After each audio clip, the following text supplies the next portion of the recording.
Chapter 1. Rebirth. Gu Pan's hands clutched the blanket tightly, her forehead glistening with beads of sweat as she suddenly opened her eyes and sat up. From a haze to clarity, her heart raced from stillness to shock. Wasn't this her bedroom in the new house before the apocalypse? Quickly, she glanced at the bedside, where the digital clock read, September 16th, 2028, 8:46 a.m. Outside, the wind howled fiercely, accompanied by the occasional sound of something striking against the house. She leaped from the bed and drew the curtains aside. Despite the raging storm outside, the streets were bustling with traffic, vibrant and lively. At that moment, the ringing of her mobile phone interrupted her thoughts. After more than 3 years of disuse, it felt suddenly unfamiliar. Hastily, she approached the bedside and picked up the phone, the screen displaying a call from her husband. Upon seeing his name, tears streamed down Gu Pan's face. In the third year of the apocalypse, this man had sacrificed himself to shield her, dying before her very eyes. Of course, Gu Pan had not survived alone. She had driven a dagger into her own heart, departing this world alongside her husband, Lu Ruishing. She did not lack appreciation for the chance her husband had fought to secure for her survival. Rather, it was his existence that represented her only hope in the desolate world. With his death, she lost all meaning in life. Listening to the familiar yet surreal voice, she choked out, "Husband, I miss you." Lu Ruishing responded with a tender laugh, "I miss you too. We'll try to return home early, be good, and wait for me." She quickly warned, "Ruishing, the weather is bad, please be careful." "I know. Don't worry, just take care of yourself. Sending kisses to my beloved wife." Gu Pan smiled through her tears as she reciprocated with affectionate words, a habit nurtured over 5 years of courtship. After hanging up, Gu Pan sat at her vanity, quietly contemplating her situation. Suddenly, her gaze fell upon the pendant around her neck, a cherished token from her grandmother before her passing. Her parents having died early, her grandmother raised her, and she had worn this pendant since childhood. However, in the second month of the apocalypse, it had been stolen by a friend, Zhuang Jie, who had sought refuge with them, and shortly after, his entire family vanished. In her waning consciousness, Gu Pan had glimpsed Zhuang Jie and his wife, overhearing their conversation about the pendant's hidden powers. It had become clear that the pendant held a secret, and their attack had been orchestrated by Zhuang Jie himself. In her previous life, Zhuang Jie exploited this space to thrive throughout the apocalypse, but fearing the pendant's original owner might survive, he had killed them. Now, everything had restarted, and she vowed not to let those who had wronged her live in peace. Removing the pendant, she sought to uncover its mechanism. Yet after turning it over fruitlessly, desperation overtook her. In her agitation, she pricked her hand, and as the blood dripped onto the pendant, she found herself thrust into an unfamiliar realm. This space was vast and empty, larger than a football field, surrounded by a fog-like chaos. Suspended in the center was an electronic panel that read, 1. The pendant cannot be inherited. If damaged, it will vanish with its current owner. 2. The initial usage time for the space is 3 hours. Infusing it with gold can extend this duration. 3. The space possesses preservation capabilities, and the owner can control its contents through thought. Upon reading this, she began to understand Zhuang Jie's concerns from her previous life. He wished to pass the pendant to future generations, fearing destruction while simultaneously wanting to eliminate any potential threat from Gu Pan. Accepting her rebirth and the existence of the space, Gu Pan stood resolutely within it. Suddenly, a frantic knocking at the door pulled her from her thoughts. Having developed a keen awareness and cautious nature during the apocalypse, she exited the space and peered through the peephole. Upon seeing the visitor, her instincts prompted her to grab a kitchen knife. However, as she approached the door, she realized the absurdity of her actions. This was not the apocalypse, and there were laws against killing. Moreover, killing him would not deliver the greatest retribution. Rather, making him endure the suffering she and her husband had experienced during the apocalypse would truly be his just punishment. Outside, Zhuang Jie's voice called, "Sister-in-law, are you home? Open the door, I need to speak with you." Lu Ruishing was an orphan who had built his business and assets from the ground up, marrying only at 30. In contrast, Zhuang Jie, who was younger, had the advantage of parental support to start a renovation company with Lu Ruishing, hence referring to him as Brother Lu and Gu Pan as sister-in-law. Gu Pan steadied her emotions as best she could, replying, I just woke up. It's not convenient for you to come in.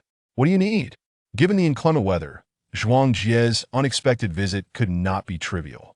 He responded from outside, "Sister-in-law, it's this. I've heard my wife mention how beautiful your pendant is. Her birthday is next month, and I thought I might borrow it to create a similar design as a surprise." The mention of the pendant struck Gu Pan with sudden clarity. Could he have also been reborn? Otherwise, why this hurried and explicit need to borrow it? Without hesitation, she refused, saying, "That pendant is my grandmother's heirloom. It's not available for lending." Zhuang Jie, taken aback by her unexpected firmness, retorted, "Sister-in-law, I just want to take a look. How about this? You open the door, and he'll just snap a couple of photos." Opening the door at such a moment was out of the question for Gu Pan. It would likely lead to conflict. And if things escalated to the point of calling the police, it would jeopardize her chance to stockpile supplies for the upcoming crisis. Gathering her resolve, she addressed Zhuang Jie through the door. "Let's skip the niceties. Did Lu Ruixing send you here? Does he not trust me? Is he convinced that I have a man in the house, prompting you to deceive me? If this continues, there can be no future together. You may as well stop pretending I will not open the door." Chapter 2. Past grievances. He anxiously knocked on the door, exclaiming, "Sister-in-law, I have nothing to do with Lu Gu.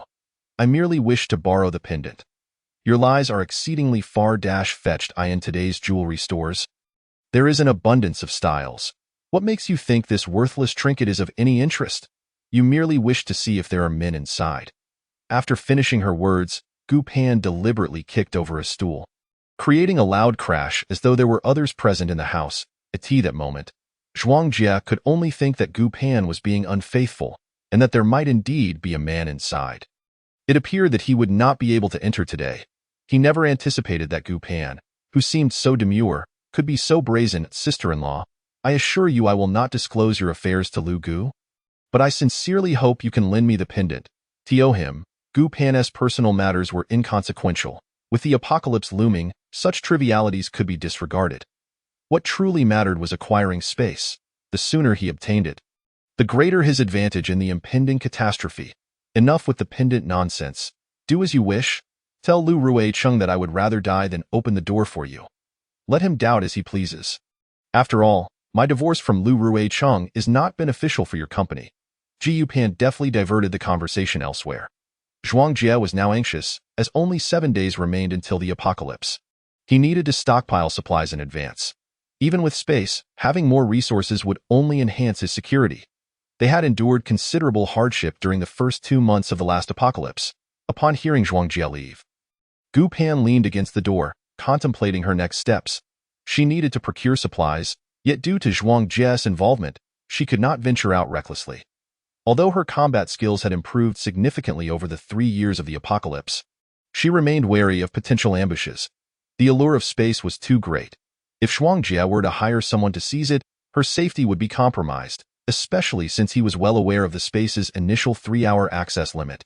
Therefore, without certainty of safety, there was no need to take unnecessary risks. She began jotting down a shopping list. At this juncture, aimlessly purchasing items would be unwise. She had survived for over 3 years in the last apocalypse and was acutely aware of future shortages. An impending blizzard was approaching, bringing with it a swift drop in temperature, not merely by 10 or 20 degrees, but plummeting from above, freezing to -50 degrees. 2 calamities would strike simultaneously, resulting in the city being completely encased in ice. Although the blizzard would cease after 10 days, by then the temperature would have plummeted to -60 degrees, reaching the limits of human endurance. Shortly thereafter, the power supply would fail, leaving many unable to keep warm and facing the threat of freezing to death. Clothing, food, shelter, and transportation were essential elements for survival. She began her list with apparel. Ordinary sportswear, suitable for all seasons, was a necessity to stockpile, as it was the most practical in an apocalypse. With the extreme cold on the horizon, she needed to purchase down jackets similar to those used by Antarctic expedition teams, ensuring maximum warmth. Additionally, she would require items suitable for different environments, such as raincoats, windbreakers, thermal underwear, sun protective clothing, scarves, socks, hats, and gloves. Having clothes meant she also needed shoes, casual sneakers, snow boots, rain boots, and footwear appropriate for various weather conditions. Next on her list was food. It encompassed more than just rice, flour, and oil, but also various seasonings, gas canisters, pots, pans, and utensils. She could not afford to buy just one type of rice or flour. Thus, she planned to visit the agricultural wholesale market with her husband to ensure a comprehensive selection. In addition to these essentials, she would need fruits, vegetables, meat, and eggs, and finally, some instant noodles, self-heating pots, and compressed biscuits, as these would become valuable commodities in the apocalypse. Water was paramount, although snow could be melted for drinking. It was not clean and could be detrimental to health. As the extreme heat arrived and the snow melted, water would become scarce, and many would perish from thirst during that time, making it crucial to stockpile sufficient water. For living necessities, bedding, tents, and sleeping bags were imperative, but a long-term residence would also require daily necessities. Firstly, sanitary pads and toilet paper were of utmost importance for a woman. Secondly, personal hygiene items such as shampoo, body wash, toothpaste, toothbrushes, laundry detergent, and liquid soap must not be overlooked. Of course, heating and cooling provisions for their living space were also necessary, in addition to electricity, coal, firewood, and stoves needed to be prepared for emergencies. Concerning transportation, a vehicle and gasoline were essential. While acquiring a large boat was impractical, obtaining a few kayaks and perhaps a hot air balloon would be prudent. If danger loomed on the ground, rising above it could be a viable option. Unlike ancient times, modern conveniences could not be neglected. Even if the internet ceased to exist, devices such as mobile phones, computers, and tablets would provide entertainment. Home appliances like televisions, air conditioners, and washing machines would also require purchase. Utilizing electronic devices necessitated electricity, thus a generator was indispensable. Lastly, medications were critical. In an apocalypse, even a common cold could prove fatal. Therefore, she noted that in the days immediately preceding the apocalypse, they should stockpile medicine at the pharmacy, as soon the world would descend into chaos, and no one would be monitoring such matters. These were merely initial thoughts. During the next few days of gathering supplies, she would likely encounter or remember additional vital items, and she could procure them all at once. Pan refrained from placing online orders due to the increasingly erratic weather. Traffic disruptions were imminent in the coming days, with flights and ships likely ceasing operations and highways closing. Even local warehouses might not have complete inventories, so it was far more reassuring to purchase items directly and obtain them immediately. Chapter 3. Apocalypse Action Plan. Acquiring such a vast quantity of goods would require a considerable sum of money. Over the years, aside from purchasing a house, they had saved only a little over $200,000. Given that housing was no longer a priority, since the economic system would collapse during the apocalypse, she considered mortgage loans as the quickest means to secure funds. Selling a house would entail lengthy procedures, making a mortgage a more efficient alternative. In their previous life, they had weathered the extreme cold, plague, and heat in this spacious apartment. Eventually, they had relocated to a national base. Thus, they could at least remain here for the time being, using the mortgage funds to purchase supplies without impacting their living arrangement, a perfect solution. She also possessed an old house left by her grandmother, a single-story dwelling with a large yard, which could also be mortgaged. Their city was a provincial capital in the north, where property prices did not rival those of Beijing or Shanghai. However, combined, these two properties could yield a mortgage of $2 to $3 million, which would suffice for stockpiling supplies. Once chaos erupted outside, they could also scour shopping malls and other places for items that others left behind but that they could still acquire. After contemplating these strategies, she decided to test the space again, attempting to control it with her mind. Looking at the coffee table in front of the couch, she willed it into the space, and indeed, it disappeared. She then successfully placed the refrigerator and television inside as well. When she thought to retrieve them, they returned without issue. Moreover, she placed a half-eaten apple into the space, and when she retrieved it later, it showed no signs of oxidation. This suggested that she could even store prepared meals, such as grilled fish, hot pot, or barbecued meat, allowing her to enjoy flavors from before the apocalypse whenever she desired. 18 noon, she did not order takeout but instead cooked some noodles.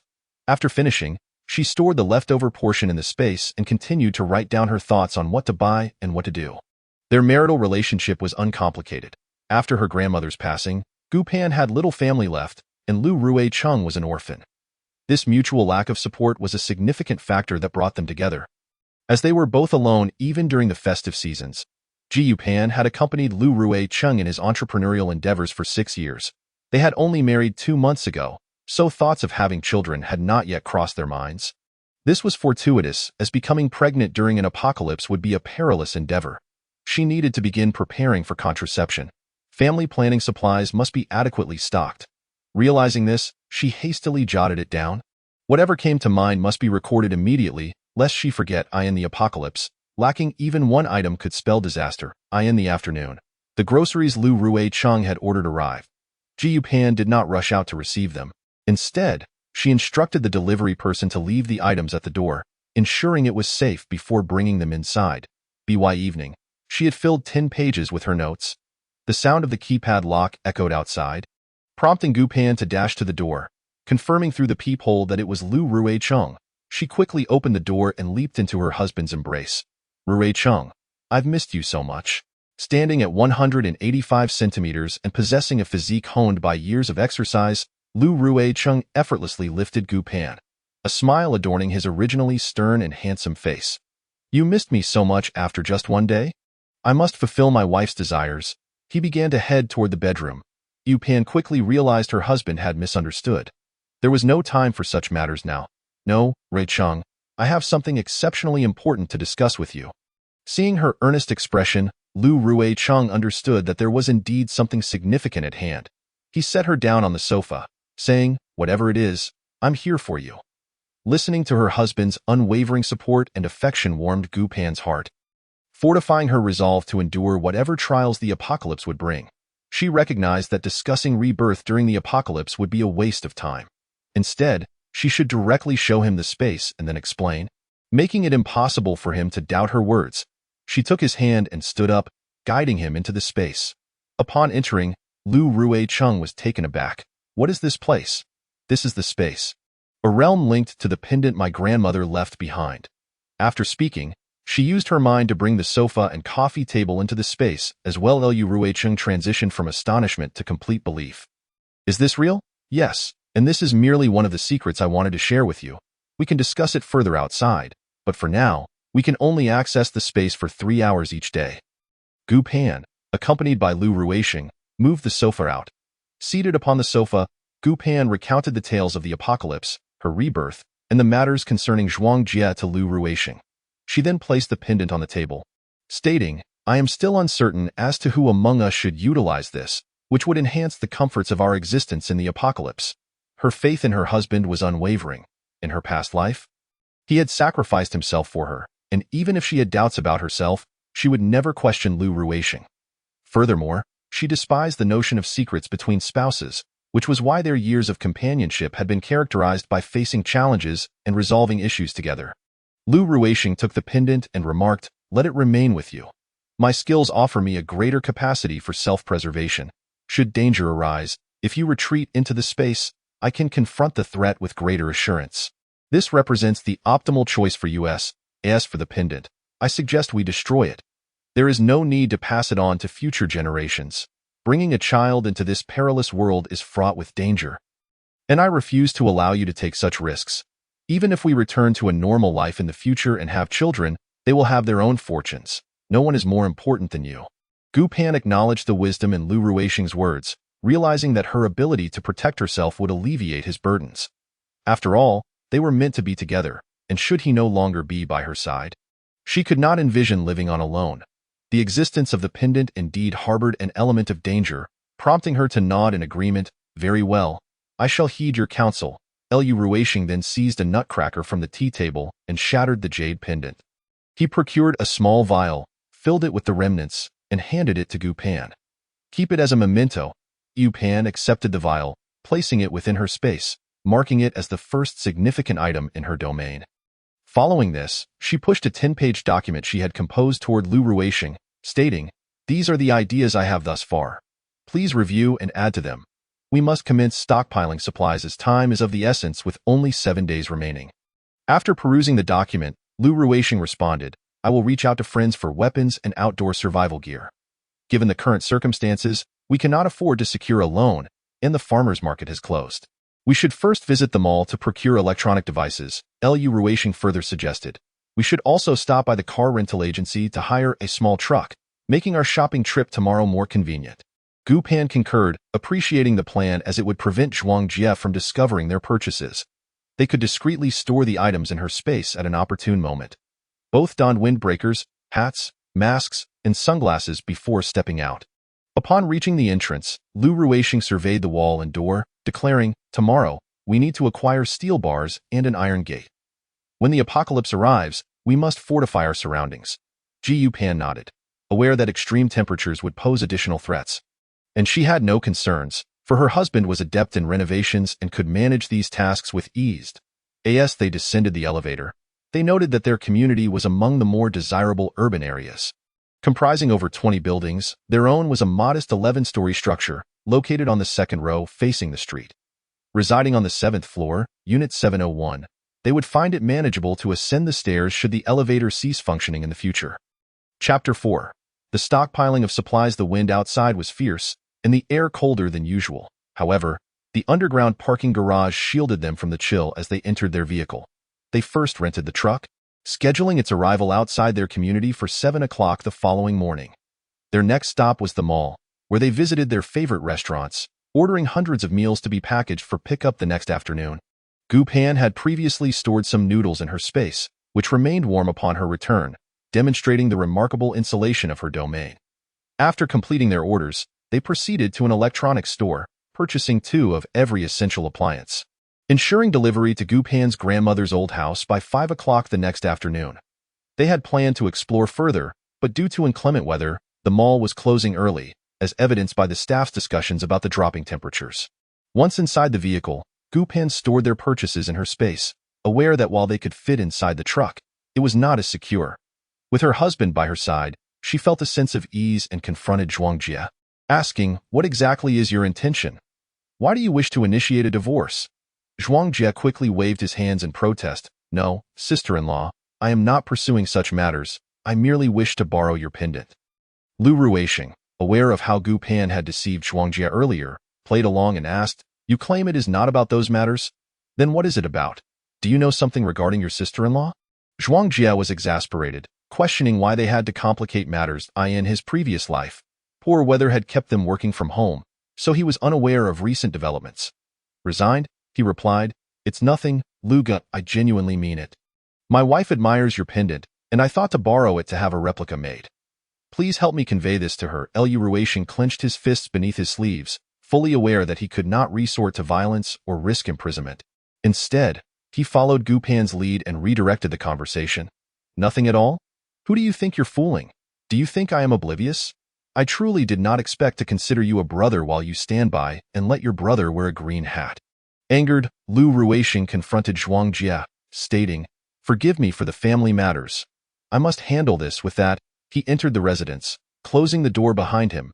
Ji Pan feigned a tantrum, and the two pretended to argue. In this scenario, what could Zhuangjie do? He was effectively barred from entry and had no choice but to leave, disheartened but determined to stockpile supplies. Much like in his previous life, Ji Pan and Lu Ruixing exchanged knowing smiles after Zhuangjie's departure, opting not to disclose the pendant's destruction, as they still had plans to utilize Zhuangjie. With Zhuangjie preparing resources, they could wait until he had amassed everything before seizing his stronghold. After all, he might think of items they had overlooked, which would serve their purposes well. Once the atmosphere settled, Lu Ruixing contacted a friend to arrange a supply of extreme survival gear, including inflatable boats, emergency kits for fires and earthquakes, tents, fireproof suits, isolation suits, radiation protection suits, and bomb disposal suits, scheduled for collection in 3 days. He had reliable channels for these procurements, so Gu Pan did not need to inquire. Regarding weaponry, Lu Ruixing also had sources, managing to secure some knives, machetes, and firearms, though acquiring firearms was challenging in a generally peaceful nation. However, he could procure bulletproof vests. Being no ordinary soldier, he had plans to purchase components to assemble shotguns and similar devices. Afterward, he consulted several friends and found a place that could expedite a mortgage loan. They needed immediate cash, and banks typically required several business days, which they could not afford. Even if the collateral was less, it was imperative to obtain money quickly. Being a businessman, he had no shortage of such avenues, promptly reaching out and arranging a meeting for the following morning. Once their tasks were complete, it was nearly midnight, and they realized they had yet to eat. They quickly boiled some frozen dumplings, as their minds were preoccupied with more pressing matters, and eventually succumbed to slumber, at dawn. The couple arose, had breakfast, donned their protective gear, and gathered their necessities before departing shortly after 7. The weather was colder than the day before, and the streets were less populated, with kindergarten and elementary schools closed for the day. Upon exiting their community, they contacted the car rental agency to retrieve their vehicle and drove to the mortgage company recommended by a friend. The company turned out to be quite substantial, and given the urgency of their situation, the negotiations proceeded swiftly. After verifying the authenticity of the property documents, they began discussing the price. While a bank could have provided a mortgage of approximately $3 million, they could only negotiate for $220,000. But the funds would be available immediately. Gu Pan and Lu Ruishing did not hesitate, finalizing the deal for $220,000, as long as the money was transferred promptly. The transaction was efficiently handled. They signed the contract, surrendered the property deed, and received the funds. They opted not to use the business license as collateral, as it would yield less money and they wished to avoid raising any suspicions. The funds obtained through the mortgage would be far more advantageous than allowing Zhuangjie to stockpile resources. Without delay, Gu Pan and Lu Ruishing drove the small truck to the clothing wholesale market, where clothing, shoes, hats, and bags were abundant. The suburban area was filled with such factories, a sector supported by the local government. Once at the market, they began their shopping spree, disregarding brand names, focusing instead on quality, durability, and comfort, essentials that would serve them well in the impending apocalypse. The most purchased items were sportswear, as it proved to be the most practical in the apocalypse, from inner garments to outerwear. Sufficient quantities were procured for 30 years of wear, including undergarments, thermal wear, down jackets, vests, raincoats, socks, gloves, hats, and scarves, all tailored to the circumstances.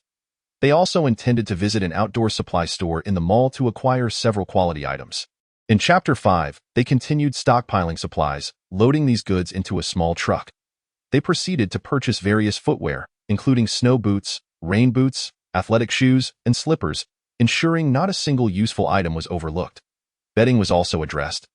Acquiring several dozen comforters, including down and cotton varieties of various thicknesses, along with numerous pairs of pillows. They secured a few folding beds and mattresses, anticipating the possibility of needing to change residences multiple times. Even if the old items could be transported, eventually, new ones would be necessary to maintain sleep quality. After organizing these purchases, Gu Pan felt that the comforters were somewhat cumbersome. She pretended to tidy up in the truck while cleverly stowing some items in her spatial storage, quickly freeing up space. Subsequently, they bought a substantial amount of fabric, useful for making clothes or curtains. Acquiring more was always prudent. They planned to buy a sewing machine in the coming days, allowing them to create whatever they needed themselves. Once organized, they headed to a nearby wholesale market. Toiletries were bought in bulk, including boxes of toilet paper and sanitary napkins, along with essential household items such as thermoses, kettles, lighters, and hot water bags. They refrained from purchasing warming pads, as they were deemed ineffective in extremely low temperatures, opting instead for reliable rubber hot water bottles. They procured 100 windproof emergency lamps, anticipating their frequent use, and high consumption rate. 2 boxes of red candles, typically used for weddings, were also acquired, as they would prove indispensable. Additionally, they purchased multiple alcohol stoves and lamps for outdoor cooking, recognizing their necessity when dealing with outsiders, as retrieving items from their spatial storage was not an option. Furthermore, they stocked up on various pest control products, prepared for the influx of insects following natural disasters. Such supplies could potentially be life-saving. Disinfectants were also needed, but they intended to purchase those from a pharmacy for added assurance. As they walked along the market's edge, they casually shopped for items like barbecues, hot pots, fish grilling trays, and kitchenware, ensuring nothing essential was overlooked, even including carpets. They stumbled upon sewing machines and bought 5.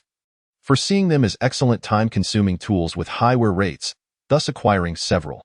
After purchasing, Gu Pan returned to the truck to feign organization while discreetly stowing some items in her spatial storage, ensuring others remained unaware of the extent of their acquisitions, especially with the truck covered by a tarp. Emerging from the wholesale market, the afternoon had arrived, and the sheer volume of their purchases necessitated assistance from the warehouse staff to retrieve and load their items. Proving time-consuming, they decided to conclude their shopping for the day, as they still needed to collect shelves from the warehouse, retrieve the appliances they had bought the previous day from their old house, and pick up the meals they had ordered, postponing food and vehicle matters until the following day. They found a nearby restaurant for a quick meal before heading to the warehouse, which was conveniently located in the suburbs. Upon retrieving the shelves, they proceeded to the flat to collect the ordered goods without wasting time.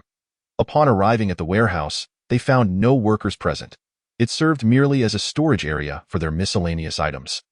Upon entering, Lu Ruixing instructed, "These shelves have all been disassembled for storage. Please place them in the spatial storage. Later, we can visit the nearby hardware store to purchase screws, wires, and tools. I'll assemble everything when we have some downtime during the apocalypse." Gu Pan agreed, saying, "That sounds good. We should also stop by the building materials store to acquire some cement and sand, just in case we need to construct something ourselves someday." Lu Ruixing nodded in agreement. "Indeed, we should stock up on various hardware items, as we may need to undertake repairs ourselves in the future." As they continued to store items in their spatial storage, they also included a few decent-looking metal racks and sheets, along with several iron doors that Lu Ruixing suggested could be installed in stairwells for added protection. They decided to keep everything for now, discarding items later if necessary, rather than regretting not having them when the need arose. After leaving the warehouse, they headed straight to a nearby hardware store, purchasing a large assortment of tools, screws, wires, and similar items, before proceeding to a building materials store where they acquired cement, sand, and putty. Gu Pan discovered a treasure trove of materials. Realizing that linoleum flooring was indeed a remarkable asset. Having experienced a concrete house in the past, she mused that having linoleum would have made it feel much cozier. Foam underlay for insulation was also commendable. Items previously deemed unfashionable suddenly became invaluable. After completing their purchases, they received a call regarding the delivery of their appliances, prompting them to head to the flat. Upon arrival, the workers unloaded the goods. And due to the inclement weather, Gu Pan tipped the workers, advising them to stock up on supplies due to the abnormal weather conditions. The workers tested the appliances, confirming their functionality before bidding farewell. Once the workers departed, Gu Pan stored all the items acquired that day in her spatial storage. As dusk fell, they returned to the mall from the previous day to collect their ordered meals, transferring them into their spatial storage upon reaching the vehicle. They then visited a food street, confirming orders from various shops, paying deposits for tomorrow's pick-up. By the time they returned home, it was already past 9. Uncertain if Shuangjia had come by, or if he had left due to their absence, they found the atmosphere peaceful. Upon entering, they both moved into their spatial storage to categorize and organize their acquisitions before emerging to take a shower.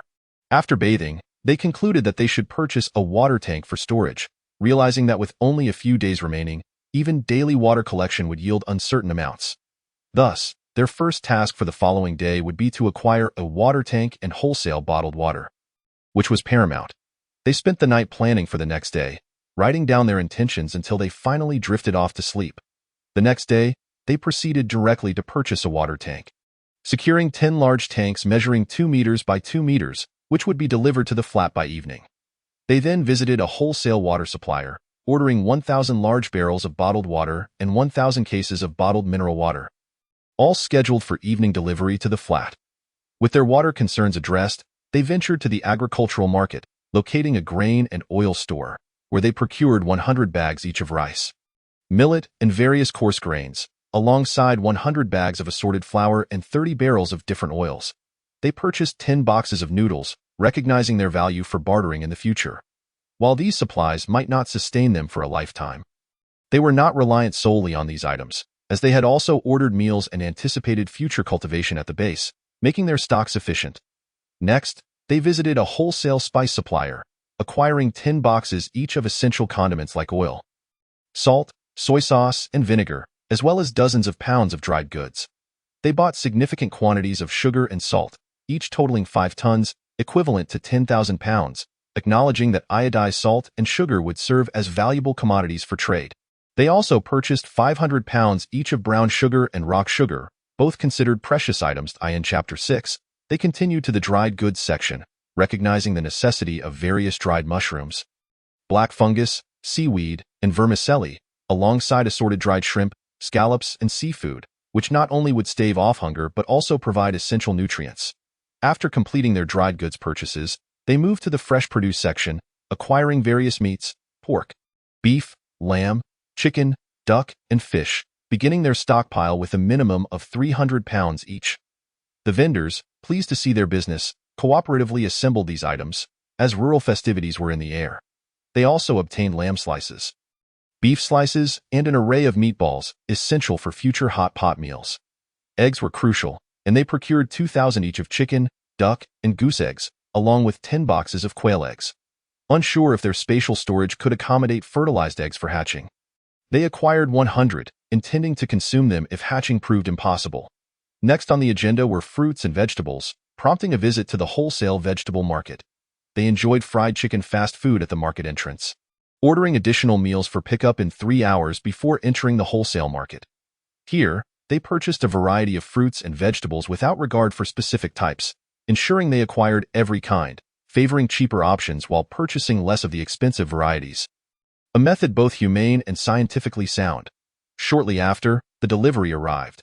With few residents remaining in the old houses, as many had relocated to the city for better living conditions, their presence went largely unnoticed.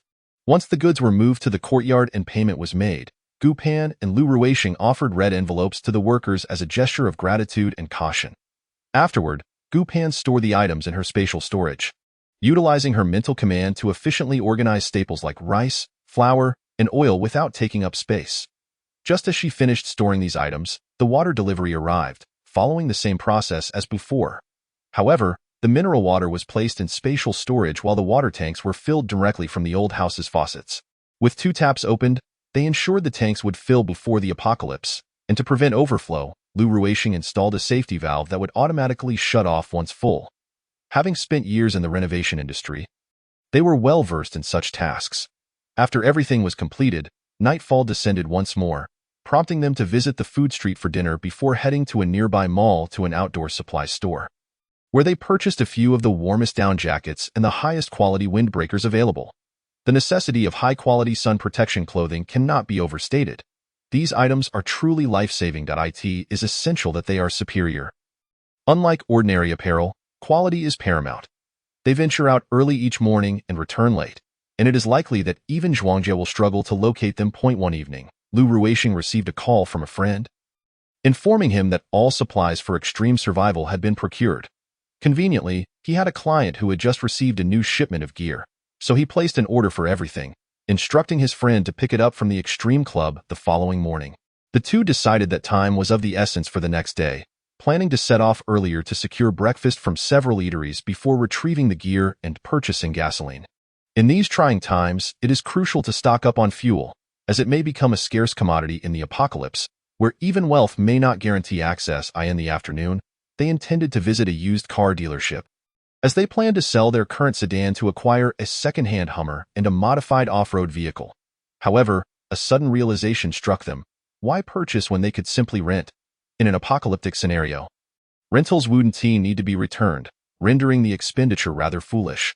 After making arrangements, they settled down for the night, finding the air notably chillier, necessitating the use of air conditioning and electric blankets.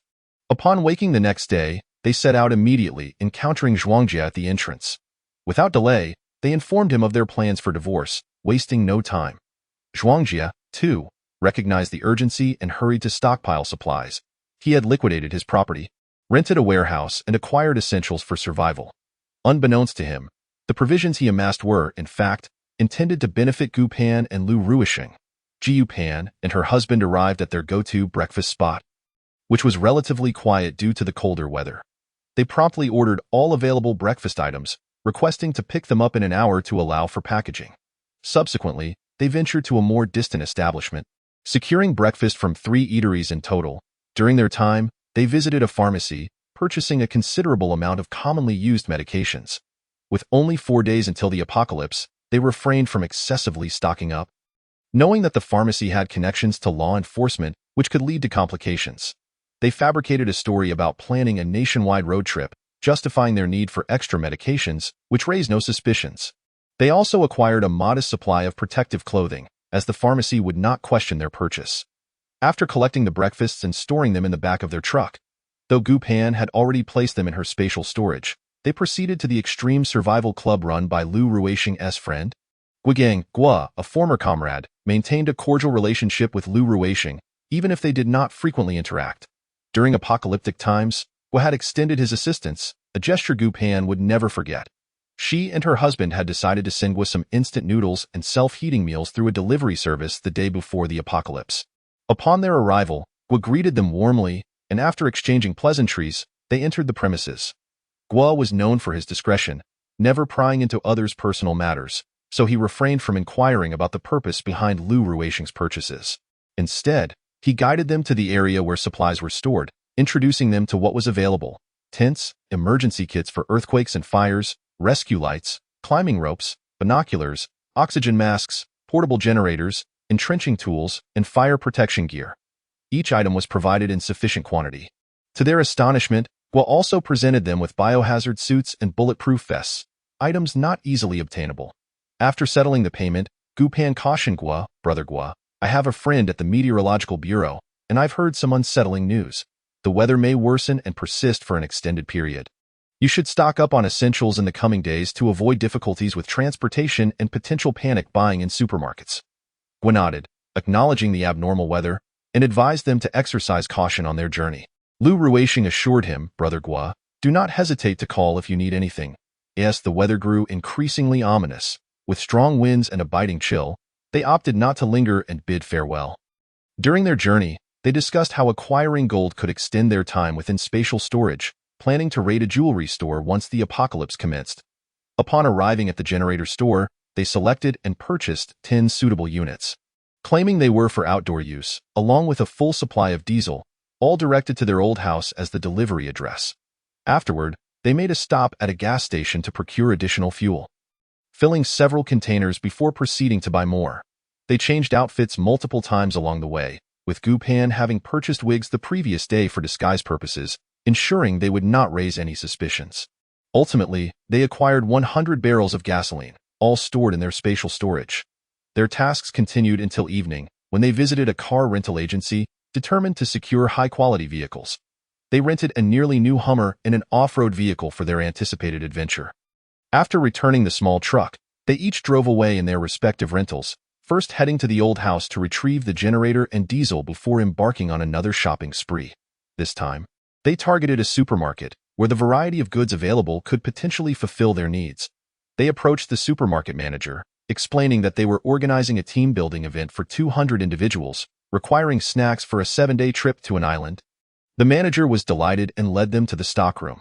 Without much deliberation, they spent 30,000 yuan, and Gu Pan also ensured to purchase 10 boxes of feminine hygiene products, fearing potential allergic reactions to those bought from smaller markets. They cleared out the supermarket's self-heating pots and instant noodles. As they passed the alcohol section, Gu Pan was struck by the words cigarettes, alcohol, sugar, and tea. While these items were not essential for survival, they provided a sense of comfort. She had witnessed individuals in their final moments yearning for a cigarette, so she made sure to procure these items as well. Once their shopping was complete, the manager mentioned that delivery would occur the next day, but Lu Ruisheng discreetly slipped him a 500 yuan red envelope, prompting immediate delivery to their old residence. After finalizing all arrangements, Gu Pan and Lu Ruisheng returned to the old house to receive their supplies, storing everything in their spatial storage. Upon entering, they were astonished by the sheer volume of items accumulated. Although they realized their funds had dwindled to a mere 200,000 yuan, having spent nearly all of the money from their property mortgage. Yet, they remained unfazed. In the face of the impending apocalypse, these supplies would be invaluable. With only 3 days left before the world shifted, they replaced their windows with bulletproof and mirror-like variants, ensuring that the interior remained invisible from the outside. Their existing curtains were already effective at blocking light, so there was no need for replacement. Additionally, they procured automotive parts, recognizing that there would be no places to repair vehicles in the apocalypse. Lu Ruisheng, possessing some mechanical knowledge, decided to stock up on spare parts but felt it prudent to rent 2 more Hummers for added security.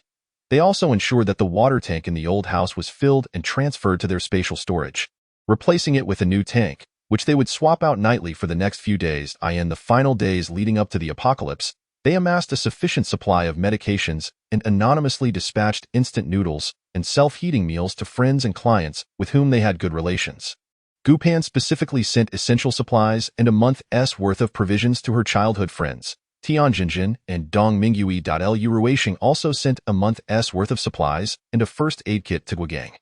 Considering his elderly family members, on this day, Lu Ruisheng acquired components for assembling weapons, which provided him with an added sense of security. On the eve of the apocalypse, they set off again in the morning, using their remaining funds to purchase seeds, recognizing that if they survived into the new era, cultivation would be of utmost importance. Seeds would not be purchasable with money at that time. On their way back, they surveyed the entrances of several large shopping malls in the city, preparing for a potential zero-cost purchase once chaos erupted. They returned to the old house to store the last of the water tanks.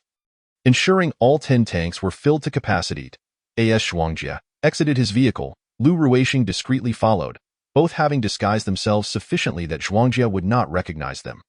With his background as a special forces soldier, tracking was a mere trifle for Lu Ruixing.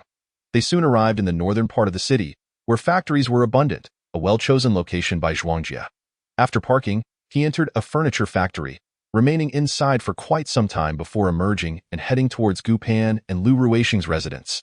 Oblivious to this, they paid no heed, and once Zhuangjie departed, they approached the warehouse. To their surprise, the large iron gate was secured with an electronic lock. Lu Ruixing instructed Gu Pan to retrieve the climbing rope from their spatial storage.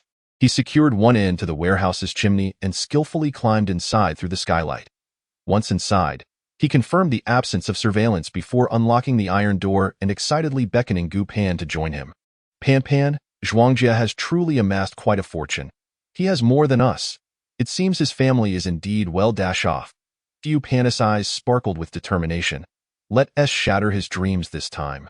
Without delay, they began transferring the items into their spatial storage. Upon re-entering their spatial realm, they were astonished to find it filled to more than half its capacity. With the onset of the apocalypse, they would have ample opportunity to gather even more supplies, effectively achieving a zero-cost acquisition. Unbeknownst to them, while they were preoccupied with their heist, their home was being ransacked, and Lu Ruixing contemplated the possibility of retrieving a pendant. Believing that if he could secure it today, they could stockpile even more quality supplies before the apocalypse arrived. However, he knew that once the chaos commenced, many items would no longer be fresh. Lu Ruixing furrowed his brow and remarked, "Let us discuss this downstairs. Your sister-in-law has lost her mind." Gu Pan shot him a glare, her expression one of deep discontent, before she entered the house and slammed the door shut.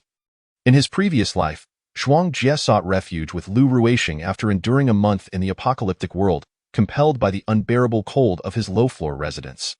During that time, Lu Ruixing and Gu Pan shared a strong bond. Perhaps it was only after the calamity that they set aside past grievances to support one another. This seems to be the only plausible explanation. However, Zhuangjie had little to discuss with Lu Ruixing and was disinclined to waste time. Suddenly, a thought crossed his mind. Could the fate tied to this pendant mirror the circumstances of his past life? Or would it only manifest 2 months into the apocalypse? Lu Ruixing, adept at theatrics, declared, "I'll treat you. Let us venture downstairs and find a restaurant to enjoy a meal." As Zhuangjie departed, Lu Ruixing entered the room, embracing Gu Pan, who had been eavesdropping at the doorway, and chuckled. "How did I perform?" Gu Pan smiled in return, planting a kiss on his cheek. "I never expected you to be such a skilled actor." Previously, Gu Pan had harbored thoughts of witnessing the suffering of their family in this life. But upon learning of Zhuangjie's reincarnation, her perspective shifted. She conspired with her husband to eliminate Zhuangjie and his spouse once societal order crumbled during the apocalypse to prevent any lingering threats. Today, their spirits were particularly high as their supplies had doubled. Although their preparations overlapped, they also had items that the other lacked, making it a delightful windfall. That moment, a knock echoed through the door, prompting both to heighten their vigilance. Chapter 8. The arrival of the apocalypse. Lu Ruixing peered through the peephole to find Qin Xiaonan, the owner of Unit 702 across the hall. This building housed 2 units per floor, and the couple across were teachers with a teenage son. Since Lu Ruixing and Gu Pan had only recently moved in after getting married, their acquaintance was limited. Lu Ruixing opened the door and greeted Teacher Qin. Not particularly tall and wearing glasses, Qin Xiaonan addressed Lu Ruixing. "When I returned from the supermarket after work, I noticed many people hoarding supplies. I was concerned that, being newlyweds, you might not have enough provisions. So I thought to remind you, if your food supplies are low, now is the time to purchase more while you still can die." In his past life, Gu Pan and Lu Ruixing had worried about the construction site, and it seemed that their neighbors had also come by, but they were unaware of it due to the absence of anyone at home. recognizing that Qin Xiaonan was looking out for them. Lu Ruixing felt it was only right to reciprocate the gesture and use this opportunity to stock up on food, ensuring a more secure future for himself and Gu Pian. Ji Yupan had overheard this exchange and supported Lu Ruixing's plan, suggesting when you go out, buy some extra supplies. Our neighbors shouldn't be lacking food either, which will put our minds at ease. Both understood the implication behind her words. Lu Ruixing agreed, donned his clothes, armed himself, and took the car keys as he set out. 3 hours later, hearing Lu Ruixing's voice in the hallway, Gu Pan opened the door. Before closing it, she reminded him that the sudden drop in temperature could cause pipes to burst, advising him to store some water just in case. Upon returning home, Lu Ruixing recounted, many cautious individuals have gone out to stockpile supplies. We only managed to acquire these items at a small shop in the suburbs, and at triple the usual price. Seated at the dining table, the couple savored what would be their last meal before the impending apocalypse. Tomorrow heralded the dawn of a new era. Various forums and video platforms flooded with forecasts of extreme weather, with comments and discussions ranging widely. Some proclaimed the end was nigh, while most dismissed such notions as alarmist exaggerations. Naturally, many began discussing the importance of stockpiling supplies. Some mentioned their grandmothers hoarding food in anticipation of being unable to leave their homes, while others expressed indifference, relying on delivery services despite the inflated costs. Ji Yupan sighed as she read these comments, knowing that such online discourse would not endure for long. As night fell, the house grew uncomfortably cold. Yet they refrained from turning on the air conditioning, which would not provide warmth in such frigid conditions. Instead, they retrieved the electric heater. With hot water bottles, electric blankets, and the heater working in concert, they felt assured of warmth. The couple nestled together for warmth, with Gu Pan recounting tales from their past life until the early hours of the morning before finally succumbing to sleep. At dawn the next day, they awoke just as the first light broke. Despite the electric heater and blanket, a chill lingered in the air. They rushed to the window, peering out into a gray haze that obscured the distance, with winds whipping snow in a relentless flurry. Their soundproof windows offered some respite, yet the howling wind could still be felt. Lu Ruixing tightened his embrace around her, assuring, in this life, we shall weather the storm together, and I will always be by your side. Ji Yupan turned to him, holding him close. I'm truly grateful to the heavens for having you in both this life and the last. Lu Ruixing kissed the top of her head. I feel the same. Just then, Lu Ruixing's phone rang. It was Guigang. He answered. Ruixing, how are you and your wife holding up? We're doing well. How about you? Lu Ruixing replied. We're fine too, by the way. I genuinely appreciate the instant noodles and self-heating meals you sent yesterday. I had stocked up beforehand, and with your contributions, our supplies are quite plentiful now. I feel secure at home. It was fortunate timing. My circle of friends is small, just us comrades in Yangqing. I wouldn't share with anyone else. All right, you know me well enough. I want to be polite. Please extend my thanks to your wife as well. Make sure to take care of your family. I've heard the severe weather is expected to last a while. Manage your resources wisely. Understood. Don't worry. We'll keep in touch by phone if anything arises, Guigang said before the call ended.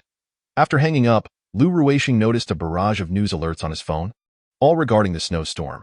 The government advised citizens to remain indoors until the blizzard subsided, assuring them that they were formulating strategies to restore order and provide for the populace.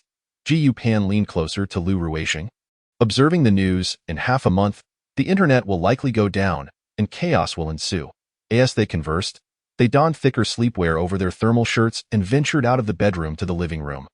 The electric heater had kept the space from freezing, though it was still just above zero. Living in the northern region, they had insulation and ample warm clothing, along with electric blankets and heated tatami mats, offering them some comfort. In contrast, their southern compatriots were voicing their hardships online. Ji Yupan opened her WeChat, finding her groups inundated with notifications, each displaying a continuous stream of messages. Her groups were limited to her high school and university classmates, as well as a homeowners group. Usually, she and Lu Ruixing were preoccupied with their business and seldom engaged in group chatter, but now they had ample time. The university group, comprising members from various regions, offered little useful information, but it was evident that global calamities were occurring. The southern buildings, less resilient to the cold, faced more severe devastation, with reports from classmates indicating that many families had suffered fatalities. Gu Pan understood that in the future, extreme heat would claim more lives in the north than in the south, a truth she kept to herself, choosing to observe rather than engage in discussion. The high school group, primarily local, provided more detailed insights into the city's situation. However, even they had not anticipated the disaster's severity, with few individuals stockpiling supplies. Many placed their hopes in the government, believing that even if they could not venture outside, provisions would be delivered. Ji Yupan recalled that in her previous life, after the blizzard, the government did indeed airdrop food supplies, but it was a one-time occurrence. As she scrolled, she shared her past experiences with Lu Ruishing, then opened the homeowners group chat, which was bustling with activity. Some expressed relief at their ample provisions, sharing photos, while others believed the government would take care of them and deemed stockpiling foolish.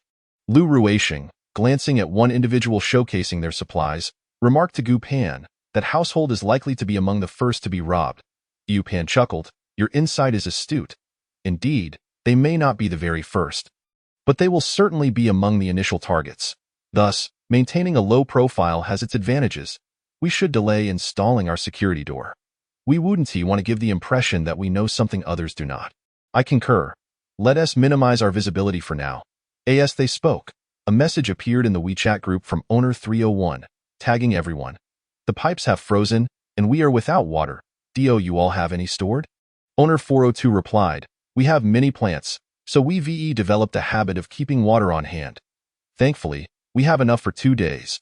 By then, the cold snap should have passed, and the water will be restored." Owner 901 chimed in, "We've only been drinking purified and mineral water, so we have supplies as well, but everything is currently frozen." Owner 501 added, "At my age, I always keep some water stored. Unlike the younger generation who live without a plan." Owner 802 then tagged Owner 901. "Hey, could you sell me a few bottles of mineral water? I have none at home, and I can't even make instant noodles." Owner 802 thanked Owner 901 for the assistance. That moment, Owner 501, the one who had commented on the younger generation's lack of foresight, sent a message. "My grandson is small, and I'm worried the water I've stored for the past few days isn't clean. Could you spare me 2 bottles of mineral water, Owner 901? She refrained from tagging anyone in the group chat, choosing instead to express her thoughts directly, yet her words fell on deaf ears. Earlier, she had portrayed herself as quite astute, and now, despite her lack of water, she was asking others for it, seemingly ignoring the situation. In any case, she would not specifically tag anyone, which is why 901 did not engage. The atmosphere in the group suddenly turned cold. Yu Pan smiled at Lu Ruishing and remarked, "That old lady from 501 is quite the troublemaker, and the building manager relishes moral coercion in our previous life. She caused quite a stir, but we had no resources then. This time, we must be wary of them," Lu Ruishing replied. "As for us, we shall remain silent and low-key. Indeed, in the apocalypse, one cannot afford to be a do-gooder." Gu Pan concluded, pulling out a serving of soy milk, a bowl of tofu pudding, and 2 fried dough sticks. "Let us have breakfast." The two switched on the television, consuming their meal while watching the news. The current reports were rather optimistic, stating that the cold snap would not persist for long, assuring everyone not to worry. Ji Yupan sighed. "Just like in our previous life," Lu Ruishing responded. "If you hadn't mentioned it, I too would think the calamity would soon pass." Just as they finished their meal, a call came in from Zhuang Jie, who immediately began to express his concern for them, albeit devoid of any genuine emotion. Gu Pan and Lu Ruishing confirmed that he was unaware they had already cleared out the warehouse. His call was merely a pretext for future schemes regarding the pendant. Thus, they deemed it unnecessary to prolong the conversation. And Lu Ruishing ended the call in their previous life. Zhuang Jie and his wife had robbed them and had even resorted to murder. This time, Gu Pan was determined to witness them in their desperate plight. Unable to achieve their desires. Just after Lu Ruishing hung up, Gu Pan's phone rang. It was her childhood friend, Tian Junjin. In their previous life, after the communications were severed, they lost contact and never saw each other again. In this life, Gu Pan wished to assist her within her means.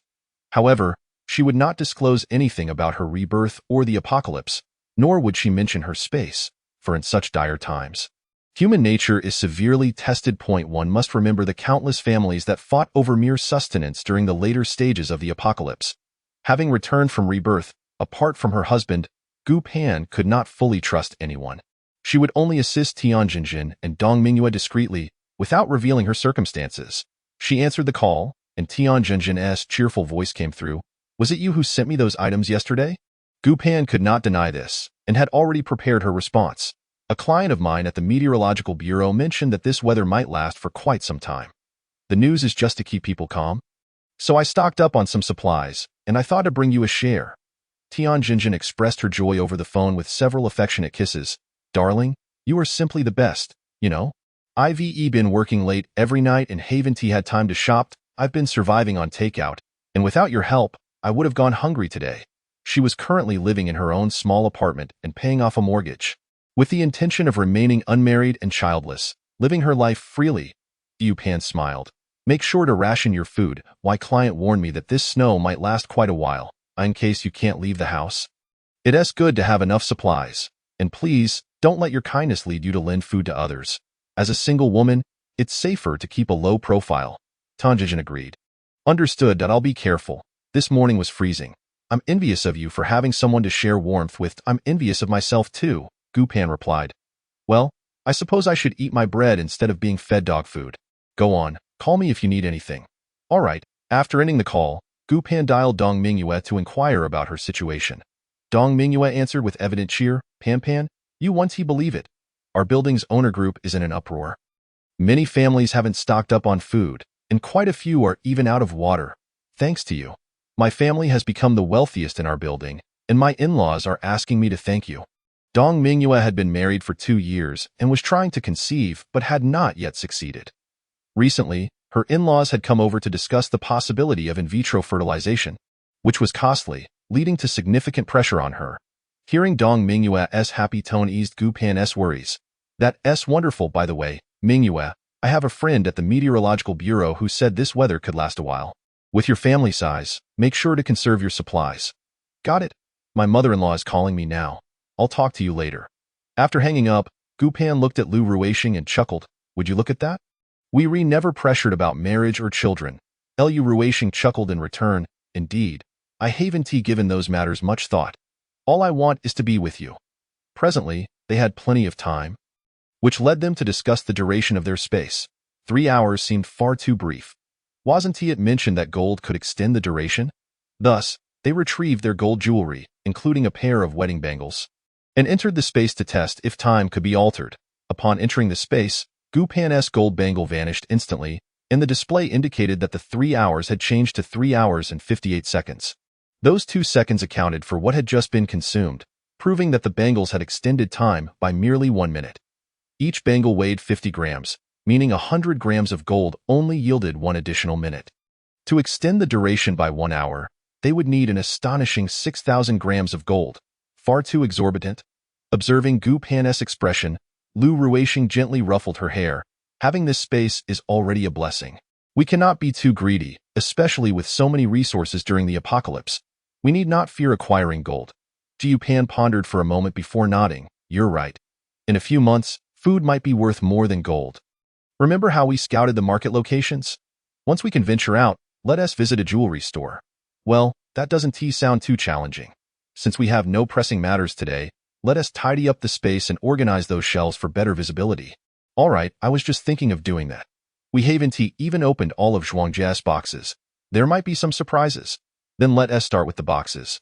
Given their limited time of 3 hours and 1 minute, there wasn't much they could accomplish. Their spirits were high as they began unboxing Zhuangjia's supplies, akin to opening blind boxes, and they were continually met with delightful surprises. Medications ranging from common remedies to treatments for chronic illnesses such as diabetes, heart disease, and even cancer. The inventory was remarkably comprehensive, unlike the meager offerings from the pharmacies they frequented. Many items were prescription drugs, along with surgical instruments and even a dialysis machine. It was evident that Zhuangjie possessed far more experience in this regard, given that his family had both elderly and young members, while Gu Pan and Lu Ruixing's medicinal needs were relatively basic. In addition, there were numerous toys for children, which hadn't crossed Gu Pan and Lu Ruixing's minds at all. Yet Gu Pan found them rather amusing. Toys nowadays were quite advanced. However, they could likely be sold later as these items would surely be valuable in the future. After 3 hours of unboxing, they had amassed a considerable haul, including numerous imported fruits, with Zhuangjie having purchased an abundance of durians and mangosteens, items Gu Pan had hesitated to buy previously. as they exited the space. Gu Pan brought along a durian. Outside, the snow continued to fall heavily, the sky ominously overcast, and the streetlights remained illuminated, with not a single person or vehicle in sight. Once outside, Gu Pan realized she had forgotten to take her crochet hooks, yarn, sewing machine, and fabric from the space, perfect time killers in such conditions. However, upon seeing the television still on, they found plenty to occupy themselves with. The news focused on the cold snap, and for the time being, the consensus was that this unusual chill would soon pass. The anchors had largely broadcast from home, given the prevailing weather conditions. Since they could still cook openly, the couple opted for hot pot for lunch, requiring no vegetable preparation, as they had ordered 300 servings from 3 different restaurants, plenty to satisfy their appetites. After their meal, the pair took a nap, only to be awakened later by the incessant notifications from their group chat. As they glanced at the messages, most were requests for food and water, reflecting a harmonious community. Their residential complex was considered quite decent in the city, and the residents generally possessed a good level of civility. Any undesirable discussions in the group chat were typically ignored, with very few disputes arising. As night fell, the snow had not ceased. In fact, it intensified, and the group chat buzzed back to life. Some expressed their fears, while others optimistically speculated that the snow might melt by morning, and they would soon return to their busy schedules. That night, Gu Pan and Lu Ruixing embraced as they slept, engaging in no significant activities. The weight of the impending apocalypse weighed heavily on their hearts, knowing what lay ahead. The next morning, they were once again roused by the incessant notifications from their WeChat group, Gu Pan, with her group chat set to silent mode to avoid missing any crucial updates, remained apprehensive about potentially altering the course of events due to the butterfly effect. The WeChat group continued to serve as the most informative platform, and having it at their disposal was undoubtedly beneficial. They are all acutely aware that being unable to venture outside has led to numerous inconveniences in their daily lives. On the first day, many believed that enduring a little longer would see the situation improve. But as the days passed, it became increasingly unbearable. She picked up her phone and began to browse the residents' group chat alongside Lu Ruixing. That moment, 2 families on the first floor were voicing their complaints about their bathrooms being blocked, urging those living above to refrain from using theirs. Yet, there were also others lamenting, questioning, if we can't go out, where else can we go but the toilet? Fortunately, the building's representative from the 4th floor intervened timely. Let us all be understanding. We are one building, one family. As the saying goes, distant relatives are not as helpful as close neighbors. This hardship is but temporary.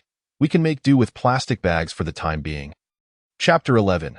The shift of human hearts. This sentiment resonated with many residents, prompting a lively discussion. The resident from room 901 remarked, "I can endure the cold, but I cannot abide such squalid living conditions." The flower enthusiast from room 402 suggested, "Why don't we take turns disposing of the trash? Let us bundle up and toss it into the nearest bin outside the unit door. 10 meters isn't too far, is it?" Another resident from 402 inquired, "Should we line up from the first floor to the top, or the other way around?" Residents from rooms 101 and 102 asserted, "Naturally, we should start from the top down." Meanwhile, those from rooms 1101 and 1102 countered, "Of course, it should be from the bottom up." In truth, they had all considered the various options, but felt that such actions would lack decorum. Disposing of trash outside their door seemed a more ethically sound approach. The 4th floor representative continued, "Let each household manage their own refuse, but refrain from using the bathrooms. We are all family here, and we must support one another to overcome this together. This weather will surely pass soon." After a moment of silence in the group, the resident from 901 broke the stillness. "Surely, this can't be the end of days?" The resident from 501 replied, "You young folks are being ridiculous. I've lived over 60 years and have never heard of such an apocalypse." The resident from 901 added, "If there had ever been an apocalypse, we wouldn't be here now. The extinction of the dinosaurs doesn't count." The resident from 501 retorted, "What nonsense is this? Please don't frighten people." The 4th floor representative reassured, "Even the heaviest snowfall will cease after a couple of days. I guarantee it will stop by tonight. Let us not bicker, and instead focus on our meals." As for the matter of using the restroom, Gu Pan and Lu Ruixing had prepared in advance with some cat litter, ensuring that a sudden rise in temperature wouldn't turn waste into a foul mess. In the following hours, more residents expressed their grievances about the lack of food, but it was only the second day. Starvation was not imminent, merely a lack of appetizing options, leading to mere complaints without significant emotional weight. After finishing breakfast, Gu Pan and Lu Ruishing ventured into their space. Lu Ruishing busied himself installing shelves, while Gu Pan continued rummaging through Zhuang Jia's boxes, discovering numerous unopened small containers that piqued their curiosity. They unearthed a variety of valuable items, including 3D printed gun components, suggesting that Zhuang Jia had thrived in the past apocalyptic world, possessing far superior resources than Gu Pan and Lu Ruishing. Nonetheless, these treasures were now theirs. As they delved into the last few boxes, they were astonished to find that Zhuang Jia had hoarded an extensive collection of seeds and incubation eggs, all stored in a temperature-controlled box. This find affirmed that their space could preserve such items, hinting at future possibilities for planting and raising livestock. With new life comes hope for a future. By the afternoon, their time in the space had reached its limit. Preventing further entry, they began to assemble firearms. Although the blizzard was predicted to last for 10 days, many government offices had resumed operations for a few days, yet chaos had already begun to unfold. Once the power went out and the internet ceased to function, the surveillance systems on the streets failed, leaving people without any form of restraint. While some government announcements urged citizens to await national directives, many were struggling to find enough to eat, naturally leading them to disregard the law, especially in the absence of monitoring and police presence. As the days progressed, nights fell earlier. By 4 p.m. that afternoon, darkness had already enveloped the sky. During dinner time, complaints in the residents group reached a peak, as those without water and food reserves began to voice their discontent. Residents 101 and 102 were the most vocal, expressing concern as the snow approached the first-floor windows, showing no signs of abating. The fourth-floor representative reassured them, "Do not be overly anxious. This snow cannot continue indefinitely. Even in winter, such snowfall is rare. It may very well stop by tonight." Resident 101 responded, "But the snow is heavier than yesterday. You high-floor residents may not be worried, but what about us on the first floor?" Resident 102 echoed. "Exactly. As first-floor inhabitants, how can we not worry? If the snow completely blocks our windows, where will we go to seek refuge?" The resident from 501 interjected, "We are all neighbors here. If something truly goes awry, who would not lend a helping hand?"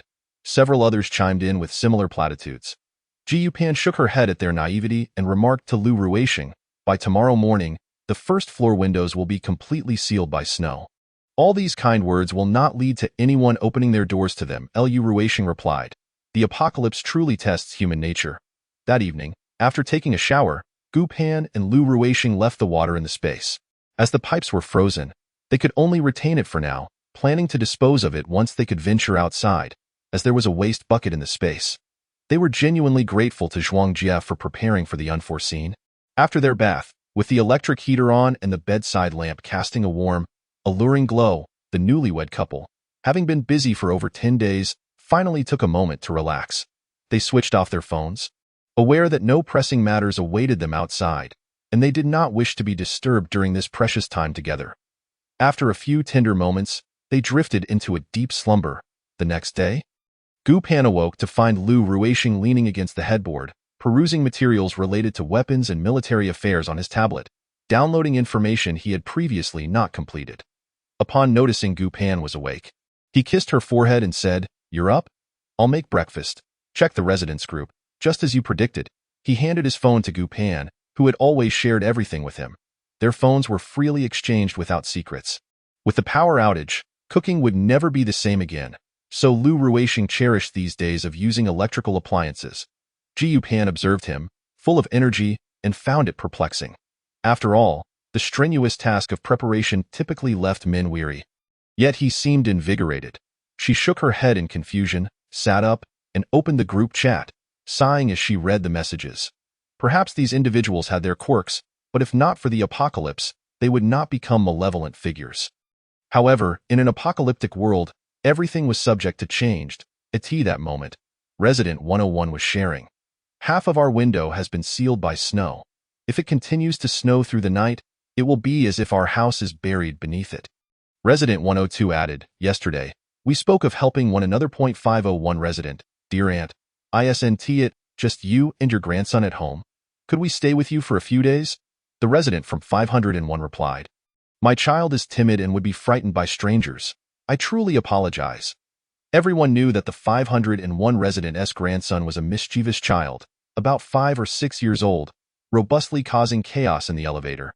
To claim he was scared was a clear fabrication. Chapter 12. Moral coercion. At this moment, no family was willing to take in outsiders. Those not mentioned naturally remained silent. Resident 101 reached out to the fourth-floor representative. You are our building's most authoritative figure. Surely, you cannot disregard our plight? The fourth-floor representative responded, My mother-in-law is paralyzed and requires adult diapers, necessitating her own room. My daughter-in-law is pregnant, and my son must care for her. I cannot separate the young couple. My husband and I are also occupying the study, so we truly have no space. This was indeed true. The representative had earned her role due to her well-known filial piety, diligently attending to her ailing mother-in-law. While she tended to engage in moral coercion and often displayed a savior complex, her dedication to family was commendable. Human beings are not without flaws. In ordinary times, such behavior may seem inconsequential. But in an apocalyptic scenario, certain matters could not be judged through the lens of past norms. Others fell silent. It was unlikely that the first-floor residents would ask each person individually, as those who chose not to speak were clearly unwilling to assist. Yet, the first-floor residents were not naive. They contemplated forming alliances. Resident 101 reached out to Resident 201. The snow shows no signs of stopping. If our home becomes sealed, then yours will be next. We must think of a solution together. Resident 201 replied, We are discussing this matter at home. I must sign off for now. They had been dismissed, leaving residents 101 and 102 with no recourse. The conversation fizzled out, plunging the group into silence. Even complaints about food and water ceased, as everyone likely feared being embroiled in the first-floor residents' plight for shelter. In these trying times, people became distant. Who would welcome outsiders into their homes, especially when resources were scarce and the bathrooms were unusable? Gu Pan exited the bedroom, phone in hand. Lu Ruishing had prepared sandwiches and boiled milk, calling out, It's time to eat. Gu Pan replied, I'll wash my face first. Just a moment, Lu Ruishing inquired. Will the first-floor residents move into the hallway today? Gu Pan shook her head. I recall it typically takes 2 or 3 days. After all, there is no comfort outside compared to home. However, if the snow blocks their windows, they will be deprived of all light and unsuitable for habitation. Indeed, but where would they relocate in the hall? Surely not to our floor. Gu Pan mused, I believe it would be the 3rd or 4th floor. At least it is closer to home. Then we should delay installing our iron door to avoid drawing attention. Agreed. After having breakfast, the two entered the space. Lu Ruishing had completed assembling the shelves today and placed the ordered meals on them. It always felt somewhat uncomfortable to have food on the ground. He also arranged some commonly used items, similar to a supermarket layout, making it easier for him to find what he needed when he entered, and for Gu Pan to retrieve items with her mind. At noon, the floor leader of 401 sent a message to everyone in the group. Is there a doctor or nurse in our building? Someone in the adjacent unit has collapsed. Soon, a previously silent owner from 601 spoke up. I am a doctor, working in emergency care. What is the patient's condition? The floor leader of 401 replied. Uremia. They used to have dialysis every 3 days, and they were due yesterday, but they can't go out in this weather. And the ambulance can't get here. They can only hold on. The owner from 601 responded. There's nothing we can do. A patient requiring dialysis every 3 days is in serious condition.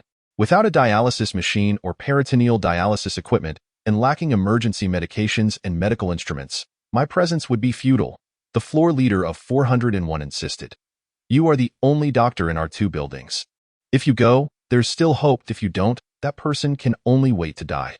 Owner 501 interjected. Saving a life is more valuable than building a pagoda. How can you not go? Owner 601 fell silent. Lu Ruishing expressed his agreement. Indeed, and such a fearless sacrifice is unwarranted. I'll add him on WeChat and chat privately. Gu Pan nodded. Yes, try adding him. If he doesn't, he accept. We can intercept him at the door. Lu Ruishing added the other party on WeChat. I am the owner of 701 upstairs. I have something important to discuss with you. He then called directly via WeChat, putting it on speaker so both he and Gu Pan could hear. The other party answered, Hello, are you from 701 upstairs? Lu Ruishing replied, I am. To be brief, the water pipe in the underground parking lot has frozen and burst, blocking the entrance on the basement level. If someone goes out from above and gets swept away by the wind, there would be no chance of survival.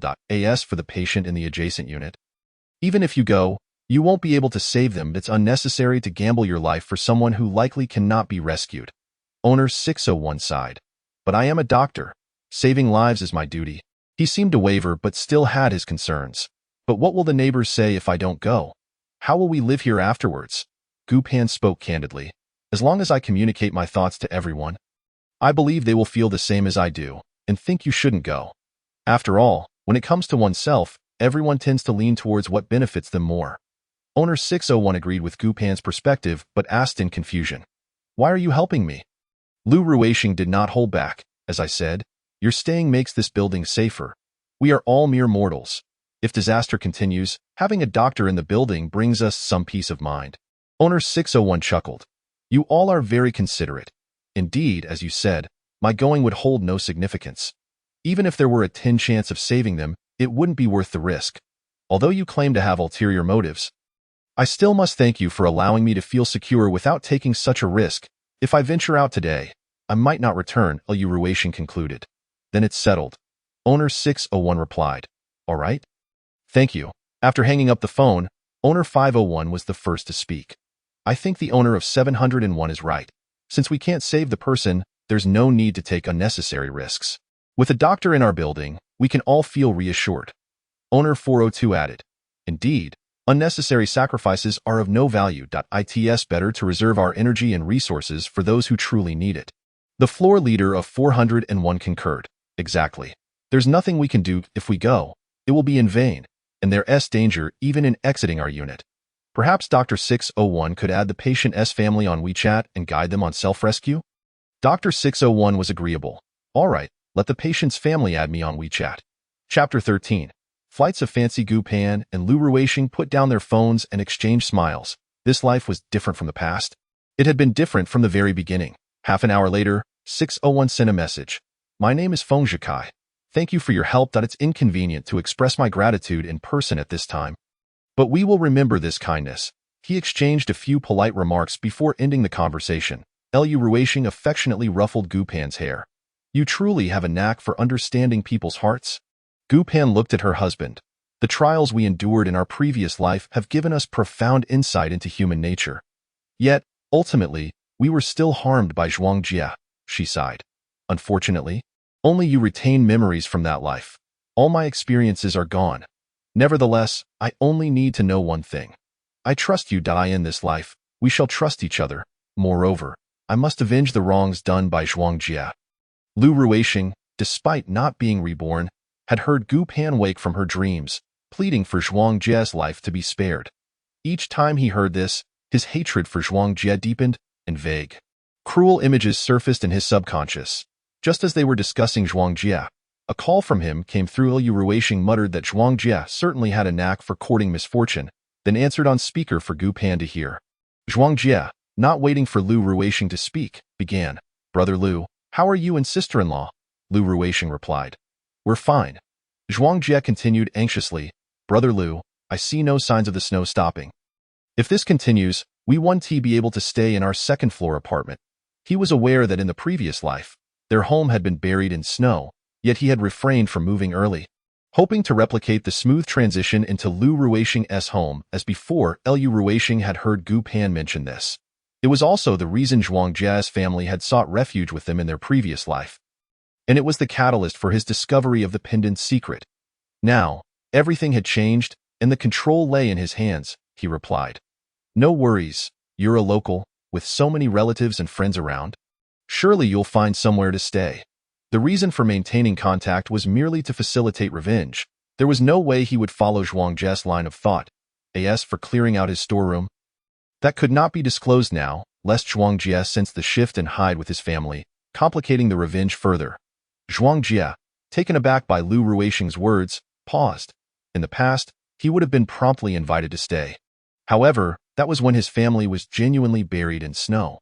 Perhaps he had spoken too soon, or maybe he should not disrupt the timeline of their previous life. Yet, if it were not for the urgency to acquire space and resources sooner, what was the point of being reborn?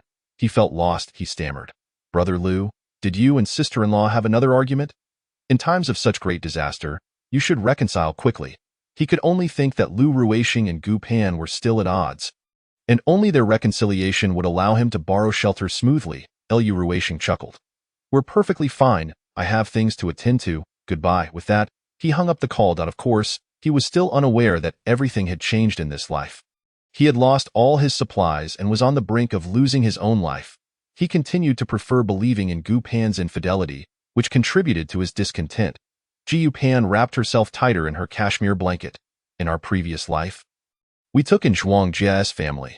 Your skills allowed you to venture outside with him for food, while they consumed our resources, ultimately costing us our lives. They were truly worse than beasts.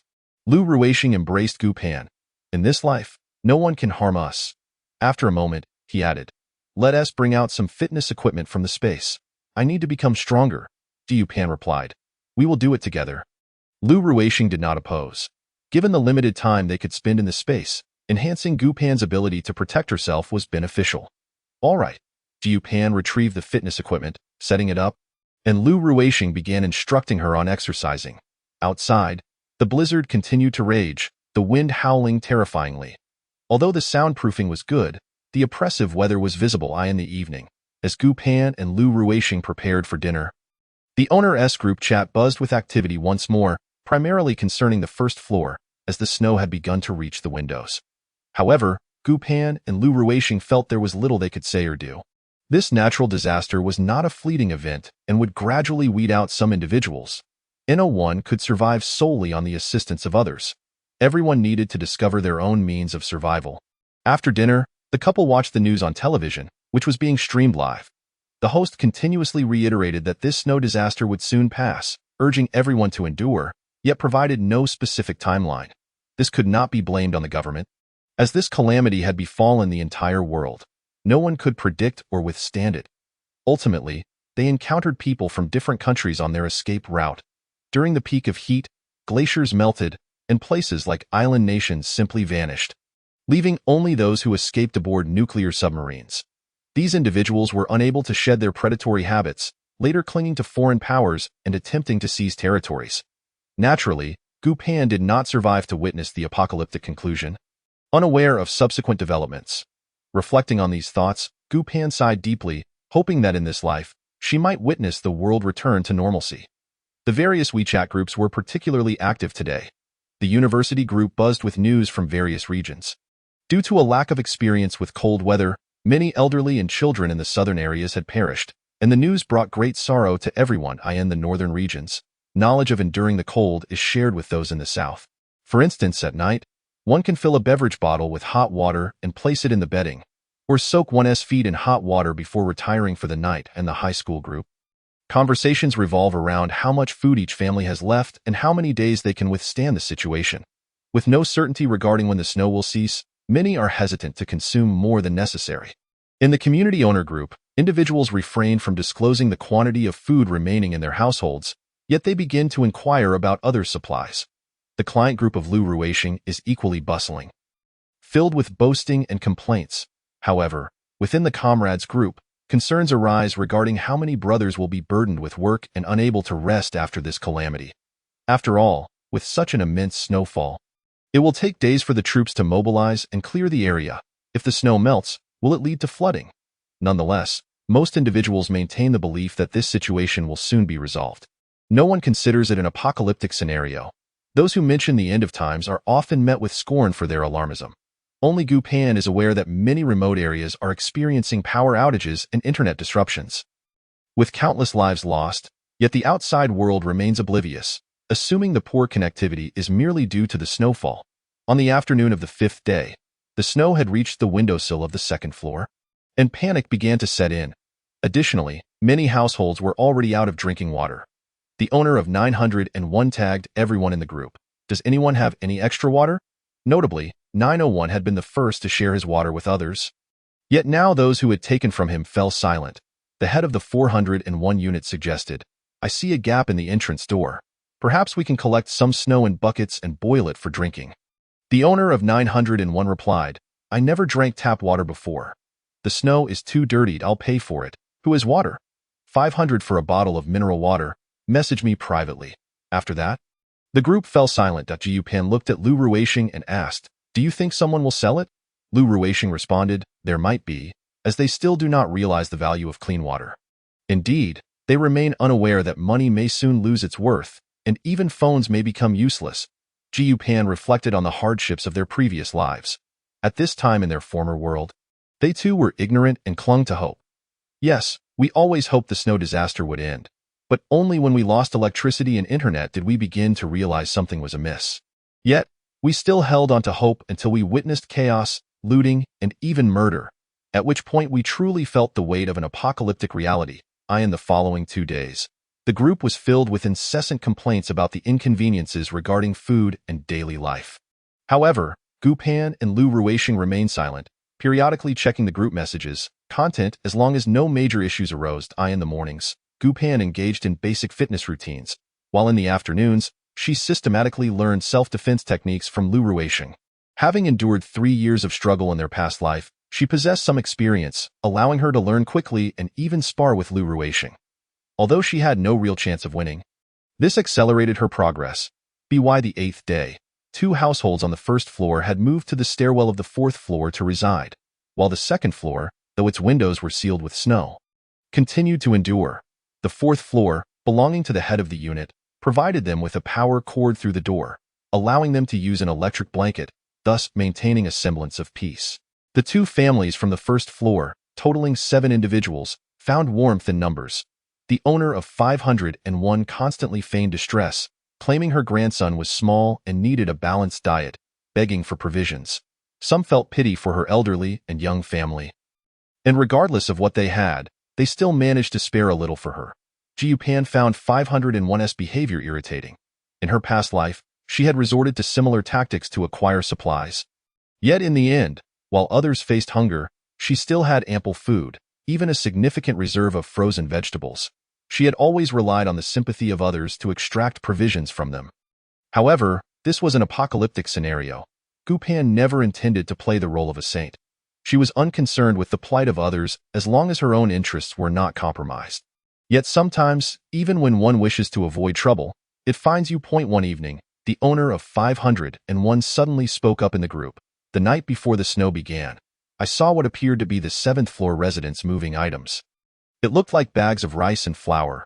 If they could share some with each household, wouldn't that prevent everyone from going hungry? It was not surprising that this elderly woman noticed such details. She had a penchant for gossip and prying into others' affairs, knowing who lived on which floor and what they likely did. Yet, on such a frigid day, when few ventured outside, who could have imagined she would still be out and about? Gu Pan turned to Lu Ruixing and said, "We need to go to the unit across the hall." Lu Ruixing understood his wife's implication. If the neighbors admitted to hoarding grain, trouble would ensue. They hurriedly went out, just as Chen Xiaonan opened the door. Upon seeing them, he invited them in. Chen Xiaonan's home lacked electric heating, making it quite cold. Jiu Pan wrapped herself tightly in a blanket and, foregoing pleasantries, stated directly, "Teacher Chun, we do not wish to distribute our food. Firstly, no one can ascertain when this snow will cease or when we will be able to procure food again. Secondly, if we share unevenly, it could lead to resentment. Finally, perhaps some individuals prefer to hoard supplies, and they may possess more than we do. You may consider us selfish, but..." Chen Xiaonan interjected, "You are right. This is not selfishness. I was about to discuss the same matter with you. Since that is the case, let us devise a plan to deter others from setting their sights on us." Chen Xiaonan breathed a sigh of relief, speaking with certainty. This revelation genuinely surprised Gu Pan and Lu Ruixing, as Chen Xiaonan's resolute stance made them wonder if he too had experienced reincarnation. The couple instinctively began to observe his home, curious if it was filled with supplies. However, upon further reflection, if they had indeed stockpiled many provisions, they would not easily allow outsiders inside. Jiu Pan and Lu Ruixing had not anticipated the situation developing in this manner, yet it was fortuitous for them. Lu Ruixing suggested, "We have a few bags of cement and sand at home. I'll take a photo in a bit," claiming that Teacher Chun helped me move them up a few days ago for a turtle pond I'm building on the balcony. Everyone knows I'm in renovation. It's plausible. Once home, Gu Pan retrieved some sand and cement from their storage space and took pictures on the balcony. That moment, Chen Xiaonan had already spoken in the group. The night before the snow began, I assisted the neighbors across the hall in moving items. But they were not rice and flour. They were cement and sand. He is a contractor, and he mentioned wanting to build a turtle pond on his balcony. The owner of 501 retorted, "Come on, you just don't want to share your food with us. Raising turtles? Who are you trying to fool?" The head of the 401 unit remarked at this time, "We must unite and assist one another. If the two owners on the 7th floor truly have food, please share it to help everyone in need. Once the disaster passes, we will all be grateful." Gu Pan then shared her freshly taken photo. "These are indeed cement and sand. I will leave them at the door. Anyone who wants some can come and collect it." Chapter 15. Rational neighbors. Following a moment of silence in the group, individuals began to individually tag the owner of 501. The owner of 901 commented, "Grandma, just a few days ago you mentioned your grandson hadn't eaten vegetables or fruit for several days and had sores on his mouth. I gave you the only orange I had left at home, and yet you've hoarded 2 refrigerators of supplies. This doesn't add up. I don't want much. Just return what I gave you." The owner of 801 added, "Auntie, 2 days ago you took 2 apples and a box of instant noodles from me. Could I have them back?" The owner of 402 inquired, "2 refrigerators worth? Share some, and it could last our building for 10 days to half a month.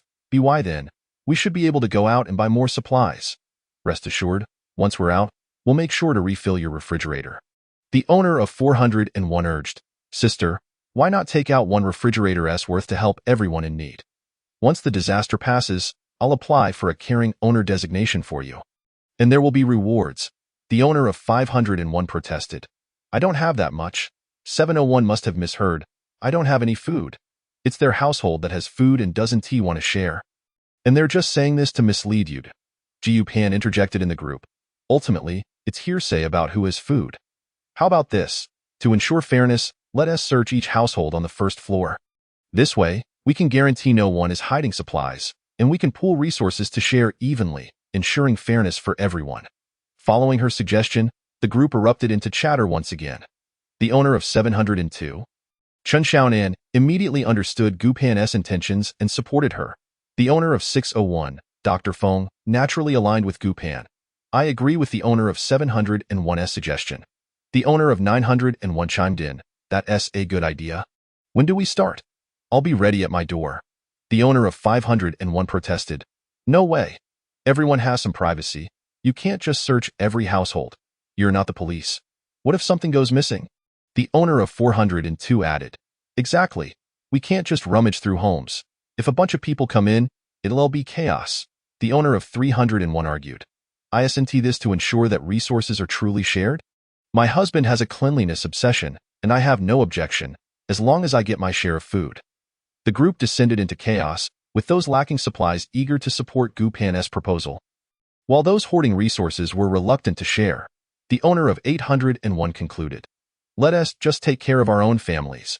This isn't the era of communal living. If things aren't divided fairly, it could lead to conflict." The head of the 401 unit conceded, "Indeed, I didn't consider this thoroughly. We don't have police, and we can't search homes. Otherwise, we would be breaking the law. However, I still advocate for mutual assistance among everyone. If there truly is a scarcity of food, we should coordinate with each other.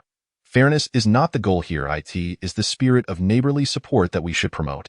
Gu Pan nodded in agreement. "Let us join forces. After all, in a few days, it will be a matter of survival. That time, what we have will still belong to us." The two of them moved their supplies to the entrance. And Qin Xiaonan, hearing the commotion, opened the door. "Xiao Lu, Xiao Gu, if you have nothing pressing, come in for a while." Gu Pan and Lu Ruisheng readily accepted, placing their items down as they entered. For being on the same floor afforded them the possibility of survival. If they had food, it would be ideal if their neighbors could become allies, alleviating fears of betrayal. Upon entering, they sat down, and Chen Lang served them hot water, addressing them as uncle and aunt. This child is quite talkative. During their first meeting, his parents had instructed him to call them that, but he remarked that they seemed too youthful, resembling older siblings instead. However, the recent harsh weather had tempered the child's usual exuberance. Chen Xiaonan took a seat opposite them. "Had it been 5 years ago, we might have simply given you our food without a second thought. Yet, 6 years ago, we used funds inherited from our overseas uncle to support several impoverished students. A year later, they claimed our assistance was uneven and escalated the matter to the school, leading to our dismissal from the public institution. Now, We teach at a private school. Hence, we have grown averse to being overly generous. Gu Pan and Lu Ruixing then comprehended the resoluteness behind their stance, recognizing that they would likely react similarly in their position. Duan Shumi continued. Nonetheless, we do not allow past experiences to breed mistrust toward others, nor do we become estranged from our kin. We still educate our children to be grateful and kind. But we refrain from being indiscriminately benevolent. Before assisting others, we must consider the consequences. Gu Pan listened to their discourse on being overly kind, understanding their perspective. Your character is admirable. Your principles are upright. A different person might not possess your breadth of vision. Chen Xiaonan replied. It took us 2 years to move past our ordeal. After the incident, we left our hometown and spent 2 years coming to terms with it, learning to confront it correctly. Initially, we were quite serious about it, but thankfully, our family supported each other, allowing us to let go. Sharing this with you today stems from our shared beliefs, ensuring we consider matters thoroughly before acting. What worried us most was that your outlook might differ from ours, Lu Ruixing, unable to disclose his true circumstances, remarked. I am an orphan, so I have experienced more than the average person from a young age, which has made me more rational. Chen Xiaonan was somewhat taken aback. I apologize, Lu Ruixing chuckled. It's nothing. It's merely a part of life. Duan Shumi turned to Gu Pan. We truly owe thanks to your Xiao Lu. Otherwise, our family would have been without food by now. The young lad has quite the appetite. If we hadn't prepared those grains and oils, we would genuinely be facing hunger, Duan Shumi added. That was also due to the last time when Chen Lang forgot to remove the key. Your Xiao Lu helped retrieve it for me, Lu Ruixing responded. Isn't that simply what neighbors do? The key point is they are not overly altruistic. In dire times, one must prioritize survival over self-sacrifice. If a neighbor were excessively selfless, it would be wise to keep one's distance. Clearly, this family does not fit that mold. Upon returning home, the two speculated that in a past life, this family must have perished while searching for food. As they had no relatives in this place and were thus compelled to seek sustenance, as night fell, the landlord's group chat was relatively silent. It seemed that food exchanges or trades were being conducted discreetly. That evening, Gu Pan and Lu Ruixing spotted someone ascending the stairs via the entrance camera, inspecting the cement and sand they had left outside before quietly departing. Although they all understood it was not food, they still wished to see it for themselves to fully relinquish hope. Chapter 16. Those lacking clarity the following day, the snow had reached the windowsill of the 3rd floor. The family from the 2nd floor had moved to the corridor on the 5th floor. But they had not achieved the same harmony on the 4th floor. The elderly lady in room 501 only restored their power after receiving payment. However, no one dared to act too harshly. Believing the calamity would soon pass and it was best not to offend others, in the afternoon, Gu Pan received a call from her good friend, Dong Mingyue. Before Gu Pan could speak, Dong Mingyue excitedly exclaimed, Pan Pan? You are truly my good fortune. You know, my mother-in-law is quite concerned with appearances, otherwise, she wouldn't be so eager for us to have children, fearing what others might say behind her back. Recently, due to the surplus of supplies in our household, she has gained quite a bit of face among the residents of our building. Although she has given out a considerable amount, her gaze towards me has finally softened. You have no idea how long it has been since I've seen her smile so radiantly. Upon hearing this, Gu Pan furrowed her brow tightly. She had previously warned her friend against distributing supplies, but it was already too late, and she felt powerless. Despite their close relationship in these dire times, she had no capacity to manage her friend's family's affairs. She had done all she could. Thus, she merely cautioned one last time. I heard this cold wave is expected to last a while.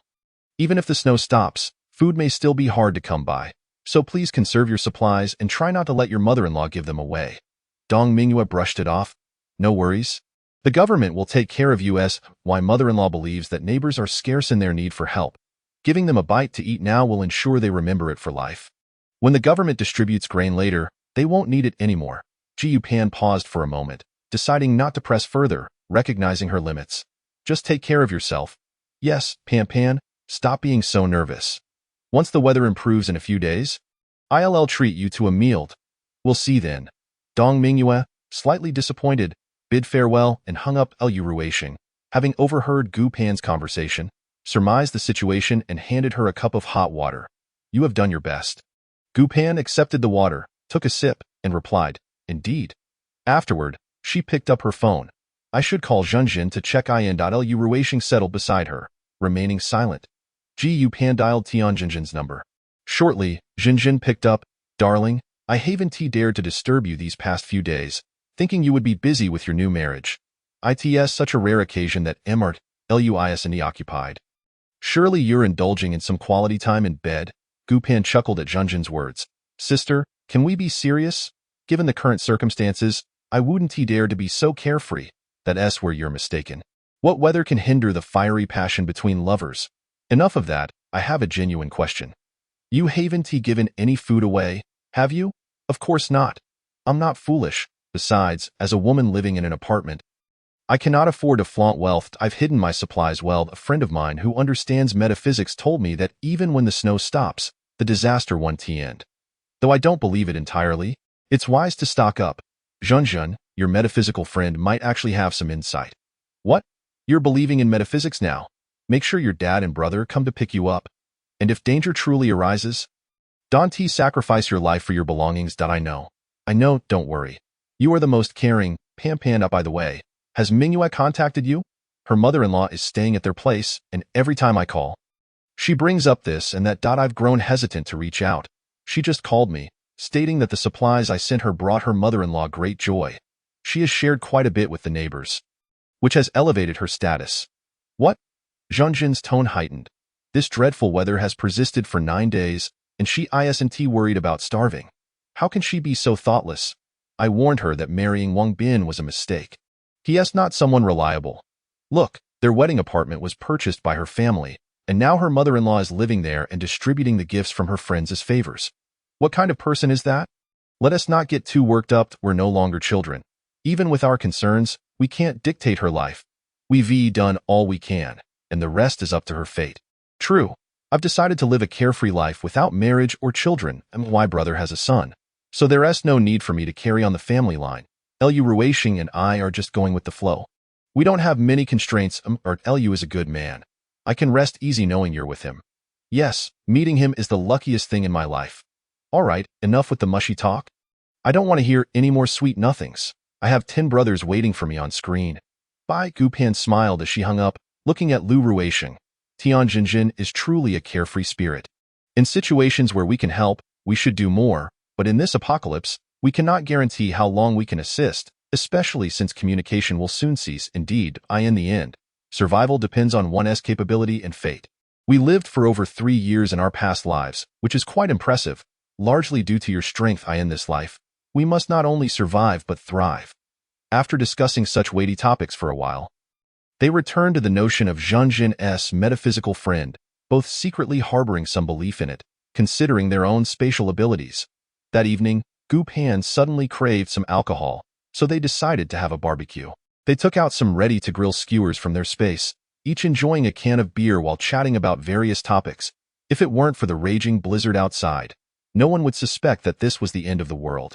On the 10th day, the snow finally ceased and the winds subsided.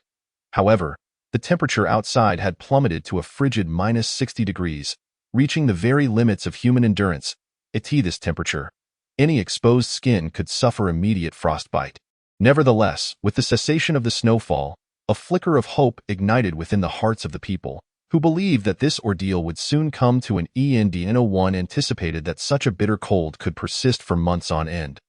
By noon, those standing on the upper floors could see soldiers in camouflage uniforms clearing the snow, instilling a sense of hope among the residents, who, despite the cold, opened their windows to cheer. The snow was too deep to be completely cleared, and the melting agents could only be applied to the main thoroughfares. An announcement followed, stating that the municipal authorities had distributed melting agents at the entrances of every residential complex, urging communities to organize teams to clear a path from the unit doors to the complex entrances. However, the supply of melting agents was limited. Should it prove insufficient, manual labor would be required to continue the efforts, calling for collective resilience in the face of disaster. Before long, the leader of the 401st floor sent a message to all residents. After deliberations by the homeowners committee, it was decided to implement a relay-style snow removal process. The building nearest to the complex entrance would send individuals first to dig a path to the entrance, and thereafter they would clear the route to the next building's unit door. Continuing this pattern, The homeowners committee communicated with the property management to waive the property fees for the first batch of residents for 6 months, while the last building would be required to serve as volunteers for the community for the same duration. It was understood that the most arduous task would fall upon the first group, while the last building would face the least hardship, as they would not need to clear snow at all. Thus, this compensation method was deemed acceptable by Ald. Gu Pan and her family resided in the second row of buildings. Not being the first nor the last, they would naturally follow along. Chapter 17. The final purchase restrictions. An hour later, the leader of the 401st floor issued a notification requiring each household in that building to send one person downstairs to assist with the snow removal. Lu Ruishing had already donned an exceptionally thick down jacket. Equipped with snow goggles, knee-high snow boots, gloves, and a scarf, ensuring that not a single inch of skin was exposed. Upon receiving the notification, he stepped outside. At the entrance, he encountered Chen Xiaonan, who was similarly bundled up. Though his jacket lacked the thickness of Lu Ruishing's, yet he had layered adequately beneath it to withstand the cold. Yu Pan gazed out the window, observing that strength lay in numbers in the distance. Snowplows were dispersing melting agents, followed by individuals sweeping the snow. While the snow on either side of the road still towered 10 meters high, at least the main thoroughfare was navigable, allowing people to venture outside. While many might have seen hope in this scene, Gu Pan understood that this cold wave would not pass swiftly, and that an unending array of disasters lay ahead. By evening, the entrances of the residential units were finally accessible. During dinner, the building leader once again reached out to all residents, informing them that tomorrow, all supermarkets in the city would implement ration sales, urging everyone to arrive early at their nearest supermarket to queue for purchases. After reading the message, Gu Pan turned to Lu Ruishing and remarked, "Tomorrow, with the time restrictions on purchases, each person can only buy a random food package, either snacks like biscuits and instant noodles, or some rice and flour. Moreover, not everyone will be able to make a purchase." Lu Ruishing, too, grasped the situation. "We are neither a major grain-producing province nor a vital transit point. Our reserves are scant. Given this temperature, vegetables and fruits have frozen beyond salvage, leaving only these items for sale.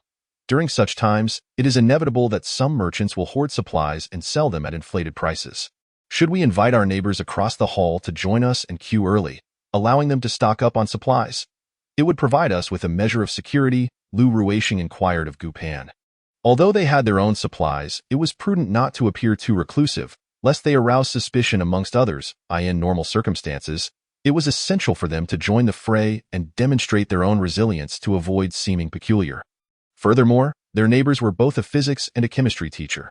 Should the generator or any similar equipment fail, having a physics teacher among them would prove beneficial, not merely because they lived across the hall. "All right, then you call Teacher Chindado, and also reach out to Dr. Fong in 601 to see if he needs anything, as he could be of assistance to us. What time should I arrange to meet them to queue?" On the first day, few were alert. Arriving at dawn would suffice. By the second day, however, some had begun to queue overnight, though the sales would last only 3 days. After hearing this, Lu Ruishing called Chen Xiaonan to confirm their plans to depart at 5:30 the next morning. Subsequently, he contacted Dr. Feng Zhokai from 601, suggesting that it would be prudent to queue together, to which Feng Zhokai readily agreed.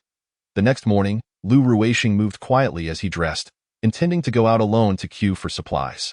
However, Gu Pan, having developed a habit of vigilance during the apocalypse, awoke at the slightest sound. "We agreed to go together. After 10 days indoors, I, too, wish to breathe some fresh air. It's freezing. If you want fresh air, just stand downstairs for a while," Lu Ruishing replied. "In my previous life, I went alone, but this time I wish to witness this harmonious scene, for it may not come again." Understanding Gu Pan's sentiments, Lu Ruishing did not dissuade her further. "Very well, just ensure you dress warmly and equip yourself properly. Rest assured, my memories from my past life remain intact. I have experienced." As they conversed, they layered on warm clothing, donning thermal tops and bottoms beneath sweaters and thermal pants, followed by their down jackets and pants, along with hats, gloves, and scarves. Snow goggles were essential, for should the sun emerge, their eyes could be harmed without proper protection. Finally, bundled in their snow boots, they stepped outside. Chen Xiaonan had already prepared. Upon hearing their door open, he joined them, stating that the three of them could queue separately to maximize their purchases. Their family preferred to be self-sufficient, so they prepared extensively rather than risk running short. Moreover, their son was now 15 or 16, and both parents wished to instill resilience in him amidst such harsh conditions. Descending to the 6th floor, Dr. Feng Zhikai separated from them, greeting them as they exited the building together. As they descended, they moved cautiously, for the 1st and 2nd floors still housed residents in the corridors. Given the extreme cold, driving was not an option, as the vehicles could not start.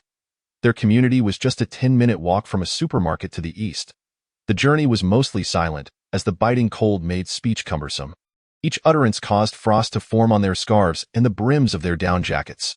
The supermarket was marked clearly with red flags and illuminated signs, making it impossible to lose their way despite the towering snow on either side. What would typically be a 10-minute walk took them 15 minutes today. Upon their arrival, they found 2 queues, each with over 20 people waiting. They hurried to join the lines, with Gu Pan and Lu Ruisheng splitting into separate queues. Recalling that the supplies differed on either side, ensuring a broader variety of goods, Chen Xiaonan suggested that the men and women from each family queue separately for safety, so he and Gu Pan lined up on one side, while Duan Shumi, Chen Lang, and Lu Ruisheng stood on the other. Naturally, Dr. Feng Zhikai gravitated towards Gu Pan and Chen Xiaonan's side. As they settled in, more people gradually arrived, and by dawn, over 200 individuals were queuing. Both lines had tables set up at the front, clearly marking the beginning of the queue, which fostered a sense of order among the crowd. While waiting, they listened to the conversations around them and learned that most families had sent only one member to brave the cold. Believing that after a few days, their fortunes would improve, No1 anticipated hoarding an excessive amount, as they reasoned that with sales commencing, food shortages would soon be a thing of the past. At 7:30, the supermarket doors swung open, preparing for sales. Due to the high number of people, sales officially began at 8 o'clock, with a strict limit of 1 purchase per person and no cutting in line. Before long, it was their turn. The 6 of them collectively purchased 6 packages, 3 of biscuits and instant noodles, and 3 of rice and flour, each package containing 5 bottles of beverages or mineral water. Selected at random. All items were packaged in plastic bags. The biscuits were not compressed but rather regular varieties from different brands, with 5 bags of biscuits and 10 bags of assorted instant noodles, alongside 5 sausages and 5 marinated eggs. The rice and flour bags contained 3 kilograms of rice, 2 kilograms of flour, and a piece of meat, all frozen, so there were no concerns about spoilage. Both types of packages were priced the same at 100 each. While this was more expensive than usual, it was understandable given the circumstances, as workers had arrived early to package the goods, and the supermarket had incurred significant losses, with canned fruits and vegetables having spoiled. Under these conditions, the pricing was deemed reasonable. Naturally, with uniform pricing, those who were less inclined to cook could exchange with those who were more adept in the kitchen. Chapter 18. A battle of wits in the WeChat group. Upon entering the unit, they spotted the owner from 501 at the entrance, who hurried over upon seeing them. "What did you manage to buy?" Gu Pan regarded the elderly woman, over 60, with a glint in her eye, feeling a twinge of annoyance. Their previous interactions in the group chat had been contentious, and now she approached as if nothing had transpired, seeking to glean information. Such individuals were indeed worrisome, as they lacked any sense of shame.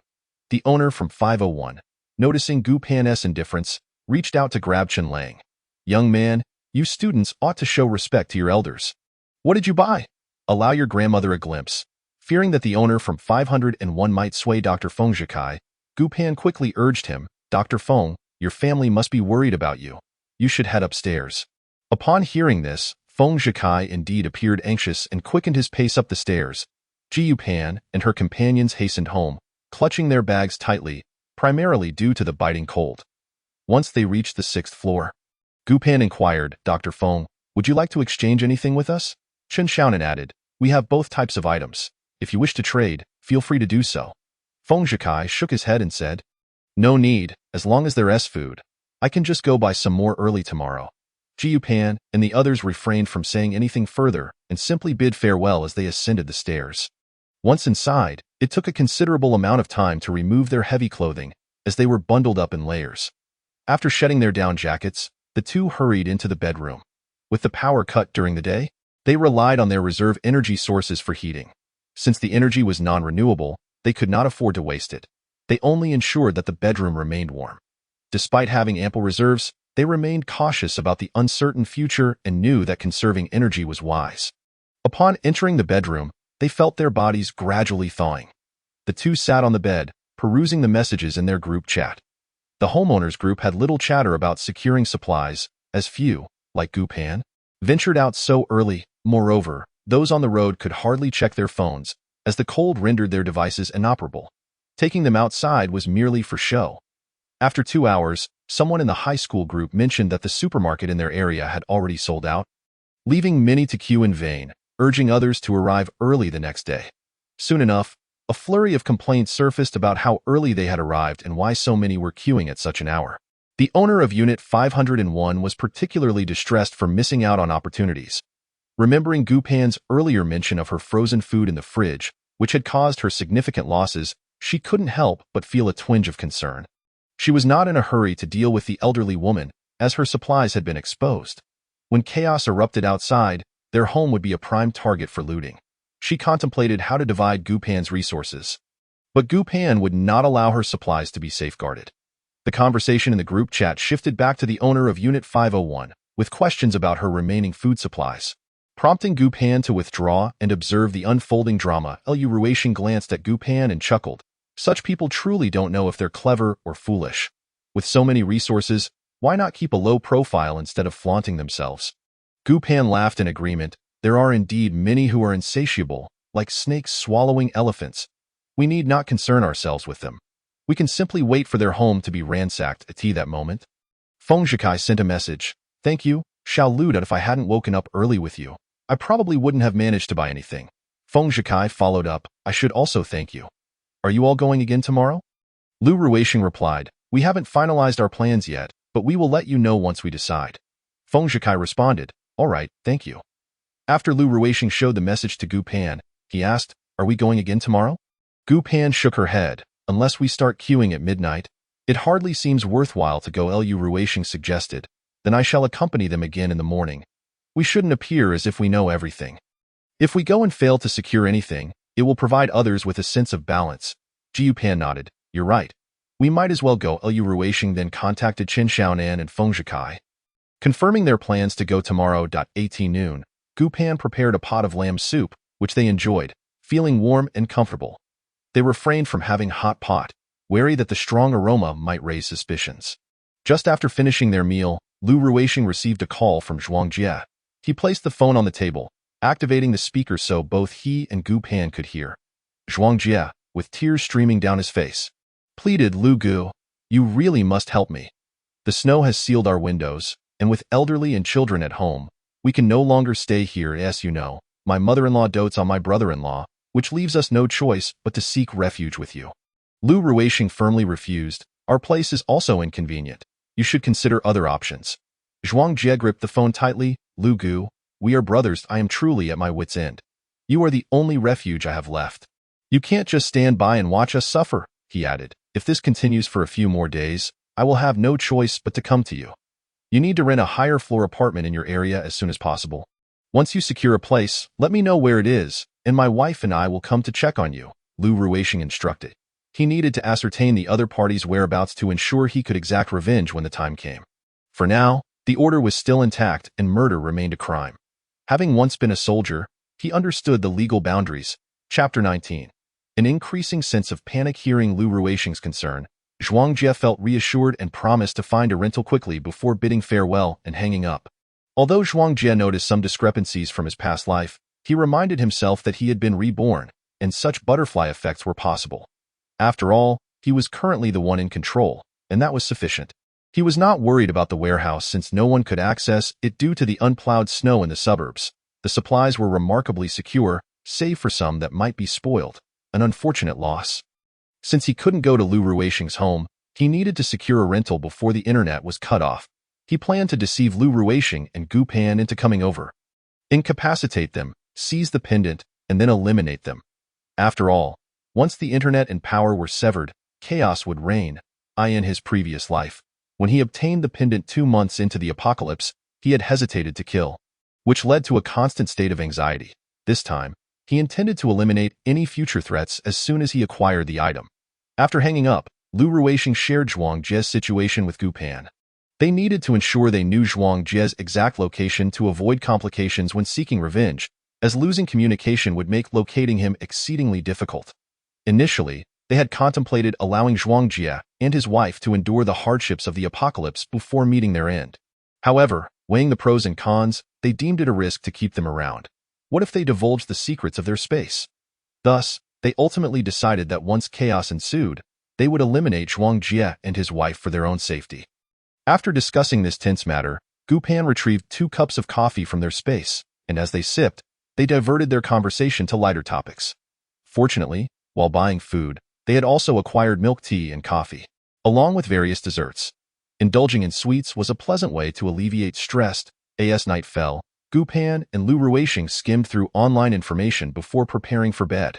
Just before they settled in, the building manager tagged all members in the group chat.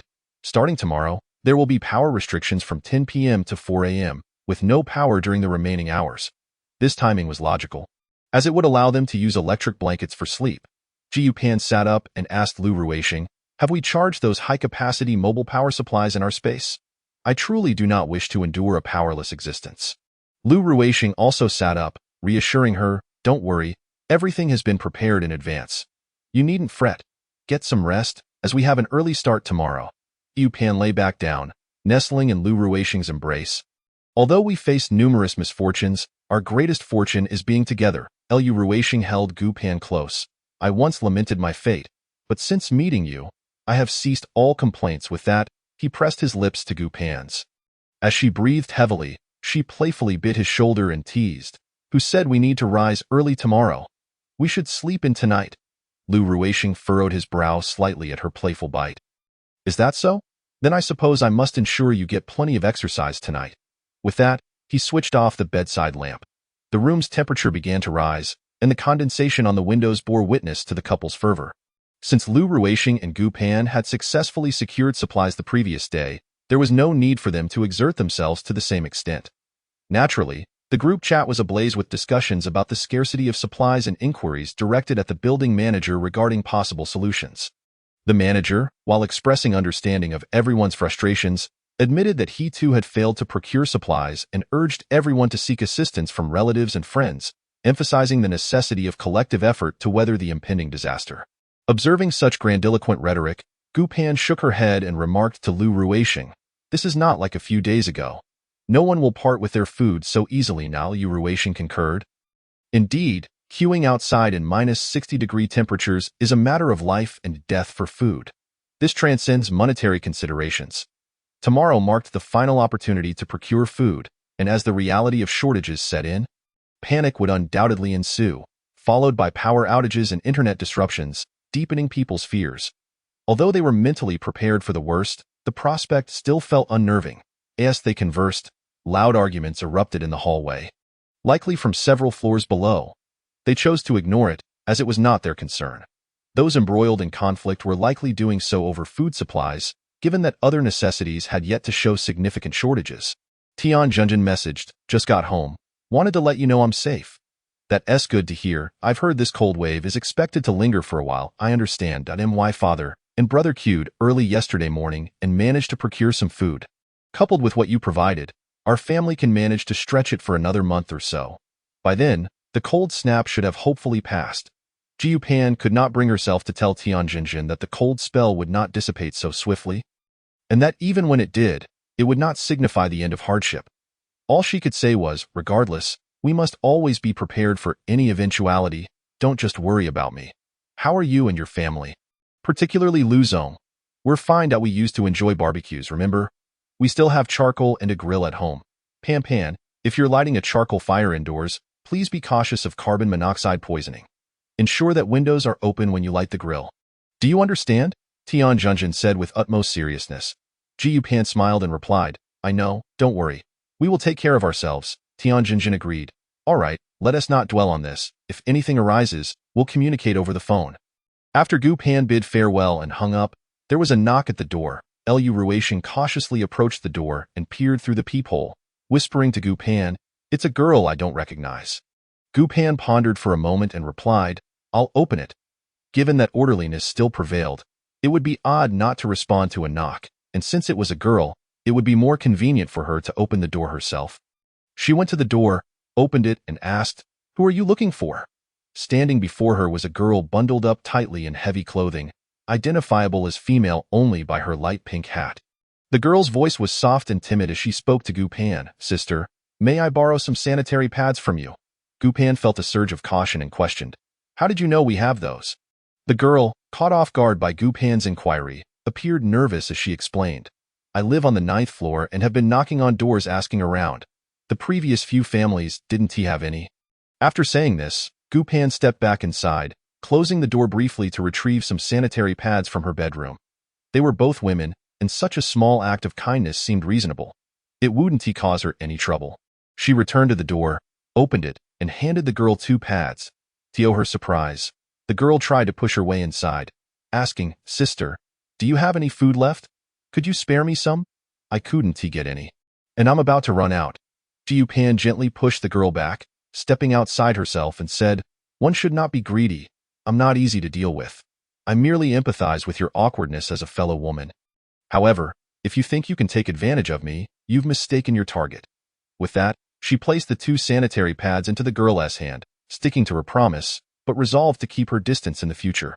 Once Gu Pan had closed the door behind her, Lu Ruisheng remarked, once the power goes out, we should secure the iron door. Otherwise, we want to know who might come knocking, and it could become bothersome. Agreed. We'll do that once the power is cut, Gu Pan replied. Soon, they could hear the girl's footsteps as she descended the stairs. Neither Gu Pan nor Lu Ruisheng had any clear impression of her. Only knowing that the resident of 901 was a wealthy individual who drank mineral water. This girl was likely from 902, quite mysterious indeed, as she had never participated in any group discussions. The more enigmatic individuals were, the more vigilance was required. Today's encounter was beneficial. At least they now had a sense of who lived there, which would prove useful should things descend into chaos. As the afternoon wore on, requests for supplies in the group chat multiplied, not just for food but also for toilet paper and hot water. With power being supplied only at night, many households lacked thermoses to keep water warm. When the power was cut, they would no longer retain heat, leaving them without hot water during the day, forcing them to borrow from others. Most families had exhausted their water reserves and resorted to boiling snow for drinking. Duan Shumi from 702, a chemistry teacher, shared a scientific tip in the group. Those with water filters could dismantle them to filter snow before boiling it for safer consumption. Their community was relatively well off. So most homes had water filters installed, while those without had to barter or purchase. Gu Pan and her family, however, would not partake in such activities, despite the supermarket being open for business, albeit with lines. Some had yet to procure any supplies. Nonetheless, everyone held on to hope that there would always be opportunities to buy what they desired, and that warmth would soon return, restoring the ease of purchasing whatever they wished. However, the following morning, everything changed. How could this happen? I haven't bought anything, lamented a resident of 901.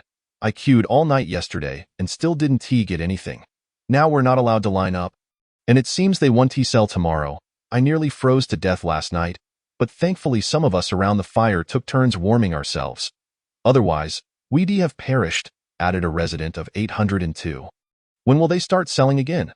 There's been no word, voiced another, filled with anxiety. Many began tagging the building manager. Currently, I have no updates. The information I've received only states that we will be notified in advance when the supermarket has stock, replied the building manager from 401. Could this truly be the end of the world? The temperature shows no signs of rising, and I've heard whispers that the electricity might run out too, said another resident of 1001. What? If the power goes out, how will we stay warm? How will we boil water?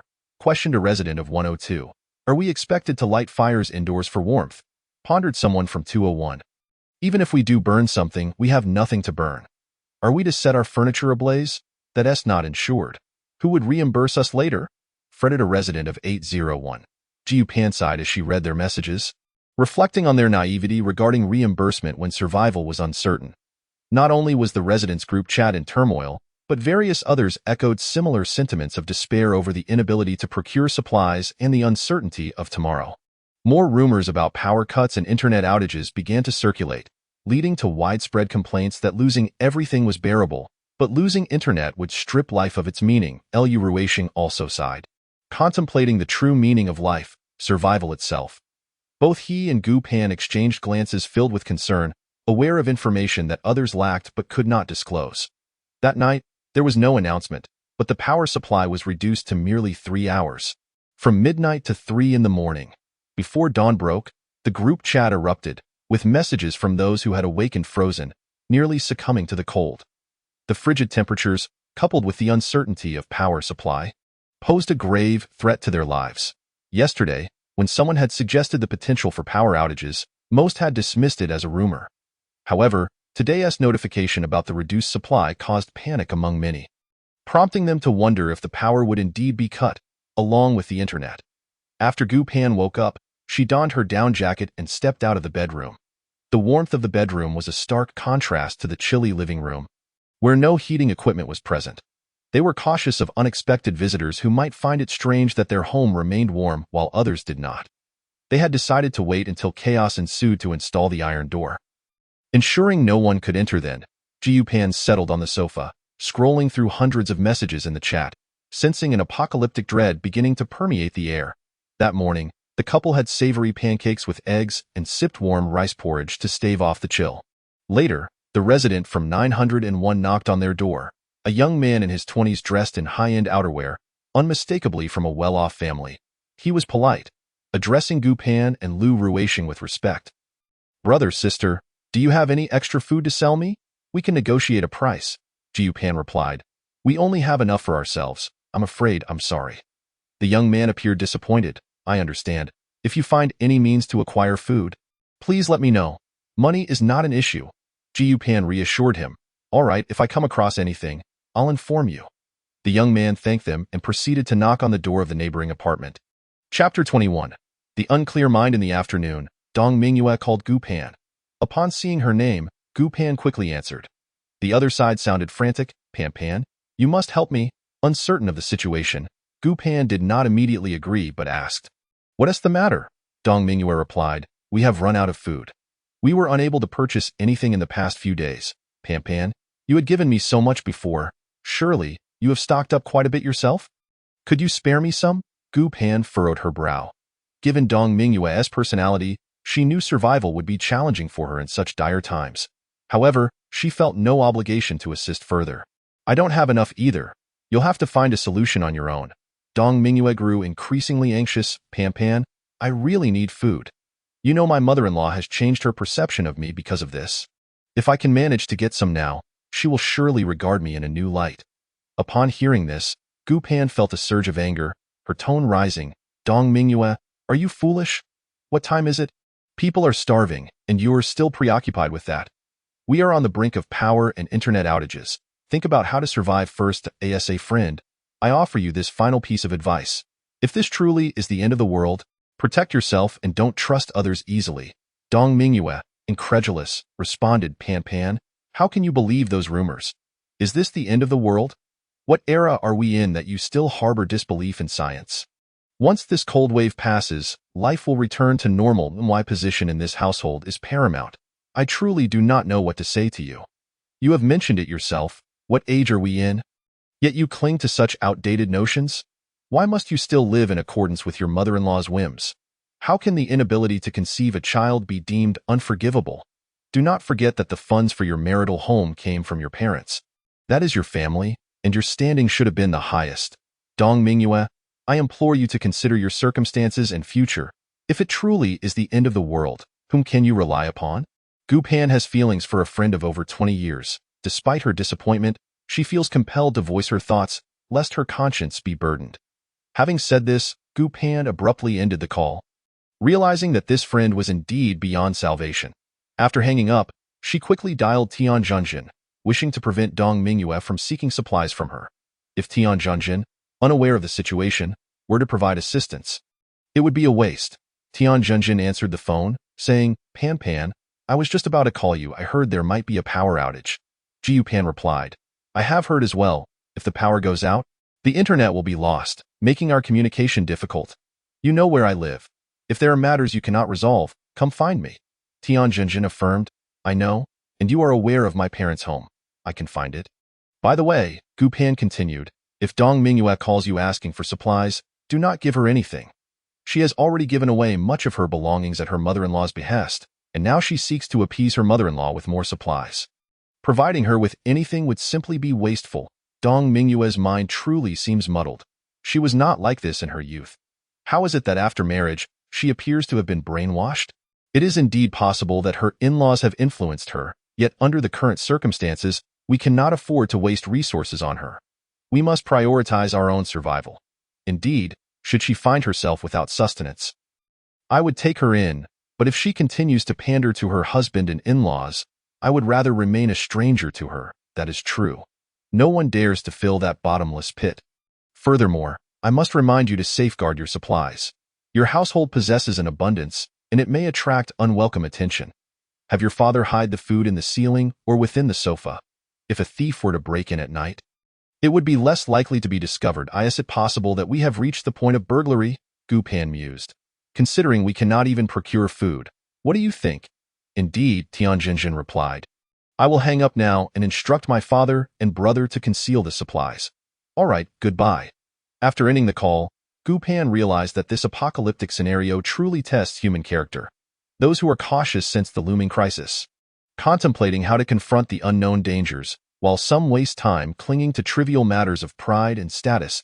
Lu Ruishing, observing Gu Pan's expression, comprehended her complex feelings. He chose not to speak, but instead sat beside her, offering comfort with a gentle embrace. Suddenly, they heard the sounds of a scuffle in the hallway. Although it was not on their floor, the commotion was loud enough to suggest a physical altercation, prompting Gu Pan and Lu Ruishing to investigate the situation. They needed to understand the capabilities of the residents in their building to ensure they could be more cautious moving forward. After all, this life is not akin to their previous one. In their past existence, they merely sought to survive. In this one, they must seize the initiative to live, necessitating a broader awareness of their surroundings for greater safety. As they stepped out, they noticed their neighbor from across the hall had also emerged, drawn by the din, with some suggesting they call the police, each eager to ascertain whether the situation might affect their own interests. Lu Ruishing shook his head. We have just come out as well at a tea that moment.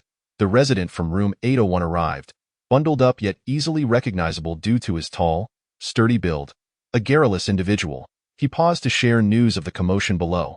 On the second floor, two families attempted to purchase food from room 501, but they refused to sell, leading to a tussle. The aunt from room 501 is quite formidable. She clawed at one of them, only to end up collapsing herself, claiming chest pain. The first floor called the police, but they are overwhelmed and asked the building manager to mediate. I doubt anything will come of it. In this bitter cold, such trivial matters hardly warrant our attention.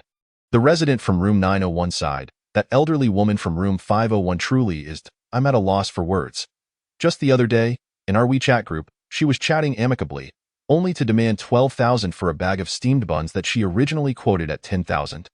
I couldn't be bothered to argue, so I simply bought them. The resident from room 801 scoffed. 501 truly lacks conscience. Who hasn't helped her at some point? Yet she hoards her supplies and refuses to share. And when she does sell, she charges exorbitantly. We must steer clear of her from now on. Gu Pan and Lu Ruishing remained silent. If this were peacetime, such thoughts might be rational, but in an apocalyptic scenario, conventional thinking no longer applies. The couple, Chun Xiaonan and his wife, listened quietly, choosing to remain uninvolved, having already suffered the consequences of their own matters. As they prepared to part ways, the resident from room 901 turned to Lu Ruishing, saying, Brother, if you find any means of acquiring food, please let me know. Thank you. Lu Ruishing nodded. This was not a difficult request. When the chaos ensued, he would inform him of where supplies could be found, and whether he could procure them would be his own matter. There was no loss in mentioning it. Chapter 22. The last flicker of hope as the power supply continued to dwindle. A sense of panic began to permeate the hearts and subconscious minds of the populace. The scarcity of food had already begun to disrupt the lives of the majority, yet all attempts to reach various departments yielded no results. Just as despair was taking hold, the building manager of room 401 issued a notification, announcing that the government would soon airdrop supplies for each community, with one representative from each household required to accompany her to collect them. This news, akin to a long-awaited rain after a drought, reignited hope among the beleaguered citizens. Gu Pan understood that this was the military's final act before withdrawing from the city, distributing some of their food supplies to the populace as a last contribution to the community. The main forces were preparing to establish a base, and the government was undoubtedly aware that this was no mere cold wave. For the greater good, a base must be constructed to withstand future calamities and to safeguard the remnants of human civilization. Without a base, the extinction of humanity would not be an exaggeration. However, the ordinary citizens remained oblivious, believing that government airdrops would ensure a steady supply of food in the future. Consequently, the hallway soon buzzed with activity as each household dispatched a representative to wait at the entrance with the building manager. Before long, the sound of helicopters filled the air, prompting a chorus of cheers as everyone eagerly anticipated the meager supplies being dropped into the vacant lot. Once the aircraft departed, the building manager led the residents to the supply area. With order maintained, there was no chaos as they collectively opened the boxes to distribute the contents according to the number of residents reported by each building manager. Their building housed a total of 22 households. With 21 currently residing there, the sixth floor was occupied solely by Dr. Feng Zhikai and his family. After the distribution, they carried the supplies to the entrance, where each family received their share: 5 bottles of mineral water, 5 packs of compressed biscuits, and 5 cans of luncheon meat. Upon seeing the meager provisions, some families felt disappointment. Those sent to collect were often the most robust members of the household, expecting a larger bounty, only to be met with this paltry offering, which was difficult to accept. The man from room 402 remarked with a tone of discontent, "This is far too little. We are a family of 5. And this will barely last 3 days. Moreover, our child is only 8 years old. Subsisting on this is not sustainable." A man from room 301 echoed his sentiment. "Indeed, our elderly matriarch is 70 years old. How can she endure such a diet day after day?" The building manager addressed the crowd. "This disaster is but temporary. The government will not abandon us. Once the temperature rises, things will improve, and for now, we must endure together." The resident from room 802 expressed frustration. "Manager, please do not try to placate us with empty words. If you truly wish to help, could you persuade the family in room 501 to share some of the frozen vegetables and fruits from their refrigerator? The food we have is hardly sufficient. To be blunt, it's not even enough to keep us regular." Before the building manager could respond, the elderly woman from room 501 hastily interjected, "We have nothing left. I sold all of it days ago. Please stop fixating on us." With that, she grabbed a box of supplies and hurried upstairs. That night, the power outage persisted, leaving many households shivering in the cold, primarily due to the lack of hot water. Some resorted to filling water bottles with hot water to keep warm in bed, while others attempted to light fires indoors using iron basins filled with discarded items to boil water. However, lacking experience and using subpar materials, their efforts resulted only in clouds of smoke filling their homes and the hallway, with little success in boiling water. Throughout the night, although the community lay in darkness, the sounds of distress echoed. Children cried, the elderly lamented, and couples quarreled. Though unseen, the grim tableau of suffering was palpable. The following morning, conversations in the group chat dwindled as many phones had died. While those with portable chargers managed to check in, asking how everyone was coping, by noon, Lu Ruixing received a call from Zhuang Jie. Zhuang Jie was still warm and courteous. "Brother Lu, we have found a rental apartment in this community. Specifically in Building 5, Unit 3, Room 704. I have it all set up and plan to visit you and your wife. Are you home?" Due to the necessity of waiting a few more days to attend to Zhuang Jie, they had many pressing matters to address in the meantime. Upon hearing Lu Ruixing's words, Zhuang Jie felt a surge of happiness. "All right then, Brother Lu, I shall await your arrival." Lu Ruixing replied, "Very well. As I lack a power bank, please refrain from calling me. If anything arises, send a message instead. I must conserve my battery." He was merely interested in knowing the other party's whereabouts and wished to avoid unnecessary banter. Zhuang Jie understood and responded, saying that since he would be home, it would suffice for them to come directly to his residence if they were unable to reach him. After ending the call, Lu Ruixing turned to Gu Pan and remarked, "It seems this phone may soon be rendered useless for us, doesn't it?" Gu Pan concurred, "Indeed. Once the battery dies, it will be akin to losing internet access. The power bank won't last more than 2 days, that is true. Thankfully, we are together, and there is little else to worry about, as long as we can cherish each day that lies ahead."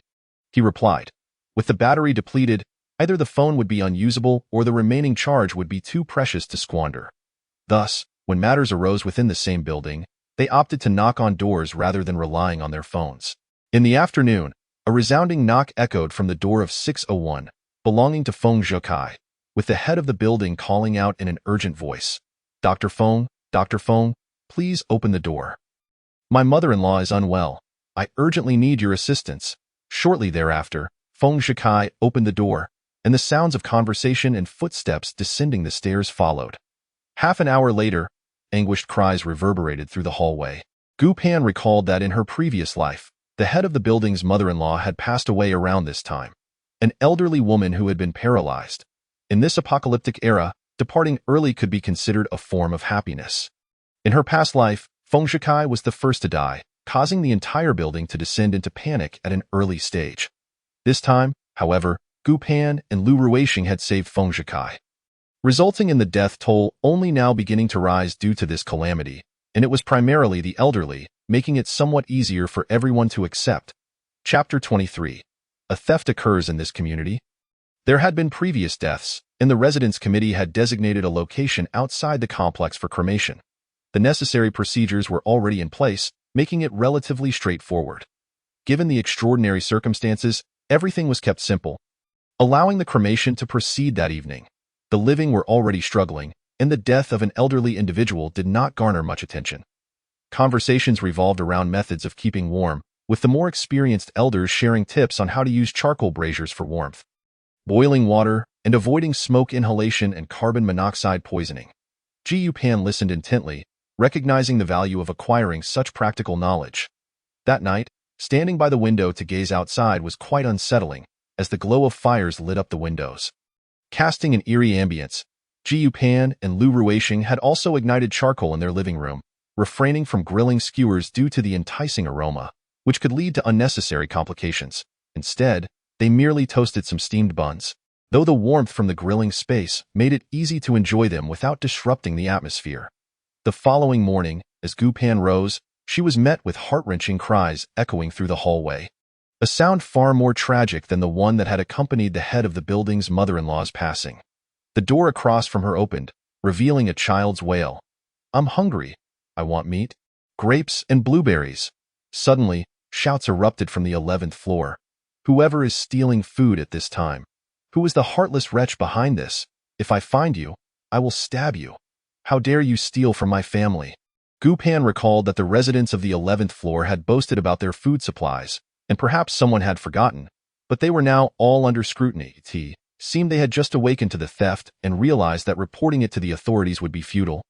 Prompting them to vent their frustrations in the cold weather, families tended to huddle in a single room for warmth, making it easier for intruders to go unnoticed.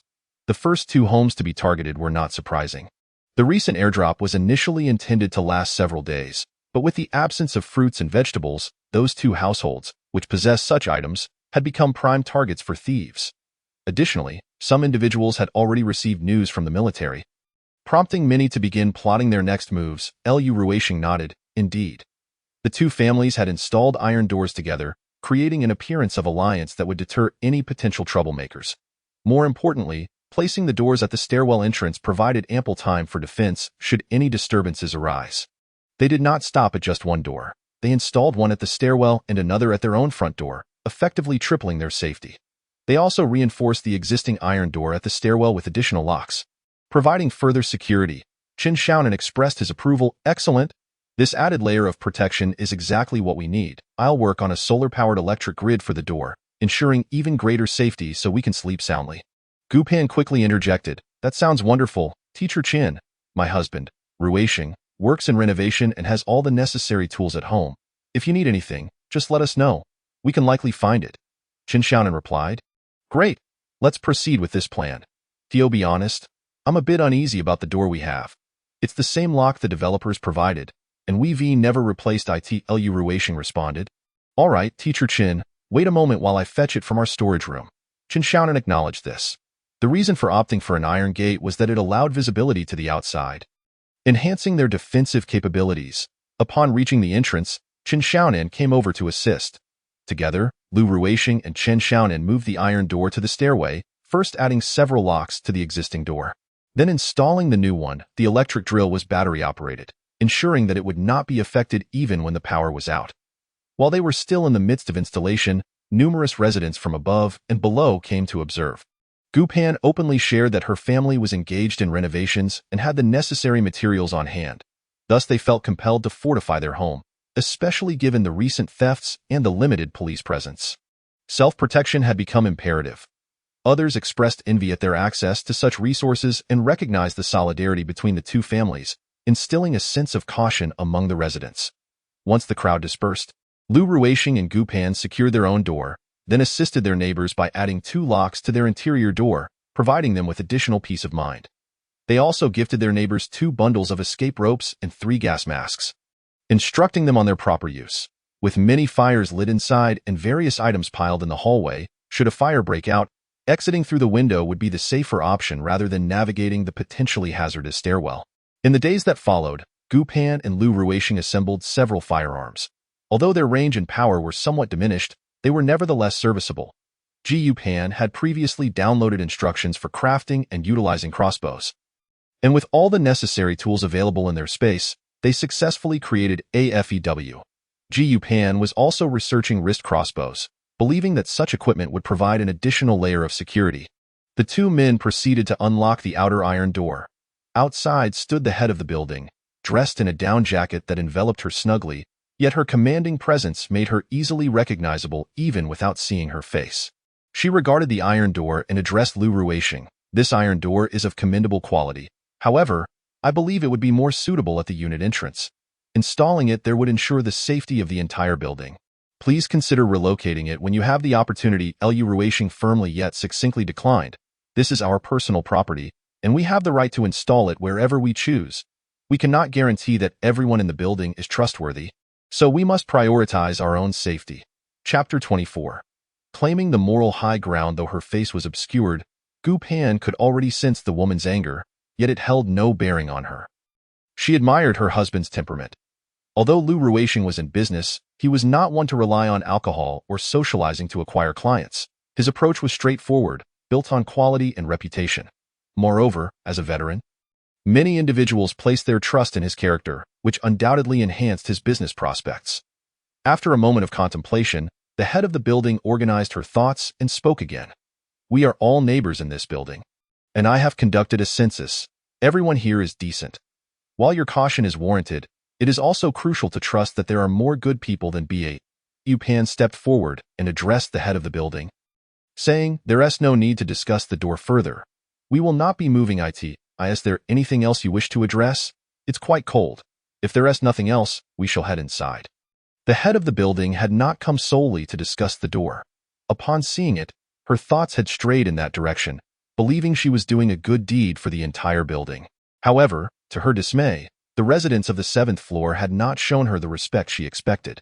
Despite her frustration at this failure, she quickly shifted back to the matter at hand, instructing them, "We will have a meeting downstairs shortly. At least one person from each household should attend." With that, she ascended to continue notifying others. Duan Shumi turned to Gupan and asked, "Are you going to attend?" Gupan considered it and nodded. "I suppose I'll go to listen." Duan Shumi replied, "Then I shall go as well." Their unit was relatively spacious, with 2 rows of chairs, and soon many residents had gathered. Feng Zhikai from 601 naturally stood alongside them, feeling a sense of camaraderie with Lu Ruixing and Chen Xiaonan. Before long, the head of the building had completed her notifications, and nearly everyone had arrived. The building manager clapped his hands a few times and declared, "The purpose of gathering everyone here today is to discuss how we can collectively navigate through these trying times. Our community has recently experienced a spate of thefts, likely the work of a gang. With the police force currently stretched thin, we must rely on ourselves. I propose organizing the men in our building into shifts for nighttime patrols, so we can safeguard our home together." Gupan recalled that in her previous life, they too had participated in such an initiative, believing in the importance of mutual support. However, after electing Lu Ruixing as their leader, they gradually became dependent, with many taking leave, leaving the burden on Lu Ruixing. This time, Gupan was determined not to let her family bear the brunt of it that moment. The resident from Unit 501 voiced strong support, stating, "I think the manager's suggestion is excellent, and I fully endorse it." A young man from Unit 901 glanced at the elderly lady from Unit 501 and remarked, "Auntie, your household lacks men, so you're not contributing." Are you really in support?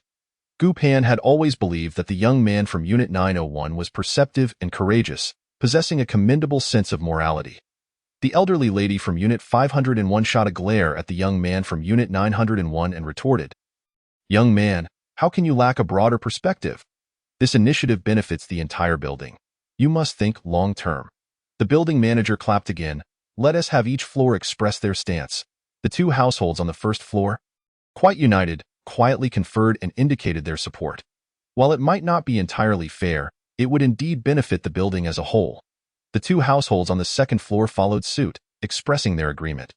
With each floor in accord, Gu Pan and her group felt no need to stand out, as they intended to reside there for several more months. However, when it was their turn to express their position, Gu Pan first addressed potential concerns. She stated, "My husband is a retired soldier, injured in service to our country, and cannot be overworked. We are willing to cooperate with the shift scheduling, but please do not assign us any extra duties." Since the building manager seemed fond of moral persuasion, Gu Pan decided to seize the ethical high ground first. Liu Ruisheng understood that his wife had her reasons for saying this and nodded in agreement. "I indeed cannot be overexerted. I hope everyone can understand." The building manager could no longer apply moral pressure, but she was still concerned about the iron door. She remarked, "Well, I will try to minimize your family's time on the patrol schedule. We must not let a veteran who has served our country suffer. However," she added, "I must mention that your iron door is more suited for the entrance of the building. We are currently in a phase of mutual aid, and I hope you can consider the collective needs of our community." Her words resonated with many in the building, sparking further discussion. Liu Ruisheng had never considered relinquishing his stance regarding the door, stating, "Access to the building is not limited to the main entrance. The windows and stairwells on the second and third floors can also be entry points." Just as the building manager was about to speak, Gu Pan interjected, "Moreover, there are only 2 keys for that door. Who will manage them? If someone has an emergency in the middle of the night, will they knock on the door of the person holding the keys?" The building manager organized her thoughts and responded, "We can find solutions for what you mention. We can seal the windows on the second and third floors with wooden boards and iron railings, and keep the keys inside the door to ensure they are inaccessible from outside while allowing free access from within." After saying this, the building manager felt quite clever for coming up with a solution so quickly. Gu Pan chuckled at her suggestion and cleared her throat. "First of all, sealing the windows with wooden boards will not be effective. And do you even possess iron railings? Secondly, how can you ensure that everyone in the building is trustworthy? Why did the thieves target families with ample resources? Our group chat consists only of residents here. Doesn't that strike you as odd? Perhaps someone casually mentioned it, but it's also possible that someone is colluding with outsiders. Therefore, I cannot compromise my safety based on such uncertainties. We will not be moving the door." Upon hearing Gu Pan's remarks, the crowd began to murmur, recognizing the validity of her concerns. How could the thieves have such a clear target? If it were merely a matter of loose lips, that would be one thing. But if someone within the building were in collusion with outsiders, that posed a serious threat. The building manager felt a pang of anxiety. While she could manage the building, what if someone were indeed in league with external forces? She realized that her authority, which should serve to protect her family, could backfire if there were a breach of trust. Liu Ruisheng, sensing the unease among the residents, opportunely interjected, "Thus, if one has nothing to hide, it is imperative to prioritize safety and protect one's home. In fact, without an iron door or additional locks, one can barricade their front door with furniture before sleeping. Even if a thief manages to pry open the door, they would likely make noise, and we must also consider fire safety, planning how to exit swiftly in case of an emergency, especially since many rely on fire for warmth nowadays." This discourse seemed to provide a sense of assurance to everyone present, as they acknowledged the wisdom in Liu Ruisheng's words. That moment, thoughts turned to how best to secure their doors and prevent fires, while the placement of the iron door became a secondary concern. They sought Liu Ruisheng's advice on theft prevention strategies. The building manager, no longer fixated on the iron door, shifted her focus to ensuring adequate protection against theft and organizing the nighttime patrols. Typically, each family would contribute one member, but households without men, such as Unit 501, and those with elderly men would require further investigation to confirm numbers and arrange shifts. Due to the internet outage and the limited battery life of a few mobile phones, the WeChat group had become entirely ineffective. Therefore, she instructed each household to write down their circumstances and place the notes on their doors. Once she had organized the information, She would post the schedule on the first floor for everyone to see the next morning. As they returned home, the couple discussed the thefts and the possibility of receiving food airdrops, as their supplies were running low. Upon arriving home, they no longer worried about being seen, as the many iron doors ensured their privacy. The neighbors across the hall understood boundaries and would not peek inside. Furthermore, if they knocked, Gu Pan and Lu Ruixiang could take their time before answering. Jiu Pan retrieved a home generator from their storage space and placed it in the study, subsequently setting up several electric heaters around the house. The temperature rose quickly, and the couple no longer needed to wear down jackets indoors, instead donning cozy coral fleece sleepwear. Once they were settled, they sat on the sofa and chatted, with Gu Pan explaining her earlier comments about her husband's military discharge and recounting how they had been taken advantage of in their past life. The following morning, after breakfast, Gu Pan and Lu Ruixiang went downstairs to check the patrol schedule and planned to stroll around the community. Based on Gu Pan's memories, she knew that chaos was imminent within the next couple of days. So they needed to gather useful information and pinpoint the most accurate timing to raid the marketplace before the good items were gone. Their primary objective was gold, to extend the duration of their storage space. Should they encounter sudden disasters in the future, they would need a few days to hide without being expelled from their sanctuary. As they stepped out of their building, they heard cries coming from the front of the adjacent building and quickly made their way over. A crowd had gathered at the entrance of that building. Jiu Pan approached an older woman who appeared to be keeping watch and inquired, "Sister, do you know what has happened here?" The woman, being somewhat of a gossip herself, was likely drawn to the commotion despite the cold weather. Jiu Pan, uninterested in gossip, pressed for specific information. "When did this happen? Why haven't the police arrived yet?" Gu Pan managed to capture several key pieces of information. The police station was unreachable, and it was likely that other departments were also unstaffed. She recalled hearing in her past life that this incident had occurred in the afternoon. It wasn't until the following midday that they learned of rampant robberies at the major shopping malls, with no one to intervene. Consequently, everyone rushed to the malls to loot, but by then, it was too late. There was little left, and they could only scavenge for scraps. The ensuing chaos marked the true beginning of the apocalypse. Reflecting on these events, Gu Pan thanked the woman and awaited one last piece of information regarding whether the building manager had found anyone at the police station. Lu Ruixiang sensed his wife's urgency and the confidentiality of their conversation, indicating it was crucial, and quickened their pace home. Once inside, Gu Pan shut the door and instructed, "Call every relevant department to confirm whether anyone is answering. If they are not, we can proceed to the marketplace for our $0 shopping spree." He hastily grabbed his phone and began dialing, reaching out to every department he could think of, ultimately confirming that no one was answering. The couple quickly changed into warmer attire and set out. Upon reaching a secluded area, Gu Pan took out a snowmobile from their storage space, and Lu Ruixiang rode it, carrying Gu Pan towards the nearest shopping mall. They bypassed the main entrance, opting instead for a strategic side entrance they had scouted earlier, digging a tunnel through the snow to break in. Upon entering the mall, they headed directly for the gold store, only to find two individuals, one tall and one short, filling bags with gold from the display case. Hearing their commotion, the tall man exclaimed without turning, "Brother, this is absolutely incredible. Who would have thought there would be a day when gold is just lying around for the taking?" Lu Ruixiang spoke up, "I am not your elder brother. We do not wish for conflict and hope to remain uninvolved with one another." The tall man halted his actions and turned to Lu Ruixiang, saying, "With just the two of you, you think you can compete with me for resources? I've never killed anyone and have no desire to start now. If you know what's good for you, you should leave quickly." Jiu Pan drew her gun and aimed it at them. "I have taken lives. Would you care to test me?" The tall man, frightened, dropped a heap of gold chains onto his foot, causing him to flinch. However, upon realizing that Gu Pan was a woman, the shorter man's wariness lessened considerably. He sneered at Gu Pan, "You filthy wench, don't think you can intimidate me with a toy gun. I was raised to be tough. Since you refuse to leave, I'll make sure you two become a pair of dead lovebirds." Chapter 26. A frenzied haul of gold. Gu Pan chuckled at this and lifted her gun, aiming at a wooden rack beside the short man. With a resounding bang, the wood shattered into splinters. She declared, "I thought with this much supply, we could each take our share, but now you're pushing your luck?"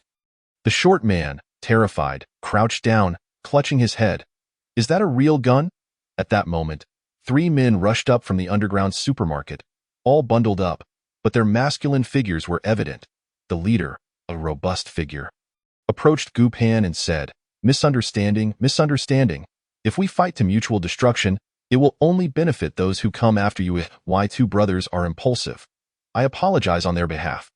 Let us each take what we need without conflict." Gu Pan replied, "You are a wise man. Let us agree to coexist peacefully. These items do not belong to any one person. We can take what we can by our own means." With that, Gu Pan pulled Lu Ruixing into a nearby deserted gold shop counter, and they swiftly began collecting gold. Gu Pan's objective was gold, so she and Lu Ruixing removed their backpacks and stuffed them along the counter. Of course, while it appeared she was filling her bag, everything was actually being stored in her space. The two men had carts, allowing them to take more without burden, while Gu Pan and Lu Ruixing's backpacks were equipped with wheels, alleviating concerns about carrying too much. Before long, they had divided up the 5 gold shop stalls on the first floor. Gu Pan and Lu Ruixing plundered 3 stalls, while the other 2, intimidated by their guns, took 2 stalls without contest. Dragging their backpacks, the duo descended to the underground supermarket.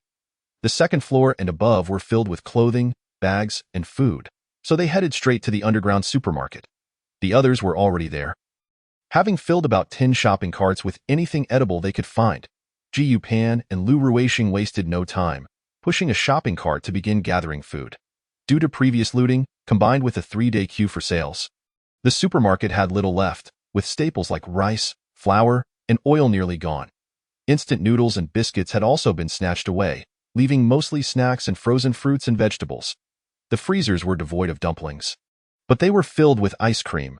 Gu Pan, not overly discerning, began tossing various items into the cart, making sure to discreetly store what she could into her space, as she had become adept at using it. Soon, they had filled over a dozen shopping carts. However, taking more in front of others was impractical, and they couldn't openly store items in their space either. Having gathered nearly everything they wanted from this market, they tied the carts together with rope and pulled them up to the second floor, exiting through the door they had entered.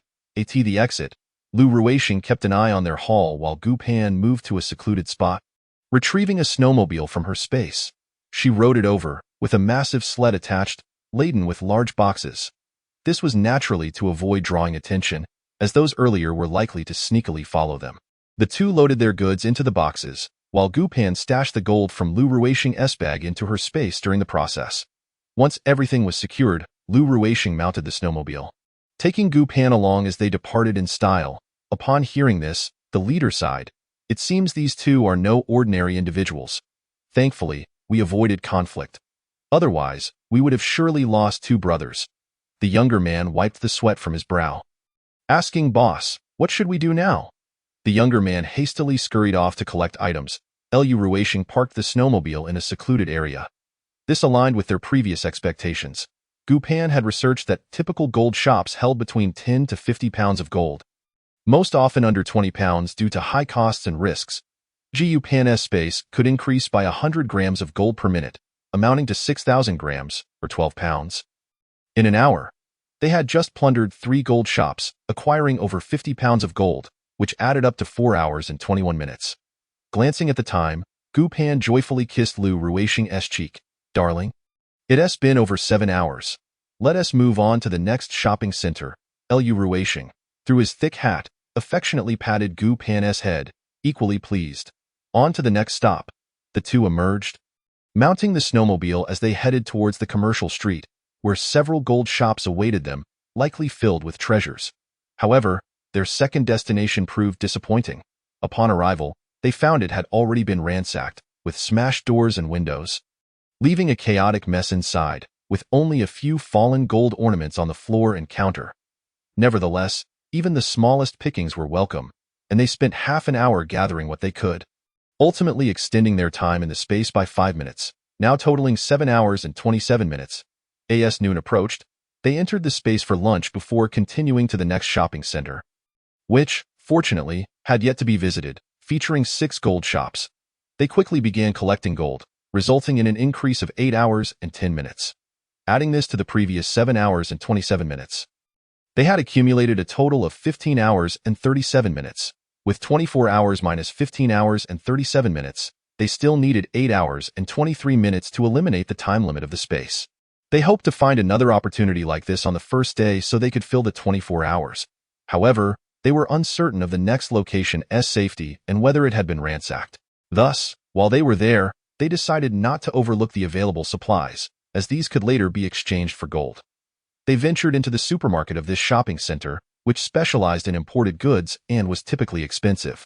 Having not sold anything previously, they expected a bounty, but upon entering, they were surprised to find that the food and biscuit sections had been systematically cleared. Let us pick up what remains, we might as well. They reasoned, knowing that anything edible could be exchanged for gold. Chapter 27.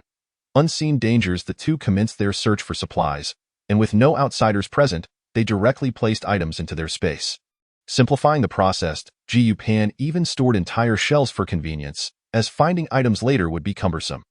Afterward, they ascended to the second floor, where Gu Pan collected several high-end cosmetic products, which would be valuable to the wealthy.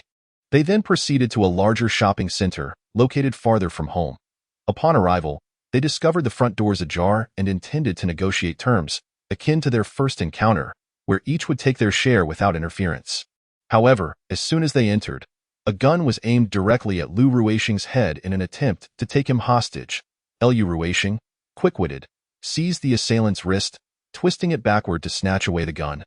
Now pointing it at the attacker's head, Gu Pan, at this moment, also drew her weapon, ready for a fight. Soon, approximately 10 armed individuals gathered around, their guns trained on the two. Gu Pan understood that while their chances of victory were high if they fought, engaging in battle was unwise. Any injuries incurred could be fatal in the current frigid temperatures. Thus, she raised her hands and proposed, if a fight breaks out, both sides will inevitably suffer injuries, and given this weather, any injuries could lead to death. Therefore, this is not a wise choice. Let us leave peacefully, and we shall not harm one another. After a moment of silence, the leader replied, let them go. He conceded that Gu Pan's argument held merit. He could tell from the man's swift movements that he was no ordinary foe, and a confrontation would likely result in injuries on his side. Since the other party had offered a way out, there was no need to push further. Lu Ruisheng, still holding the hostage, instructed Gu Pan, go retrieve the snowmobile. Gu Pan rode off a considerable distance before stopping. I didn't expect such excitement on the first day. Lu Ruisheng dismounted and gently tapped her on the head. Is this excitement? This is danger, Gu Pan laughed. I carry 3 years' worth of memories from my past life. We took 26 lives in those 3 years. This is truly nothing in comparison. Lu Ruisheng embraced Gu Pan, asking, why is it that I forget these unpleasant memories, yet you carry them with you? I remember too. At least I ride the snowmobile quite well. Don't I?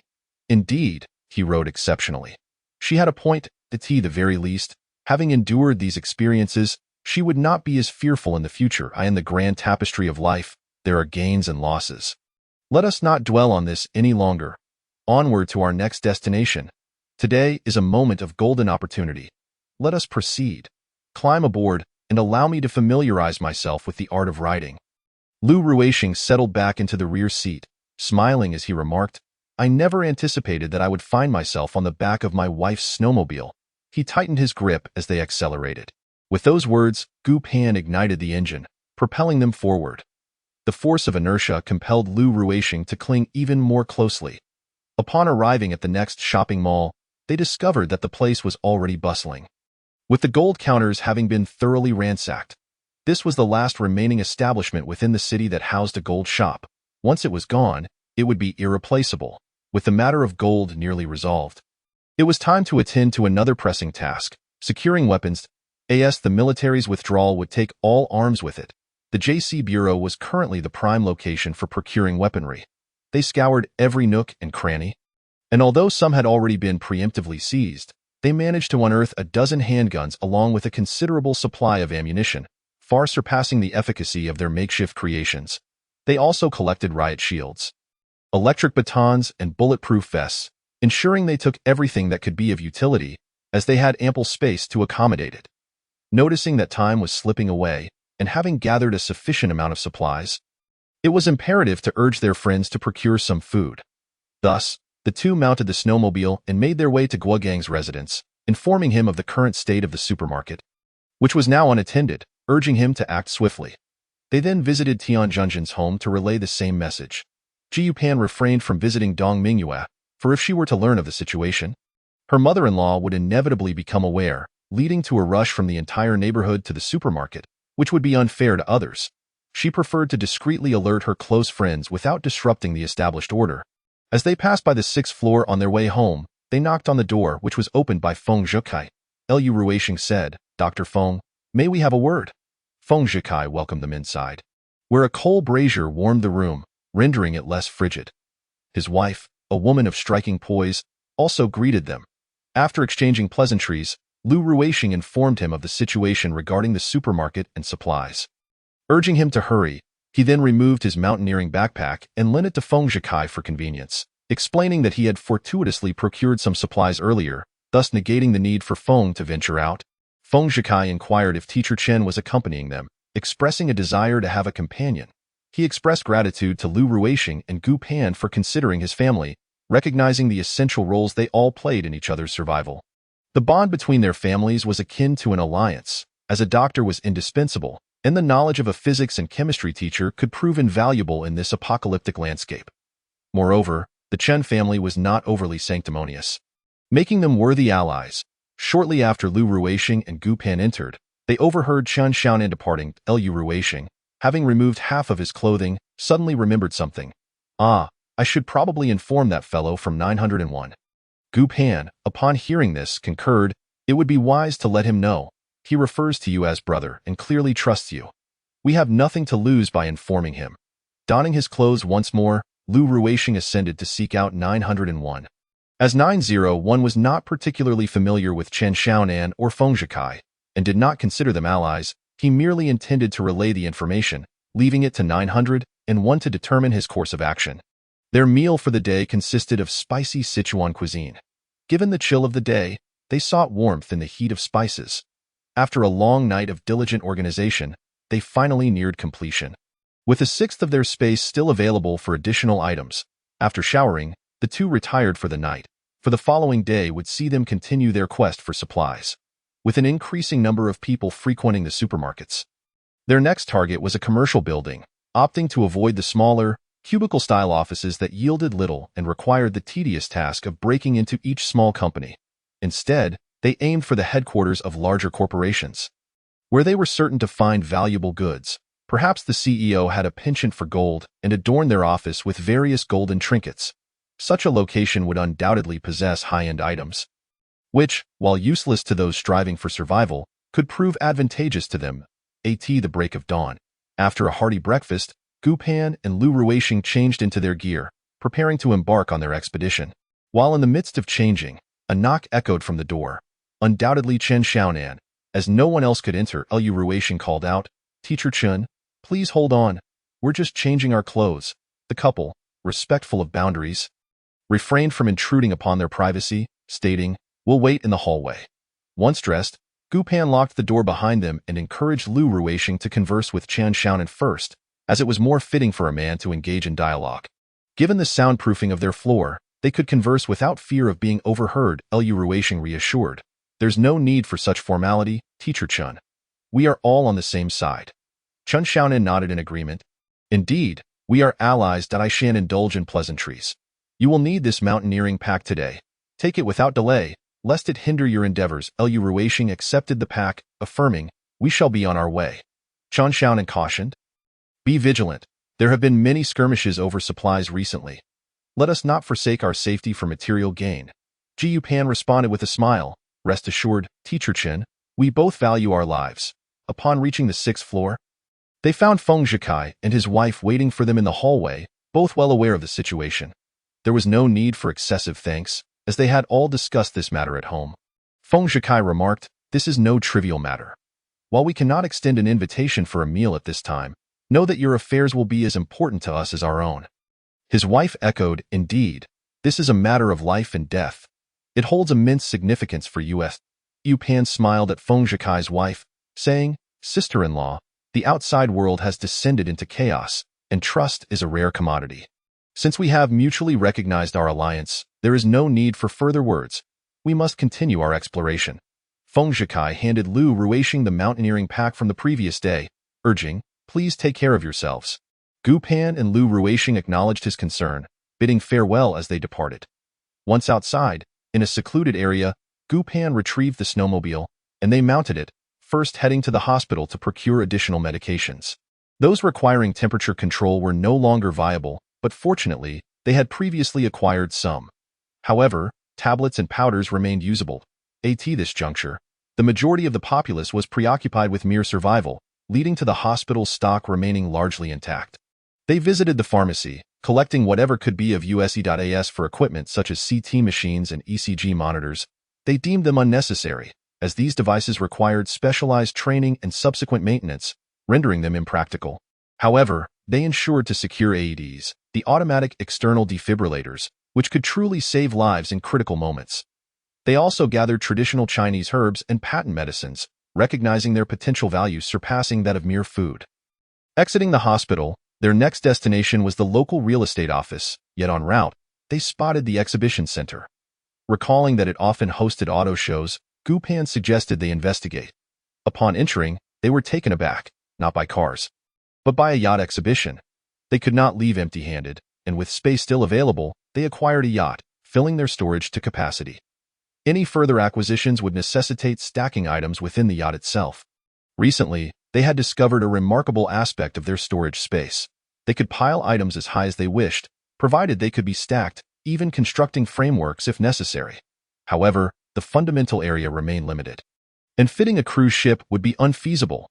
Gu Pan mused about the possibility of expanding their space, but quickly reminded herself of the virtue of contentment. Upon leaving, they proceeded to the largest real estate office in the area. The door was locked, prompting them to enter through the window. They began their search on the first floor, discovering a hodgepodge of items, though little of value, save for some snacks in the reception desk. The second floor yielded minimal finds, primarily office supplies and food within cubicles. The kitchenette offered coffee and snacks, which they collected. Ascending to the sixth floor, they encountered various executive offices, but the items of worth remained scarce. Reaching the 22nd floor, Gu Pan's legs trembled from fatigue, yet the effort proved worthwhile. The CEO's office occupied an entire floor, the entrance featuring a water fountain larger than the average home. The decor included antique artifacts. Although gold items were few, these antiques held significant collectible value. Speaking of antiques, Gu Pan recalled hearing that during the military withdrawal, museums had transported their artifacts into what was dubbed the human civilization seed box, whisking away valuable items from various locales. Such treasures were commandeered by the military, their ultimate destination unknown to ordinary citizens like Gu Pan and her companions. They had visited a single base in their previous life.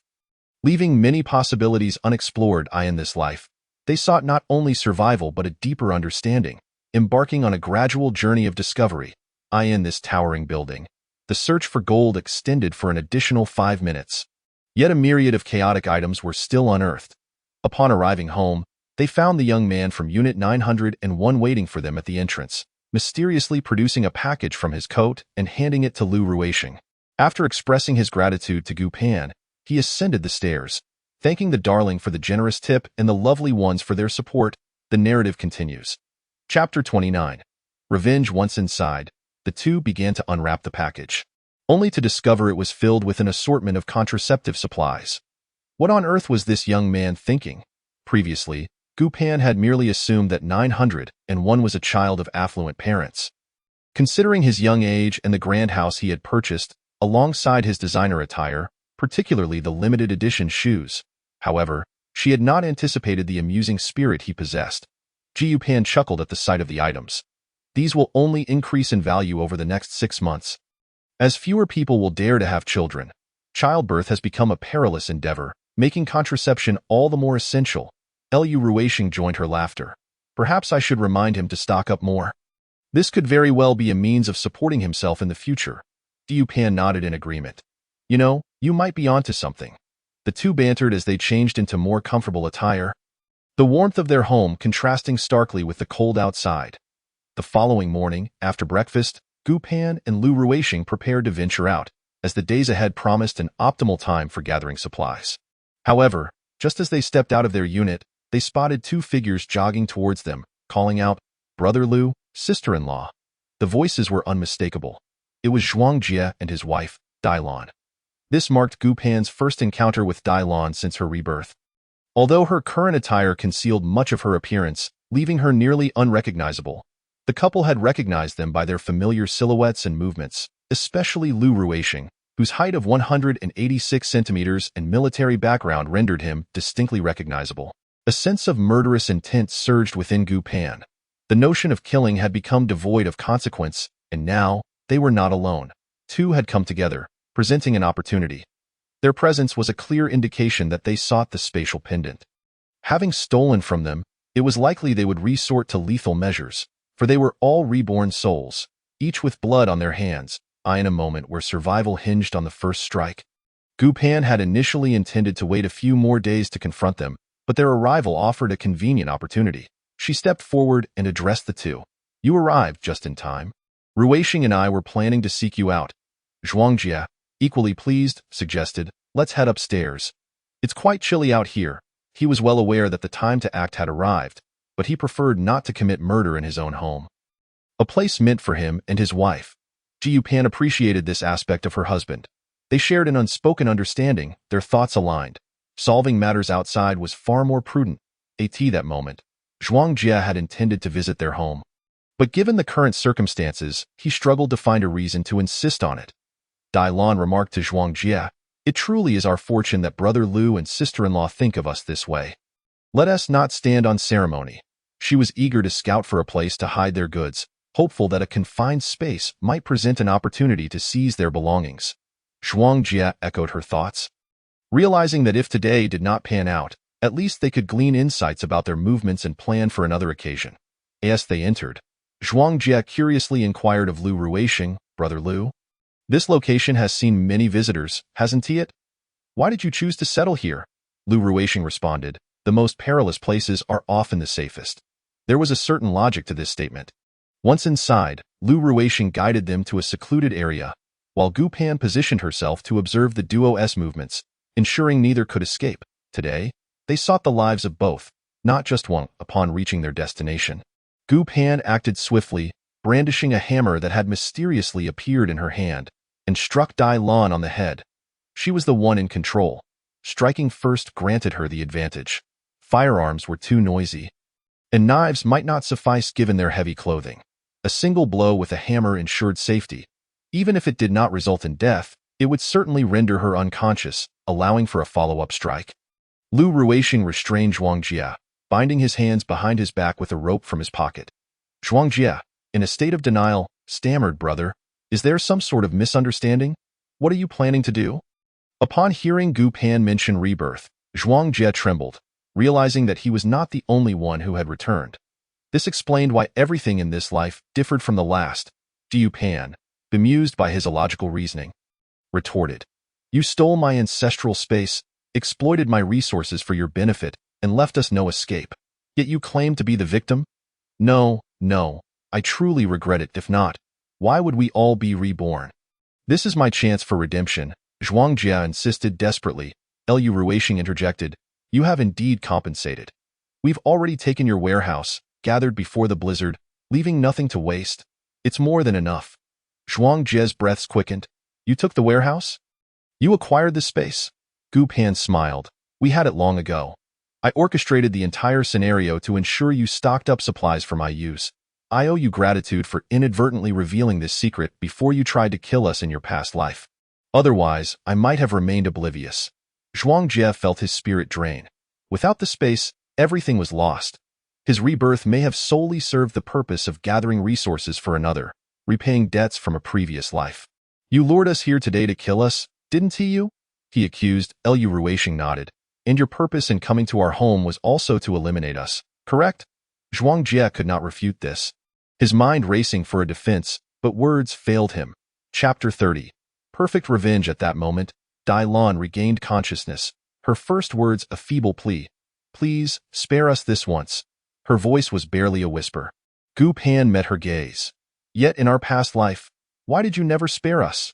Dai Lan struggled to keep her eyes open, yet she persisted. I was wrong, but my child knows nothing. And my elderly parents cannot survive without me. Gu Pan countered, legally, the existence of parents or children does not exempt murderers from capital punishment. You must bear the consequences of your actions. Their fate is their own. In our previous life, they enjoyed undeserved privileges. Dai Lan reached out, grasping at Gu Pan's leg. I truly erred that I beg you. Please. Gu Pan kicked her hand away. Do you truly believe I would be swayed by your crocodile tears? If I were to release you today, you would undoubtedly hire someone to kill us by nightfall. I understand your nature too well, so prepare for your journey. Having said her piece, Gu Pan plunged a knife into Dai Lan's neck. The scarf she wore prevented blood from gushing forth. Dai Lan attempted to speak but could no longer form words, her eyes wide with unfulfilled defiance as she succumbed to death. Zhuang Jie, paralyzed by fear, nearly lost control of his bladder, but the heavy clothing prevented any leakage, resulting in the liquid freezing against his legs. He felt as though his legs were immobilized, the cold akin to tearing flesh from bone, causing him to cry out in agony. Jiu Pan glanced over. I truly did not expect you to possess such deep affection for your wife. If her death causes you such pain, then you shall accompany her. Lu Ruisheng's nostrils flared as he began to comprehend, his brow furrowing in thought, before delivering a swift blow to Zhuang Jie. Ending his life as well, leaving him to freeze would not prolong his suffering. But given the vengeance of the past, he felt it necessary to settle the score alongside his wife. Afterwards, they simply dragged the two bodies into the snow, ensuring that no innocent lives would be inadvertently affected. Only targeting those deserving of their fate. In due time, they would find an opportunity to incinerate the bodies, preventing them from becoming a source of disease when the weather turned warmer. Once everything was in order, the couple retreated into their space, changing their gloves and spraying themselves with disinfectant before emerging once more. They mounted their snowmobiles and continued their search for supplies. Only the main roads were passable by vehicle, while others were mere manually dug paths, rendering them impassable for cars. With 90% of vehicles buried beneath the snow, most individuals opted to walk, as the available routes were numerous and safer. Should they encounter foes, hiding in a snowdrift could allow them to evade danger. As they journeyed, Gu Pan reflected on Dai Lan's death and Zhuang Jie's anguished cries, feeling a twinge of surprise. Thus, she turned to Lu Ruisheng. I truly did not expect Zhuang Jie to care so deeply for his wife. His grief at Dai Lan's death was genuine. Lu Ruisheng had not intended to discuss this with his wife, as it was not a particularly clean topic, but with Gu Pan bringing it up, he felt compelled to respond. Zhuang Jie's pain was not solely due to Dai Lan's death. Jiu Pan was taken aback. Is there more to this? Why was I unaware? Lu Ruisheng scratched his head. Zhuang Jie wet himself. The temperature was so low that the urine froze almost instantly, causing frostbite on his legs. His skin and clothing became adhered together, and any movement felt like tearing flesh. How could he not be in agony? Gu Pan was initially astonished, then realization dawned upon her, followed by laughter. I certainly overestimated Zhuang Jie. They exchanged a few more words before the biting cold prompted them to resume their quest for supplies. Today, the spirits of the two individuals were exceptionally high, as the concealed threat had been entirely resolved. Their expedition for supplies yielded remarkable results, unexpectedly uncovering some weapons in an underground casino. A delightful surprise indeed. Upon returning home, they indulged in a lavish feast to celebrate the dispelling of their troubles. 3 days later, the number of individuals venturing out in search of resources increased significantly. The golden opportunity had passed, and they had acquired most of what they desired. Thus, there was no need to venture out alone anymore.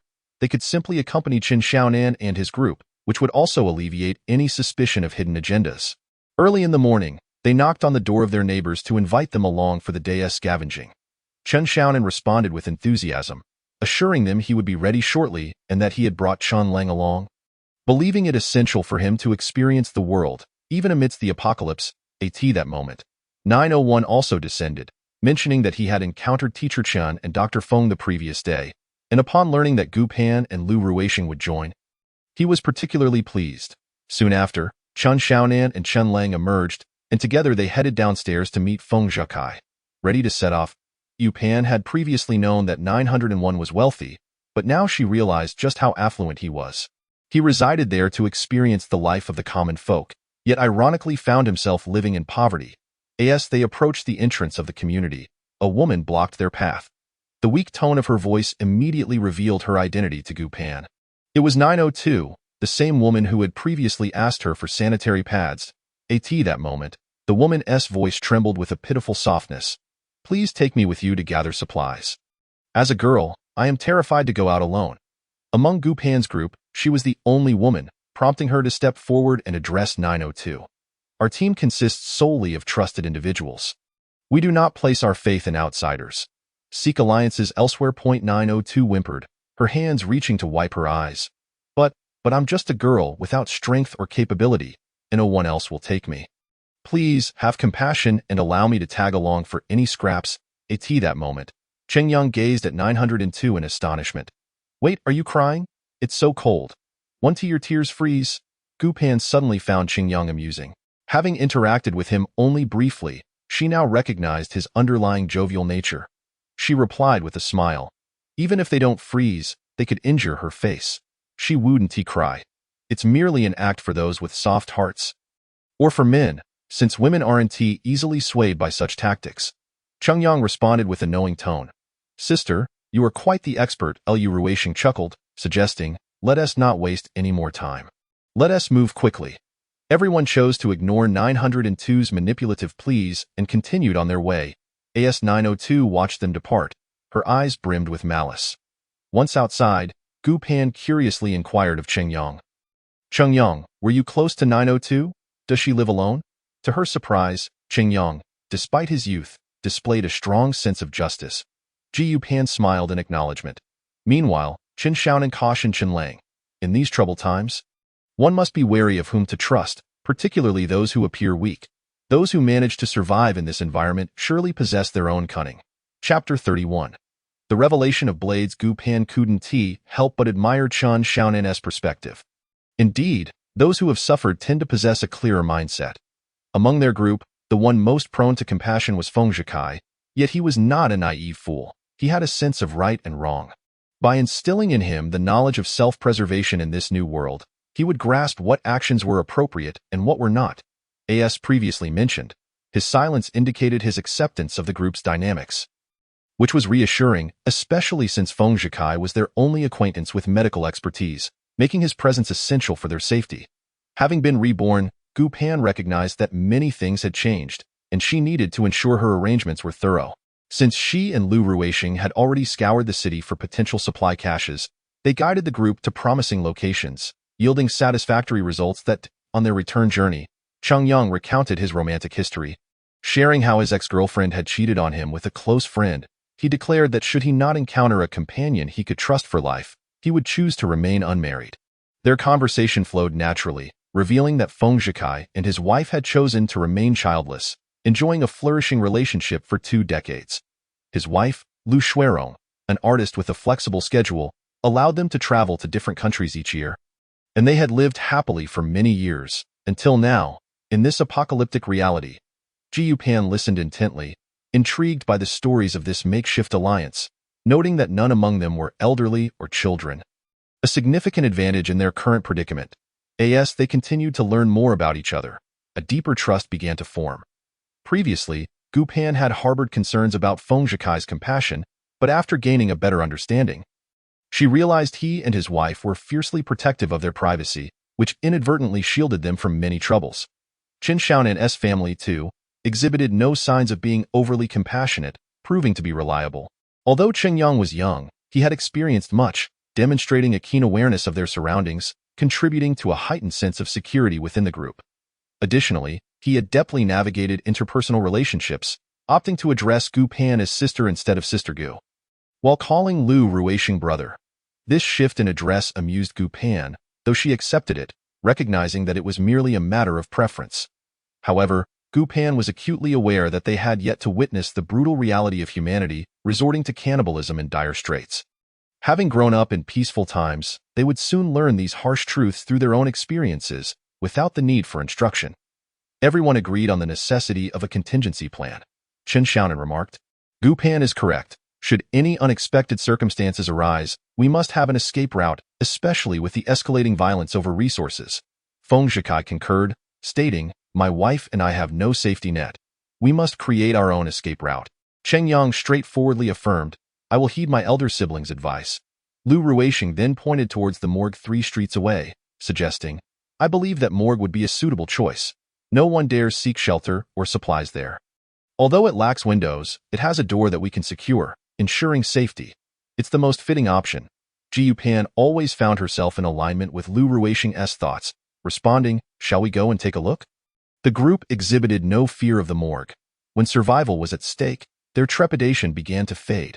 Upon entering the building, they were confronted by a grandmother and her grandchild, both kneeling and weeping in a tragic display. The elderly woman, her voice tinged with lament, pleaded, "Please, help us. This old woman and child have gone a day without food. We're starving. You young ones have the means to procure food. Anything will do, just a morsel to stave off starvation." In this new world, every morsel was a matter of life and death, and naturally, no one would share their provisions. In fact, people had been known to kill for a single bite, leading to a significant decline in altruism. Thus, it was unlikely they would receive anything from such desperate pleas. Ji Yupan addressed the elderly woman, "We have not gathered much ourselves. We have no surplus to spare." Unexpectedly, the child clutched Gu Pan's leg, exclaiming, "Mama, from now on, I'll be your son. Please give me something to eat." Gu Pan, bewildered, responded, "We cannot adopt children on a whim. I have yet to give birth and have no sons." The child, noticing the bag in her other hand, clung to it like a monkey, attempting to pull it away, displaying an unwavering determination to seize whatever lay within. In that instant, Chun Xiaonan swiftly grasped the child's cap, yanking it back, yet the child was quicker, fiercely tugging at the bag. Having been taught by his grandmother to seize what he wanted regardless of others' objections, he acted on instinct. Chun Xiaonan struggled to pry the child off, reluctant to resort to violence against a mere child.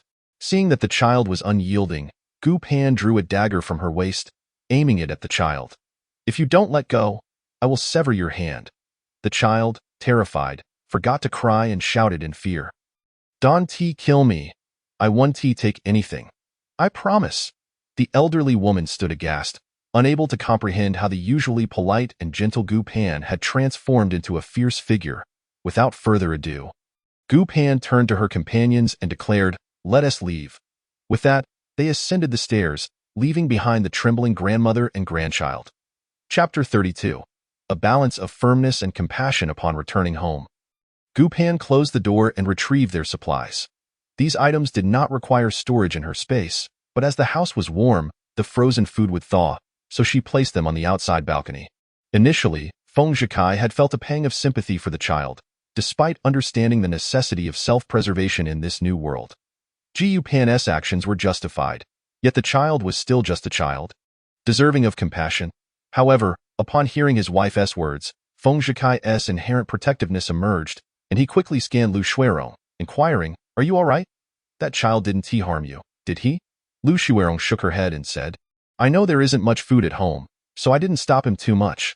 Feng Zhikai sighed. Just now, that mischievous child almost tried to snatch Xiaogu away, calling her mom as if it were taught by his grandmother. Specifically targeting us, a married couple without children. Perhaps he thinks this will invoke a woman's maternal instincts. Such individuals are truly frightening. Lu Shuirong responded helplessly, "Xiaogu has only been married for 2 or 3 months. Calling her mom, didn't that scare her? I hope they didn't manage to steal her things."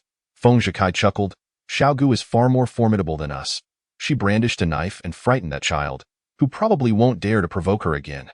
Lu Shuirong remarked, "I can't be as decisive as Xiaogu, so when you're not home, I won't open the door even if a deity comes knocking." Feng Zhikai replied, "Yes, please ensure your safety while alone at home." Suddenly, Lu Shuirong thought of something. "By the way, Kai, do you think we could ask Xiao Lu to teach us some self-defense techniques? Given the current circumstances, it's essential to have some skills for self-protection." After this conversation, the couple, along with their child, reflected on the day's events in this apocalyptic world.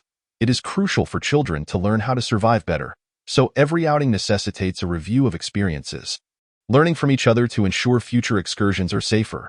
First and foremost, they should make friends, especially with capable and honest individuals like Gu Pan and Lu Ruixing. Secondly, resources should not be stored in one place. They must think creatively and learn from their elders. Lastly, they should not be morally shackled or deceived. Those who expect to benefit without effort, like the residents of Unit 501, should not be given opportunities.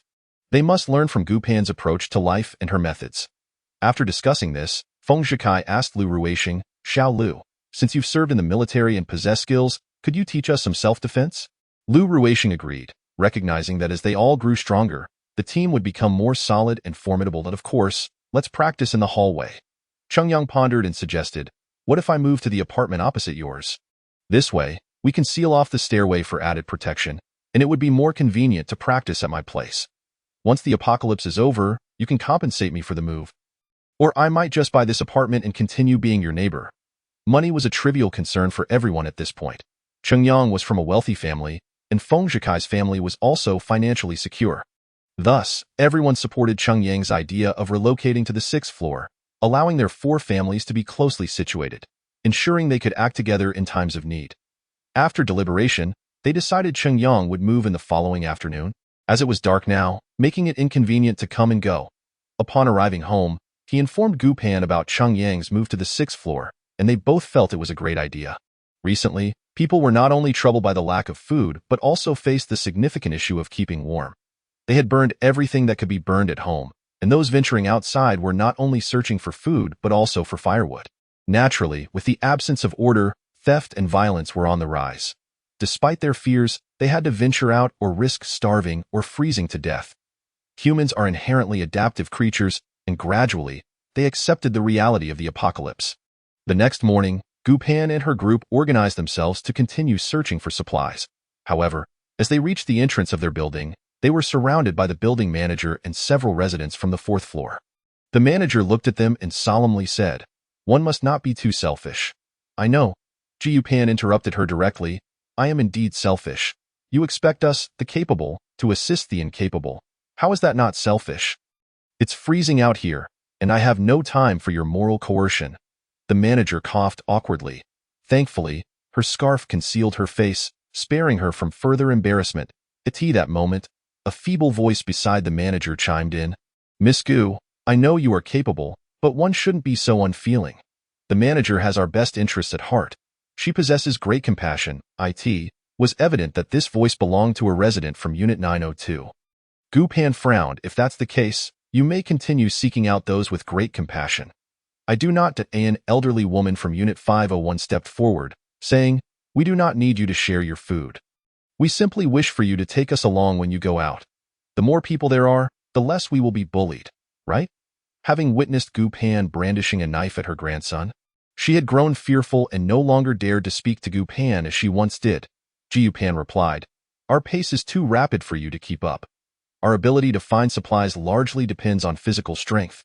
We climb dozens of floors in office buildings, going where ordinary people cannot. If you can manage the climb, you can go yourselves. Having too many people only leads to delays. We are sufficient as we are." With that, she turned to Lu Ruisheng and said, "Let's go." Lu Ruisheng understood his wife's intent and pushed past the obstructive residents. Chapter 33.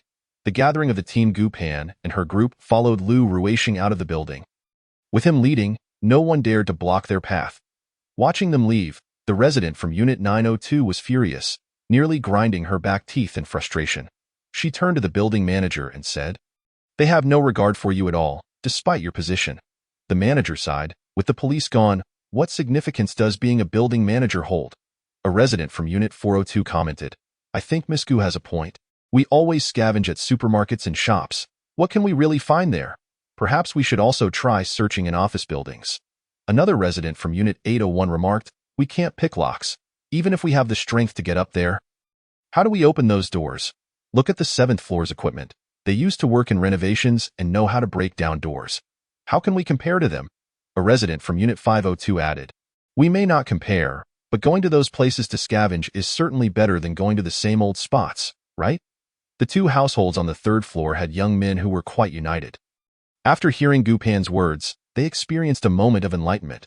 Meanwhile, Gu Pan and her group had arrived at their next destination and began their search. As for those still pondering how to exploit others, she could hardly be bothered to spare them a glance, for they were the first to be eliminated. Today, they were searching an office building of a nearby factory. They approached according to their planned route, digging through the snow to enter. The easily accessible places were now crowded, so they began to explore these new areas. Once inside, they were pleasantly surprised to find it was a foreign enterprise. The snacks in the break room were all imported, and the food in the employees' drawers was also quite good. The building had 8 floors, and with 6 of them present, Gu Pan suggested they split up to search. each taking a floor. The lobby was on the first floor, and the top floor was a garden. So they decided to start from the second floor. Lu Ruishing volunteered to search the second floor. As it was the most likely to encounter visitors first, he was the strongest, ensuring everyone's safety. Naturally, Gu Pan took the third floor, preferring to stay close to Lu Ruishing. Feng Zhikai took the fourth floor, while Chen Xiaonan and Chen Lang took the fifth and sixth floors, respectively, and Cheng Yang searched the second to last floor. Ji Yupan was the fastest, utilizing her space to store items directly without hesitation.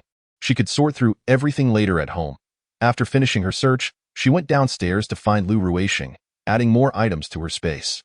Today, they had collected snacks and beverages, but Gu Pan also grabbed a few laptops to store in her space.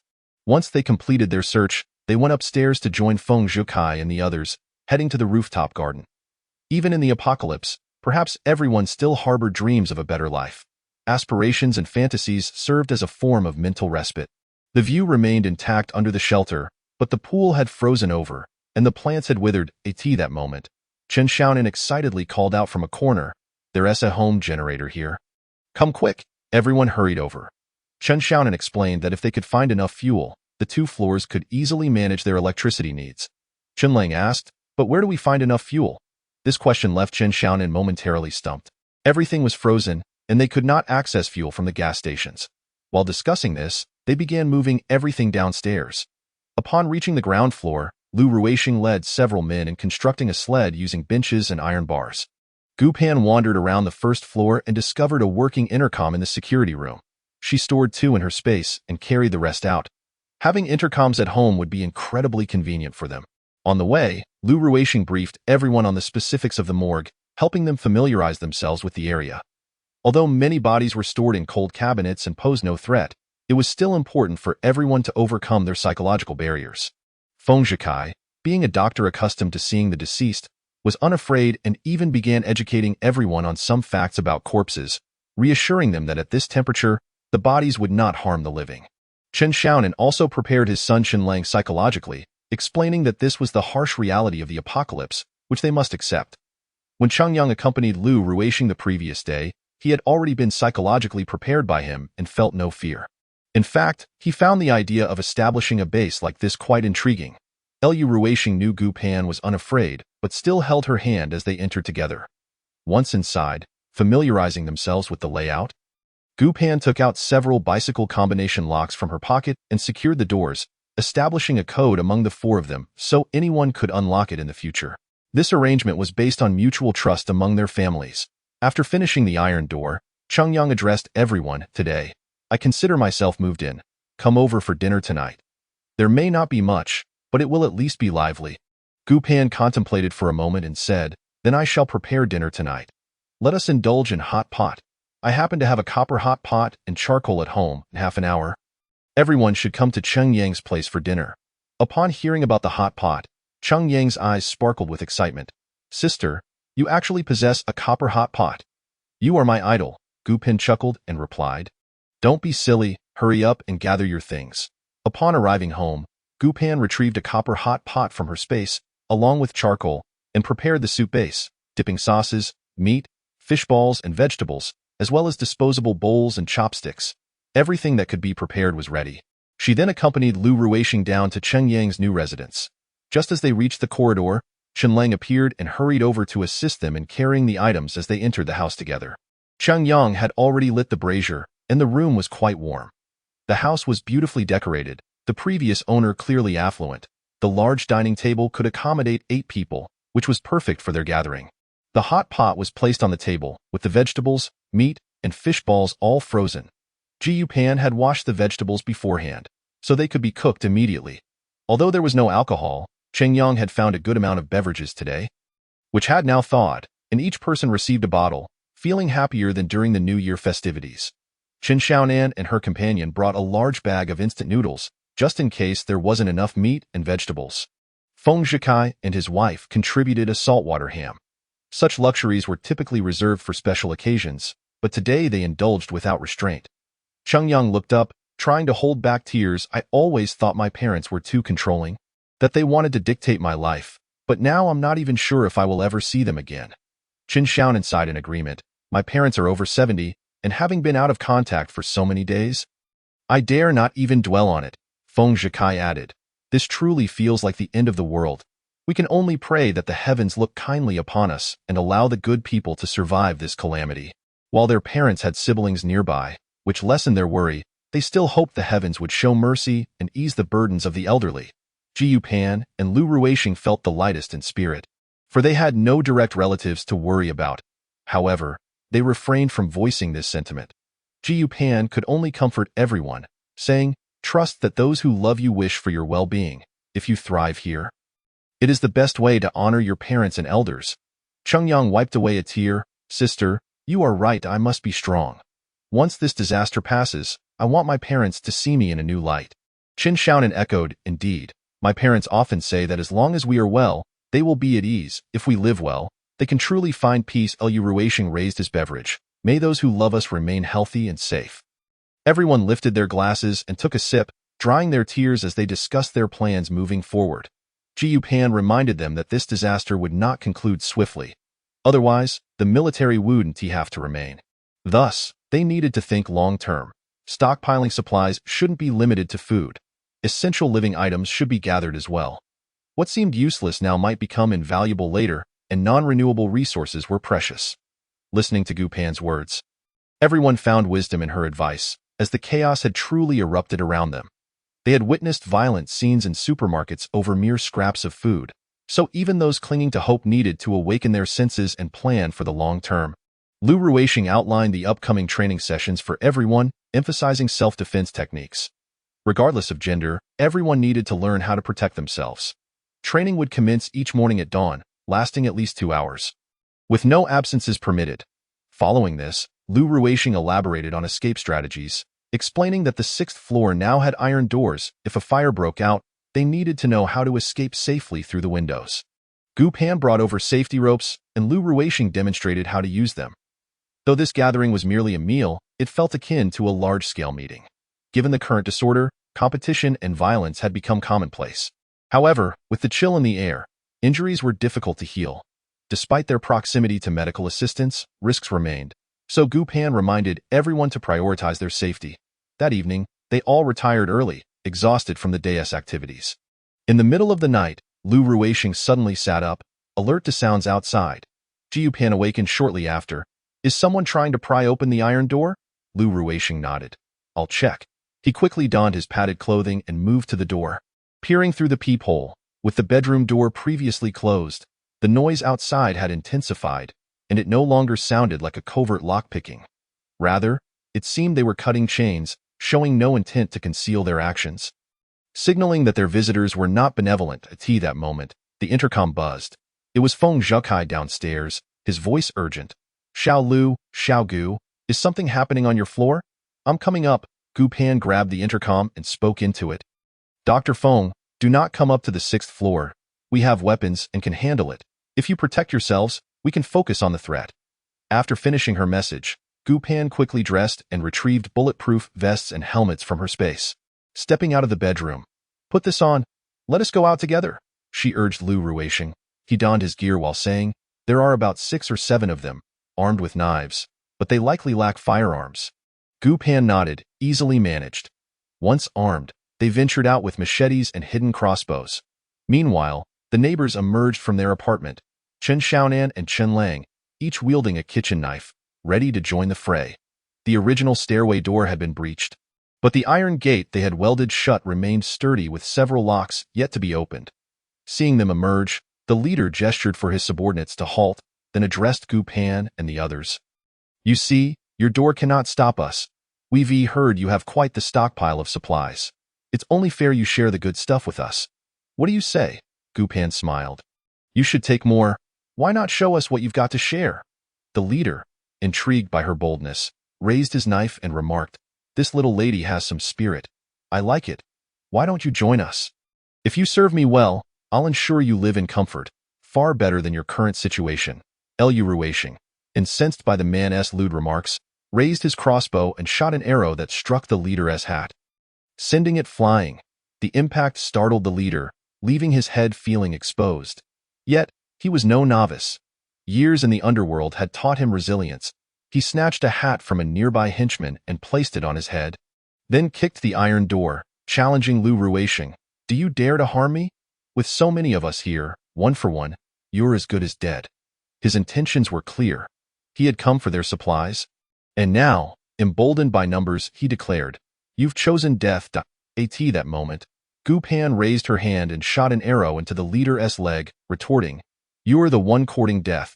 If that injury isn't treated immediately, you'll be the first to perish.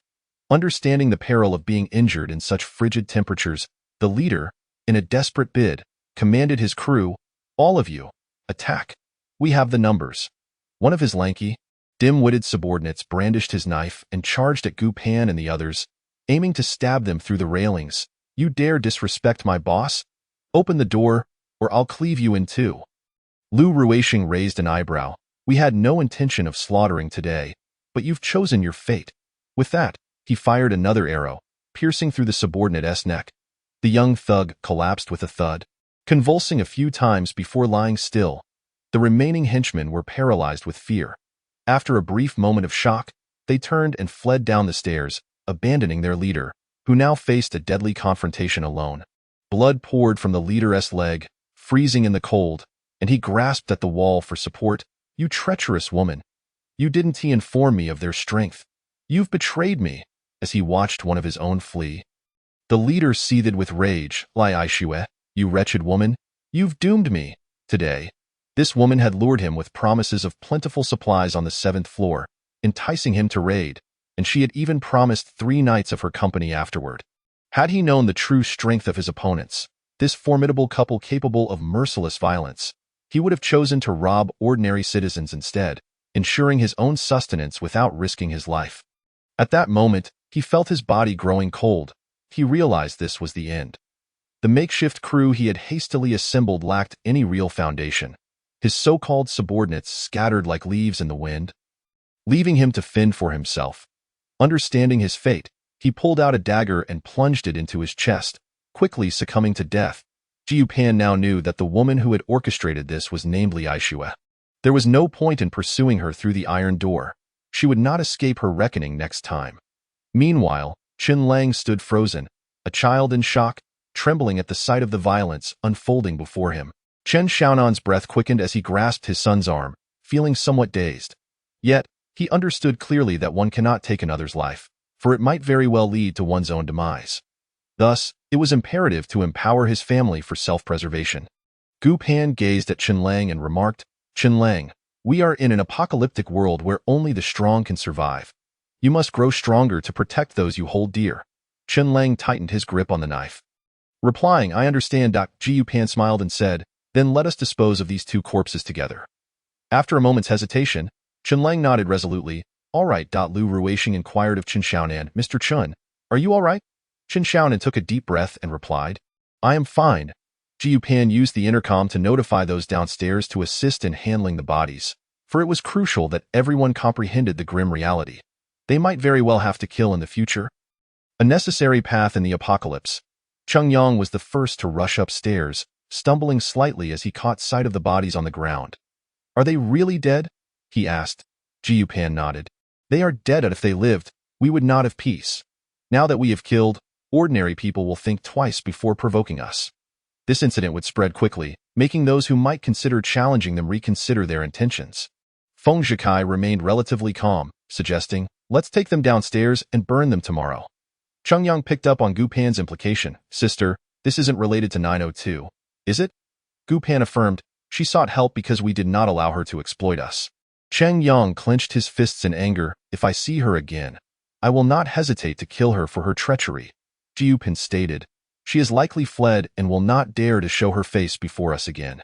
Feng Zhikai was astonished. Is it truly because we denied her an advantage that she sought to have us killed? I must have underestimated the situation. Lu Ruishing remarked, such conflicts will only increase as resources dwindle. While we can still venture out to find supplies, there may come a time when cannibalism becomes a grim reality.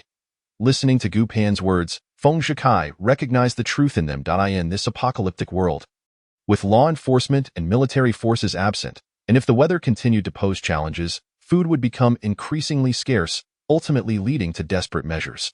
They could only pray for the swift end of such conditions. But no one could predict when that might be. Thus, they needed to learn self-preservation and adapt to this new reality.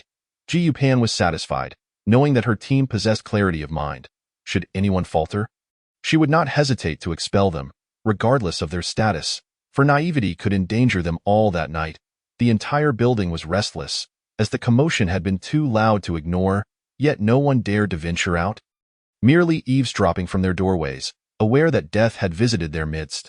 The allies of Gu Pan's small team also comprehended the brutal nature of the apocalypse in an instant, realizing their path forward and feeling fortunate to have aligned themselves with the right people. The following morning, the corridor was eerily silent. Ji Yupan and her companions paid no heed to this, repairing the damaged iron door before heading to room 901 to practice self-defense techniques. Cheng Yang's living and dining areas had been cleared out, leaving them stark and empty. The younger ones, Qing Yang and Chen Lang, learned quickly, while the middle-aged struggled a bit more, needing time to recover from their injuries. Yet, having witnessed the events of the previous night, they forced themselves to stand despite the pain. Chen Xiaonan, rubbing his aching back, suddenly had a thought and stood up decisively. Though our physical capabilities may be lacking, we can still craft some weapons. I believe I can fashion a small electric baton with materials from my home. If we find ourselves in close combat, incapacitating the opponent first would surely tilt the odds in our favor. This was an idea that both Gu Pan and Lu Ruixing had never considered. Knowledge truly proved invaluable at all times. Ji Yupan readily supported the notion. That sounds splendid. If you need any materials, we shall find a way together. Chen Xiaonan responded, very well, I will draft the plans tonight and inform you of any shortages. They understood that in the apocalypse, survival skills were essential. They could not rely on others indefinitely nor become a burden to their families. As they discussed their future plans while walking, they contemplated what they might do if this disaster persisted for years. Passing by a shopping mall, they encountered a group of injured individuals at the entrance, blood staining the ground. Among them, a middle-aged man pleaded for assistance. Please, could you help us relay a message to our families? Just let them know where we perished. The robbers have fled, so you need not fear. Feng Zhikai, an emergency room doctor, was the first to approach the injured. Ji Yupan, however, remained vigilant. In this apocalyptic setting, one must always be cautious. She halted Lu Shuerong and the others, instructing, you should not approach just yet. Dr. Feng is a medical professional, and he would not easily become a target for adversaries. However, we are not in the same position, so we must ensure our surroundings are secure before proceeding. She then turned to Lu Ruixing. Let us assess the area first. Lu Ruixing nodded, agreed. He then addressed Chen Xiaonan and the others, do not move, prioritize your safety. Chen Xiaonan comprehended Lu Ruixing's caution, we understand. After a thorough inspection of the surroundings, confirming it was safe, Gu Pan signaled for everyone to assist. They adhered to the principle of aiding the urgent rather than the destitute. These individuals were merely striving to survive, and if they could lend a hand, they would do so. Whether these people lived or died was ultimately in their hands. Feng Zhikai began tending to the nearest man's head injury, which was profusely bleeding. He retrieved gauze and medication from his pocket, a habit he had cultivated, especially in these dire times. Soon, they gathered a considerable amount of combustible materials, and Gu Pan led them into the supermarket to start a fire. Lu Ruixing's group helped the injured individuals to the fire's edge, but due to the circumstances, 4 of them succumbed before they could be moved. Chen Xiaonan performed CPR on a young man, but despite her efforts, he soon passed away. With a heavy sigh, she lamented, had we not been neighbors with Lu and Gu, we too could have met a similar fate. Duan Shumi echoed, indeed, we are fortunate. Ji Yupan, reflecting on their words, recalled how in her previous life, their family had vanished after venturing out. A fate that could very well have befallen them. The middle-aged man who had earlier called for help began to recover somewhat, tears streaming down his face. We thought today was our final day. We merely wished to send a message to our families, never expecting to encounter such kind souls in this apocalypse. Ji Yupan replied, though we find ourselves in an apocalyptic world, we maintain our principles. We cannot stand idly by in the face of death. However, our assistance can only extend so far. The rest is up to you. As she spoke, she retrieved several packages of compressed biscuits and bottles of water from her bag. Leaving them behind, Cheng Yang and Chen Lang gathered more firewood, ensuring they had enough to keep the fire burning until the next day. The injured expressed their gratitude profusely, feeling a flicker of warmth amid their despair. In a world that was not apocalyptic, an ambulance would have arrived swiftly, and the weather would not have been so harsh, preventing most from perishing. Of course, if it weren't for the apocalypse, they wouldn't have to fear robbery in the streets. After bidding farewell to the injured, Gu Pan and her companions left with complex emotions. They felt a renewed determination to strengthen themselves, for only by becoming formidable could they avoid being victimized. They were more cautious than ever that day, forming pairs and trios while scavenging for supplies, unlike before when they had searched individually, wary of unforeseen dangers. The day's haul was minimal, which was to be expected. Resource gathering would only become more challenging as supplies dwindled. They could only work harder to accumulate provisions, recognizing that while Gu Pan possessed a storage space, they could not completely isolate themselves from the world. Moreover, the space was not yet a sanctuary for continuous habitation, so they had to integrate into the lives of ordinary people. Upon reaching the building entrance, the building supervisor awaited them. Gu Pan smiled. "It's been a whole day, and only now do you think to inquire if we're all right? Is it not too late?" She added, "By the way, we will no longer participate in the patrol duty, as your efforts have proven ineffective. Thus, we are withdrawing." The supervisor was taken aback. Those robbers were reckless, and the patrollers could hardly confront them. However, the presence of patrols at least deters petty thieves, so there is some value in it. Gu Pan countered, "Our defenses prevent thieves from entering. We are concerned about robbery, and our objectives differ. Hence, it is indeed unnecessary to employ the same methods, so we shall withdraw." Chapter 37. Valuable resources. The supervisor was aware that they had killed and left the bodies at 902. The door to which was broken and left ajar. They had ventured to inspect it during the day and were thoroughly frightened. However, the building manager was somewhat aware that Gu Pan and her companions were formidable individuals. Their presence in the building provided a sense of security, as petty thieves and robbers would likely think twice before targeting them. Consequently, the owners discreetly conspired to avoid offending Gu Pan and to keep her and her group comfortable enough to remain in the building. Thus, the manager promptly declared, "Let us continue our patrols without assigning specific shifts to you. This way, each of you can feel a bit more at ease." Gu Pan was not oblivious to their intentions. Yet she deemed it unnecessary to dwell on such trivial matters, replying, "Do as you wish," before leading her group upstairs. Upon returning home, Gu Pan and Lu Ruishing entered their space, procuring various electrical items. A toolbox and some steel pipes, which they sent over to their neighbor, Chen Xiaonan, for further experimentation with electric batons. Relying solely on physical confrontation was undeniably perilous, hence the need to create additional tools of this nature. Duan Shumi nodded in agreement, stating, "If we have the materials, I can certainly assist." Gu Pan replied, "We will find a way to obtain the materials." Suddenly, Duan Shumi recalled, "Our school's laboratory has materials available." Coincidentally, old Chen mentioned he needed to visit the school, so he could gather the missing parts for the generator there. Lu Ruishing suggested, "Then let us go to the school tomorrow." The task of organizing their belongings revealed an astonishing amount of items, far more than they had initially anticipated. However, the current stacking was insufficient. To maximize their space, they needed to elevate their storage. They had previously contemplated whether it was feasible to place an entire building within their space, but without a foundation, that idea remained unattainable. Thus, they had to explore how to optimize space usage gradually. After today's tidying, they had created a significantly larger usable area. The following morning, they diligently practiced self-defense techniques in room 901 before setting out to gather supplies. The distance to the school was not far. Chen Xiaonan and his partner had chosen this neighborhood precisely for its proximity to the institution, which was merely a half-hour walk away. Their objective was clear. While they might not find food today, they were bound to discover many useful materials. Many locations, including schools and factories, had already been scavenged, meaning they would not need to dig for resources anymore. Upon entering the school, they found the paths to the cafeteria had been well trodden, indicating frequent visits. Classrooms and offices had also been thoroughly searched multiple times. Gu Pan's primary target was the laboratory, and fortunately, it appeared untouched. The liquids within had frozen and evaporated over time, posing no immediate danger. As they were unfamiliar with the items in the laboratory, Chen Xiaonan instructed them to take whatever they could find.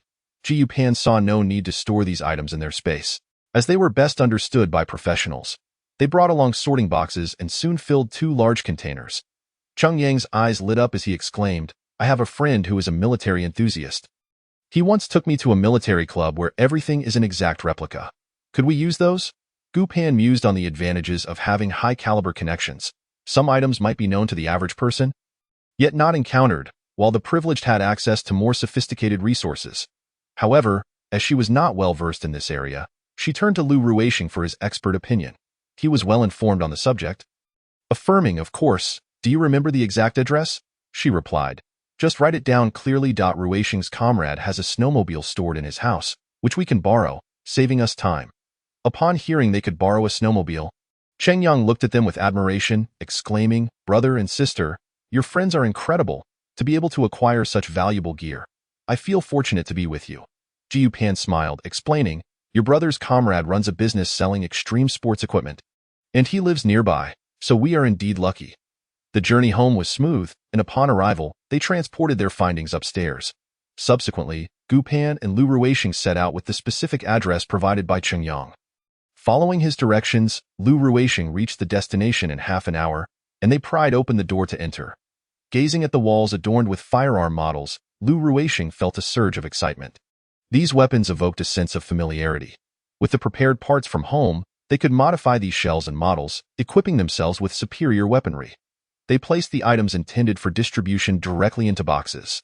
Additionally, he selected 2 submachine guns and 2 sniper rifles, ensuring some were visible for their teammates to see, instilling confidence.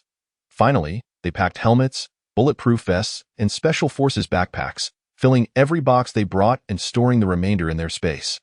In Chapter 38, those who are useful live longer. Lu Ruixing was in high spirits, the corners of his mouth subtly lifting beneath his scarf. Even in a post-apocalyptic world, the presence of his wife brought him happiness. Observing the items at the entrance, everyone felt a thrill. Although heavy, the thought of the weapons made the task feel less burdensome. They relocated everything to the 7th floor, where Gu Pan and Lu Ruixing distributed the explosive materials to Chen Xiaonan's family.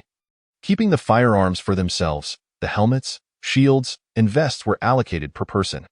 Those upstairs and downstairs could hear what they were distributing, and while fear lingered, there was also a sense of reassurance. With such individuals around, their building was safer than most. As long as they did not succumb to hunger or freezing, survival was possible. Naturally, the couple maintained absolute control and leadership, regardless of any alliances formed. Ji Pan's past experiences made her cautious of anyone except Lu Ruixing.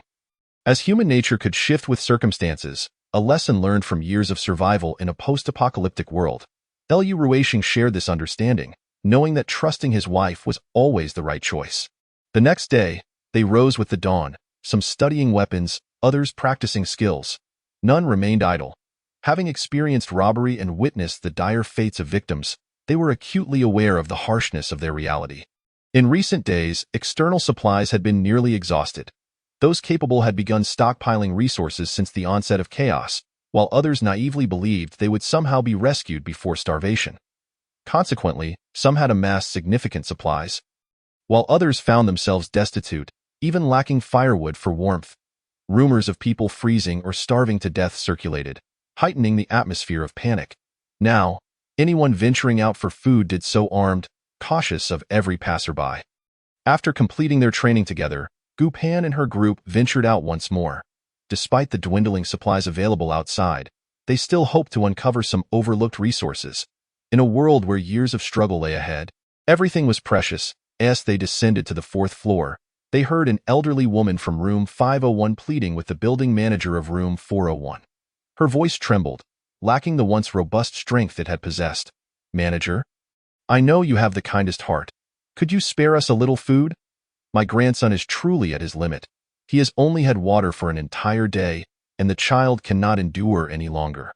The manager replied, "I am truly powerless. It is exceedingly difficult to find supplies outside. Our household barely has enough food for the next 2 days, and I cannot predict what will happen afterward. Perhaps you should consult others." The elderly woman from room 501 did not retreat, insisting, "I understand. I know your situation is dire, but just a morsel for the child. Surely you can empathize. You know my age limits me. I cannot compete with the young. My son is not here, and I am alone with the child. I am truly at my wit's end." The manager, hearing her, could no longer bear to listen. "Do you genuinely believe someone can support you indefinitely at this moment?" Instead of begging door to door, It would be wiser to seek out some food. The elderly woman retorted, but my legs are weak. If I were younger, I would have gone already. The manager sighed. I truly cannot assist you.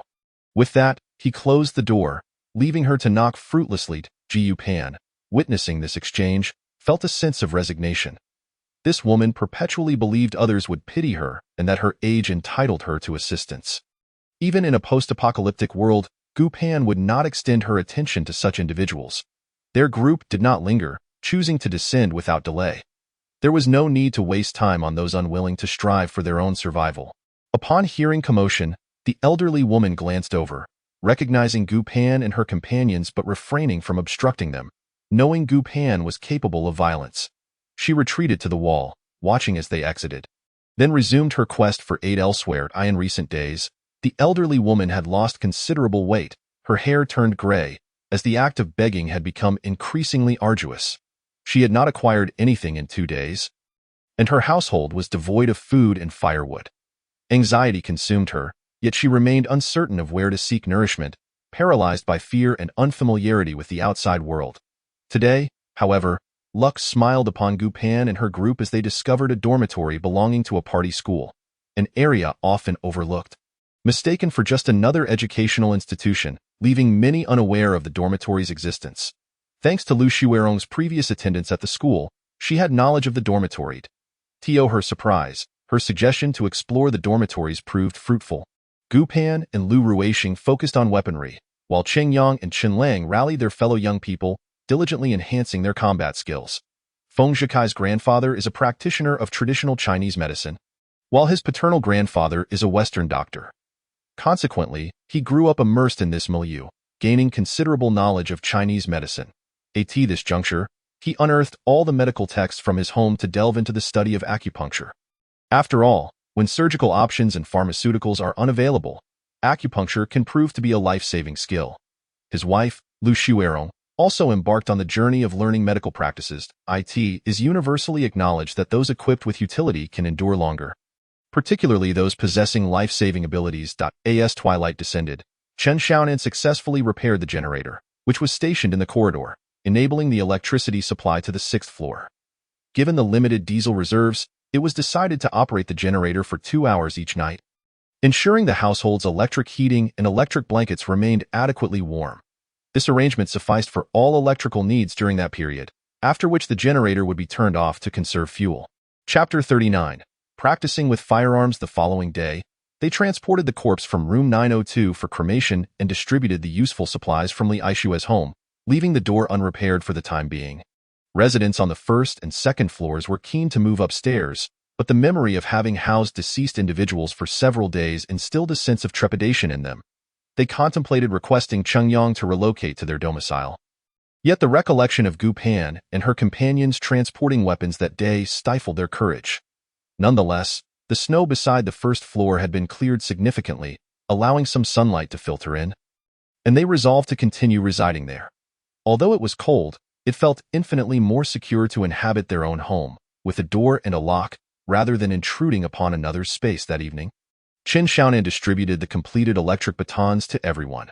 They were compact and easily portable yet possessed formidable power. Jiu Pan felt immensely fortunate that her neighbor was a physics and chemistry teacher and grateful that they were not overly sentimental.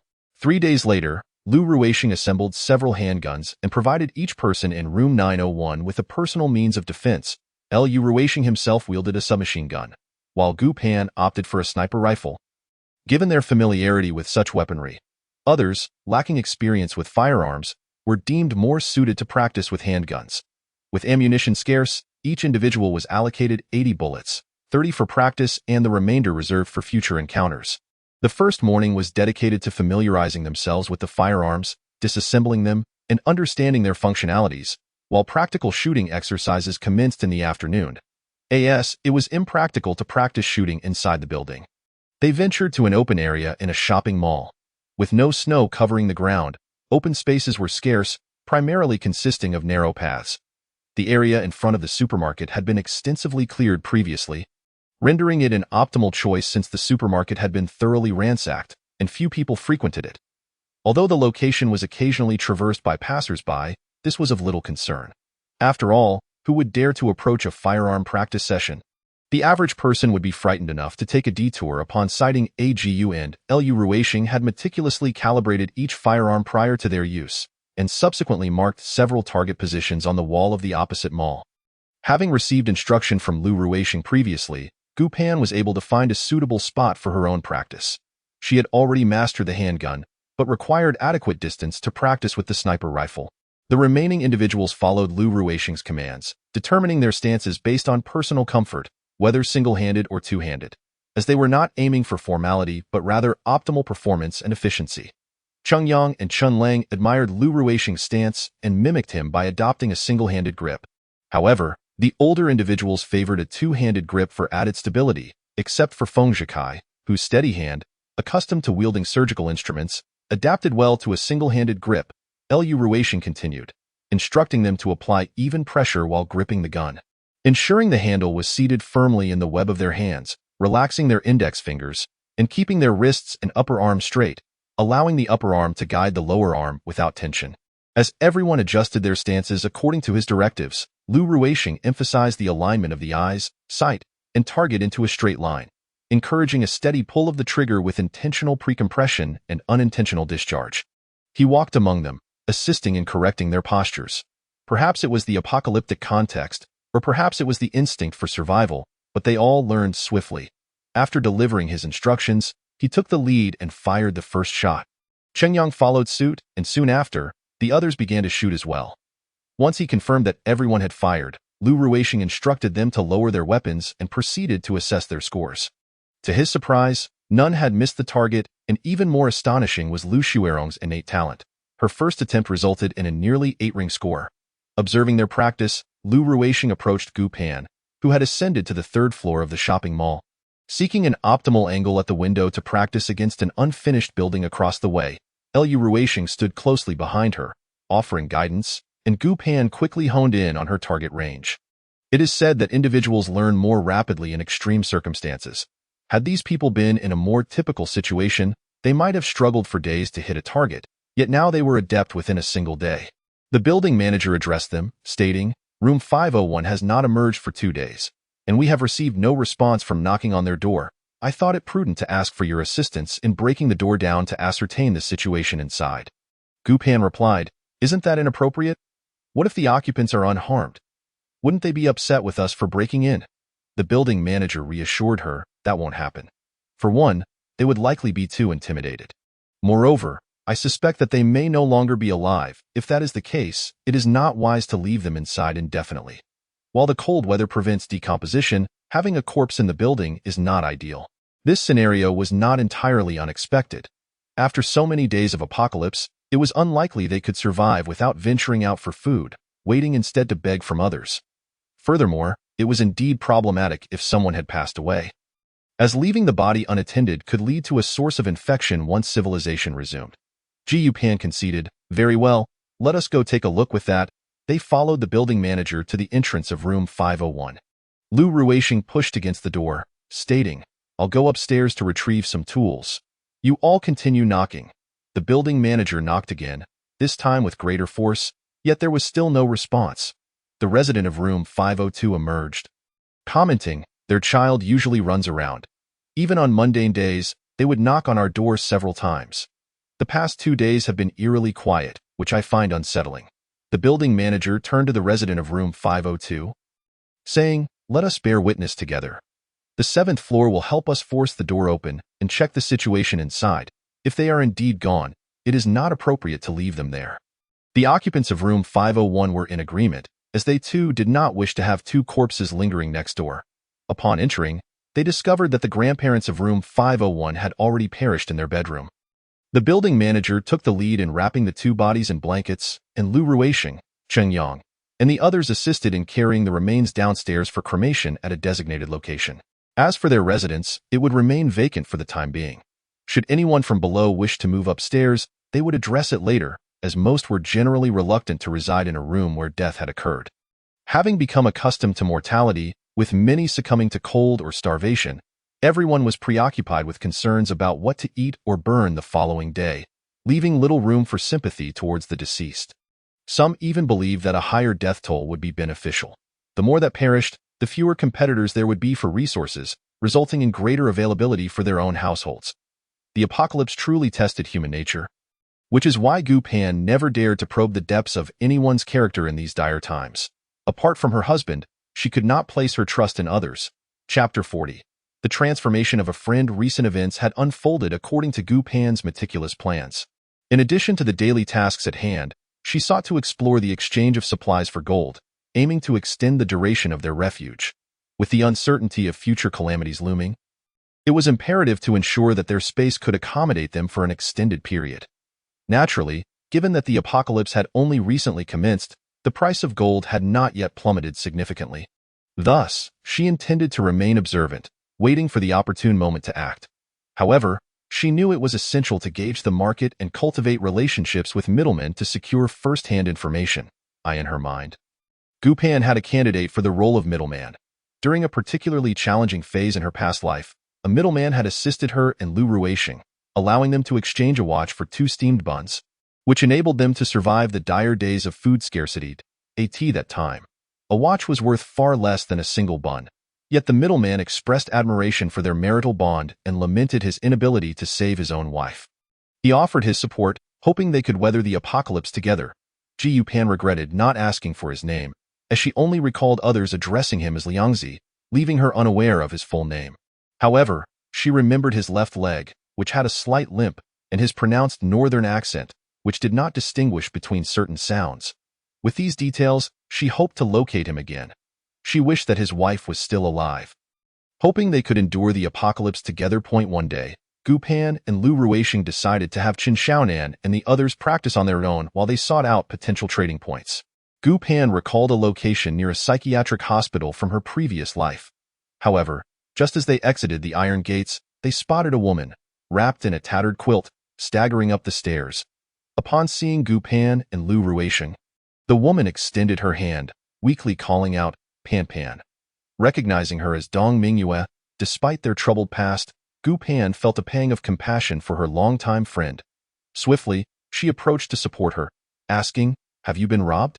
Given that Gu Pan and Lu Ruishing typically donned bulletproof vests when venturing out, their close proximity to others ensured a degree of safety. Dong Mingyue burst into tears, exclaiming, "My husband and mother-in-law have thrown me out. They stripped me of my down jacket and pushed me out the door, intending to freeze me to death so I wouldn't consume their resources." Gu Pan felt an overwhelming sense of frustration, saying, "Dong Mingyue, that house belongs to your parents. How can they force you out? Have you lost your mind?" Because she was aware of Lu Ruishing's identity as a retired Special Forces soldier, she felt compelled to seek assistance from Gu Pan regarding matters of strength and defense. Upon hearing this, Gu Pan sensed that Dong Mingyue might still have hope. "We can assist you temporarily, but not for a lifetime. Therefore, if you truly wish to awaken, you must empower yourself and confront them on your own." Dong Mingyue nodded vigorously. "Pan Pan, I understand. I will heed your advice. I am truly sorry for having wasted so many resources when you cared for me so deeply. I despise myself for being so foolish. Zhenzhen warned me numerous times that Wang Bin and his mother were not good people, and I foolishly dismissed her as biased. If I had listened to her sooner, would I have found myself in this predicament today?" This was indeed their agreement, all for the sake of safety. Presently, Units 901 and 902 were available for use, and in case of emergencies, one could go there directly without increasing danger at home. Furthermore, their group was not one to seek dominion over others, thus they would not accept just anyone unless they were deemed useful, a stipulation agreed upon during their alliance. Gu Pan was resolute in maintaining these rules. She turned to Lu Ruishing and suggested, "Let her stay in Unit 902 for a few days." Lu Ruishing had no objections. "All right, take her upstairs and introduce her to our people." At that moment, Qin Xiaonan and the others were still practicing in Unit 901, and it was a good opportunity for a brief introduction. The arrangement to have someone stay with the group for a few days was a test for everyone. This was far more significant than merely finding clothes for Dong Mingyue. She had sweaters and thermal pants inside, wrapped in a blanket, which would suffice for now, so they prioritized their immediate business. Gu Pan led Dong Mingyue into Unit 901, where everyone turned to look. Gu Pan had made it clear that they would not be consuming anyone's resources, nor would they be a permanent presence. And there was no doubt regarding her integrity and method of operation. Moreover, without Gu Pan and Lu Ruishing, they could not have assembled the weapons, nor would they have known how to use them. Indeed, many had never even encountered such items. The fact that they could regard these as communal resources spoke to their principles, earning Gu Pan's decisions unconditional respect and acknowledgement from the group. Lu Xuerong hesitated before speaking up, but can a girl really stay in a place where there has been a death? This was common knowledge throughout the building. She voiced it not just for herself, but as a reminder for Gu Pan. In case she had overlooked it, Gu Pan had already considered this. If Dong Mingyue was to become stronger, she must start from within. If she could not even bear to stay in a place that had witnessed death, how could she seek vengeance? Dong Mingyue quickly assured her, I can manage as long as I can seek revenge. I'm not afraid of dying. Cheng Yang added, your husband is truly a disgrace to us men. Dong Mingyue clarified, ex-husband. Although we are not legally divorced, the moment he tore off my down jacket and pushed me out the door, he ceased to be my husband in my heart. Chapter 41. Human sentiments. It is widely understood that one helps in emergencies, not in poverty, so there were no objections among the group regarding the temporary shelter for Dong Mingyue. Once Gu Pan confirmed this, she took Dong Mingyue to the neighboring Unit 902, just the two of them. Upon arriving, Gu Pan rummaged through Li Aishue's wardrobe and found a down jacket for Dong Mingyue to wear. After changing, Dong Mingyue looked at Gu Pan and vowed, Pan Pan, if I act foolishly again, let me freeze or starve. Hearing her words, Gu Pan smiled. Now I feel reassured. I genuinely thought you were beyond help. You will stay here for the next few days. The lock is broken, and I'll help you install a new one shortly. I'll also get you some food. Our building remains quite safe, as the community is aware of the violent incident we were involved in, deterring most from entering, killing. Upon hearing such a stark expression, Dong Mingyue was momentarily taken aback, but then she found solace in the reality she had faced. Hadn't she seen death numerous times? Hadn't she nearly been killed today? It was merely a different method. No knives, but guns. Yet what difference did that really make? She continued, in this apocalypse, murder is commonplace. Perhaps I will even kill that beast Wang Bin in the future. The apocalypse truly tests human nature and can transform a person at any moment. This was also why Gu Pan was cautious in trusting others. In such dire circumstances, many would alter their values over a single incident, making it unwise to fully entrust oneself to anyone except her husband, Lu Ruisheng. She gathered some coal, food, and a door lock, and returned to Unit 902. Lu Ruisheng installed the lock while Gu Pan explained the principles and use of firearms to Dong Mingyue. Today, they could not seek out the middleman, but there was no rush. They would wait a couple of days and focus on rapidly training Dong Mingyue in the following days. Dong Mingyue stayed closely with the group. Gu Pan taught her many survival skills for the apocalypse, such as lock-picking, foraging for food, which supplies were essential, and how to protect herself in critical situations. Having experienced life and death, Dong Mingyue had truly transformed. She listened intently to Gu Pan's guidance, sleeping only a few hours each night and dedicating the rest of her time to practice. She understood that Gu Pan's team was composed of vigorous young individuals, each with their own special skills, and she could not afford to drag her parents down. Thus, she needed to find a survival strategy suited for herself while caring for her elders. Gu Pan had already done so much for her. In this dire world, providing food, drink, and weapons could not be expressed in mere words. Perhaps she lacked the ability now, but when she gained it, she would surely repay Gu Pan's kindness. I will, and you and Lu Zong must take care of yourselves. Once this apocalypse passes, we shall celebrate in grand style. Indeed, I hope that day arrives soon. Let me go say my goodbyes to everyone in Unit 901. They have taken care of me recently. All right. Gu Pan accompanied Dong Mingyue to Unit 901, announcing that she would be leaving today. Chan Xiaonan's family had a rather high-tech self-defense spray that could incapacitate someone at close range, so they insisted she take one for emergencies. Additionally, they provided her with a modified dust mask that included a special filter layer to protect her from poisoning. Cheng Yang gifted her a dagger that could be concealed in her boot. A last resort for survival, Feng Zhikai and his wife contributed some first aid supplies. These were all essential for preserving life. Dong Mingyue looked at these gifts with tears in her eyes, bowing to everyone. Thank you all. I truly appreciate it. I have no words beyond gratitude. Gu Pan patted her shoulder. There's no need for words. Just live well, and let us know you are thriving. That will be enough to honor everyone's help.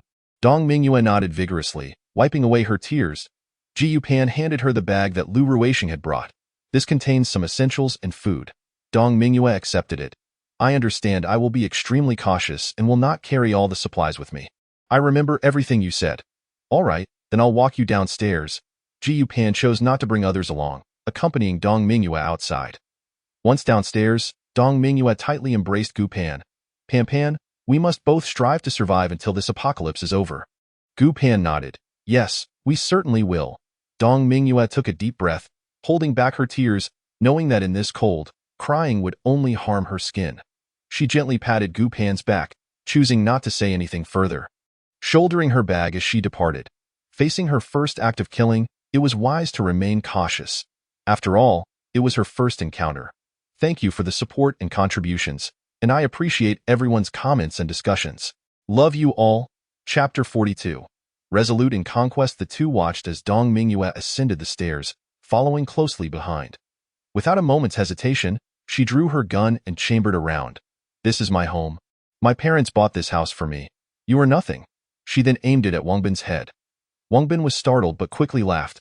No, Dong Mingyue, where did you get that toy gun to scare me? Go ahead, pull the trigger. If you don't kill me, you'll see how I make you suffer. As he spoke, Wangbin reached out to grab Dong Mingyue's hand. Without hesitation, she pulled the trigger, striking Wangbin's head. The bullet slightly skewed, causing his eyeball to explode out, and blood erupted instantaneously. Wangbin's contorted face bore disbelief and horror as he collapsed backward. His mother, horrified, attempted to close the door. But her son's body wedged it open. She screamed in terror, "Murder! Murder!" Dong Mingyue wasted no time, picking up Wangbin's knife and entering the room, delivering 2 swift strikes to his mother. You don't deserve to waste the bullets my friend gave me. Then, bending down, she ensured both were lifeless before dragging their bodies out of the room and down the stairs. Ji Pan and Lu Ruisheng observed as Dong Mingyue emerged unscathed and continued to handle the bodies. Feeling relieved as they quietly departed, on their way back, they passed by Guogang's house, so they decided to stop in for a visit. Reaching Guogang's door, Lu Ruisheng knocked. Guogang opened the door, his face lighting up upon seeing them. I was just about to come to your place in the next couple of days. Come in. Gu Pan and Lu Ruisheng stepped inside, and Guogang promptly shut the door. His home was quite warm, featuring a brazier on the floor and a pile of firewood in the living room. Once seated, Gu Pan and Lu Ruisheng removed their hats and gloves, placing them beside them. Guogang's wife, Zhang Xiaomin, brought them some warm water, saying, Please have some hot water. Fortunately, our home has both elderly and children, so we are never short of warm flasks. In this cold weather, we are indeed fortunate to have an ample supply of hot water. The two accepted the water and expressed their gratitude, saying, Thank you, sister-in-law. With a beaming smile, Guogang turned to Lu Ruisheng and said, The day before yesterday, I discovered a cellar behind a nearby restaurant's kitchen. Although the kitchen has been rummaged through multiple times, no one has found this cellar. Inside, there are quite a few cabbages, potatoes, and radishes, all of which are untouched by frost. I was just pondering how to deliver them to you without them freezing. And then you arrived, Lu Ruisheng replied.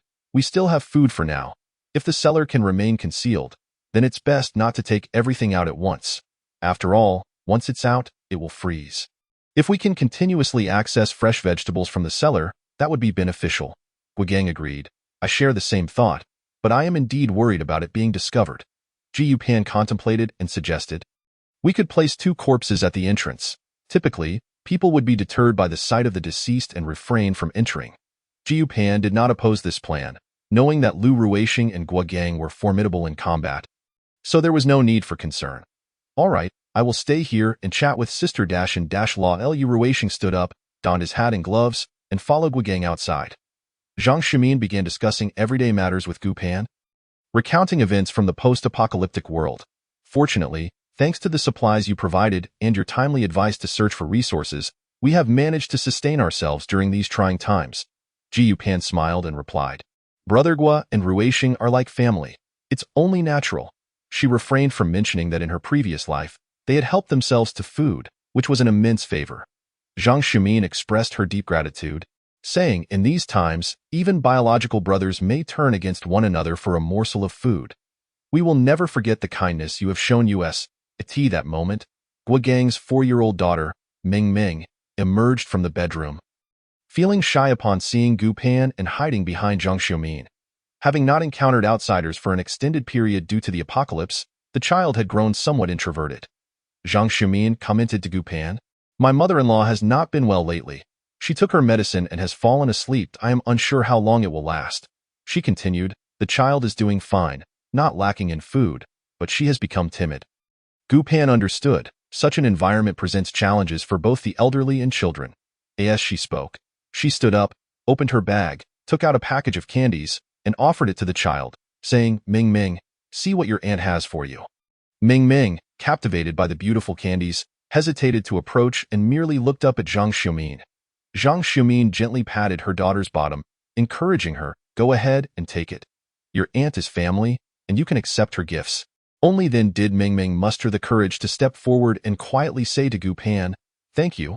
Aunt. Gu Pan, charmed by the child's sweetness, reached into her bag again, producing some snacks, several boxes of milk powder, and elder-friendly oatmeal, placing them on the table. Naturally, these items had been retrieved from her space. Her bag was quite full, but it contained only essentials. Coming here had been a spur-of-the-moment decision, so she hadn't prepared anything specific. Yet her space was never lacking. Upon seeing these items, Zhang Xiumin felt somewhat embarrassed, saying, sister-in-law, you shouldn't give us everything.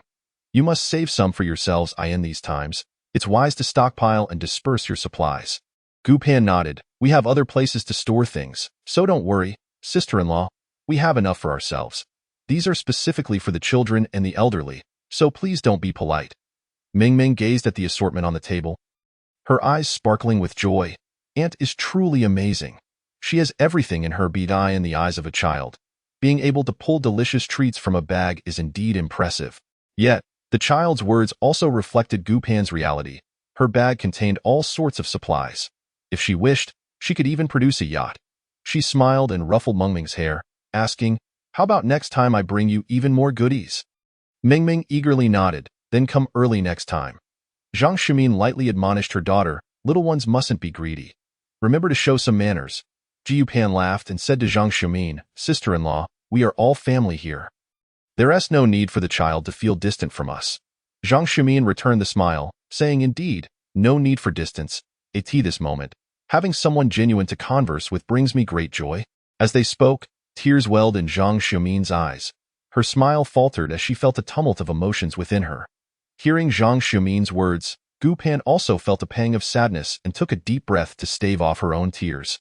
Saying, sister-in-law, everything will be all right. As Zhang Xiumin wiped her tears, she replied, it will be fine. It certainly will. I haven't had anyone to share my feelings with for many days, and this has moved me. Who among us can remain unaffected by such matters? With elderly and children to care for, the burden is heavier. However, one shouldn't keep everything bottled up. It's important to share with Guigang. Both should not feel that bearing everything alone is for the other's sake. In truth, confiding in each other is an excellent means to alleviate stress. But he is already exhausted from gathering supplies every day, and I truly feel for him. He must also think that you are weary from taking care of the elderly and children at home. Yet he may hesitate to share his worries with you. Doesn't that leave both of you feeling quite stifled? Sister-in-law, you make an excellent point. I had not considered this perspective before. I was too rigid in my thinking. Ultimately, everything we do is for one another's well-being. To have someone who wholeheartedly cares for you in this apocalypse makes it far less daunting. You are young yet remarkably perceptive. I genuinely enjoy our conversations. It feels as if my heart opens up when I speak with you. At that moment, there was a knock at the door, accompanied by a woman's voice calling, sister-in-law, open the door. Zhang Xiumin frowned upon hearing the voice. It's someone from downstairs. The child attends a nearby kindergarten, so we are somewhat acquainted. Since the apocalypse began, she has come repeatedly to borrow things, and I have lost count of how many times I have turned her away. Yet, she continues to knock daily, and I worry that if I don't open the door, her shouting might draw attention to us. Gu Pan stood up, saying, sister-in-law, bring the child inside. I have experience with this kind of situation. Zhang Xiumin hurriedly took Ming Ming into the bedroom and, after closing the door, quickly returned. Gu Pan, armed and resolute, opened the door, demanding, what do you want? It's late, and you're still borrowing food? Who has food to spare? We can barely feed ourselves. I couldn't even find anything at my brother's place, and yet you come here trying to take advantage? The woman at the door looked at Gu Pan, momentarily stunned, and mechanically asked, who are you? Who I am is of no concern to you. From your appearance, it seems your household is well fed. Surely, you have plenty of supplies. My family is out of food. Hurry up and take me to your home to fetch some." As she spoke, Gu Pan stepped outside, her gun aimed at the woman's head, insisting, "Make it quick." The woman, frightened and wanting to flee, found herself held in place by Gu Pan's grip and could only cry, "I just need to borrow some food. We have nothing left to eat. You threatening me is pointless. If we had food, I wouldn't be out here asking for it. Don't lie to me. I don't believe you. If I couldn't find anything at my brother's place today, I certainly won't let you leave empty-handed. I really have nothing." Gu Pan dragged her to the entrance, shouting inside, "Bring food to exchange for this woman. If you don't have any, I'll roast her and eat her." Before long, the door opened slightly, and a loaf of bread was pushed through the crack. "We really have nothing else." Gu Pan, naturally skeptical, retorted, "Are you trying to deceive me? Bring me more." Another half bag of noodles was handed out. Gu Pan, merely intimidating them, took the bread and noodles before releasing the woman, warning them, "If my brother's family has food, it won't be for outsiders like you. If you dare to scheme against my brother's family again, I will deal with you decisively." The woman quickly darted back inside and shut the door behind her, leaving an eerie silence in its wake. Upon entering and closing the door, Zhang Xiumin's face displayed a blend of tension, fear, and surprise, her expressions shifting so rapidly that she herself was unsure how to articulate her feelings. Having served in the military, Guogang and Lu Ruisheng were accustomed to handling chaotic situations. While others might think of seeking food, they would consider arming themselves. Guogang had confided in Lu Ruisheng about their possession of firearms, and both were aware of each other's capabilities. Gu Pan nodded in agreement. "Precisely. From now on, remember to be ruthless. Do not leave opportunities for others, for that will only invite trouble for yourself," she continued. "Your door is not secure enough." With that, she retrieved 2 chain locks from her bag, saying, "Have Guogang install these tonight." Zhang Xiumin accepted them, saying, "Thank you, sister-in-law. I truly have much to learn," Gu Pan advised. "In the future, you should accompany Guogang when he goes out. Everyone must possess the ability to protect themselves, including the children." Zhang Xiumin clenched her fists, affirming, "You are right. I cannot rely solely on Gongzi. To put it bluntly, if something were to happen to him, our family would be left to fend for ourselves. I have children. I need to adapt quickly. Guogang is skilled. You will surely improve rapidly." Gu Pan reassured her. For now, only their 2 families knew about this place, and they could come to retrieve supplies as needed. As dusk fell, they exchanged farewells, knowing Zhang Xiumin could discuss the day's events with Guogang later. Upon arriving home, they meticulously sliced the 2 cabbages, adorned with a crystalline layer of ice, into quarters, and did the same with the radishes, placing them into bags. Each portion contained an apple, after which Lu Ruisheng delivered a share to their neighbors across the hall and downstairs. At that moment, the joy of consuming something unfrozen surpassed even the happiness of the new year.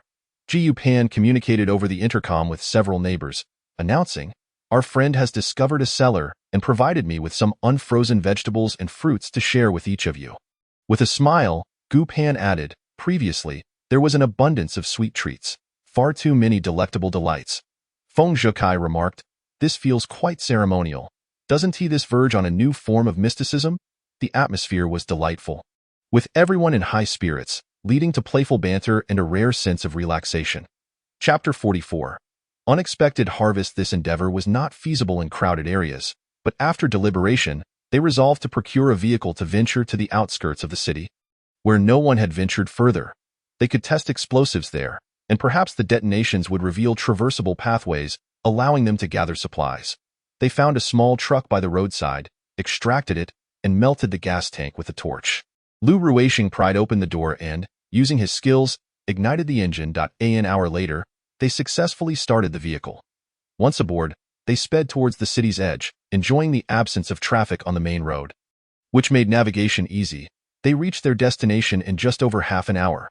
The practical operation was initiated by the couple. Chun Shaonan first tossed a grenade ahead, prompting everyone to crouch down, covering their ears as they counted down. 10, 9, 8, 7, 6, 5, 4, 3, 2, 1. With a bang, snow erupted into the AI. Lu Ruisheng shielded Gu Pan beneath him.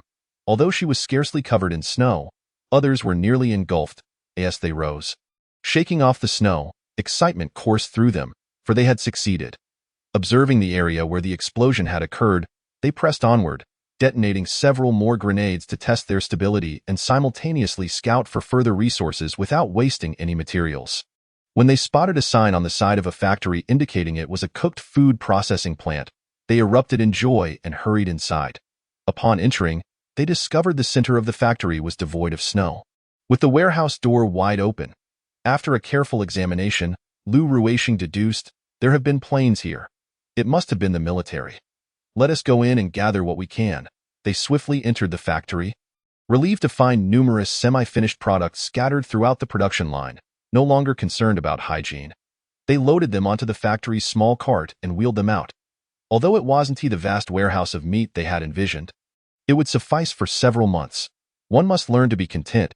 As they emerged with the cart, they spotted the dormitory of the security office, where a security guard lay frozen to death. No one could pass judgment. Was it the exploitation of capitalism? Yet, who could have foreseen that in the 21st century, someone would perish from the cold in their own home? They wrapped the unfortunate guard in a blanket and carried him out for cremation. A meeting that could be deemed as fate, and indeed, it was also a measure to mitigate future viral outbreaks. Afterward, they pushed their haul of cooked food outside and made their way to an adjacent ice cream factory. Although the warehouse was brimming with ice cream, who could survive solely on frozen desserts? However, with resources and a vehicle at their disposal, they thought it prudent to gather whatever they could, for one never knows when ice cream might be a lifeline. Thus, they searched for carts in the warehouse and began hauling out the ice cream by the truckload. Jiu Pan planned that once they had sufficient supplies, she and Lu Ruixing would return stealthily for the remaining stock.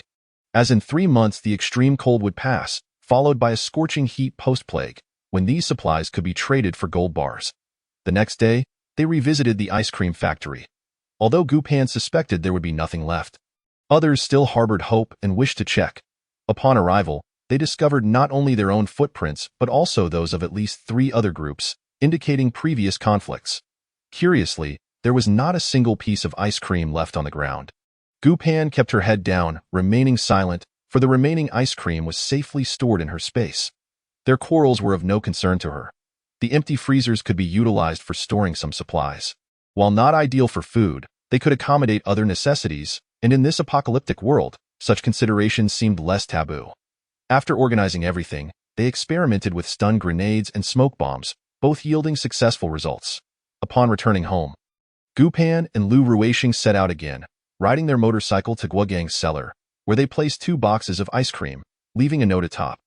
They then visited Tianjinjin's home, having not heard from her in quite some time, and Gu Pan felt a pang of concern. Upon arriving at the entrance of Tianjinjin's community, they were met with security personnel who would not allow entry without permission. Jiu Pan stated the name of the person she sought and their apartment number, prompting the guard to communicate via intercom to inquire within. Chapter 45. The Fire. Gu Pan and Lu Ruixing were taken aback by the stringent security of Tianjinjin's community. Moments later, Tianjinjin emerged, delighted to see Gu Pan, rushing forward to embrace her. "Darling, what brings you here? Is everything all right?" she asked, quickly assessing Gu Pan for any signs of trouble. Lu Ruixing cleared his throat, signaling his presence. As if to say, "With me around, how could anything go awry?" Tianjinjin turned to him. "Mr. Lu, it's been a while. Please take good care of our Pan during these times." Lu Ruixing nodded, assuring her, "I will ensure my wife is well taken care of." Jiu Pan pulled Tianjinjin aside. "We brought you some ice cream. How can you take it inside without drawing attention?" Tianjinjin replied confidently. "No worries. No one would dare snatch it in our community. We have a security company here, run by a retired soldier. Our neighborhood is small, making management easier. Now it's essentially a unified effort. The men train daily with the security staff, collectively scouring for supplies, while the women cook, tend to the elderly, and look after children. As long as we stay indoors, we feel quite safe." Jiu Pan felt reassured by this. Recognizing that 2 months into the apocalypse, such order in their community indicated strong leadership. Yet, with the declining conditions and dwindling resources, she wondered how long they could maintain such stability. Tianjinjin took 1 box of ice cream from Gu Pan, insisting, "1 box is sufficient. You shouldn't give me everything. Though there are just 2 of you, you should stockpile more." Jiu Pan insisted, placing both boxes in Tianjinjin's hands. "We have plenty. You needn't worry about me. However, a sense of unease lingered in Gu Pan's heart. She cautioned, in these dire times, people's hearts can change at a moment's notice. Resources are scarce, so you must remain vigilant. If anything seems amiss, devise an escape plan immediately. Tianjinjin nodded vigorously. I understand. I will be cautious. Jiu Pan, still concerned about her vigilance, added. Wang Bin and his mother wanted to freeze Mingyue to death, but Mingyue learned to use a gun from me and turn the tables on them. Zhanzhen, in this apocalypse, human nature is unpredictable. Do not take things lightly. Tianjinjin shivered at the news of Dong Mingyue's retaliation against Wang Bin and his mother. How could this happen? Gu Pan replied. How could it not? We have taken lives as well. You are fortunate to be in such a good community, but that was under conditions of ample resources. Human nature is difficult to gauge. So you must stay alert. Understood. Should I also take some action? Perhaps I should learn self-defense for my brother at night. They practice with the security staff during the day, right? Gu Pan agreed. That sounds wise. By the way, I have some smoke bombs. Take 2. If you find yourself cornered, they can buy you time to escape. I'll teach you how to use them. She discreetly produced 2 smoke bombs and a flashlight, and the 2 women conversed quietly, their backs turned to the community. Given the brevity of time, this was the easiest skill to learn and the most effective for escape, especially since they were homemade and carried risks. She decided to leave her too. Seeing this, Lu Ruixing helped cover for his wife by casually chatting with the security guard at the entrance, handing him an ice cream as a gesture of goodwill. The guard was pleased and shared some insights about the community with Lu Ruixing. Shortly after, Gu Pan had fully briefed Tianjinjin and bid her farewell. The guard observed Tianjinjin carrying 2 boxes and, though unaware of their contents, couldn't he help but comment, "Your friend is truly generous. You are fortunate." That evening, after dinner, Gu Pan and Lu Ruixing settled on the sofa to watch animated films projected on the wall. Becoming engrossed in the entertainment, it was past midnight when they finally prepared for bed. Just as they lay down, a bright blaze illuminated the opposite side. Suddenly, Gu Pan recalled that the building across the street had caught fire. With so much happening lately, she had forgotten. Now, seeing the flames, it all came rushing back. She rose from the bed and approached the window, turning to Lu Ruixing. There are no firefighters. The blaze cannot be extinguished. Fortunately, the space between the 2 buildings is filled with snow, so the fire won't spread to other structures. Their home was situated in the second row of the community, and since the burning building was on the street, the site was quite clear. Lu Ruixing approached as well. We have been warned about fire safety for a long time, yet we remained careless, as there had never been a real fire. This incident should serve as a wake-up call for everyone. The 2 stood by the window, watching as people leaped from it, sighing in despair, utterly helpless.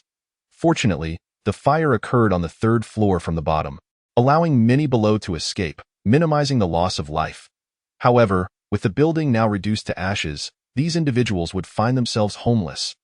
Thankfully, there are numerous vacant hotels available, preventing those who escaped from freezing to death on the streets. Perhaps many sympathize with those who have lost their homes to the fire, but when disasters like earthquakes and tornadoes strike, how many will be able to protect their homes? The sounds and flames from the opposite building roused many from their slumber. Witnessing the tragic scene across the way, some felt relief that it was not them or their families, while others lamented the unpredictability of life. In this chaotic world, who can truly lead a life of peace and ease? Despite their fears, they forced themselves to sleep. For tomorrow they must venture out in search of food and firewood. As more succumbed to hunger and cold, the lives of others seemed to matter less, as they could not even be certain of their own survival. The next morning, the burnt building was left as merely a skeleton, and those who had escaped had already gone in search of shelter. It appeared that no one engaged in much discussion about the incident, the only reminder being the importance of fire safety. Some had even posted notices about fire hazards within their building, as this concern affects everyone. Chapter 46. The middleman Gu Pan and Lu Ruixing were finally able to seek out the middleman to discuss the exchange of goods. After breakfast, they rode their snowmobiles to the entrance of the city psychiatric hospital. There were more people than they had anticipated. It had been a long time since they had seen so many strangers gathered, and the lively atmosphere sparked a flicker of excitement within them. Gu Pan scanned the crowd but could not find anyone with a limp. It made sense, as that person might have developed a limp later on, when she had encountered him in her previous life. It was about 6 months later. What had transpired during that time? Who could say? Now everyone was dressed like bears, bundled up so tightly that only their eyes were visible, making it impossible to discern faces. Even their eyes were frosted over, rendering identification futile. Ji Yupan could only approach a group and inquire, "Excuse me, gentlemen, do any of you know a person named Liangzi?" At that moment, a man wearing a red scarf rose cautiously and asked, "What do you need Liangzi for?" Upon hearing his accent, Gu Pan felt a wave of familiarity wash over her. This was indeed the person, his tongue not distinguishing between flat and curled sounds. Though in her previous life, he had not worn such a conspicuous scarf. She quickly explained, "I was referred here by a friend to exchange goods." She mentioned that she had traded with someone named Liangzi, who was very kind, and advised me to seek him out. Upon hearing this, the man visibly relaxed. "You startled me. I thought I had offended someone. I am Liangzi. I am the only one by that name in this area. If you are certain this is the place, then your friend must be referring to me." Yu Pan glanced at Lu Ruisheng, who nodded in affirmation, indicating that this was indeed the person who had helped them in their past life. Lu Ruisheng, understanding the unspoken connection, stepped forward and said to Liangzi, "Shall we discuss this in private?" Liangzi, still cautious, pointed to a nearby secluded spot. "Let's talk over there." This location was close to their base and far enough to ensure their conversation remained discreet. Enhancing their security, Ji Yupan and Lu Ruisheng, feeling grateful, readily followed him to the open area. Once they had stopped, Gu Pan asked, "We would like to inquire about the current exchange rates for grain and gold. You must be aware that in this world, gold is no longer the most valuable currency. Once a hard currency, it has depreciated significantly. Just yesterday, it was 100 grams of gold for 5 pounds of rice. And today it has dropped to 4 pounds. Liangzi had encountered many individuals seeking to buy food, assuming that Gu Pan and her companion were wealthy due to their attire, and that they were looking to trade gold or silver jewelry for provisions. Gu Pan realized he misunderstood and quietly corrected him. "We possess supplies and seek to exchange them for gold." Upon hearing this, Liangzi's eyes widened in surprise. "You have goods to sell?" he continued. "I can tell at first glance that you two are not ordinary individuals. You exude an air of nobility, suggesting you are exceptional people." Ji Yupan chuckled. When she had met him previously, he had lacked vitality and was not very talkative. Having squatted against a walled AT that time, both she and Lu Ruisheng were at their wits' end, knowing their watches held no value, and thus did not dare to approach the more affluent middlemen. Yet, when they did, he surprisingly offered assistance. After some deliberation, Liangzi nodded. "While I would like to conclude a deal swiftly, I must speak honestly. It would be prudent to wait for a better opportunity. The fact that you found me through a mutual friend is fate, and I cannot take advantage of you. Meeting individuals of your caliber is an honor for me." Ji Yupan could not help but laugh aloud. "We are bundled up so tightly. How can you still see our nobility?" Liangzi, unperturbed, replied, "Nobility is born from the heart. Your demeanor and speech reveal that you are capable individuals. No need for physical appearance to convey wealth." With a smile, Gu Pan retrieved 2 packets of compressed biscuits from her backpack and handed them to Liangzi. "May your words bring you fortune. We may frequently seek your advice moving forward. When the time is right, we shall proceed with exchanges, and we would not want your efforts to go unrewarded. Finding a trustworthy person is not easy, and we will always offer compensation." Liangzi hesitated to accept. "No, you haven't done anything for me. It wouldn't be right to accept." Lu Ruisheng took the biscuits from Gu Pan and placed them in Liangzi's hands. "It is only fitting. We anticipate a long-term partnership." Liangzi accepted the biscuits, smiling as he introduced himself. "I am Shi Liang, residing nearby. You can find me here daily. You two are my benefactors, and I am fortunate to have crossed paths with you. Perhaps I too can lead a better life because of it." Ji Yupan was genuinely surprised by Liangzi's newfound cheerfulness and eloquence. Observing his demeanor, she speculated that his wife was still alive. "You appear so well kept. Your wife must be a tidy person." Upon hearing this, Shi Liang beamed with pride. "My wife truly is a clean person. In this freezing weather, she ensures that I have hot water and tidies up for me. Look at this scarf. She just knitted it for me. To have such a wonderful wife is indeed a blessing." Hearing that Shi Liang's wife was still alive brought joy to Gu Pan. "Then you should cherish your wife. We are now acquainted. Should you need anything, do not hesitate to reach out. While we may not have much, we do have some connections regarding supplies." Shi Liang was overjoyed. "That is fantastic. I feel I have encountered fortunate people today. You two seem so loving. I am sure you will grow old together and enjoy a lifetime of happiness." Listening to his effusive praise, Gu Pan replied with a smile, "You will too." After glancing at her watch, she added, "It is getting late. We must take our leave." Shiliang offered, "Allow me to see you off." He then hesitated, realizing that they were not in their own home. "I'll just watch you as you go." Lu Ruisheng reassured him, "We will see each other often. There is no need for such formality." Shiliang felt enveloped in a sense of delight. "Then, if you need anything, feel free to inquire. I not only know the prices of goods, but also possess a wealth of information." Gu Pan nodded. "All right then, we shall take our leave. Goodbye." Shiliang waved as they walked away, watching them until they were out of sight. Lu Ruisheng wrapped his arm around Gu Pan's shoulder. "I truly cannot fathom what we endured in our previous lives. But in this one, I shall ensure you never suffered in our past lives. We were powerless. Truth be told, without foresight or a safe haven, surviving for 3 years was no small feat. My only solace is that, despite the hardships, I was always by your side, at least providing companionship.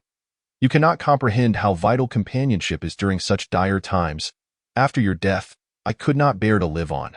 My heart was extinguished." Lu Ruisheng tightened his embrace around Gu Pan's arm. "In this life, we will certainly live well. Indeed, we will." Chapter 47. The Unreasonable Woman in the Morning. Gu Pan and her small team were free to engage in activities, practicing self-defense or shooting, focusing on their weaknesses without any restrictions, going wherever they pleased as long as it was safe. Jiu Pan and Lu Ruisheng also made their way over. Upon arrival, they overheard a woman pleading with Cheng Yang. "Cheng Yang, even if I was wrong in the past and betrayed you, as a man, can't you forgive me just this once? I have treated you well.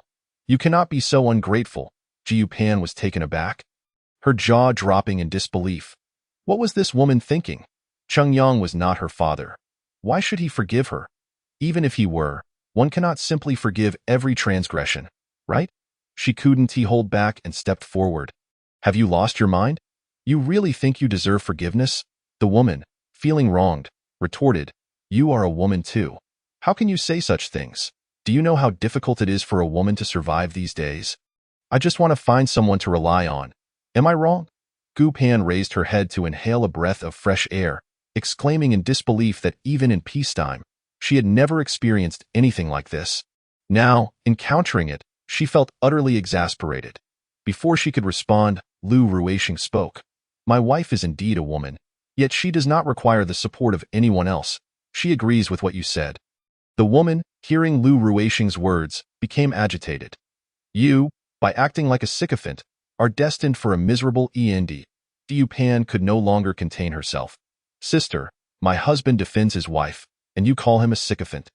You betrayed Cheng Yang, and now that he wishes to ignore you, you label him ungrateful. What exactly is your standard of judgment? Must everything that benefits you be deemed correct, while kindness towards others is wrong?" To be honest, Gu Pan had never encountered such a peculiar individual before and found herself compelled to engage in further conversation, seeking amusement in this apocalyptic world. The woman looked at Gu Pan, her shoulders trembling as if she were on the verge of tears. Of course, it was not genuine weeping, for otherwise, her face would have been frostbitten.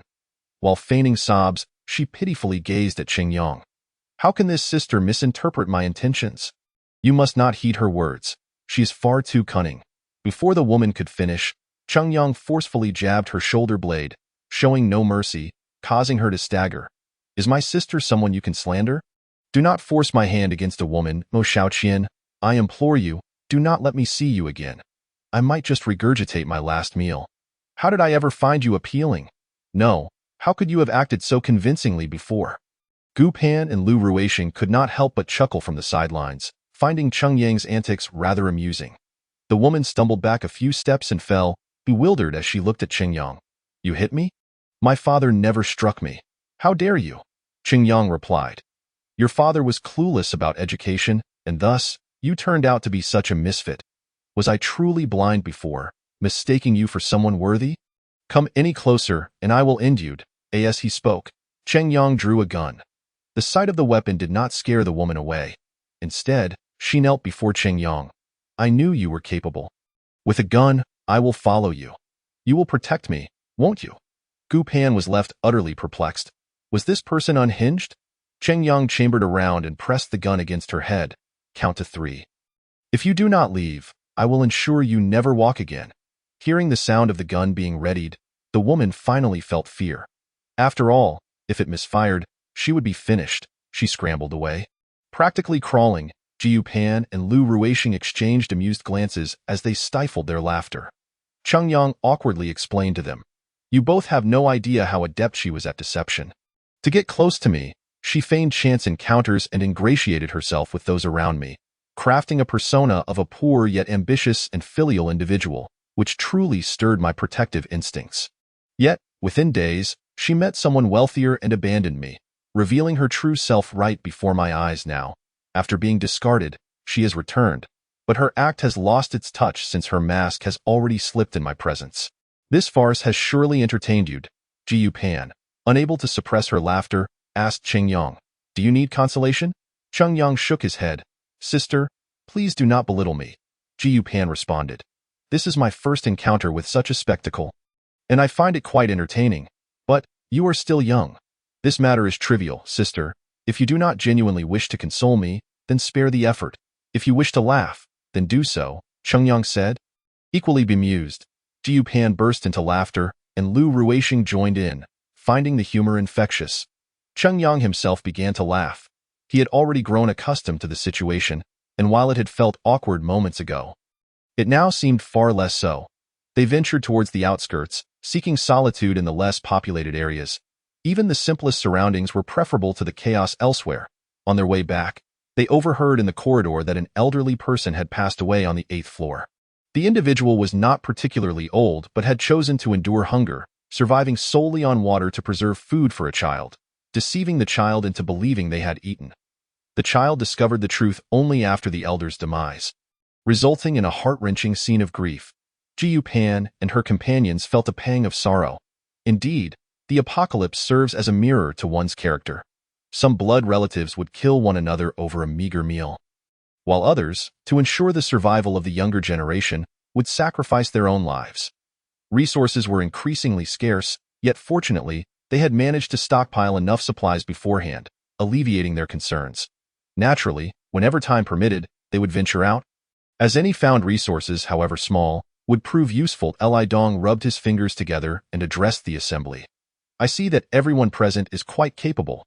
I am uncertain why you would allow a young girl to represent your opinions. But is this truly how you hold yourselves accountable? Historically, military leaders have predominantly been men. Lu Ruixing's tone carried an icy edge. Have you never heard of Mu Guiying taking command? Furthermore, it is not your place as an outsider to incite division among us. Your petty tricks are unwelcome. We wish to avoid enmity with anyone, so it would be wise for you to cease your provocations, lest you find yourself in a precarious situation." Li Dong sensed the oppressive aura emanating from Lu Ruixing. At that moment, his earlier bravado waned, and he smiled, attempting to defuse the tension. "Everyone seems to have misunderstood my intentions. I am merely curious and hope for our collective betterment. Since you have your own perspectives, I shall not intrude further."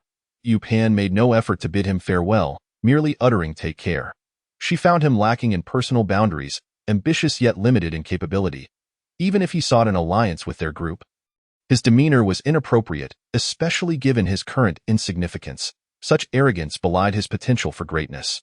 Once their footsteps faded, Cheng Yang stepped outside to verify their departure before closing the door. After 2 months of interaction, it had become an unspoken consensus to heed Gu Pan's guidance. Initially, the group had regarded Lu Ruixing as a formidable ex-special forces soldier, acknowledging his combat prowess and leadership experience. However, as time passed, they recognized Gu Pan's foresight and strategic vision. Her insights consistently bore fruit, leading to a gradual shift in the group's focus toward her leadership. Chapter 49. Contingency routes. Once the door was shut, Gu Pan respectfully addressed the group. "If anyone harbors differing opinions, please feel free to voice them for our collective discussion." Chun Xiaonan remarked, "I believe your stance is valid. Our current assembly is the most solid and secure. Any alliance with others would dilute our individual worth." Feng Zhikai added, "I despise warfare and loathe plunder. Those who rally together ultimately aim for coercive acts, and I refuse to compromise my principles. I prefer the tranquil existence that Gu Pan envisions." Lu Shuerong concurred with her husband. "Indeed, we abhor violence and rivalry, and we are grateful to be among you all," Cheng Yang simply stated. I have no objections. I will follow your lead. Jiu Pan stood, asserting, while we shall not compete or covet, we must also not be complacent in the face of aggression. Li Dong is not an inconsequential individual. So we must proceed with heightened caution. Lu Ruishing interjected.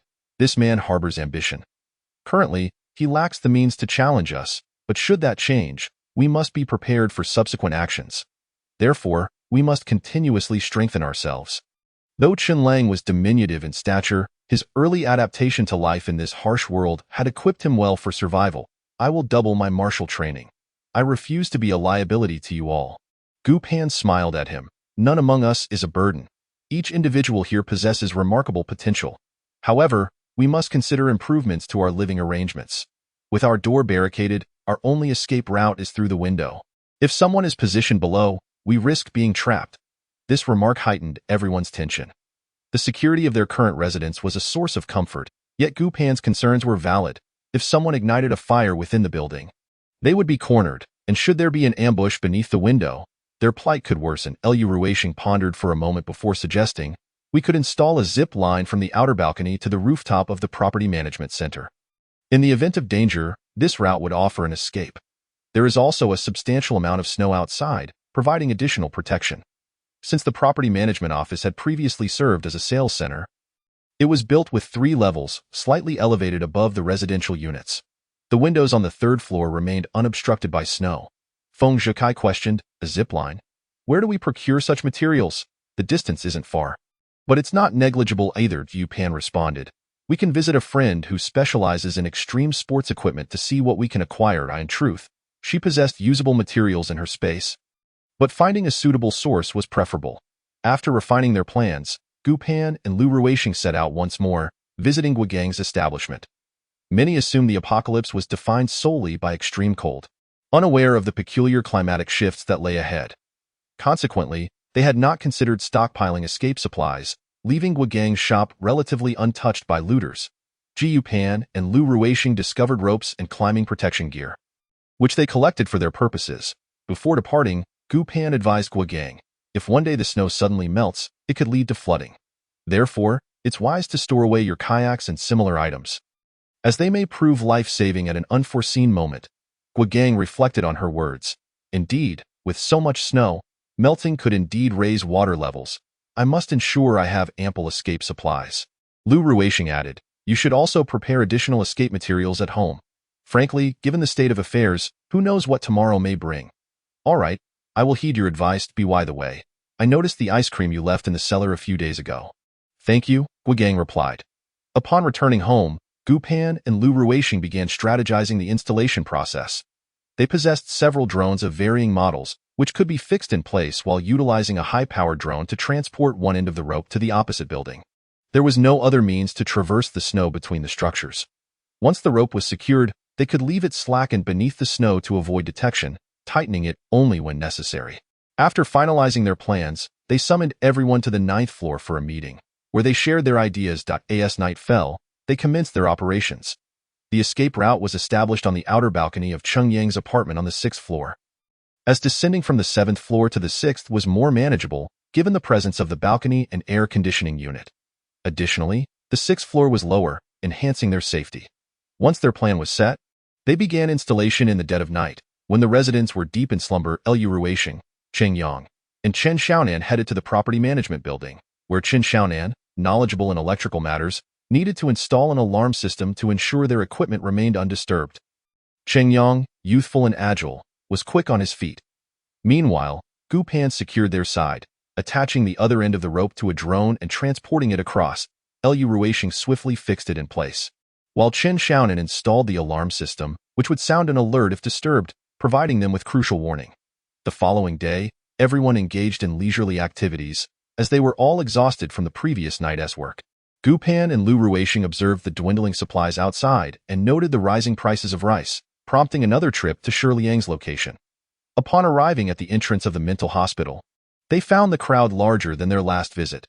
Currently, a significant portion of the population was struggling to find sufficient food, and fewer than half managed to scrape by. Daily, individuals succumbed to the bitter cold and starvation. With entire apartment complexes having been vacated in their building, Several households had vanished. Unit 902 had fled, 501 had frozen to death, and the occupants of 1101 had also perished, whether from cold or hunger remained uncertain. Regardless, they had been dealt with. The elderly on the 8th floor had died, while the younger residents barely managed to survive. With so many devoid of food or heat, they had no choice but to barter for essentials. It was widely understood that the few valuable items they possessed could scarcely procure enough sustenance for even 2 days. Yet, what alternative was there? Failing to trade would hasten their demise, and perhaps a glimmer of hope remained for rescue or warmer weather in the coming days. Gu Pan and Lu Ruisheng approached Shi Liang's area, as Lu Ruisheng's red scarf made him particularly conspicuous. However, he was currently engaged with a customer, prompting Gu Pan and Lu Ruisheng to linger nearby and listen in. At that moment, a middle-aged man was negotiating with Shi Liang over a price. This bracelet cost quite a bit when I bought it, weighing 50 grams. Only half a pound of rice for it is far too little. Shi Liang sighed, my friend. If you do not exchange it today, tomorrow you may find even half a pound of rice unattainable. Prices are skyrocketing. I have no choice, as there are others above me to consider. The middle-aged man hesitated but ultimately acquiesced. Very well, I must exchange it, or my family will starve. With that, he handed the bracelet to Shi Liang. After confirming the gold's authenticity and weighing it, Shi Liang provided him with a half-pound bag of rice. Take care, my friend. The man concealed the rice within his clothing and departed. Chapter 50. Massive bartering once Shi Liang was unoccupied. Gu Pan and Lu Ruisheng approached him. Shi Liang's face lit up upon seeing them, his delight evident even beneath his scarf. Ah, my esteemed guests have arrived. I was beginning to wonder if you would ever return. Gu Pan replied, how could we not? We were simply considering that with time being short, the prices of gold and rice would not fluctuate significantly, hence our absence. But the fluctuations are drastic. Prices change daily. Currently, 100 grams of gold is equivalent to a pound of rice. Just earlier, that bracelet weighing 50 grams only procured half a pound of rice. The decline is astonishing, Shi Liang lamented, shaking his head. Fully aware of the implications, Lu Ruisheng inquired. What about the prices of other goods? Shi Liang responded, here, we deal with individual vendors. Obtaining food is already a feat in itself, and we can hardly demand more. However, if you possess valuable items, I can introduce you to my elder brother. Gu Pan and Lu Ruisheng had contemplated this beforehand, for they were capable of unifying prices, conducting business with order rather than competition, demonstrating that someone was indeed orchestrating the situation. However, the two were reluctant to attract undue attention at this juncture. Thus, Gu Pan remarked, we have some channels for other matters, but we still need time to negotiate. How much are you able to authorize for the purchase? How many pounds of rice? If the quantity is substantial, we would have to engage in direct transactions with Shi Liang's superiors, complicating matters further and potentially exposing us to scrutiny. This could inadvertently endanger our neighbors and partners, resulting in a net loss. Therefore, for the time being, they wish to keep a low profile. The incremental exchanges, while seemingly small, could accumulate significantly over time, especially since this was not their sole trading point. Shi Liang extended his hand, stating, 30 pounds. Any more would necessitate consultation with higher-ups. Gu Pan responded, we have brought 20 pounds. Can we transact now? A direct ceiling could arouse suspicion, as they aimed to maintain ongoing contact with Shi Liang. In their previous life, he had saved both Gu Pan and Lu Ruisheng, and in this life, they wished to prevent Shi Liang's wife from meeting a tragic fate. Thus, the quantity of 20 pounds was indeed appropriate. Unaware of their thoughts, Shi Liang, upon hearing the exchange for 20 pounds of rice, rubbed his hands together in delight, exclaiming, I knew you two were affluent individuals. Such generosity speaks volumes. Afterward, he quietly advised them, it would be wise to retain some of this grain. Otherwise, you might consider keeping a few pounds for your own consumption, as procurement may grow increasingly difficult in the future. Lu Ruisheng leaned closer to Shi Liang's ear and whispered, we have other channels. We shall not suffer from hunger. Gu Pan concurred, yes, there's no need to rush. We can also listen for other news while here. Shi Liang, in high spirits, hurried off to procure the exchanged gold. Gu Pan and Lu Ruisheng surveyed the vicinity, noting that most exchanges involved gold for grain, as the lower classes were primarily focused on survival. After verifying the goods and confirming their quality, transactions were made. This time, gold had not proven as valuable as one might expect. After all, survival was paramount. Shi Liang was overjoyed. as this day's exchange equaled the worth of 10 ordinary days, and the rice obtained was particularly significant given its rising prices. He repeatedly expressed his gratitude to Gupon and Lu Ruisheng, saying, "You two noble benefactors are like my living deities. Should you require anything in the future, do not hesitate to seek me out. I assure you the best market rates." Gupon, amused by Shirleyang's effusive praise, nodded with a smile. "Indeed, we shall return." After bidding farewell to Shirleyang, the two mounted their snowmobiles and departed. Once they reached a secluded area, Gupon and Lu Ruisheng stored the gold in their space, causing it to vanish and adding 20 minutes to their time, leaving them with a remaining duration of 8 hours and 3 minutes to fill. After changing their clothes, they proceeded to another exchange point. Now well versed in the conversion rates and aware of the maximum amounts each vendor could directly exchange. Arriving at a trading post situated far from the city center, they exchanged another 20 pounds. 30 pounds was the vendor's limit, which could easily draw attention, thus 20 pounds was just right. Subsequently, they visited 2 additional locations, each time exchanging 20 pounds. Presently, there were only 4 trading points within the city, all of which they had frequented. Each exchange added 20 minutes, totaling an increase of 1 hour and 20 minutes across 4 transactions. They planned to wait a few days before returning to exchange again, ensuring they remained inconspicuous while continuing to accumulate time until they could fill their duration completely before heading to the base. Previously, they had not anticipated the rapid depreciation of gold against grain. In her past life, Gupon had little fondness for jewelry, possessing only a pendant left by her grandmother, and thus had never engaged in such exchanges. Curiosity piqued her thoughts. Once the time was fully accumulated, what other miracles might occur upon depositing more gold, or would it merely serve as storage? Yet, such answers could only be uncovered once they reached that point. Gupon and Lu Ruisheng were not inclined to meddle in the affairs of others, provided no one encroached upon their territory, allowing for mutual coexistence. That evening, Gupon prepared a celebratory meal of roasted fish, side dishes, rice, cheesy potatoes, blueberry yam, and pure fruit juice to commemorate the additional hour and 20 minutes gained in their space. They refrained from alcohol, as they could not yet ascertain the safety of each day, particularly with individuals like Li Dong in the vicinity, thus maintaining a heightened state of vigilance. In just a few days, news surfaced that Li Dong's group had also mobilized, starting with over 30 members, significantly larger than their previous team. However, Gupon and her companions remained unconcerned. As long as they did not provoke them, they continued their daily training and resource gathering. They focused on pharmacies and supermarkets, scavenging for items others discarded, particularly since Lu Ruisheng had informed Qingyang that if the apocalypse persisted for many years, contraceptives would become invaluable resources. Consequently, he began to gather these items with fervor. Gupon and Lu Ruisheng also collected significant quantities, knowing their space would not expire in 3 years. Such items would be in high demand among the wealthy, while the base would cultivate vegetables and livestock, potentially alleviating food shortages. However, these non-renewable resources would only grow scarcer. Some individuals might also possess foresight, contemplating future needs, yet there was little they could do at present. The immediate concern of securing sustenance remained paramount. Chapter 51.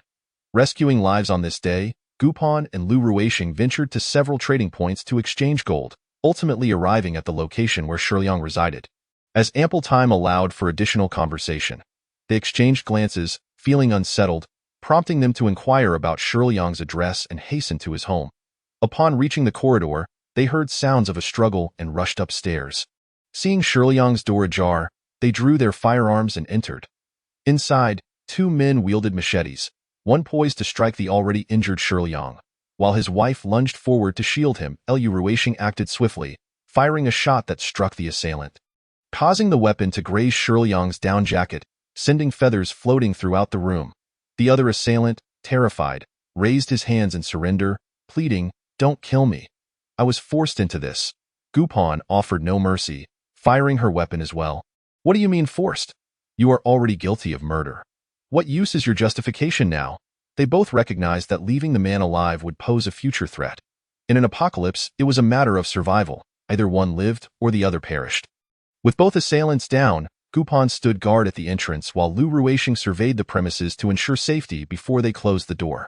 Shirleyang and his wife were momentarily dazed, having believed their fate was sealed. The sudden gunfire bewildered them. as they did not recognize the armed individuals and assumed they were accomplices of the assailants. Embracing each other, they braced for the worst. However, after some time passed without incident and the two attackers lay lifeless, they began to comprehend the situation. When Shiliang finally recognized Gupon and Lu Ruisheng, he was astonished. "Noble benefactors, what brings you here?" He gazed at them with deep gratitude. "I was followed and never imagined they would track me to my home. Thank you. You are truly our benefactors." Shiliang's wife, Deng Fong, immediately knelt before them, exclaiming, "We cannot express our gratitude enough for your life-saving intervention."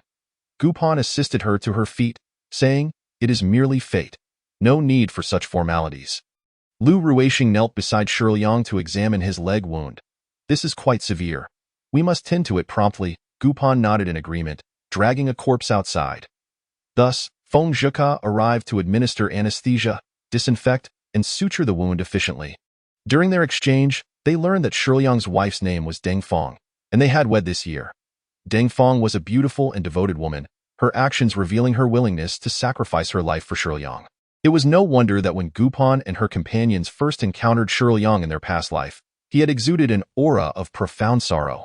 Once the bandaging was complete, Feng Zhika left behind anti-inflammatory and antibacterial medications.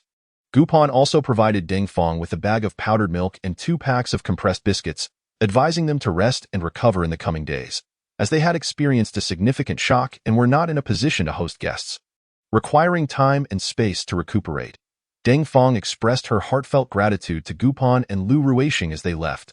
Watching them depart, Shiliang and his wife embraced, tears flowing from their eyes, overwhelmed by the miraculous feeling of being alive. They had survived, and Shiliang's leg had not sustained any damage to the bones, promising a recovery with time. Amidst tears, Shiliang spoke to his wife, who could have imagined that these noble benefactors would come to our aid? "We must have accumulated great virtue in our past lives." Deng Fong nodded vigorously. "I thought I was doomed. How could I have expected their arrival?" "Liang, when did you come to know such capable and kind-hearted individuals?" Shiliang scratched his head. "To be honest, I do not know. They first approached me for a trade, claiming a friend had referred them. Then they brought me a substantial order, 20 pounds of grain just a few days ago. This is only my 3rd encounter with them. Indeed, we have encountered true benefactors. Not to mention, without their doctor, your leg could have led to dire consequences, even potentially costing you your life. Yes, they are indeed our benefactors. Their kindness is a debt we can never repay. They even left us food and medicine, which are priceless commodities in these times. Yet I never inquired about their names. Next time, I must remember to ask. As long as we live, we must remember their kindness." Feng Zhikai did not inquire further. Previously, Gupon had mentioned that a friend was injured, someone with whom she shared a close bond, who had once aided her. It was impossible to speculate how they had countered the adversities in their past life to ensure Shiliang's survival. Perhaps those individuals had stolen something and, upon witnessing Shiliang's injuries, presumed he would succumb, thus refraining from silencing him permanently. In any case, such details had become inconsequential. The moment Gupon witnessed Shiliang's wife shield her from harm today, she was reminded of the time in her former life when Lu Ruisheng had protected her in a similar manner. She embraced Lu Ruisheng, saying, "Darling, do you realize? In my past life, you defended me just as Deng Fong did." Lu Ruisheng caressed Gupan's face, replying, "Yet you still did not survive. 3 years into the apocalypse. The world was vastly different. It lacked any semblance of vitality. Can you imagine a world devoid of greenery for 3 years? Can you fathom cannibalism? During that bleak period, my sole hope for survival was you. Without you, what reason do I have to endure? Even though we now find ourselves in the apocalypse, the mere thought of such cannibalistic horrors sends shivers down my spine. My dear wife, in this lifetime, let us strive to live well. We possess space and foresight. This must be the case. We must ensure our survival and witness the day this apocalypse fades away. Indeed, vigilance must be heightened, and we must remain meticulous." The two of them lamented, acknowledging that although this life was different, differences naturally brought about unique dangers. Survival in the apocalypse was fraught with risks, necessitating even greater caution to thrive. In the past few days, Cheng Yang and Chen Lang had devised a plan while walking through the community, believing that the attic on the property management's rooftop could serve as a storage space for supplies. That area had been thoroughly searched, yielding little in terms of resources, as it had formerly been a storage room filled with tools, now largely concealed under snow, rendering it largely untouched. Jiu Pan, possessing the ability to create space, was not particularly fixated on the idea of hiding supplies, as her previous use of the mortuary for storage was merely a tactic to avoid drawing attention. However, Cheng Yang and Chun Lang's idea was commendable. The youth were not only industrious but also quick-witted. Consequently, they had gained an additional storage location. Their small group had amassed more supplies than the average person, thanks to Gu Pan's foresight, making them particularly conscious of the need to collect non-renewable resources. The following day, Gu Pan and Lu Ruisheng visited Shi Liang's home again. Since Lu Ruisheng had basic skills in dressing wounds, there was no need to bring Feng Zhikai along. Upon their arrival, Deng Fong opened the door, and upon seeing Gu Pan and Lu Ruisheng, she was overwhelmed with emotion, unsure of what to say, and ushered them inside. "Please, esteemed guests, come in and make yourselves comfortable," as she spoke. Tears streamed down her face. The thought of what might have happened had these two not intervened was unbearable. Jiu Pan observed her. "You see, we arrive and you begin to cry. We might hesitate to visit again." Deng Fong hurriedly wiped her tears. "No, that's not it. I truly do not know how to express my gratitude." Hearing their arrival, Shi Liang, leaning on a cane, attempted to greet them. Lu Ruisheng swiftly supported him, cautioning, "You must be careful not to reopen your wound. Sit down. I will tend to your injury."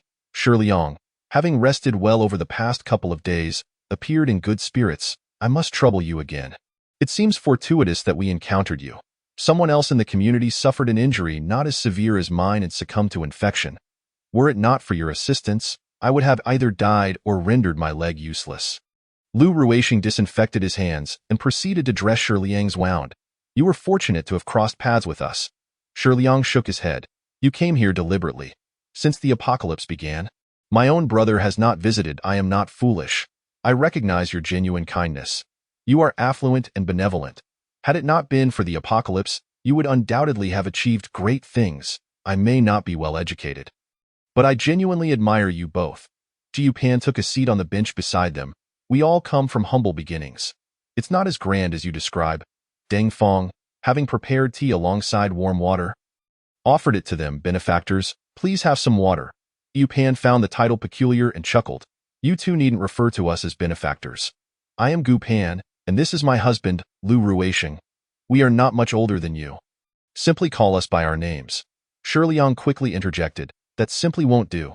Sister Pan, brother-in-law. In my heart, you are my family." Lu Ruisheng asked with a smile. "Then why not brother and sister?"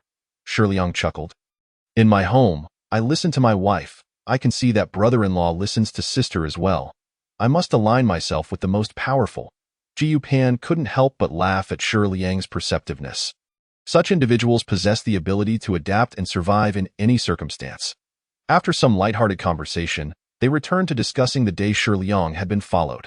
Shi Liang explained, "As second-hand traders, we possess a few supplies and some money, making us easy targets. However, we have a leader who ensures our safety. Generally, those in the know would not dare to rob us, for if they did, our leader would ensure their demise. Still, one cannot dismiss the desperate and reckless." Gu Pan nodded in understanding. "You must possess some self-defense skills. Otherwise, survival in this apocalypse becomes exceedingly challenging. As you call me sister, I cannot ignore your plight. Once you have healed, we will return and teach you some self-defense techniques. With diligent practice, you may be able to safeguard your life when it matters most." Of course, Gu Pan felt fortunate that she had not sought to make a deal with Shi Liang's elder brother. His ability to control so many people was no small feat. Jiu Pan and Lu Ruisheng wished to avoid entanglements with such formidable individuals and preferred to await news from the base in peace. In their previous life, lacking transportation, the journey to the base had taken several months. Upon reaching the outskirts, they learned that they would need to exchange supplies to gain entry, but their resources had been insufficient, forcing them back out to gather more. Ultimately, they encountered a tornado that swept them away. After numerous trials, they had ultimately perished without ever entering the base. This time, they were determined to enter early and secure stability. Shi Liang expressed his gratitude towards Gu Pan. "Thank you, Sister Pan, and thank you, brother-in-law." Gu Pan stood up and produced a small bag of red dates and dried longan, intended to replenish blood, along with a small packet of dehydrated vegetables and 2 bags of noodles. Placing them on the table in the apocalypse, one could not afford to be overly generous. Instilling a sense of perpetual crisis was preferable. Naturally, they understood the principle of reciprocity. One could not appear to have an abundance of resources, lest they attract trouble. Thus, these offerings were just right. Liu Ruisheng retrieved a small box of charcoal from his bag and placed it on the floor. He, too, understood Gu Pan's reasoning and wished to convey that their supplies were limited. Yet they could manage for the next few days. They could not allow Shi Liang and Deng Feng to develop a sense of dependency or assume that their resources were readily available. Otherwise, they would not appreciate their value. Shi Liang's eyes glistened with tears. Sister, brother-in-law, rest assured that once I recover, I will work hard to earn money and repay your kindness. Gu Pan chuckled. There is no need for repayment. We are growing together. Shi Liang shook his head. Sister, you are my true sister. You are my only sister. My parents passed away early, and my brother has been out of contact since the apocalypse began. He doesn't even open the door when I visit. Die in our hearts. You two are the closest to me. I will surely honor you. With Deng Feng supporting him, Shi Liang insisted on escorting them to the door. Gu Pan and Liu Ruisheng bid them farewell and departed. On the way back, evening had fallen. The only consolation was the presence of sunlight. The setting sun cast a warm, reddish glow upon the snow-laden ground, creating a beautiful scene, albeit tinged with the sorrow of the apocalypse. Gu Pan gazed at the sunlight and shared with Liu Ruisheng her knowledge of the impending sandstorms, which would last for months, obscuring the sky, along with the threat of acid rain that could corrode even metal. She could only recall 3 years into the future. She was uncertain what awaited beyond that. Chapter 53. Surviving against all odds. It had been over 3 months since the onset of the apocalypse, and it seemed that everyone had become accustomed to this new reality. Although death continued to claim lives, the aspiration to survive a little longer had become the prevailing wish for many. Naturally, the frequency of gang robberies and territorial disputes had surged, with violent altercations becoming increasingly common, resulting in numerous casualties. However, Gu Pan and her companions chose not to intervene, steering clear of potential conflicts that could jeopardize their safety. According to Gu Pan's recollections, in 2 months, the weather would begin to warm, presenting new challenges for the survivors. Those who remained were, by all accounts, somewhat resourceful. One day, as Gu Pan and Liu Ruisheng were about to head out, Dong Mingyue arrived, carrying half a bag of food, including rice and flour, claiming it was for everyone. Gu Pan accompanied her to apartment 901 and was somewhat surprised by her newfound confidence. You've truly changed. Dong Mingyue beamed with assurance. I've realized that living differently is wonderful. Though life in the apocalypse is harsh, I feel lighter inside, especially now that I've distanced myself from those unpleasant individuals. How many members are there in your group now? Gu Pan inquired, knowing she must have assembled a team to procure such provisions. Not many, just 20, but I learned from you to seek out useful individuals. We have doctors, fitness trainers, and even someone from the police force. While we may not be as specialized as your group, as you said, we are still valuable, which means that anyone contemplating an attack would have to weigh the consequences. That mindset is wise. Yet we must remain discreet and avoid inciting any public outrage. There are many desperate individuals out there, I understand. I will be cautious. Our purpose is merely to survive. As they conversed, everyone listened to Liu Ruisheng discussing the matter, and they came to see Dong Mingyue. When Duan Shumi saw Dong Mingyue, she was delighted.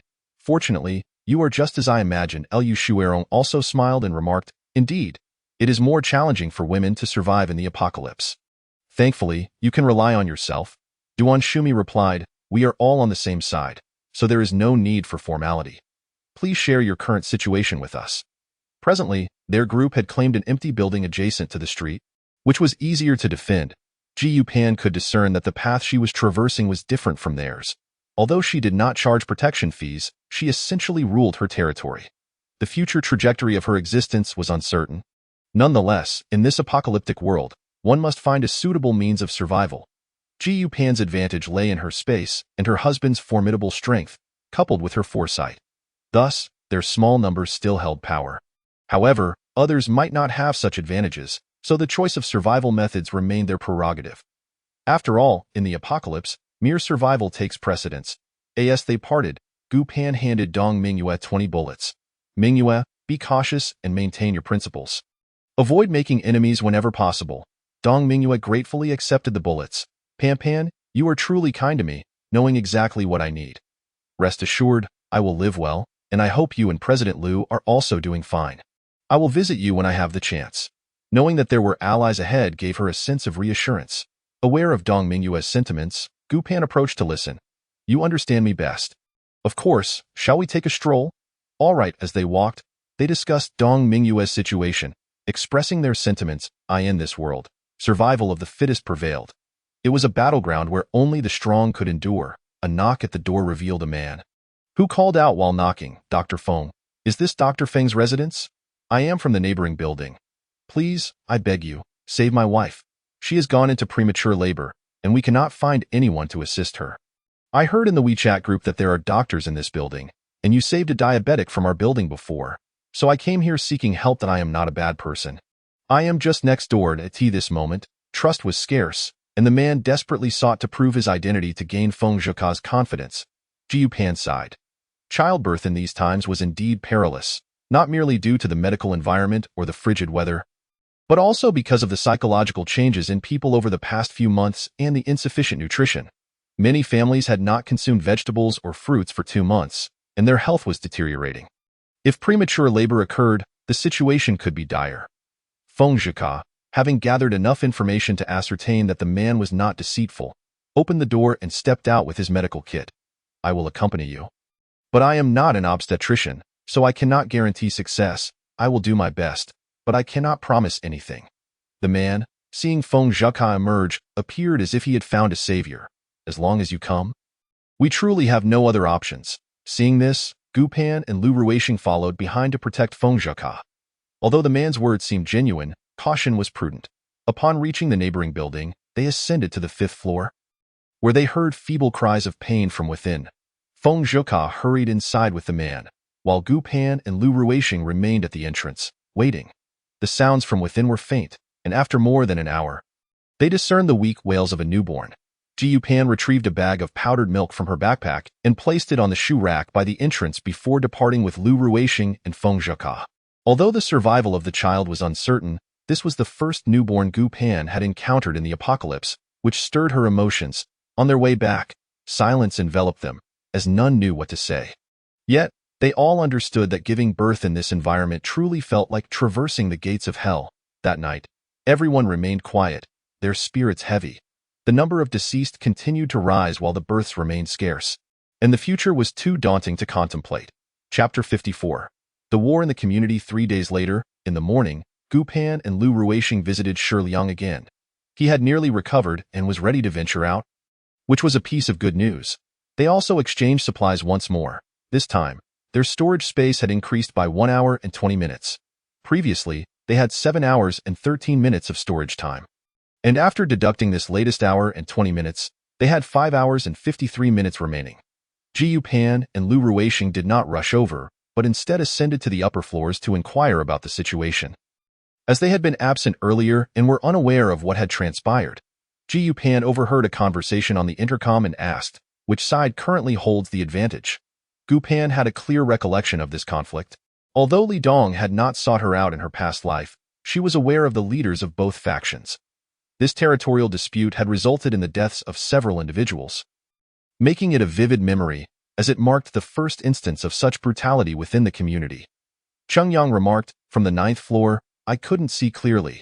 A building obstructed my view, and I could only glimpse a corner. However, you all mentioned that such spectacles are best avoided, so we refrained from going outside. Lu Ruixing concurred, stating, not going out was wise. Let us wait for news. We should not involve ourselves in this matter.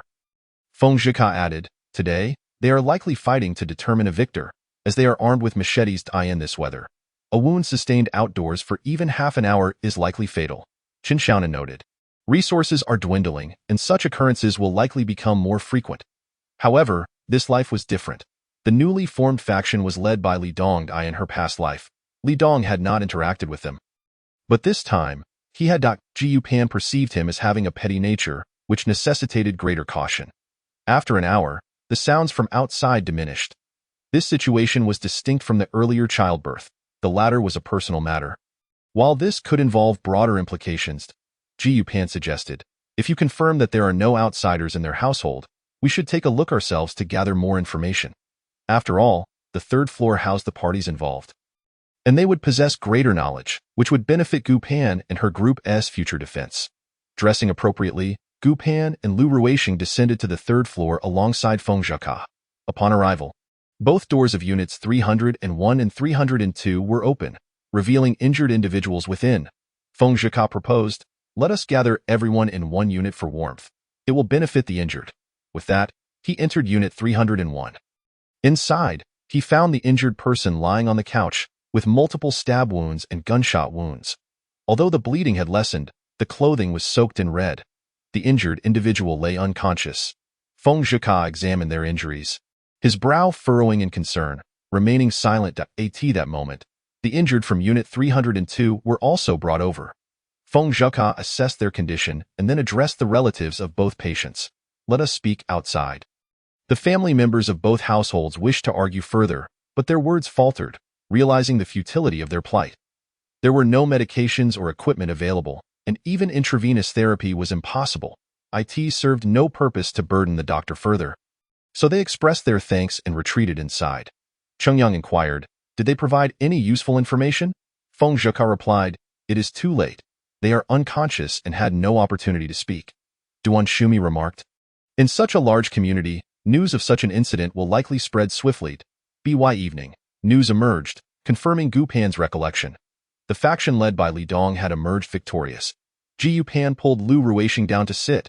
"In our past life, we did not know Li Dong, but in this one, we do. If he attempts to recruit us and fails, he will undoubtedly harbor ulterior motives." Lu Ruixing expressed his concerns. "I share your worries. But after such a fierce battle with so many casualties, they will need time to recuperate. Thus, we should remain vigilant and monitor their movements from the outset. Previously, I thought it best to avoid contention and live peacefully, but it appears that even if one refrains from conflict, others may not tolerate your presence. How can we accurately observe their movements? By placing informants or bribing informers. You truly excel in this matter. Then, let's proceed directly with bribery." "Very well, I shall venture out tonight. Together, I have space, so I won't be a burden. I worry about the cold at night and prefer you stay in, but I enjoy being by your side." Lu Ruixing ruffled his wife's hair. "All right, then we shall go together." That night, the two ventured out, discovering the gathering point of Li Dong and his faction in a multi-story building located in the northwestern corner of the community. The six-story building had been entirely occupied by them, with the original residents displaced to vacant units in other buildings. With the rising death toll and the abundance of unoccupied homes, finding shelter was not difficult. Currently, half of the community lay vacant. Upon arriving at the building, Gu Pan observed its advantageous position, easy to defend yet challenging to attack. They watched for a while. Only one person was stationed at the entrance. Likely due to shifts, occasionally, groups of 3 to 5 individuals emerged, but no one ventured out alone, indicating their heightened vigilance. Thus, they had no choice but to wait patiently for an opportunity to act. Chapter 55. The informant. The two of them crouched behind a snowbank, feeling quite cold. They decided to enter the space, where they could still hear the sounds from outside. They would reveal themselves through a small opening whenever there was movement, ready to follow anyone acting alone. Unexpectedly, just as the two were about to leave, a change of guard occurred. The officer who had been on duty was now carrying supplies issued today and walking towards the opposite building. Gu Pan and Lu Ruixing followed him, circumventing one building. As the man was about to enter the adjacent unit, Lu Ruixing pressed a dagger against the man's lower back and warned, "Don't make a sound, or I'll kill you. Let us discuss this elsewhere." The man, too frightened to cry out, could only comply and walk ahead of them. Gu Pan and Lu Ruixing were quite familiar with their own neighborhood. They knew that the door to the outdoor transformer station could be opened. Knowing it was safe since the snow had just stopped and repairs had been made, they led the man inside. Once inside, Gu Pan closed the door. The prolonged power outage had left the place in a state of neglect. Lu Ruixing addressed the man. "Let's have a conversation." The man, who appeared to be in his early 20s, was quite young, short in stature and slender. Trembling with fear, he stammered, "I didn't participate in the killing. I'm just a lookout. I don't wish to harm anyone. I only want to get some food.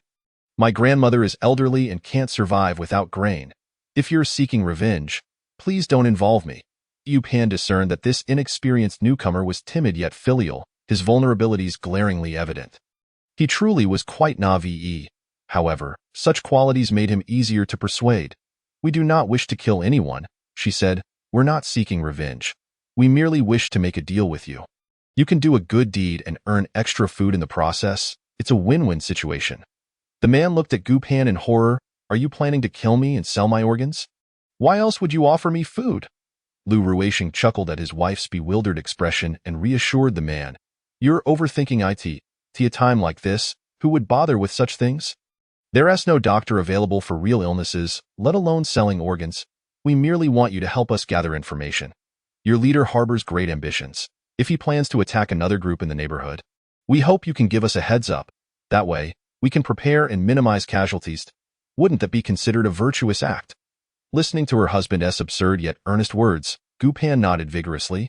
"You see? I told you it's a good deed. Even in an apocalyptic world, surviving is the most vital thing. Constant violence is detrimental. Just look at how many lives were lost today." The man recalled the day's grim scenes and felt a wave of nausea. I carried 8 corpses today. I don't want to die. Gu Pan suggested. "If your leader intends to attack the other group, simply draw a turtle on the wall of the transformer station with chalk. When you see the mark, run. We have numbers and firearms, so get far away." The man, with a good heart, replied. Gu Pan, seeing his sincerity, offered additional advice. "Given your physique, you're not suited for combat, so don't try to stand out in the team. Just fulfill your duties as a lookout. Even if your share of supplies is smaller, your safety is paramount." The man nodded repeatedly. "You're right. My grandmother says the same. I plan to remain a lookout." Gu Pan handed him a 1-kilogram bag of millet. "This is an advance payment for your grandmother to make porridge for her stomach." The man gratefully accepted. "Thank you. I forgot to introduce myself. My name is Ding Weigua, but you can call me Xiao Ding." After a moment of hesitation, he asked, "Does this count as being unprincipled?" Gu Pan was momentarily taken aback by his question. The young man had numerous shortcomings, which explained his suitability for a lookout role. After pondering, she replied, "Not at all, for you are engaging in a noble endeavor. You are striving to save the lives of good people. That is commendable." Ding Weigua considered her words and nodded. "You're right. I feel the same way." Lu Ruisheng, listening to their exchange, lowered his head and traced circles on the ground, thinking how his wife was quite the charmer. After establishing good terms, it was prudent to add a hint of threat.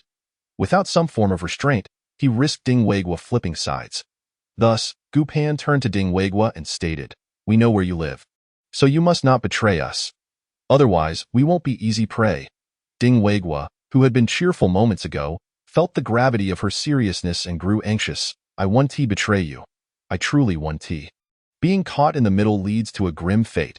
I've watched plenty of spy dramas." He bid them farewell, clutching the millet as he exited. As they had anticipated, Li Dong's side had been resting and adjusting over the past few days, leading to a week of relative calm. However, no one could predict what peculiar and bizarre weather might follow. If outside air proved harmful to humans, they could potentially hide in their space for a month, which would provide peace of mind. Otherwise, even if they survived the immediate danger, their health could still be compromised in the long run. Nevertheless, Gu Pan and her companions were keen not to draw the attention of opportunistic traders with connections to powerful figures. They were acutely aware that such individuals often possessed influential backgrounds, and if they were targeted, trouble could easily ensue. Hence, they remained vigilant, maintaining a low profile, changing clothes frequently, altering their voices, and mastering the art of disguise. During these days, Chun Xiaonan upgraded the electric fence at the entrance. Now, if a thief attempted to pry open the door at night, they would be stunned by the electric shock, triggering an alarm that would alert them inside. Every day, Gu Pan and Lu Ruisheng would casually check the transformer station for any markings. When the time felt right, they visited Shiliang to inquire about the latest grain market conditions. As they arrived at the trading point, Shiliang recognized them from afar and waved them over. "Sister, brother-in-law, you're here." Gu Pan, observing his agile movements, asked, "Is your leg all healed?" Shiliang nodded. "All good. No issues. Rest assured." After glancing around to ensure no one was nearby, he whispered, "Sister, brother-in-law, I've heard through the grapevine that the price of baby formula is about to soar, particularly imported infant formula. Many wealthy families have hoarded much, prioritizing freshness and regular air shipments. So they're now in a hurry for it. If you have any channels to acquire it, you could trade for anything. Yu Pan exchanged glances with Lu Ruishing, their eyes gleaming with opportunity. Although they lacked many resources, Zhuangjie had prepared extensively, and now it was all coming into play. We do have a channel, she informed Shirliang, but we can't guarantee we can secure it. If we get any leads, we'll come find you. Shirliang sighed. The rich remain rich. Even children need imported formula. Meanwhile, the kids in our building can't even get rice porridge. At what point will this gap between people close? Gu Pan sighed in agreement, indeed. Even 3 years from now, the disparity will persist. Complete equality among people is impossible. To break the somber atmosphere, Lu Ruishing pulled a book from his pocket and handed it to Shirliang. I don't have the time to teach you martial arts continuously, but this book focuses on practical sparring. Practice with Deng Fong. In this apocalyptic world, it's essential to have survival skills. Shirliang gratefully accepted the book, saying, "Thank you, brother-in-law. We will certainly work hard." He added, "Sister, I'm running low on gold. I need to exchange some with a friend. Please wait for me." Yu Pan and Lu Ruishing followed Shirliang to the crowd, waiting for him as he went to find a nearby trader he was friendly with to exchange gold. They noticed that the circulation of gold was dwindling, so they intended to exchange more at each point today. However, after a round of exchanges, they managed to acquire only 1 hour and 5 minutes worth, still cautious not to attract unwanted attention. Originally, their space had 4 hours and 33 minutes left. After deducting today's exchanges, they had 3 hours and 28 minutes remaining. Yu Pan wasn't overly worried, knowing they had supplies and could always exchange for gold. The next day, they returned to check the transformer station for any markings and spotted a woman who bore a resemblance to Li Aishue from 902. They followed her and saw her enter the building controlled by Li Dong. Given the heavy clothing everyone wore, they couldn't confirm her identity but felt it was unwise to inquire with their previous informant, who lacked experience and could easily expose them if approached too often. Even if it were indeed Li Aishue, she was now aligned with Li Dong, making direct confrontation impossible. They decided to observe and wait for an opportunity to deal with her when she was alone. However, if she truly was Li Aishue, the likelihood of Li Dong being incited against them would increase. Yu Pan pondered their names. Li Dong, Li Aishue, both sharing the surname Li. Could they be related? She mused aloud. Lu Ruishing replied, "It's not impossible. At least we're being cautious. If something were to happen, we wouldn't be caught off guard. That's true. Let us proceed." Cheng Yang was filled with rage. "If it really is her and I come across her alone, I'll stab her." Chen Lang chimed in, "Brother Cheng, we'll face her together. She brought those people to attack us last time. It's unmanly not to seek revenge." Yu Pan observed Chen Lang's growth. The boy adapted swiftly to the apocalypse, likely due to his prior experiences with his parents. Nonetheless, uncertainties remained, and they all agreed to remain vigilant. Currently, they continued to scavenge for supplies daily. Although the finds were scarce, as Gu Pan stated, they wouldn't overlook anything in preparation for an uncertain future, as even non-renewable resources would hold value later on. Moreover, Gu Pan also shared with them the recent news she had heard regarding the rising value of milk powder. Previously, they had arrived at the supermarket quite early, allowing them to procure some milk powder, albeit not the infant variety, just the regular kind, which they had concealed in the morgue. Since the non-infant milk powder was not currently priced high, there was no urgency to trade it. They decided to store it safely for the time being, especially since they were not lacking in food supplies and had no immediate need for exchanges. That evening, Gu Pan retrieved some firecrackers from her space and distributed them to a few neighbors, advising them to carry them when going out alone, so that if they encountered danger, they could light them to signal for help from their companions. The following day, Gu Pan and Lu Ruishing went to the trading point at Shirliang, where Shirliang, upon seeing them, hurried over and led them to a more secluded spot. "Sister, brother-in-law," he greeted them. Yu Pan replied, "We managed to acquire some milk powder, but we're uncertain what we can exchange it for." "Aside from food, what else is available?" Shirliang inquired. "How much do you have?" He then added, "It's not a large quantity, so I'll contact buyers for you. I understand you wish to remain discreet, and you can trust that I will handle this securely, ensuring you won't suffer any losses." Yu Pan cautioned, "Shirliang, we only seek stability, not wealth. Please do not engage in disputes over price. It is unnecessary." Shirliang looked at Gu Pan with gratitude, saying, "Sister, I understand. You can rest assured that my life belongs to you and brother-in-law from now on. It cannot be easily lost." Yu Pan smiled. "Then take good care of yourself." She continued, Just ascertain what the other party can offer in exchange. We are not particularly fond of watches or diamonds. I know, sister loves gold, so I will inquire further today, and you can come back tomorrow, Shiliang replied. All right, we will return tomorrow. Jiu Pan and Lu Ruixing bid farewell to Shiliang and departed. A robust man looked enviously at Shiliang and remarked, Shiliang, how is it that you are so fortunate? You've encountered such a benefactor who has not only supported your business, but also saved your life. Without them, you might not have survived. Shiliang nodded repeatedly. Indeed, without them, I might not be alive today. I urge you all to be cautious. There are many who are desperate. Dear ones, happy National Day. I have seen your request for updates. There is no need to rush. I will provide double updates in a few days. After the holiday, I will indulge in play for another couple of days, then I will strive to offer double updates as much as possible. Thank you for your votes and for the generous gifts from Sparkling Water, Pineapple, and the little ones. As the discussion turned to safety, tension filled the air. Though these second-hand dealers had backing, they were still wary of those who might resort to desperate measures.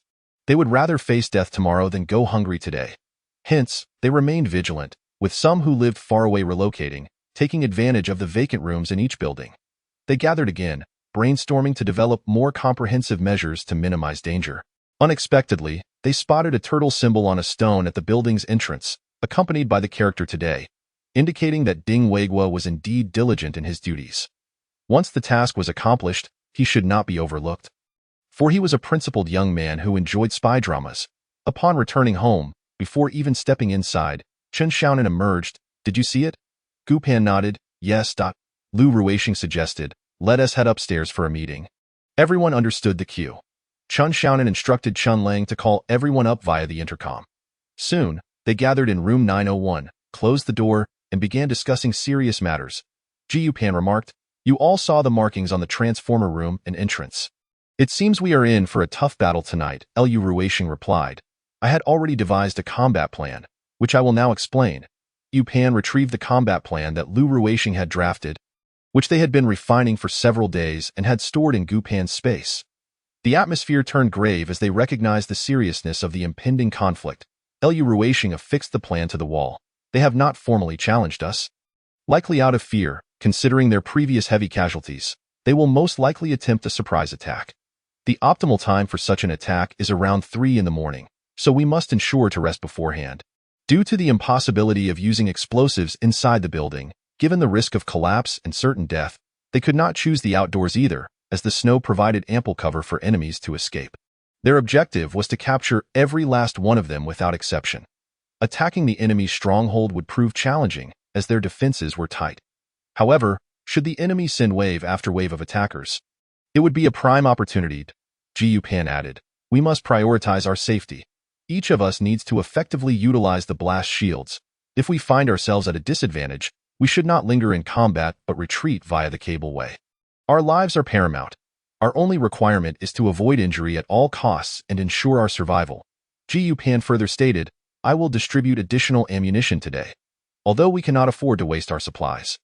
We are sufficiently stocked. During battle, we cannot run short on provisions or ammunition. Once victorious, we shall feast on barbecued meat. Chen Lang chimed in excitedly, wonderful. It's been ages since I've had barbecue. I've nearly forgotten the taste. Duan Shumi gently tapped her son on the head. Remember what your Aunt Gu said, safety first? Chen Lang replied, understood. Mom, rest assured, I'm genuinely curious about what the future holds in this apocalyptic world. So I will do my utmost to survive. Their goals diverged. They were not fighting for territory, but rather for survival.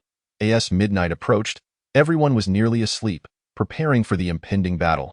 Perhaps it was the hour, or perhaps they had grown accustomed to life and death, but they seemed remarkably calm, recognizing this as a necessary path to survival. Jiu Pan and Lu Ruixing took turns peering through binoculars at the street below. At 2 o'clock, Li Dong's men arrived earlier than expected. Lu Ruixing quickly grabbed the intercom. The enemy is at the foot of the building. Prepare for battle. The intercom buzzed with confirmation from each member. Li Dong brought a considerable force, around 30 men, well prepared, with 2 stationed at the entrance while the rest ascended the building with weapons in TOW. Jiu Pan and Lu Ruixing positioned themselves between the 7th and 8th floors. They observed as Li Dong's group advanced directly to the 7th floor, clearly prioritizing Gu Pan and Lu Ruixing. Upon reaching the 7th floor, Li Dong's men began to pry at the iron door. As soon as they made contact with the door, one was electrocuted and fell, in a reflexive motion. Another reached out to assist, only to be electrocuted as well. Li Dong swiftly commanded everyone to retreat. Knowing that human contact could also conduct electricity at that moment, the alarm system blared, startling Li Dong and his crew. Furious, Li Dong cursed, "Damn it, they are indeed formidable." He then called for someone knowledgeable in electricity to cut the circuit. Hearing the alarm, Li Dong sensed something amiss. Before he could voice his concerns, Gu Pan shot down one of Li Dong's men standing beside him. Li Dong shouted, "We're ambushed. Retreat quickly."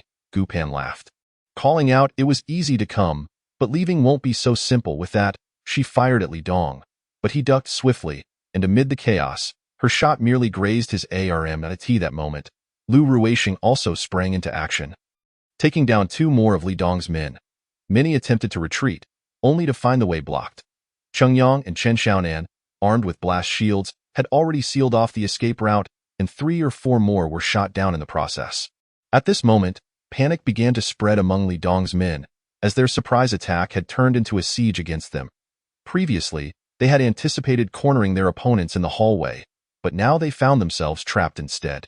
To their astonishment, bullets began to fly from behind the iron door on the 7th floor, prompting Li Dong to quickly take cover in a corner. He had not anticipated that 8 individuals could orchestrate such a bold strategy. Showing no fear of being attacked either upstairs or downstairs, observing the enemy's combat prowess, he quickly realized they were not mere brutes. They possessed genuine skill. In less than half an hour, only 2 of Li Dong's men remained, both of whom were cowards, cowering on the ground and pleading for mercy. Li Dong sighed deeply, tilting his head back. "I truly underestimated the situation." Jiu Pan and Lu Ruisheng descended. Li Dong looked at Gu Pan with a despondent smile, saying, "I never imagined that a woman could be so formidable. I realize now that I cannot escape today. I simply wished to know when you infiltrated my ranks with spies." Jiu Pan replied, "After your last battle, we became aware of your ambitions, hence we had to take precautions. Had you not targeted us, we would never have resorted to killing you. Yet, you chose to court death." Li Dong shook his head.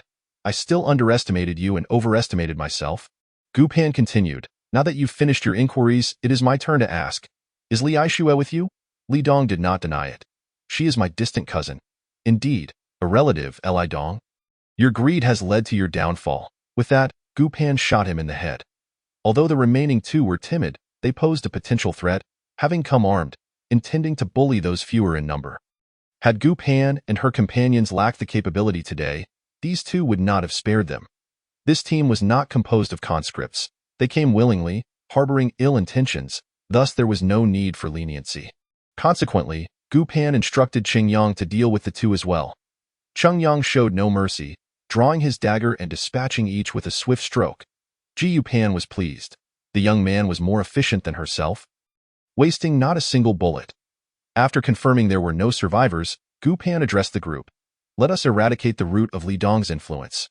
It will ensure our future safety. Moreover, Li Aishue is likely there as well, which we can resolve simultaneously." There were no objections to this plan. Once they confirmed that all on this side were dead, they collected the weapons and stored them nearby in the iron door of the 6th or 7th floor before heading towards the building occupied by Li Dong. They proceeded with caution, knowing that ambushes were possible, thus splitting into several groups.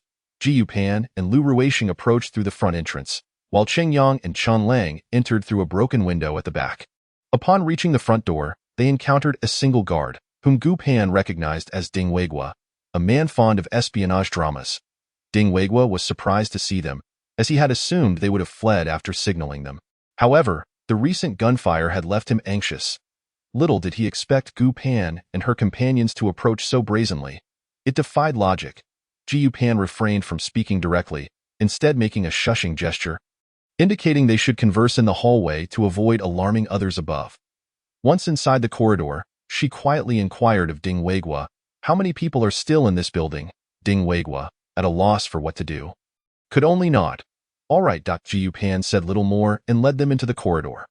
After Gu Pan and Lu Ruisheng entered, Cheng Yang and Chen Lang also climbed through the window, thanks to the glass cutter. The sound of breaking glass was minimal, ensuring they did not alert anyone inside. Once they regrouped and verified that the first floor was clear, they ascended directly to the 8th floor, proceeding with utmost caution. Mindful that even if Ding was reliable, there could be hidden secrets in Li Dong's domain. They meticulously searched each floor until they reached the 8th. Meanwhile, Li Aishue was inside, preparing a celebratory feast for Li Dong and his crew. Believing that with their combat experience and being 3 times the number of Gu Pan's group, victory was assured, even if there were some casualties. Before she could finish her thoughts, Li Aishue was startled, causing the cup in her hand to crash to the floor, shattering into pieces. At that moment, a man wielding a gun emerged from the adjacent room, but before he could aim, Gu Pan swiftly eliminated him with a shot. Terrified, Li Aishue cried out, How is this possible? Lu Ruishing and the others stood guard at the staircase, unconcerned about the lower levels, as their comrades were stationed there. However, the upper floors remained unsearched, necessitating caution. In that moment, Li Aishue felt the depths of despair. Gu Pan, why do you persist in tormenting me? What have I ever done to offend you? Must you drive me to my death? Gu Pan looked at Li Aishue incredulously. Sister, can we at least acknowledge reality while conversing? Have I ever initiated a conversation with you? I have gone out of my way to avoid you. Yet you have repeatedly sought my life. Do you not fear retribution for your lies? Li Aishue recognized the truth in Gu Pan's words, but her instinct for survival prevailed. She turned to Lu Ruishing. Brother Lu? With your exceptional abilities in this apocalyptic environment, I believe you will become a formidable leader. I am willing to serve you unconditionally, with no desire for recognition. Gu Pan looked at Lu Ruishing with a smile. Someone wishes to offer you a harem? Lu Ruishing, bewildered beneath his scarf, stood guard at the corridor, yet his gaze remained fixed on Gu Pan. I have no interest in those who do not meet my standards. I only desire my wife. He then turned to Gu Pan with a pout. Wife, we agreed on a lifetime together. You cannot abandon me. Gu Pan replied with satisfaction. I will be yours for life. Rest assured and keep watch over the corridor. This one speaks too much and wastes time. I shall escort her to her end. With that, Gu Pan drew her dagger and advanced towards Li Aishue. Terrified, fell to the ground, her hand cut by the shards of glass. Oblivious to the pain. Do not kill me. I was wrong. Gu Pan. I truly regret it. Please, spare me. Gu Pan wasted no words, not even a glance, as she swiftly severed Li Aishue's throat, using the latter's scarf to staunch the blood and prevent staining her clothes. After a few convulsions, Li Aishue soon breathed her last. Gu Pan and her companions proceeded to the top floor, finding it devoid of people yet filled with abundant supplies. 2 bags each of rice and flour, 2 boxes of noodles, 2 boxes of instant noodles and self-heating hot pots, a box of snacks, 2 boxes of frozen vegetables and fruits, a box of frozen dumplings and buns, and a box of cooking essentials like oil, salt, soy sauce, and vinegar. Additionally, there was a wealth of daily necessities, including toilet paper, laundry detergent, shower gel, and facial cleanser. Cheng Yang and Chen Lang ascended first, dragging the obstructive bodies down the corridor and discarding them at the entrance. They then transported the acquired supplies upstairs, planning to deal with the remaining bodies the following day. They were unconcerned about the opinions of others, operating solely according to their own convenience that night.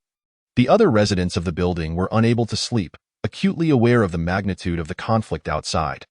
They barricaded their doors with whatever they could move, fearful of an unexpected intrusion. Aside from them, the inhabitants of nearby buildings also struggled to rest, as the gunfire was overwhelming and relentless. In this post-apocalyptic world, who did not understand what that meant, fear gripped their hearts, uncertain of what it foretold. Yet they all understood that survival was becoming increasingly difficult. After breakfast, they emerged to clean the corridor, only to find the bodies had been removed. The building manager approached them, wearing a flattering expression. We have taken care of the bodies. From now on, this community will be under your control. As neighbors in this building, we hope for your continued support. Gu Pan regarded the gaunt building manager. We never intended to seize power. We will not act against you. This was unexpected for the manager. So you won't collect protection fees? Gu Pan replied, I want to protect you. So what fees would I collect? Gu Pan acknowledged that the building manager was perceptive, and she no longer felt the need for moral coercion. It seemed the apocalypse could indeed change a person. Once the manager departed, Gu Pan and her group cleared the steps once more, ensuring that when the weather warmed, the blood would not become a source of pollution. At that moment, the owner of room 301 approached. Need any help? Gu Pan replied, No, we will finish shortly. The owner of room 301 remarked. I suspected you would be able to defeat Li Dong and his crew. Gu Pan, sensing something amiss in this statement, questioned. You knew Li Dong was coming to attack us beforehand? The owner of room 301 suddenly realized she had misspoken and quickly waved her hands. No, you misunderstand. I was merely speculating on why water is boiling. I must return home. With that, she hurriedly descended the stairs. In truth, they had known about the situation since the day before, as their son had fallen victim to Li Dong's actions. Thus, they had been gathering information on Li Dong's movements, exchanging supplies for news from acquaintances among his ranks. Upon learning that Li Dong intended to assault Gu Pan and her group, they were particularly pleased, as they believed that whoever had harmed their son would inevitably face injury or death. This was what they wished to witness. Naturally, they refrained from informing Gu Pan, fearing that she might flee and thereby deny them the chance for vengeance against their son's killer. Their household had removed the most bodies, and in their exhilaration, the owner could hardly contain her excitement, wanting to revisit the scene, even finding joy in the sight of blood. In her moment of overwhelming excitement, she had inadvertently revealed too much. Watching the owner of room 301 leave, Gu Pan turned to Lu Ruishing. They likely gathered information in advance, but chose not to share it with us. Fearing we might flee and miss the chance to avenge their son, Lu Ruishing nodded. It should be, but whether to speak or remain silent is their prerogative. It doesn't necessitate a resolution for everything. Gu Pan concurred. Indeed, it's best to keep such individuals at a distance. Cheng Yang and the others were also listening. In fact, not only them, but many residents in the building were eavesdropping on their conversation, and it became apparent that the third floor's intentions were now common knowledge, leading to clandestine discussions about the potential repercussions of offending Gu Pan and her group. Subsequently, Gu Pan and Lu Ruishing brought some dried noodles and frozen vegetables to Ding Weiguo's home. They knew which building he resided in but were unaware of his specific unit, so they called out from downstairs. Jiu Pan and Lu Ruishing had no intention of going up, thus they waited for Ding Weiguo to come down. When he emerged, he approached Gu Pan and the others. I thought you would run away, but you truly are impressive. 8 against over 30, it seems that justice will always prevail, just like in spy films. I am grateful I chose the path of righteousness. Jiu Pan and Lu Ruishing exchanged awkward glances. This individual clearly had a penchant for spy dramas, yet his heart was inherently kind. However, in this apocalyptic world, it was difficult to ascertain whether such traits were beneficial or detrimental. Therefore, Gu Pan refrained from elaborating further. You have earned this. Should you wish to join a team in the future, be sure to observe carefully before making a decision. Ding Weiguo accepted the supplies. I understand, thank you. You represent the forces of justice. May I accompany you? Gu Pan flatly declined. We are not considering adding new members. Ding Weiguo recognized his lack of valuable contributions that would warrant acceptance, hence he replied. I hope that one day I will have the capability to join you. Jiu Pan smiled. It is wise to strengthen oneself. Once you have the skills, your choices will multiply. Good luck. Ding Weiguo nodded in agreement. Chapter 60. Cultivation. At this moment, Gu Pan entered the space, shed her down jacket, and comfortably gazed at the tablet while enjoying lunch. After finishing, the two rode a snowmobile towards Shiliang. Jiu Pan did not conceal the truth. Indeed, there was a bit of trouble. We were ambushed in the dead of night. Fortunately, we were prepared, and everything has been resolved. So rest assured. Naturally, she did not divulge too many details. Shiliang patted his chest. As long as you're safe, that's what matters. It's astonishing that someone would dare to ambush you. Jiu Pan smiled. You have an unwavering confidence in us, don't you? Shiliang looked at them with admiration. Of course, in my eyes, you are the most formidable. Lu Ruishing chuckled. You've recovered well. Your flattery skills have also improved. Shiliang scratched his head and laughed. I'm merely speaking the truth. Brother-in-law. After exchanging a few light-hearted remarks, the trio began discussing exchanges. Shiliang hesitated before speaking. Sister, I currently have 2 individuals wanting to exchange for milk powder. One lives in a house with only a wine cellar filled with various liquors. But he can't trade it out easily as it might freeze and spoil. The price is indeed low. The other has grains, but since you don't lack food, I was thinking perhaps we should wait for a better opportunity. I know you prefer gold. Jiu Pan contemplated. Let's go with the one who has the wine cellar. We can still procure milk powder if needed. You can inquire further, and if you come across any gold, I can exchange for that too. Shiliang quickly agreed. All right, I'll provide you with the address of the one with the wine cellar. This is my personal client. There's no need to go through intermediaries. You can handle the transaction yourself, allowing you both the freedom of time. Ji Yupan appreciated the idea of trading with just Lu Ruishing, as they could seamlessly retrieve items from the space and store them back at their convenience. She was also aware that Shiliang's kindness meant he would miss out on potential earnings. Ji Yupan took a bag of rice from her backpack. Don't refuse. The wine is indeed something your brother-in-law and I can make use of. Shiliang hesitated but accepted the item. I won't be polite with you, sister, Gu Pan smiled. Then we shall take our leave. With the space's capabilities, they needed to avoid drawing attention while transporting the wine. Achieving a plausible method would prevent suspicion later on. Additionally, they planned to host a gathering that evening, serving a hearty meal for everyone. Ji Yupan remarked in surprise. They truly fear us now. It seems that in this area, no one dares to provoke us anymore. Feng Zhikai was particularly pleased. It's remarkable that none of us were injured yesterday. That truly brings me joy. Gu Pan stated, tonight, we will have barbecue at 9:01. I'll bring all the supplies, so you just need to show up. Chen Lang cheered, that's fantastic, a feast at last. After setting down the walkie-talkie, Gu Pan retrieved 8 boxes of marinated meat, a box of chicken wings, a box of beef tongue, and 3 boxes of seafood from the space, followed by some steamed buns and a box of thawed vegetables for cold dishes. As using fresh produce would be rather unusual. Next, Gu Pan prepared a bowl of spicy chicken skewers, reminiscing that this group, being relatively young, would surely cherish the tastes of these nostalgic snacks.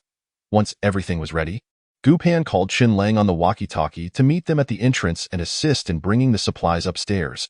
Upon reaching the upper floor, Cheng Yang gaped at the spread of food. Brother, sister, you are truly our culinary saviors, Gu Pan replied. I have plenty of good things stashed away. I'll share them gradually with you. As they set up the charcoal grill, the atmosphere grew warm and inviting. Everyone gathered around a small stove and a fire pit, which sufficed for their needs. Chen Xiaonan bit into a chicken skewer. I've really been craving this. Since coming to the north, I haven't had much of it. Meeting Xiao Gu and Xiao Lu has indeed been a stroke of luck. We haven't gone hungry or suffered since the apocalypse began. Duan Shumi added. Indeed, if it weren't for them, we would struggle to survive in this world. It has only been 5 months since the apocalypse began, and it's already so brutal. Without their guidance, we wouldn't know martial arts or how to handle firearms. It's unimaginable, Feng Zhikai remarked, as a doctor. I have no idea what team might capture me. I'd likely end up as a prisoner. Cheng Yang noted. As someone without survival skills, I'd probably be among the first to perish. Gu Pan smiled.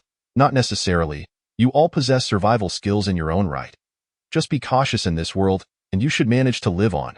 She naturally could not disclose that in her previous life, Feng Zhikai had perished during a blizzard, and Qian Xiaonan's family had disappeared shortly thereafter. Lu Ruishing grilled some chicken wings, which were now ready, distributing them to everyone while stating, our team is interdependent and indispensable.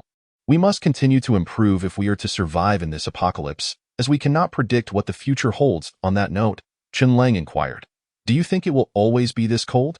Wouldn't he that make us like the Arctic? Cheng Yang replied, if it remains this frigid, then we won't be able to cultivate. If food ceases to grow, how will we survive? Chen Xiaonan added, in that case, we would need to hunt in the deep mountains. If humans can survive, it stands to reason that wild boars and bears can too. Feng Zhikai interjected, but humans cannot solely consume meat. Without vitamins, we would eventually suffer, Lu Ruishing remarked. Hasn't the government established bases? They should have greenhouses or something for cultivation. Ji Yupan suggested. I believe that should be feasible. By the way, I have some vegetable seeds and pots at home. Since we now have electricity and ample heating, could we possibly grow some fast-maturing vegetables indoors? Lu Shuerong, who had experience, responded, I enjoy gardening on my balcony. I even grew strawberries before. One of the reasons I bought this apartment was because of the spacious balcony. I also have some seeds at home. Let us gather them and try planting together. Duan Shumi did not oppose. Sure, though I'm not much for flowers. I grew up in the countryside and know how to cultivate vegetables. Cheng Yang scratched his head. I really have no idea how to do any of that. Lu Shuerong replied. Zhikai and I will help you. Cheng Yang quickly expressed his gratitude. Chapter 61. The wine cellar. At this moment, Chen Lang had finished grilling the prawns and happily distributed them. How can these prawns smell so delightful? Duan Shumi looked down. How did I raise such a gluttonous son? I feel embarrassed to face others. Duan Shumi continued, indeed, we used to have set portions of meat, eggs, and dairy for every meal. Now, just being full is a blessing. Chun Lang remarked, I am content. Not going hungry during the apocalypse puts me ahead of 99% of people. Right? Lu Ruisheng chuckled. This kid is great. If he were to serve in the military, he'd make an excellent soldier. If it weren't for the apocalypse, I would genuinely suggest he apply to a military academy. Chun Lang replied, I admire soldiers as well. If the apocalypse ends and I can return to school, I will definitely apply to a military academy. As they shared their aspirations, they discussed what they would like to do if the apocalypse were to conclude. Of course, this did not detract from their enjoyment of the feast, with platter after platter of barbecued meat prompting exclamations of delight. They also began to discuss Li Dong and his building, which now stood vacant, a rather unfortunate state. Diu Pan had a thought. They could use that building for training during the day since they were already aware that the occupants possessed firearms. Practicing there would be advantageous, allowing them to gain practical experience with the terrain. They decided to evenly distribute the seeds, ensuring that each family grew different varieties, allowing for a rotation of produce. Gu Pan and Lu Ruisheng cultivated purple leaf lettuce, while Teacher Chen's family across the street grew bok choy. Cheng Yang sowed Chinese cabbage, and Lu Shuerong planted spinach. However, Gu Pan and Lu Shuerong, being seasoned in gardening, decided to plant 2 additional varieties, cilantro and scallions. Ji Pan and Lu Ruisheng prepared the soil meticulously, buried the seeds, and after watering, covered them with plastic wrap to retain moisture and warmth. Their home's heating system operated continuously, ensuring optimal growth conditions. Ji Pan had previously enjoyed tending to flowers and plants, thus she was not unfamiliar with cultivation. Additionally, her tablet was brimming with agricultural knowledge, readily accessible whenever needed. That night, Gu Pan slept soundly, having resolved the potential threat posed by Li Dong. Previously, everyone had been on edge, so after dealing with Li Dong and his group, they agreed to rest for 3 more days. Consequently, the following morning, Gu Pan and Lu Ruisheng did not rise early. They awoke around 9, had breakfast, and then proceeded to the address provided by Shi Liang to purchase baby formula. This residential area appeared to have established a security team, as individuals were seen patrolling in an organized manner, likely similar to the security arrangements at Tian Zhanzhen's neighborhood. After approaching the gatekeeper, Gu Pan and Lu Ruisheng requested his assistance in summoning Li Yijuan from Unit 603 of Building 9. To express their gratitude, Gu Pan offered the gatekeeper 2 candies. The guard cheerfully called over the patrolling personnel to assist in locating Li Yijuan, though he remained at his post. Before long, Li Yijuan emerged, a tall, sturdy man. Lu Ruisheng nodded and said, Yes, you may call me Xiao Lu. Please refrain from using my full name in public. Li Yijuan seemed unconcerned, acknowledging that everyone had their own means of self-protection in these times. He stated, My belongings are not at home, but I must first see your items before I can take you to the wine cellar. Ji Pan and Lu Ruisheng had already surmised that this neighborhood did not seem to possess an underground wine cellar. Thus they raised no objections. Lu Ruisheng agreed, opening his backpack to allow Li Yijuan to inspect its contents. After examining them, Li Yijuan sighed in relief and led them to the wine cellar, which turned out to be a tavern with a cellar excavated by its owner. As they walked, Li Yijuan explained, I am the cook at this tavern. Our owner has gone on a business trip and has been unreachable since the blizzard. I have no choice. My child is only 6 months old. My wife is struggling to eat, and we have little milk left. I considered exchanging the owner's wine instead. I have checked, and the wine has not frozen. It is all good quality. Diu Pan had previously thought that those with wine cellars were usually affluent, and indeed, wealthy individuals would typically seek out Shi Liang's superiors directly. It became evident why Li Yijuan had managed to find Shi Liang. Lu Ruisheng inquired, Has anyone ever discovered this place since the apocalypse? Li Yijuan replied, This location is exceedingly discreet. Previously, I was the only server aware of it, but I have not seen that server since the world changed. I have visited the wine cellar twice, and there have been no signs of anyone else. He added, After all, it is just wine. It does not satiate hunger. I never thought anyone would want it. Considering the apocalypse, who wouldn't want to gather food? Realizing he had perhaps misspoken, Li Yijuan quickly clarified, But those are all fine wines, if you possess supplies and wish to enhance your quality of life. These wines are invaluable, though my circumstances hardly merit them. Ji Pan empathized with Li Yijuan's sentiment, Acknowledging that they all had their needs and were constantly scavenging for resources, Li Ijuan continued, "You are both capable individuals. We often find ourselves trailing behind others, initially able to scavenge a bit, but it has become increasingly difficult. Recently, we struggle to find even a morsel of food daily, while my child cries from hunger. I truly cannot endure it any longer." Gu Pan sighed, "Children in the apocalypse suffer immensely. I hope that when they grow up, they will witness a new world," Li Ijuan lamented. "I dare not even imagine. I cannot guarantee I will still be alive tomorrow." As they spoke, they arrived at the tavern, where the door had been smashed in, allowing easy entry. Once inside, Li Ijuan approached a shelf against the wall and pushed it forcefully, revealing a hidden passage. Gu Pan and Lu Ruixing followed him in, and Li Ijuan lit a candle.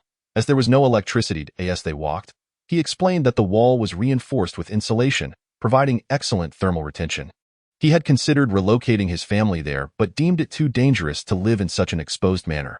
As they descended, Gu Pan and Lu Ruixing held hands, prepared to retreat into their space should anything go awry.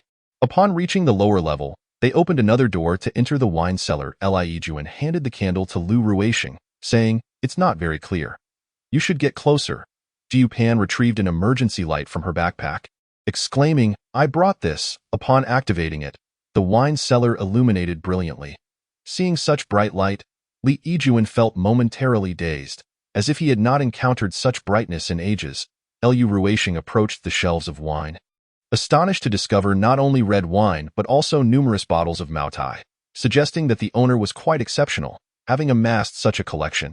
After inspecting the wines, Lu Ruixing asked, "How do you intend to exchange these?" Li Ijuan pondered for a moment, then replied, "To be honest, I initially intended to take some out and exchange them with you in multiple transactions. However, I lack the means to transport them without risking damage from freezing. And I cannot preserve them for long. My child is truly starving. I see that you are genuine people. Could you perhaps provide me with a box of baby formula and the wine cellar? Along with this space will be yours.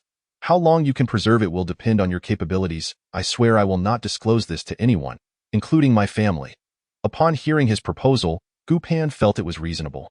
He seemed to possess integrity, and the wines were indeed worth the exchange of 2 boxes of formula.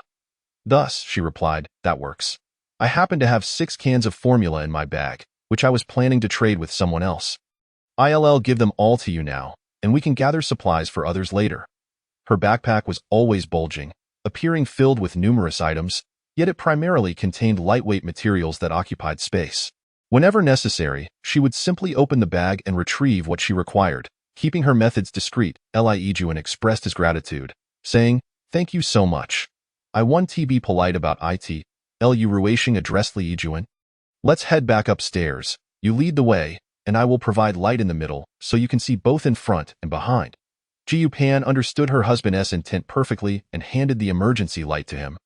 Taking her place at the rear, Li Ijuan walked briskly at the front, while Lu Ruixing directed the light as far forward as possible.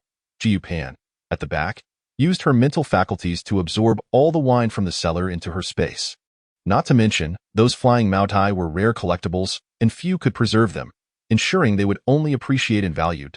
By noon, Gu Pan retrieved gourmet food from her space and selected a bottle of red wine.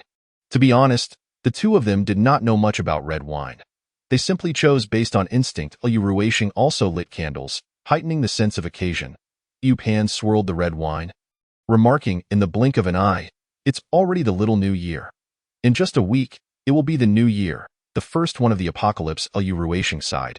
If it weren't for the apocalypse, the world outside would surely be bustling with activity. Indeed, how many people still remember what day it is? We have electronic devices, calendars, and clocks, yet many lack these. They might not even recall the passage of time. In truth, it was fortunate for the two of them, as they could celebrate together. For those in larger families, this year would be particularly melancholic. Merely surviving was a challenge in itself. Let us not dwell on those matters. Let's enjoy the festivities of the little new year, Gu Pan encouraged. Indeed, let us raise a toast, Lu Ruixing replied. The two clinked their glasses and downed their wine, growing increasingly spirited until they became intoxicated. When Gu Pan awoke again, it was already dark. Lu Ruixing prepared a cup of honey water for her. She took a sip and smiled. To experience the apocalypse in this lifetime and possess a space. We truly have not lived in vain, Lu Ruishing chuckled. Indeed, rebirth in space. These are things others can hardly even dream of. The following day, Gu Pan and Lu Ruishing decided to prepare gifts for several friends in advance, hoping to instill in them a sense of hope and anticipation for the new year. They packed 4 sets of New Year gifts, including rice, flour, oil, meat, eggs, milk, vegetables, fruits, candied gourds, and dried fruits. Naturally, everything was presented in a manner consistent with the current circumstances, such as freeze-dried vegetables and fruits, powdered milk, and marinated eggs. Once everything was ready, they set out for Guogang's home, encountering no obstacles along the way. Upon reaching the door, they knocked, and Guogang's wife, Zhang Xiumin, greeted them warmly. "You're here. Come in." As Gu Pan and Lu Ruishing entered, Ming Ming, having recognized their voices, rushed out to greet them. "Hello, uncle and aunt." Gu Pan removed her gloves and affectionately ruffled Ming Ming's hair, saying, "Ming Ming, you've grown even more beautiful." Afterward, she produced a small doll from her pocket and handed it to her. "This is for you." Ming Ming beamed with joy. "Thank you, aunt." Zhang Xiumin smiled, commenting, "This child has been eagerly awaiting your visit." In the apocalypse, children rarely ventured outside, so their world was sparsely populated, making memories vivid and clear. Not seeing Guogang around, Lu Ruishing inquired, "Sister-in-law, has Brother Guo gone out again?" Zhang Xiumin nodded. "Indeed, I accompanied him previously, but in the last couple of days, the old lady has not been well. She sleeps for prolonged periods and wakes infrequently. When she does awaken, she seems confused and scarcely consumes food. It appears her time may be short. And I worry that if the elder were to pass suddenly, it would frighten the child. Hence I have refrained from going out." Jiu Pan listened with a sense of helplessness. There was little that could be done. Fortunately, even in her final moments, the elder has not caused much distress, lacking severe afflictions, which brings some peace of mind to the child. Zhang Xiumin insisted. "No, it's too much. Given the circumstances, you ought to reserve some for yourselves. Our family is managing, so please refrain from giving us anything," Jiu Pan replied. "Sister-in-law, please accept it. There are just the 2 of us, and we can venture out to gather supplies, which is far easier than for you." "Do not stand on ceremony." Zhang Xiumin's eyes glistened with tears. "It's not that I wish to distance myself from you. It's just, how can I express this? In our building, the number of those who have perished from hunger or cold is beyond counting. We are fortunate to still have enough to eat, and that is thanks to you." Jiu Pan gently patted Zhang Xiumin's back. "Sister-in-law, let us not dwell on such matters. The fact that we are alive is a blessing. If Rui Shang and I find ourselves in need of food, we will come to you. Would you turn us away?" Chapter 63. The Tian family in peril. As they spoke, a commotion arose from the bedroom, prompting Zhang Xiumin to rush over. Jiu Pan and Lu Ruishing followed suit, only to find Mother Gua on the bed, looking emaciated. The room was relatively warm, with a brazier still burning. Upon awakening, Mother Gua did not recognize anyone. She merely took a sip of water before lying back down to sleep. They retreated, exchanging a few words in the living room before Gu Pan and Lu Ruishing bid farewell, acutely aware of the elder's precarious condition. Ming Ming, reluctant to see Gu Pan depart, grasped her hand. Jiu Pan caressed Ming Ming's small face. "Aunt will come to visit you again in a few days." Ming Ming nodded. "Aunt, please come early." Gu Pan smiled in agreement. Zhang Xiumin accompanied them to the door, only closing it once they had descended the stairs. Upon returning home, Zhang Xiumin gazed at the provisions with heartfelt gratitude. At such a time, receiving such gifts from true friends was invaluable. Jiu Pan and Lu Ruishing made their way to Tian Zhanzhan's residence, only to find the gate ajar and no security personnel present. As they entered, they discovered bloodstains and corpses in the courtyard. The first 2 individuals they questioned fled in terror upon hearing inquiries about the community, but the third was willing to share. There had been a breakdown of order within the community, leading to chaos on the eve of the Lunar New Year, resulting in many deaths and significant looting, a veritable internal strife. Upon entering, they encountered no one until they reached Tian Zhanzhan's home. The door was open, and signs of a struggle along with blood were evident. However, after a thorough search, no one was found, nor were there any supplies, save for a used smoke bomb. Lu Ruishing, sensing Gu Pan's anxiety, reassured her. "The absence of bodies indicates that people may still be alive. They likely used the smoke bomb to escape amidst the chaos." Jiu Pan felt an unsettling foreboding. "Yet there are bloodstains. Who could have been wounded?" Upon arriving home, They first inquired with neighbors about any attempts to locate them, but to no avail. Thus, they resolved to wait at home. If Tian Junjin did not appear within 2 days, they would venture back to her community to seek information. After 2 days of waiting without a single update, they deliberated and decided to deliver New Year's goods to Dong Mingyue and Shiliang.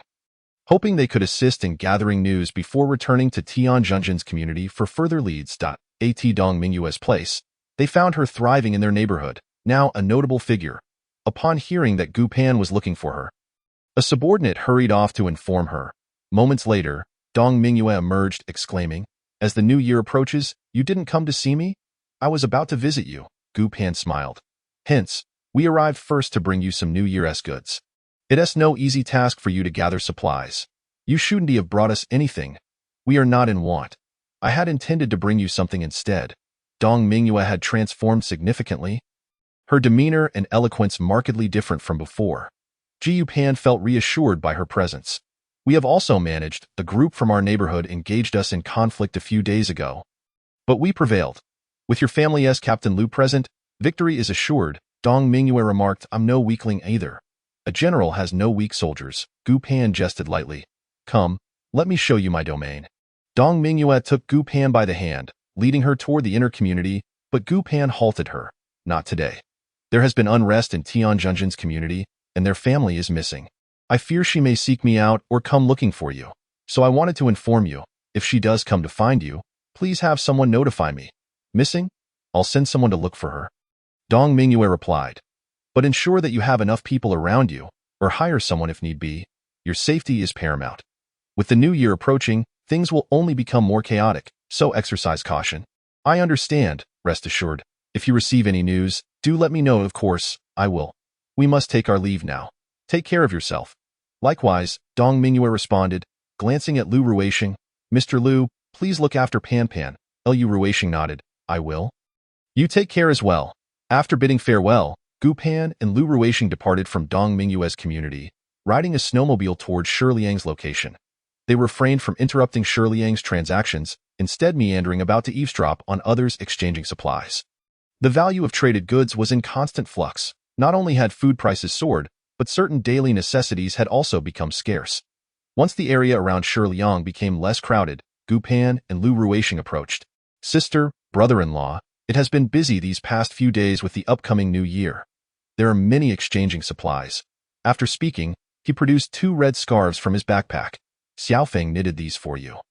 With the new year approaching, we have little to offer, so please accept this token of our appreciation." Ji Pan accepted the 2 thick, soft scarves, smiling. "This is the finest New Year's gift we have received. We shall wear these during the celebrations." Shiliang beamed with delight, then lowered his voice.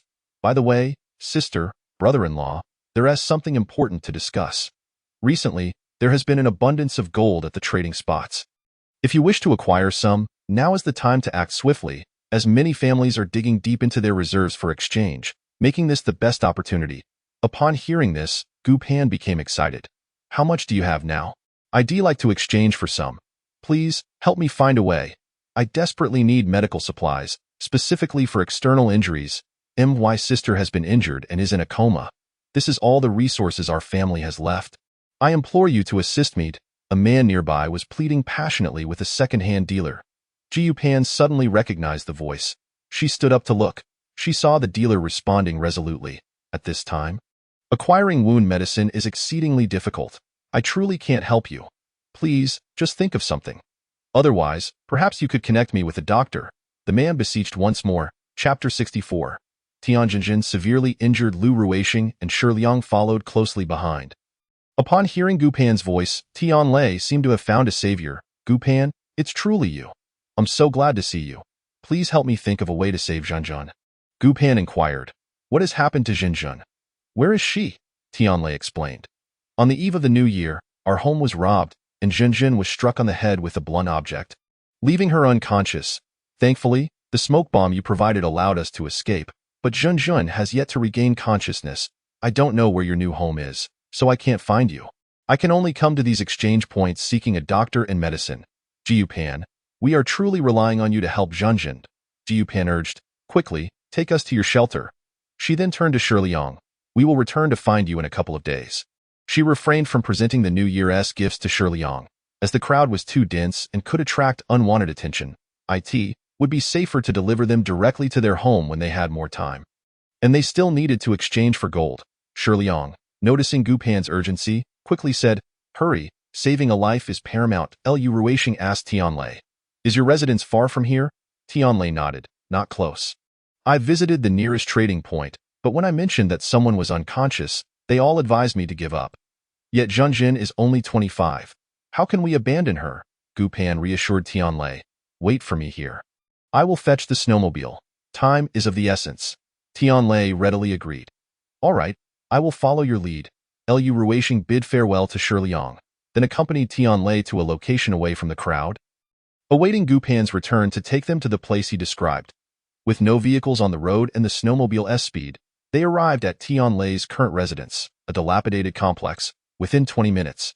This area appeared relatively secure compared to upscale communities, as it had been largely overlooked by robbers.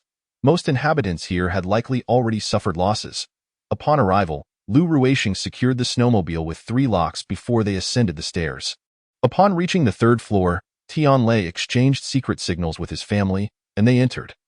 Tianlei hurriedly led Gu Pan and Lu Ruishing into the inner bedroom. Tianjinjin lay motionless on the bed, her face ashen, while her mother clutched her hand, her eyes swollen and Gu Pan understood her husband's intentions.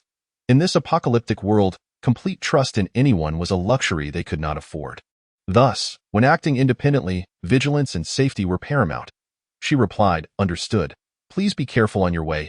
Lu Ruishing nodded and swiftly exited with the keys. Gu Pan approached Tianjinjin's side, taking her hand gently. "Zhenjin, it's me. Pan, your best friend. Can you hear me?" Tianjinjin's hand stirred slightly but offered no further response. The wave of fear washed over Gu Pan, for Tianjinjin's condition was truly concerning in her previous life. During this very moment, Gu Pan and her husband had been struggling for mere sustenance without any foreknowledge of the future. People were preoccupied with their own survival, leading to a severed connection with Tianjinjin. Leaving Gu Pan unaware of when Zhenjin had perished in that life. At this juncture, Gu Pan recalled that Feng Zhikai would be arriving shortly with medicinal alcohol and other supplies, which might have frozen during transit. She walked into the living room, opened her hiking backpack, and retrieved emergency medical supplies from her spatial storage. Tian Fu gazed at the items in astonishment, exclaiming, "Gu Pan, having you here brings me immense comfort." Gu Pan replied, "Uncle Tian, I will do everything within my power to save Zhenjin. I believe that without the supplies you provided our family, we would not have fared so well. Thank you sincerely." Tian Fu expressed heartfelt gratitude. "We've been neighbors for years. It's the least I could do," Gu Pan replied. That moment, Tianjinjin's sister-in-law brought Gu Pan a cup of hot water. The Tian family had been continuously boiling water to keep Zhenjin's room warm.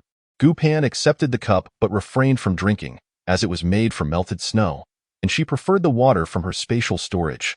However, she held it in her hands for warmth. Gu Pan admired the Tian family. There were no conflicts among in-laws, and her brother had lived separately yet maintained a respectful distance with Tianjinjin's parents, who refrained from interfering in the affairs of the younger generation. After a short conversation, Lu Ruishing returned with Feng Zhikai. Gu Pan promptly guided Feng Zhikai into the bedroom, while Tianjinjin's mother stepped aside, clearing the space for the doctor. After examining Tianjinjin, Feng Zhikai took a deep breath and looked at Gu Pan. "Xiao Gu, we should talk outside." Gu Pan quickly followed Feng Zhikai into the living room. Once there, he addressed everyone. "There is intracranial bleeding. Given the current environment and available medical equipment, we cannot meet the minimal requirements for a craniotomy. I'm afraid it may only be a matter of half a day." Upon hearing this, Gu Pan could no longer contain her tears, which streamed down her face. Lu Ruishing gently patted her shoulder, offering comfort. Tian Fu and his wife silently wiped their tears, concerned that Tianjinjin could hear them. Despite the grim reality, their love for her remained unwavering.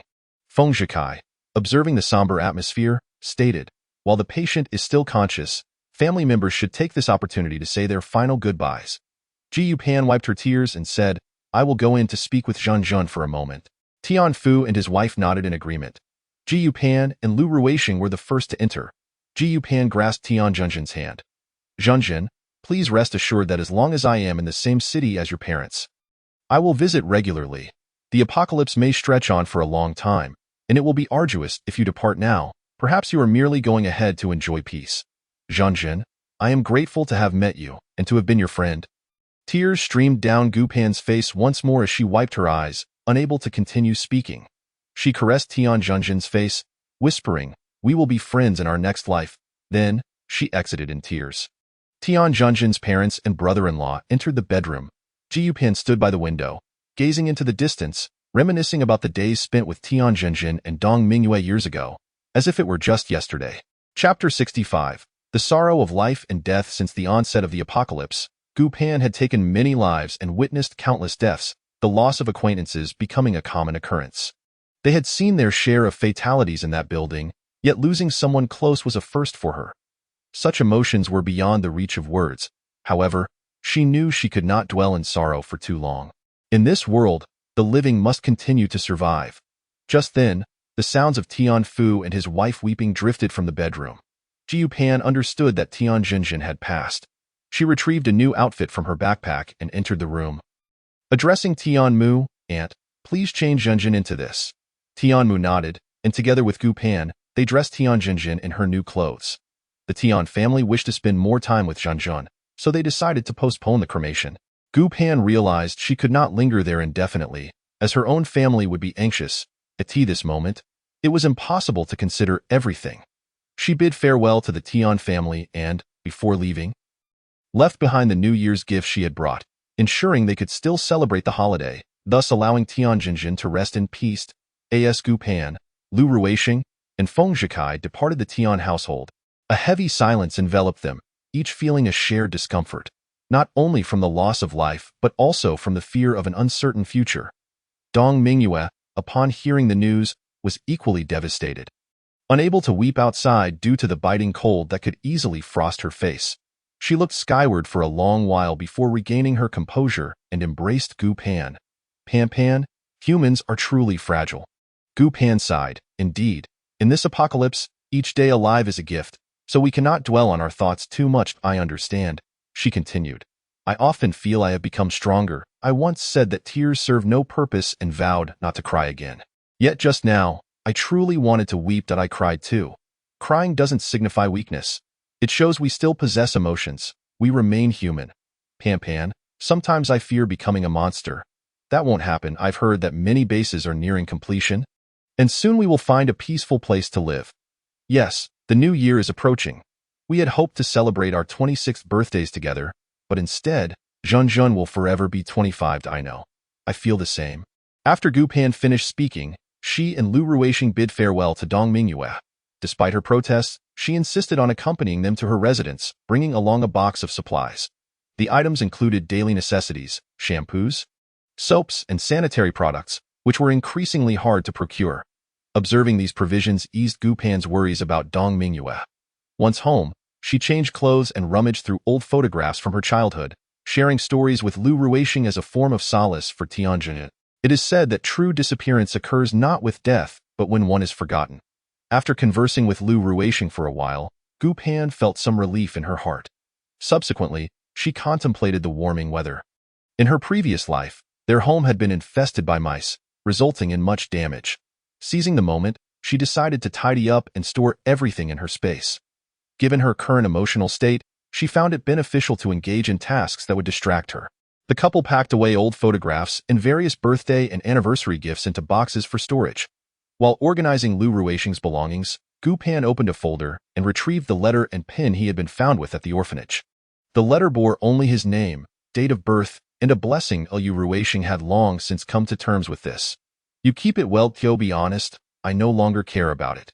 In this apocalypse, there's even less reason to hold on to it. Ji Pan carefully stored the items in her space. What if your parents had their reasons? They left your name, which suggests they never truly intended to abandon you. Lu Ruixing scoffed. If they had no intention of abandoning me, why did I spend my formative years in an orphanage without resolution? If they wanted me, they would have claimed me long ago. It is clear that they did not want me. There may be other circumstances at play. Best to hold on to it. It occupies little space. When I first met you, I thought the naming process for the orphanage was rather complex. Then I learned you entered with that name, as a child. I overheard the director discussing my background and realized my name was what I had when I was abandoned. I didn't want to be adopted, fearing it would prevent my biological parents from finding me. Yet here I am, waiting for so many years in vain. Not being adopted may not be a bad thing for you. We cannot be sure of the quality of foster families. However, in the orphanage, you at least had a decent life. Indeed, and I met you, married you. All the hardships I've faced have been sweetened by your presence. Jiu Pan nestled against Lu Ruixing. I am also grateful to have married you. That night, Gu Pan held Lu Ruixing closely, falling asleep late. Though she knew this was not a time for melancholic reflection, Tian Zhenjin's death weighed heavily on her heart. The following day, Gu Pan resolved to set aside her sorrow and, along with Lu Ruixing, venture out to exchange gold, a rare opportunity not to be missed on that day. At 4 exchange points, a total of 2 hours were redeemed. Previously, there remained 3 hours and 28 minutes. And after deducting 2 hours, 1 hour and 28 minutes were left. Regarding this outcome, Gu Pan was genuinely elated. As long as the available space was filled before the extreme heat concluded, it sufficed. For later on, there would be tornadoes, sandstorms, and acid rain. Encountering such phenomena in open areas without sufficient space would essentially equate to waiting for death, and that weather would persist. Therefore, if the space duration remained insufficient, emerging would still pose a danger unless one donned protective gear. However, such gear was limited in number and thus could not be utilized lightly. Hence, as long as they managed to fill the space before the extreme heat ended, there would be little danger on the way back. Observing pedestrians rushing about with knives in hand, Gu Pan could not help but sigh. It was merely the beginning, and they had yet to reach the point of cannibalism. However, after enduring the plague and extreme heat, the world would truly transform into a hell on earth. The vegetables planted over the past 2 days had sprouted, and the cling film was no longer necessary. Daily control of humidity and watering sufficed. Chapter 66. New Year. Recently, some residents in the community had been ice fishing in the park's lake, yielding a modest catch. However, fish in the city's lakes were scarce. Initially, it was fine, but as more people participated, the catch dwindled. They aspired to venture to the large river outside the city, but snow obstructed their path, rendering them unable to leave. The city these past few days was a microcosm of humanity, with a spectrum of emotions. Some families, possessing items of value, discreetly took them out to exchange for food. Those lacking valuables, yet timid, rummaged through places already searched by others in hopes of luck, with nothing to find. The bolder ones resorted to theft. Desperation lowered the moral threshold.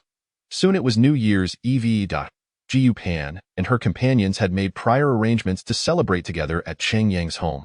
As he expressed a desire for more liveliness after being alone for so long, today, the generator was intended to be used extensively, lasting until dawn. After all, it was New Year's, and a few exceptions were warranted. Naturally, there would be cooking, stir-fried dishes, barbecued meat, and hot pot, all to be prepared at this juncture. There were few rules. It was New Year's, and indulgence was indeed necessary. Jiu Pan also brought along wine, transported in an insulated box. Duan Shumi prepared the dough, while Lu Shuerong mixed the fillings, and Gu Pan prepared cold dishes, having brought along a spicy seasoning packet. The vegetables included cabbage, potatoes, and radishes, claimed to be from a friend's cellar. And none would question it. Other greens could not be preserved for such a duration.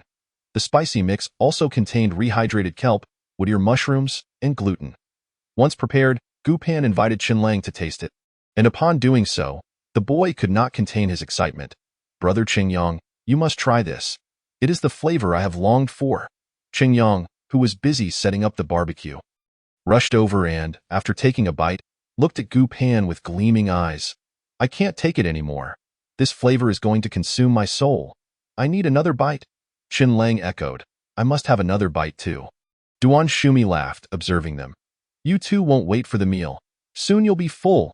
Lu Ruixing brought over the semi-finished fried chicken. "I'll fry it. Just don't get splashed by the oil." Gu Pan, not wanting to compete, stepped aside. "Then I shall plate it." As the aroma of fried chicken wafted through the air, Qin Lang sprang up again. "New Year's is truly wonderful. How delightful it would be if every day were New Year's." Feng Zhikai remarked. "Indeed, I often find myself reminiscing about childhood. Though we weren't affluent, people's hearts were kind, and life felt secure." The older generation shared stories from the late 80s and 90s, which were quite engaging. And both Gu Pan and Lu Ruixing listened with delight. Once the dough had risen, they gathered around the table to begin making dumplings, each participating for good fortune and to create a lively atmosphere. At midnight, Lu Ruixing took Chen Lang and Cheng Yang downstairs to set off fireworks. In the once quiet community, those present gathered at their windows to witness the dazzling display. Such splendid fireworks might seldom be seen again.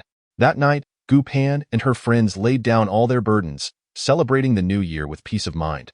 The following morning, their families exchanged New Year greetings over the intercom and made plans to go for a stroll together.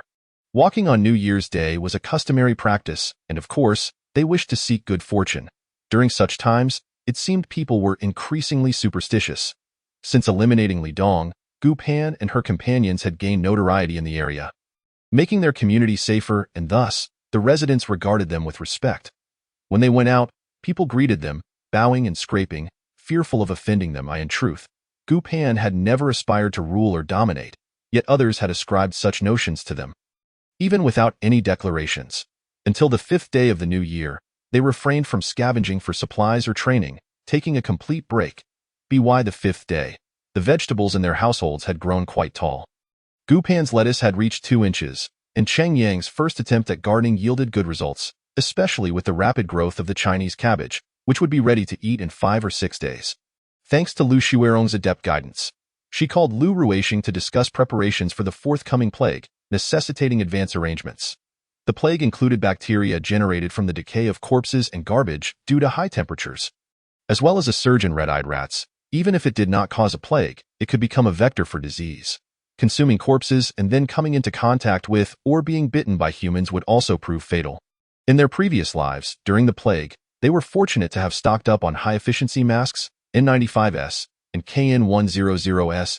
Lu Ruixing, who worked in construction, always wore such masks on the job site to protect against dust. So they had accumulated quite a few. During that time, they wore masks daily and took turns sleeping at night to avoid rat bites. Contracting the plague meant certain death. This time, they had stored ample rat poison, masks, gas masks, protective clothing, and other supplies. Once the weather warmed, they planned to use these resources to drive out the remaining 2 households on the upper floors, securing control from the 6th floor upwards. Although Li Dong and his group occupied an entire building, nowhere was as comfortable as home. Since they could defend their territory, they naturally preferred to remain in their own residence. Subsequently, they blocked the staircase on the 6th floor and sealed all the pipes with cement. In the stairwell, they placed rat poison, opting to stay indoors unless absolutely necessary, as venturing out posed a significant risk of contracting the plague. With food and useful supplies at home, it was safer to remain indoors. Conversations began to circulate regarding whether normal weather patterns might resume, speculating if the apocalypse was nearing its conclusion. Early one morning, Cheng Yang called them via intercom, announcing a nearly 10-degree rise in temperature over the past few days, urging everyone to come downstairs and bask in the warmth of the sun. Gu Pan promptly gathered everyone for a meeting in room 901.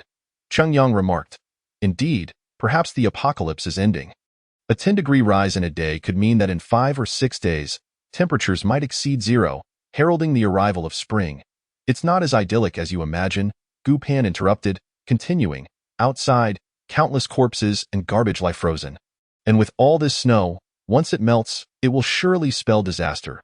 At this moment, Feng Zhikai seemed to awaken to reality, standing and stating, "The melting of corpses and garbage will inevitably lead to a plague."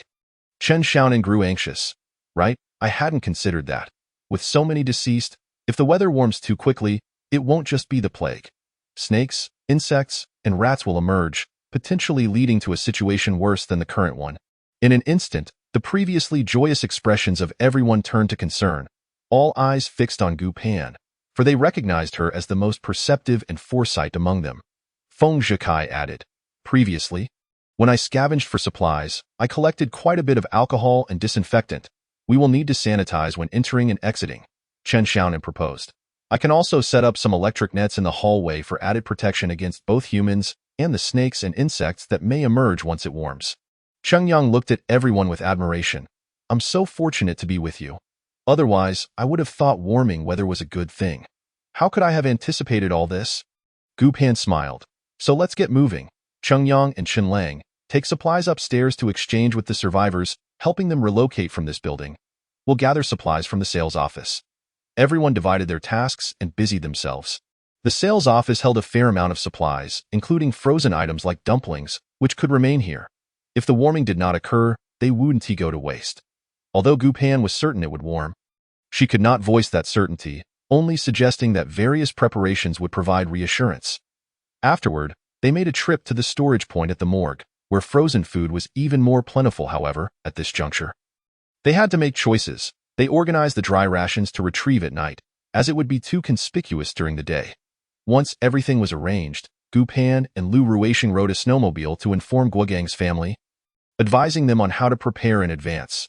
Upon arrival, they learned that the elderly lady had passed away a few days prior. It was not a time for sorrow, and they focused on serious matters, instructing them on safer protective measures. Guogang mentioned that both the top floor and the second top floor were unoccupied, prompting Gu Pan and Lu Ruixing to suggest they move there for better protection. Guogang found their reasoning sound. Living on the top floor, they could occasionally open a window for ventilation, making it safer than being below. He stated they would move up within half a day.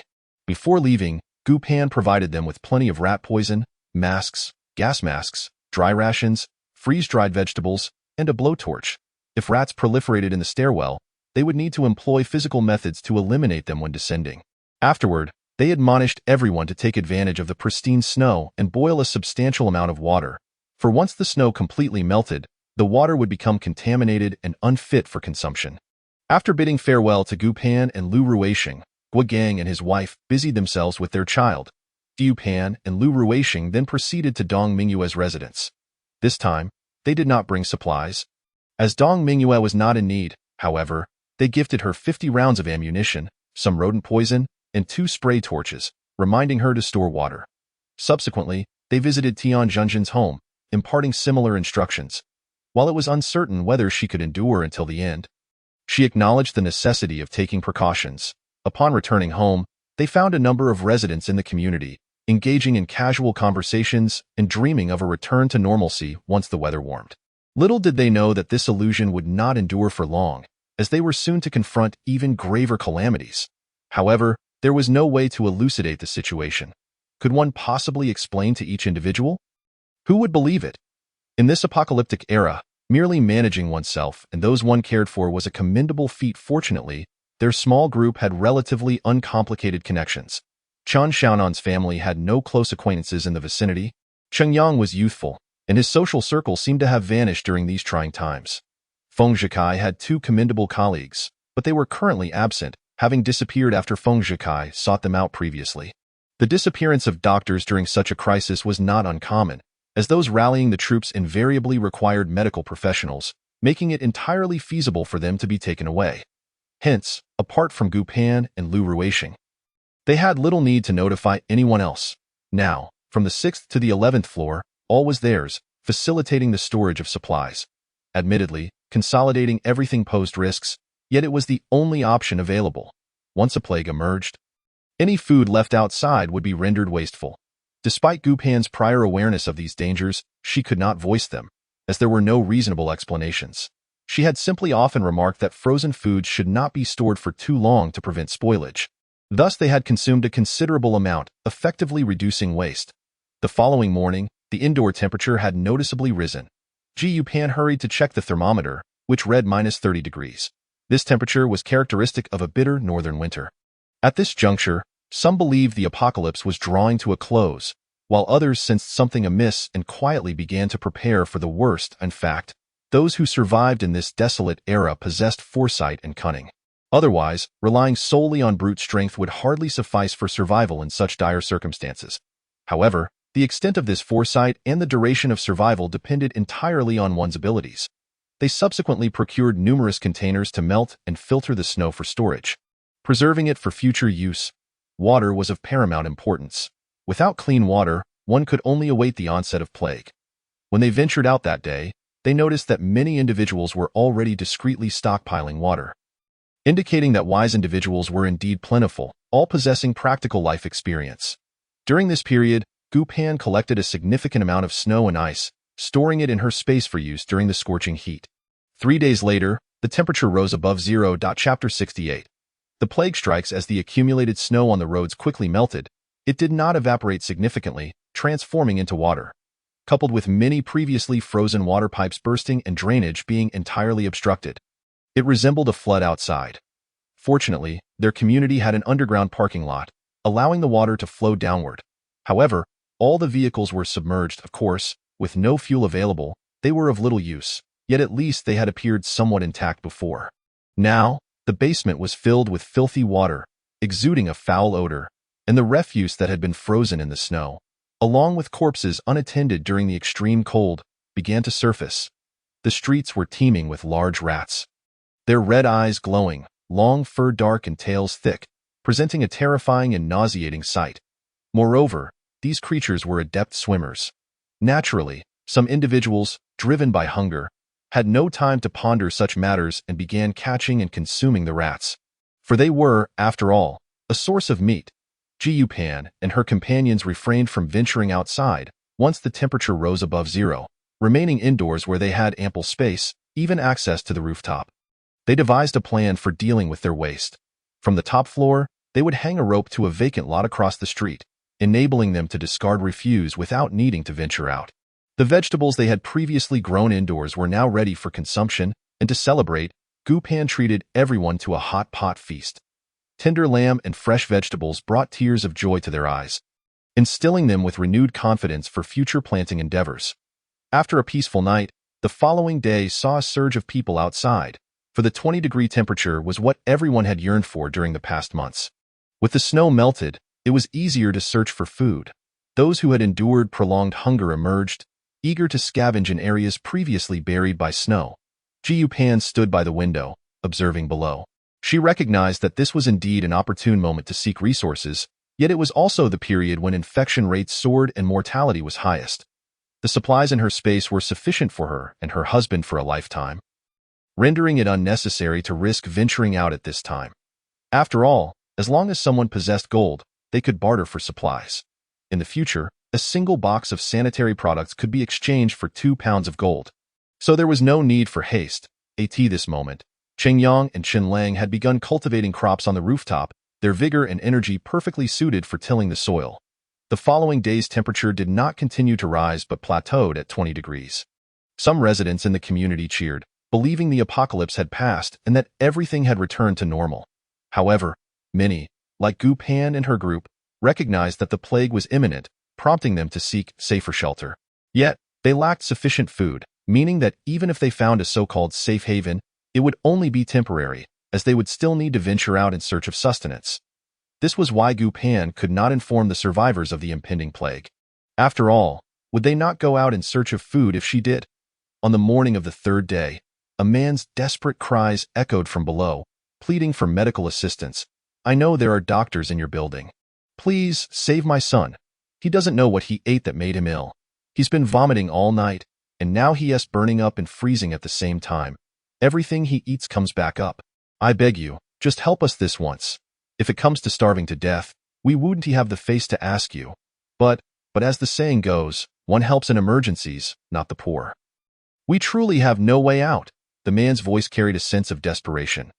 Pan picked up the intercom and spoke to Feng Zhakai. "Confirm his child's condition. If it can be established that it's a contagious disease, inform him of the prevention methods. Don't fear being overheard. Letting others hear is a form of protection too."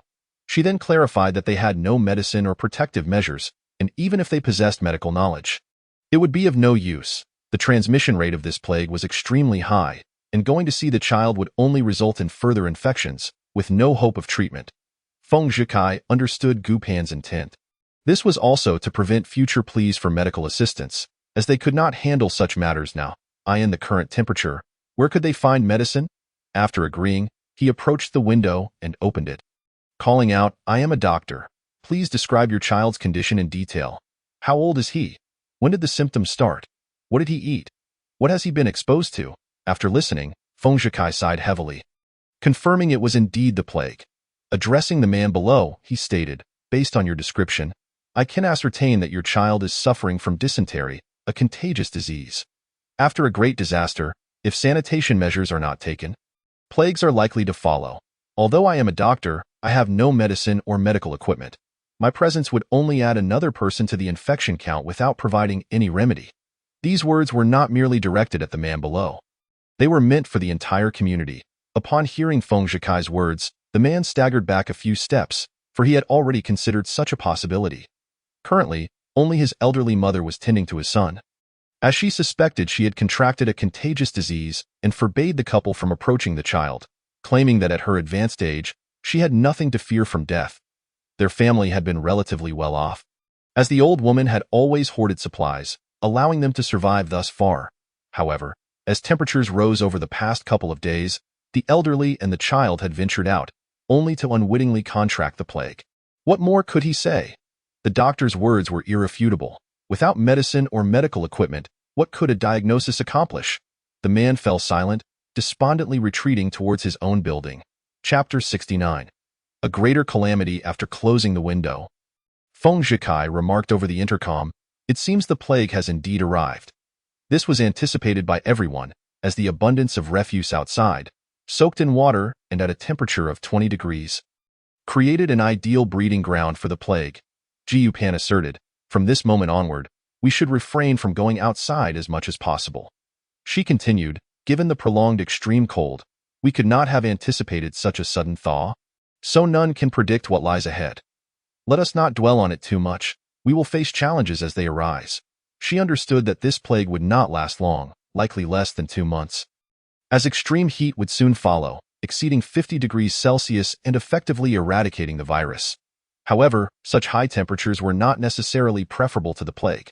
The intense heat would dry up rivers and leave the land barren, further exacerbating food scarcity. Naturally, she could not disclose these thoughts.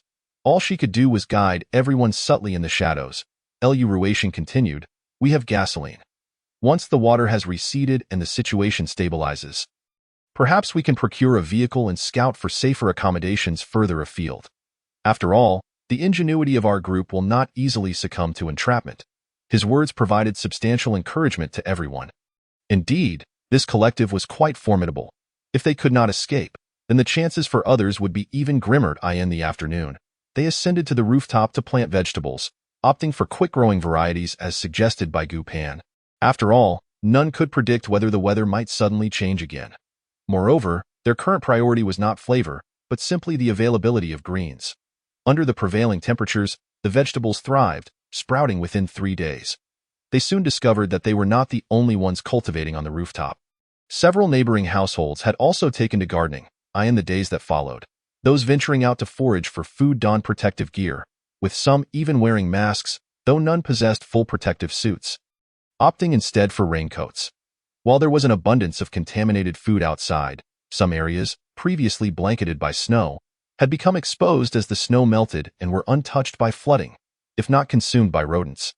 These could prove useful, however. The risk of encountering food was as high as that of infection. In the ensuing days, Gu Pan and the others maintained a routine of morning exercises in the hallway followed by tending to their vegetables. Living in relative peace. One morning, as Gu Pan and Lu Ruishing prepared to exercise, they were assaulted by the acrid stench of burnt flesh upon opening the iron door to the 7th floor. A glance outside revealed dozens of dead rats in the corridor, grotesquely large, some as long as an adult's arm, with thick, hairless tails. Some had not yet succumbed, their eyes wide open, red pupils contrasting with their charred bodies, their bare tails twitching in a revolting manner. Others, having been shocked but not fatally injured, were frenziedly biting at one another. The scene was more repulsive than anything they had encountered before. Lu Ruishing, battling his nausea, swiftly pulled Gu Pan inside, relieved that the distance between them and the rats was sufficient to prevent any contact. Once inside, he handed her a bottle of carbonated drink. "Drink some to settle your stomach." Gu Pan took a sip, but the image of the scorched rodents lingered, rendering her stomach uneasy. In her previous life, she had encountered such creatures, but never in such a charred state or in such numbers. The smell of burnt fur mingled with that of charred flesh was enough to provoke her stomach acid. Lu Ruishing grabbed the intercom. "Everyone, refrain from going outside. Rats have infiltrated the corridor. Let us discuss our strategy via intercom." Just awakened, Chung Yang stretched lazily before responding, "Brother, what is going on?" His scalp prickled with fear. "I truly dread these things." Feng Zhikai reassured him, "Then stay inside. I'm not particularly sensitive to them. I'll venture out in a raincoat to clean up. Lu Ruishing added, I previously gathered some protective suits. I will pass one to your family from the balcony. Chengyang, you should remain indoors for now and adapt for a couple of days. Dr. Fong, Teacher Chun, and I will handle the cleanup. Chengyang pondered for a moment. In a way, brother, I must go out. This is an apocalypse. I must be able to face anything. If I become a liability, I couldn't bear to face you all. Lu Ruishing chuckled. All right, but be mentally prepared. Such a teammate was one Lu Ruishing valued. Soon, each man donned protective gear and ventured out to tackle the rat infestation in the corridor. They also needed to ascertain how the rats bypassed the poison and gained entry, which would help bolster their defenses. Ji Yupan felt fortunate to have these neighbors. After hearing the news, she exhaled deeply. I never anticipated such a formidable rat problem. In my previous life, we lacked rat poison and resorted to violent extermination. I have grown accustomed to bloodshed, but the charred remains truly make me queasy. Lu Ruishing echoed her sentiments. Indeed, this situation is. When we were cleaning up, we remarked that for the foreseeable future, we have no desire for barbecued meat. Gu Pan nodded in agreement. I, too, hesitated to voice my thoughts before, fearing it would cast a shadow over you all now. It seems we all share the same apprehension. Chengyang, likely unable to stomach meat for days, had nearly expelled his stomach contents, yet he remained resilient, steadfastly following along. He was not foolish. In this apocalypse, if he did not contribute, he would easily be cast aside. The end of the world truly tested one's character. By the way, have you sealed off the corridor? Have you laid down more rat poison? Yes, it's all sealed up. We don't plan to venture out for at least 2 months, so we fortified the barriers. In case of unexpected events at the main entrance, we can escape through the windows. That works. Better to seal it completely. 2 months will pass swiftly. As they conversed, the intercom crackled to life with Qian Xiaonan's voice. Dr. Fong, is it still dangerous to go out into the corridor wearing masks? Feng Zhikai replied, we cannot guarantee complete safety, so I advise against it. The corridor windows have been open all night for ventilation. We'll wait until tomorrow to venture out. Chengyang, suppressing his nausea, asked, will the vegetables be fine without watering today? Lu Shuerong chimed in. 1 day without watering is not an issue. Just go early tomorrow. With everyone in agreement, they decided not to waste too much electricity and cease their intercom discussions. Unable to venture outside that day, Gu Pan occupied herself with handicrafts, retrieving her stockpiled yarn to follow online tutorials for crocheting. In moments of idleness, one often discovers latent talents. Gu Pan found her crochet skills quite commendable, successfully learning to make blankets. That evening, they abstained from meat, although unspoken, they all understood. Their meal consisted of refreshing sour and spicy noodles, accompanied by cold skin, followed by a large sour apple each. Ji Yupan distributed small bags of lemon slices to a few neighbors from her window, both to mitigate nausea and to boost their vitamin C intake for preventive health measures. They enjoyed a restful night, believing that having sealed the gaps the previous day would ensure a rat-free corridor and allow them access to the rooftop the next day. However, Gu Pan was awakened by the intercom calling her name. With Cheng Yang's voice laced with anger, these dead rats, how did they get back up here? Cheng Yang had dreamt all night of the rats littering the floor, leading him to rise with dark circles under his eyes. Yearning for fresh air on the rooftop, cautiously prying open the iron door, he was nearly startled into flight. The consensus was clear. They could no longer tend to the rooftop vegetables. Their primary concern was avoiding infection. Today, the cleanup began with Feng Zhikai tackling units 601, 602, 701, and 702 in sequence. Given the intelligence displayed by these rats, it was clear this would not be a quick fix, so they would take turns dealing with the problem. Feng Zhikai, with experience in epidemic prevention from 3 years of pandemic support, provided valuable insights on how to clean contaminated areas, don and doff protective gear, and carry out disinfection procedures. Once back inside, he found himself lost in thought. Ji Yupan noticed his distraction and asked, have you noticed something amiss? Lu Ruishing nodded, indeed. The breaches we sealed yesterday were welded shut. How then did another appear today? And it does not appear to be caused by rats. Ji Yupan perked up. What do you mean? The edge of the hole seems to be man-made. Are you certain? At least a 50% chance. Then let us discuss this with everyone and arrange for shifts to monitor tonight. Very well, Lu Ruishing concluded, picking up the intercom to relay the situation. After a brief silence, the group agreed to take turns monitoring the area. If it turned out to be human interference, they would deal with the perpetrator decisively, for such an individual would pose a grave threat to their lives. Chengyang volunteered to take the first watch, but Lu Ruixing insisted on going first himself, also taking the opportunity to fortify the iron door on the 5th floor and devise better defensive measures for those who would come after him. The others readily concurred. While Feng Zhikai had experience in preventive health, Lu Ruixing was the one suited for defense. That evening, Gu Pan accompanied Lu Ruixing, both clad in protective gear sufficient for the current plague. Previously, Lu Ruixing had created a concealed opening in the iron door on the 5th floor for observation and counteraction, cleverly allowing him to monitor the outside without revealing his position. As night fell, they crouched by the door, silent, listening to audiobooks through their headsets. As night deepened, they heard footsteps outside, followed by the sound of metal prying at the door. Ji Yupan gestured to Lu Ruixing, indicating her intent to take a look. Given her spatial abilities, she could retreat into safety if danger arose.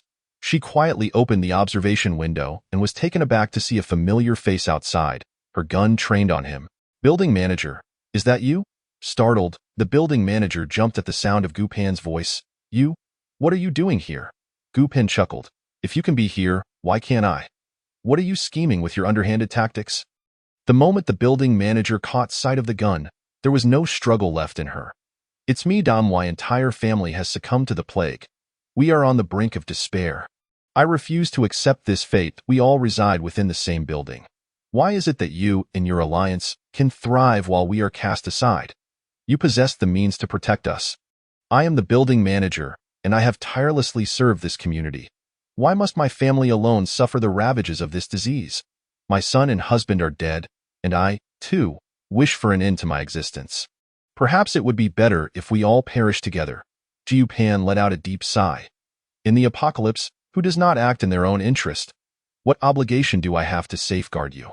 The plague does not guarantee death, but what you are doing now is a surefire path to destruction." With that, she pulled the trigger, obliterating the building manager's head. Such individuals cannot be spared. The apocalypse reveals the most sinister facets of humanity. Instead of reflecting on her predicament, she blames others. Ironically, Gu Pan and her group, residing here, had not encountered any thieves or bandits. By all rights, they should have felt fortunate. Yet, here they were, unsatisfied, if that is the case.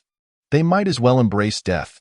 Upon returning home, she shed her protective suit, disinfected herself, and picked up the intercom to recount the recent events. As the gunfire had awakened everyone that night, no one was able to sleep, nor did they feel tired. After a shower, Gu Pan and Lu Ruixing did not find slumber until dawn approached. The next day, they did not rise until nearly noon, but the corridor was devoid of rats. The overnight ventilation, coupled with Feng Zhikai's morning disinfection, allowed everyone to step outside without their protective suits. Nonetheless, for safety reasons, they decided to refrain from exercising in the corridor for a couple of days, opting instead to wear masks and shoe covers when venturing out and to disinfect themselves before entering their homes. With newfound security, they were confident that no rats would infiltrate again, and they would remain indoors for the foreseeable future. Chapter 71. An attack on the building. Gu Pan, armed with binoculars, perched atop the building, observing the scene below. The water on the streets had mostly evaporated, exposing litter that had begun to weather in the elements. Light debris was whisked away by the north wind, rendering the outside considerably cleaner. Patches of grass emerged from the roadside soil, a faint green hue symbolizing hope, though it bore no genuine vitality. Who could know that this was merely an illusion? Feng Zhikai approached Gu Pan from behind, sharing her gaze. After the plague subsides, perhaps the apocalypse will follow suit. For reasons unknown, he felt Gu Pan's predictions were more accurate, and thus his words carried a tinge of inquiry. Yearning for her affirmation, it seemed that if she concurred, it might indeed come to pass. Listening to her, Feng Zhikai's spirits dampened, for her logic resonated deeply, leaving him momentarily speechless. Lu Ruixing, situated nearby, overheard their exchange. He understood Gu Pan's implications, yet some truths remained unspeakable.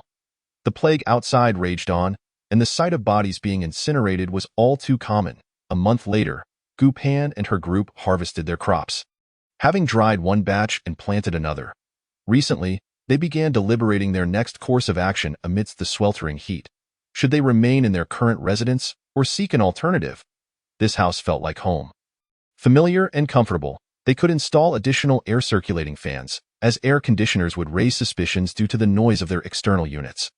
Alternatively, they could scout for a villa with a basement in a suburban area, which would likely be cooler during heat waves in due time. Once the government's base opened recruitment, they could head to the nearest facility. Their plans seemed promising. However, the tranquil days they envisioned were not destined to last long. In the dead of night, the smoke detector in the living room suddenly blared. Having grown accustomed to sleeping in clothes since the onset of the apocalypse, Gu Pan and Lu Ruixing quickly donned their protective gear and exited their bedroom. They now faced not only adversaries but also the threat of the plague. The living room was quickly filling with smoke. Gu Pan peered out the northern window, aware that the unit door lay to the north. If this was a deliberate attack, it would originate from that direction. This was precisely why they had constructed an escape route from the southern balcony. If assailants besieged the building, they would likely seal off the northern exit, leaving no one suspecting they might flee through the windows. Down below, 3 figures lurked suspiciously, and as Gu Pan gazed further, she spotted over 30 more, lying in ambush at various locations. It was clear that the initial trio was attempting to set a fire to force them out, while the hidden assailants aimed to surround and annihilate them. Had Gu Pan and her group not prepared an escape route beforehand, they would surely face dire consequences today. They are approaching from the north. Gu Pan informed Lu Ruixing, who was scanning the southern area with binoculars. There's no one to the south. Gu Pan seized the intercom. Everyone, wake up. They're setting fires to attack the building. She continued, move the supplies across the escape route. We will evacuate through it and abandon this side. Don your protective suits and wear dark raincoats outside to ensure your safety. The protective gear shielded against the plague, while the raincoats offered concealment in the darkness. As she spoke, Gu Pan hastily stored her belongings into the spatial compartment, having no time to organize. Everything that could be stored was placed inside, including furniture, kitchenware, and even the iron door. The remaining supplies, known to all, were divided between their 2 backpacks, with weapons packed into boxes. They lowered the supplies from the balcony and followed suit, descending to meet the others. Given their substantial stockpile, Lu Ruixing instructed Gu Pan to lead the group in retrieving supplies from the opposite side while he and Cheng Yang transported the remaining items across the escape route, ensuring they would be the last to leave. Without hesitation, Gu Pan slid through the window towards the opposite building, where she began receiving the supplies, carefully organizing them. Once secured, Gu Pan ascended to the rooftop. Binoculars in hand, scanning the community entrance, a truck was parked outside.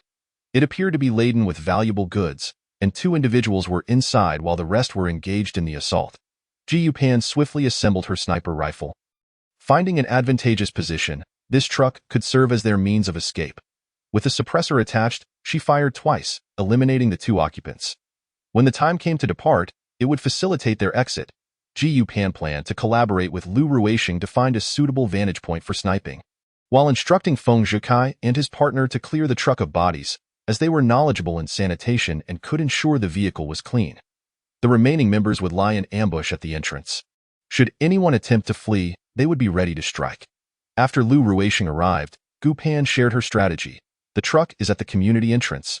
I've taken out the 2 inside. We should find a high point to snipe from, then let Fong and his wife handle the cleanup to prepare for our departure. The rest will lie in wait at the entrance. If anyone tries to escape, we can eliminate them. If a large number attempt to flee, we'll use explosives to take them all out, Lu Ruixing replied. Your considerations are thorough. Let us proceed as planned and find our sniping position. Feng Zhikai assured, leave the truck to me. I'll handle the disinfection and cleanup. Qin Shaonan added, rest assured, no one will escape from the entrance. If they dare to take us down, they'll witness how we will turn the tables. Gu Pan cautioned, exercise caution. Ensure there are lookouts in every direction to prevent any accomplices nearby. Hand grenades and pistols should be at the ready, Lu Ruixing emphasized. Remember, your lives are paramount.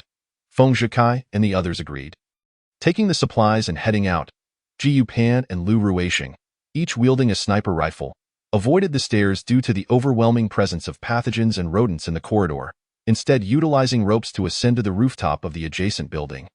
Positioning themselves for the impending assault, Gu Pan fired the first shot, blasting a hole in the eastern wall, targeting one of the 3 ambushers standing in the forefront.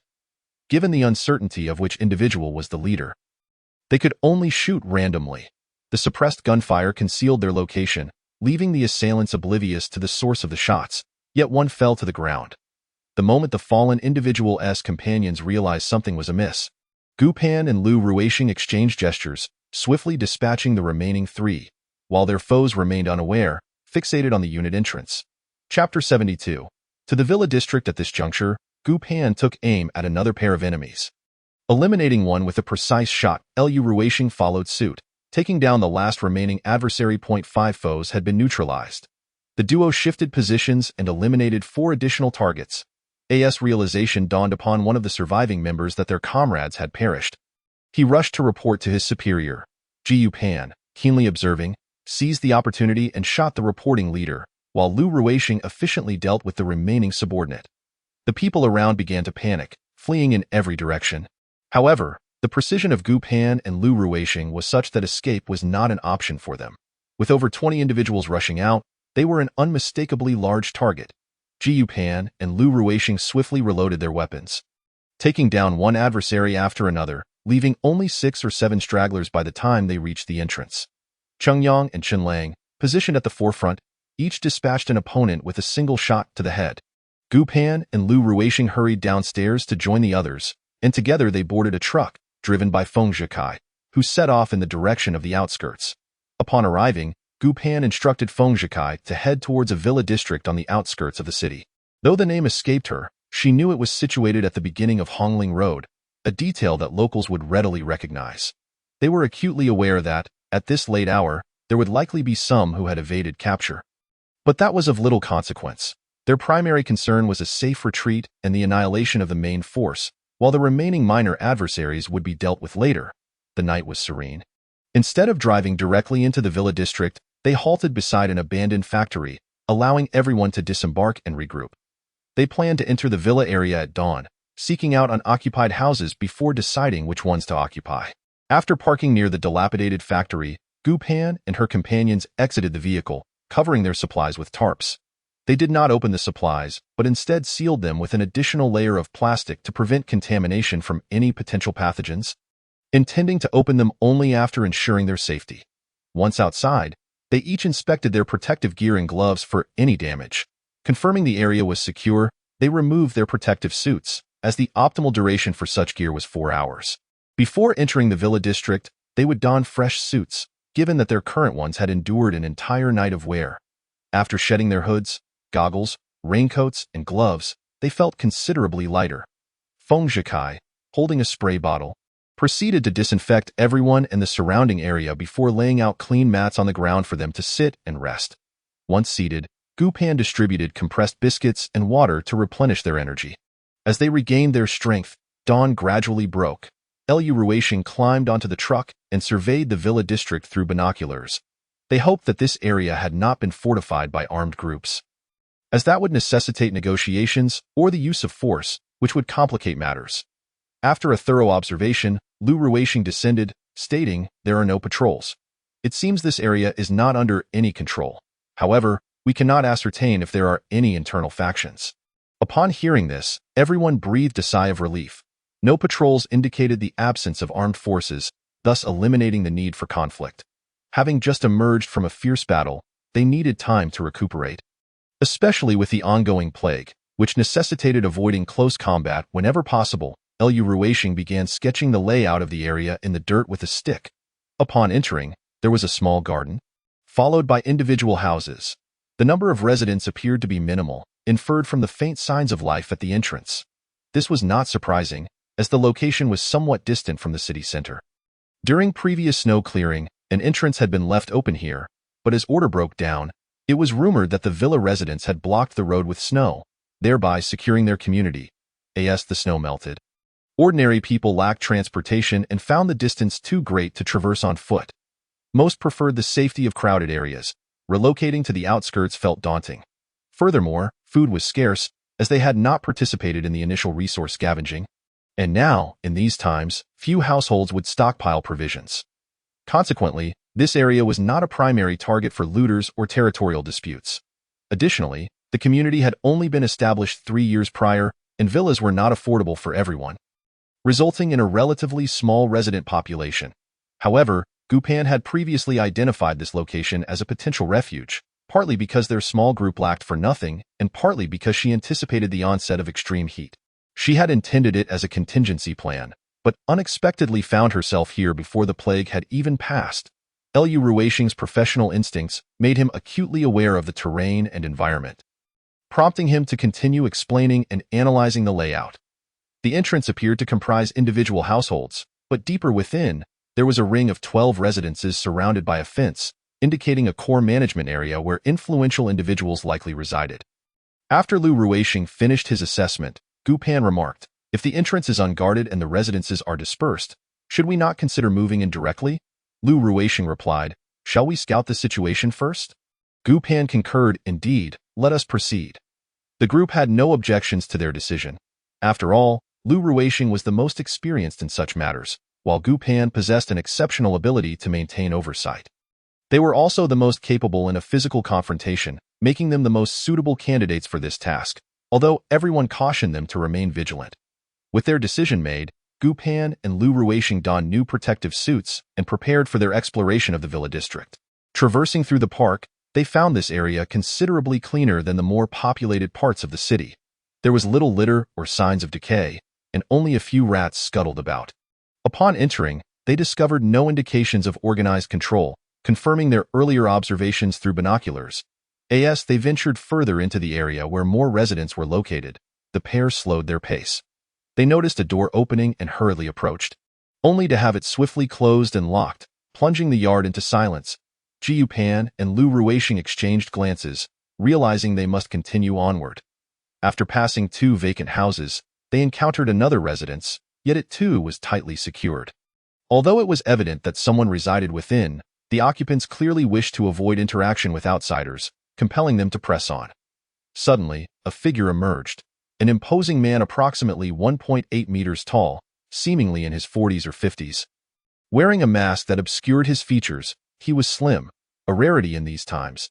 Gu Pan and Lu Ruishing had no intention of drawing closer, fearing the potential risk of contagion. Lu Ruishing noted the man's military attire, suggesting he was likely a veteran, which could facilitate communication and foster trust. He initiated the conversation. "Excuse me, sir, might I inquire if there are any regulations governing this area?" His question was straightforward, seeking clarity on whether the region was under any form of control. Should it be, they had no intentions of launching an assault. Instead, they hoped to negotiate with the powers that be for a share of the territory. The man discerned Lu Ruishing's military demeanor and recognized him as a fellow soldier, which instilled a sense of trust. Yet, in these apocalyptic times, he remained cautious of strangers. After a moment's hesitation, he replied, "I am not certain. Perhaps you should leave." The inversion in his speech struck a familiar chord with Lu Ruishing, prompting him to probe further. "Are you by chance Fong's squad leader?" Fong's dialect was distinctive, often employing inverted sentences, a quirk his soldiers had imitated. In his youth, Lu Ruishing had eavesdropped on Fong's conversations, leaving a lasting impression of his voice and intonation. "I am Lu from Squad 1, he continued, "though not from your squad. I often hear your soldiers speak of you. I later transferred to the Special Operations Department, so you may not recognize me." Upon hearing this, Fong's skepticism dissipated. He recognized the truth in Lu Ruishing's words. The Special Operations Department was a coveted assignment, one he had longed for but never attained. Yet he still inquired, "Why are you not serving in the military anymore?" "I was injured and discharged," Lu Ruishing replied, the weight of the topic palpable in the air. Fong sighed. "As long as one survives, that is what matters." After a brief pause, he asked, "Are you seeking to settle here?" Lu Ruishing nodded, "Yes, but we are unfamiliar with the situation here, and I would appreciate your guidance." Fong had maintained his military attire to command respect and deter threats, as the status of soldiers had persisted throughout the chaos. Listening intently, Gu Pan interjected with her own inquiry, "Fong's squad leader, we came here out of necessity. Who resides within the inner circle?" Fong took a step closer. Lowering his voice, members of the Martial Arts Association and Shooting Association inhabit that area. There used to be a martial arts club here, and they are quite united, as long as we respect the boundaries. We coexist peacefully without interfering with one another. Upon hearing this, Gu Pan exchanged a glance with Lu Ruishing, realizing that their presence in this area should not pose significant issues. "Thank you, Fong squad leader. We shall be neighbors from now on," she expressed gratefully. Fong was not surprised by her statement, having sensed the urgency in her voice, suggesting they were fleeing from something. I hope you can thrive here. He replied, in these times, no one could expect a comfortable existence. Survival itself was a considerable achievement. As they conversed, someone peered in through the window on the first floor. This was hardly a matter of great concern. During times of uncertainty, it is natural for people to feel apprehensive, especially when strangers engage in conversation at their doorstep. Liu Ruixing was not inclined to linger, so he addressed Team Leader Fong. Thank you. Team Leader Fong, we shall attend to our tasks first and will visit again once things have stabilized. Team Leader Fong acknowledged this and bid them farewell. After leaving Team Leader Fong's residence, Gu Pan and Liu Ruixing took another stroll around the vicinity, feeling the need to assess the situation for themselves. Trusting a single source would not suffice at this juncture, Gu Pan remarked. Indeed, yet this is for the best. At the very least, his words are more credible than our inquiries about others. Liu Ruixing concurred. This place is quite suitable for us. Should someone be in control? Negotiations will be necessary. Yes, we shall continue to observe. If all appears well, we shall move in. As they spoke, they walked and surveyed the nearby houses, noting that most residents lived in separation, with some homes clustered together while others stood alone. Indicating a strong sense of vigilance among them, they reached the vicinity of the inner circle that Team Leader Fong had mentioned and took a brief look around. The area was not expansive, but there was a path leading up the mountain, which could serve as an escape route if needed. The location lacked substantial defenses, and it was evident they had not established control over the outer areas. Their capabilities appeared limited. Some individuals might possess martial skills, yet it was uncertain whether they could apply them in real combat, a truth well understood by all. As for firearms, it was important to note that they were not wielding real weapons. In the face of conflict, these individuals likely harbored fears. Thus, their primary strategy seemed to be one of creating an imposing presence while ensuring their own safety. With a club in place, they presumably had supplies stored, allowing them to remain stationary and wait for order to be restored, barring any unexpected events. After their circuit, Gu Pan and Liu Ruixing discovered that the area they initially entered had the fewest inhabitants, perhaps due to concerns about residing at the forefront. This, however, gave Gu Pan and Liu Ruixing a sense of comfort. They preferred not to be caught in the middle. Occupying the upper level seemed advantageous, as even if adversaries approached, they would have little cause for alarm, safeguarding their privacy and enabling better defense against potential threats. Thus, they settled on 4 houses near the garden, 2 facing south and 2 facing north. Chapter 74. A new refuge. Once they donned their protective gear, they unloaded the supplies from their vehicle, disinfected everything, and placed it in a ventilated area. They planned to use their folding cart to transport items, as driving would attract too much attention and could lead to unnecessary trouble. They did not intend to move everything at once, so Gu Pan and Liu Ruixing took their belongings to the 3-story villa at the southern end, while the others remained behind to guard the supplies. They worked in pairs, all clad in protective suits, which might have led outsiders to believe there were only 2 of them. In truth, they had switched out 4 times. The third pair consisted of Feng Zhikai and his spouse, while the last was Cheng Yang and Chen Lang. Their intention was not to conceal their actual numbers indefinitely, but rather to avoid drawing attention during their move and to prevent unnecessary panic or hostility from suspicious individuals. Once settled, it would no longer matter, as their purpose was merely to reside without malice, allowing both parties to adapt and accept each other comfortably. They had gathered a substantial amount of supplies, including 10 bags of vacuum-packed rice, each weighing 50 pounds, 8 bags of flour, 10 boxes of instant noodles, self-heating meals, freeze-dried vegetables, and dried fruits, not to mention 10 large barrels of mineral water, which were crucial.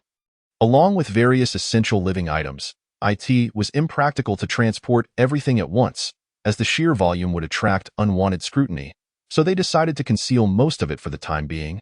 Ensuring it was not left in the vehicle, Liu Ruixing and Cheng Yang explored the factory and located a suitable spot, an old container that was shabby on the outside but clean and sealed within.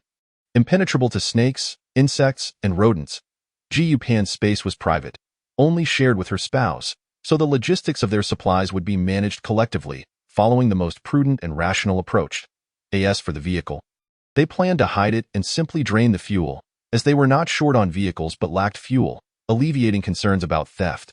Initially, the neighbors assumed there were only 2 inhabitants, but eventually, they noticed the occupation of 4 houses. Upon closer inspection, It became evident that they were not merely a duo. However, by this point, it was clear to everyone that these individuals had arrived as a group and posed no threat.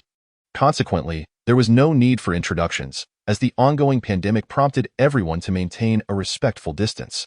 Observing their supplies, others perceived them as merely seeking refuge from the pandemic due to the area's sparse population. The house occupied by Gu Pan and Lu Ruixing was furnished, devoid of corpses or rodents, likely due to a lack of food, which would have deterred pests. The first floor bore signs of water damage.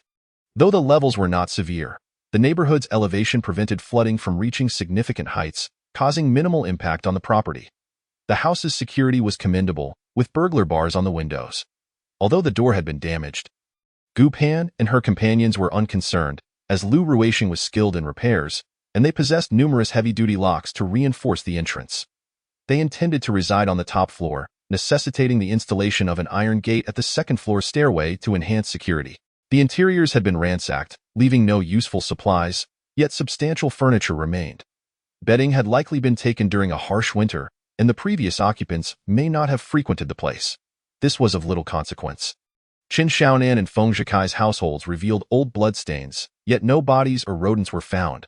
They had also been searched. With windows opened, they disposed of what could be discarded and sprayed disinfectant throughout the house. Cheng Yang had it easier, as he occupied a partially renovated property.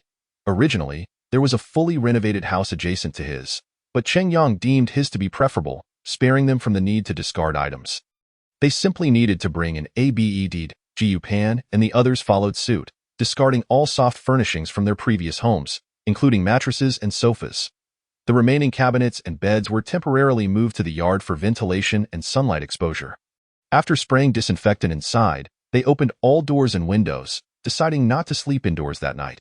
Instead, they set up tents outside, prioritizing safety through further ventilation. Of course, they could not afford to reveal too much, lest their own people grow suspicious.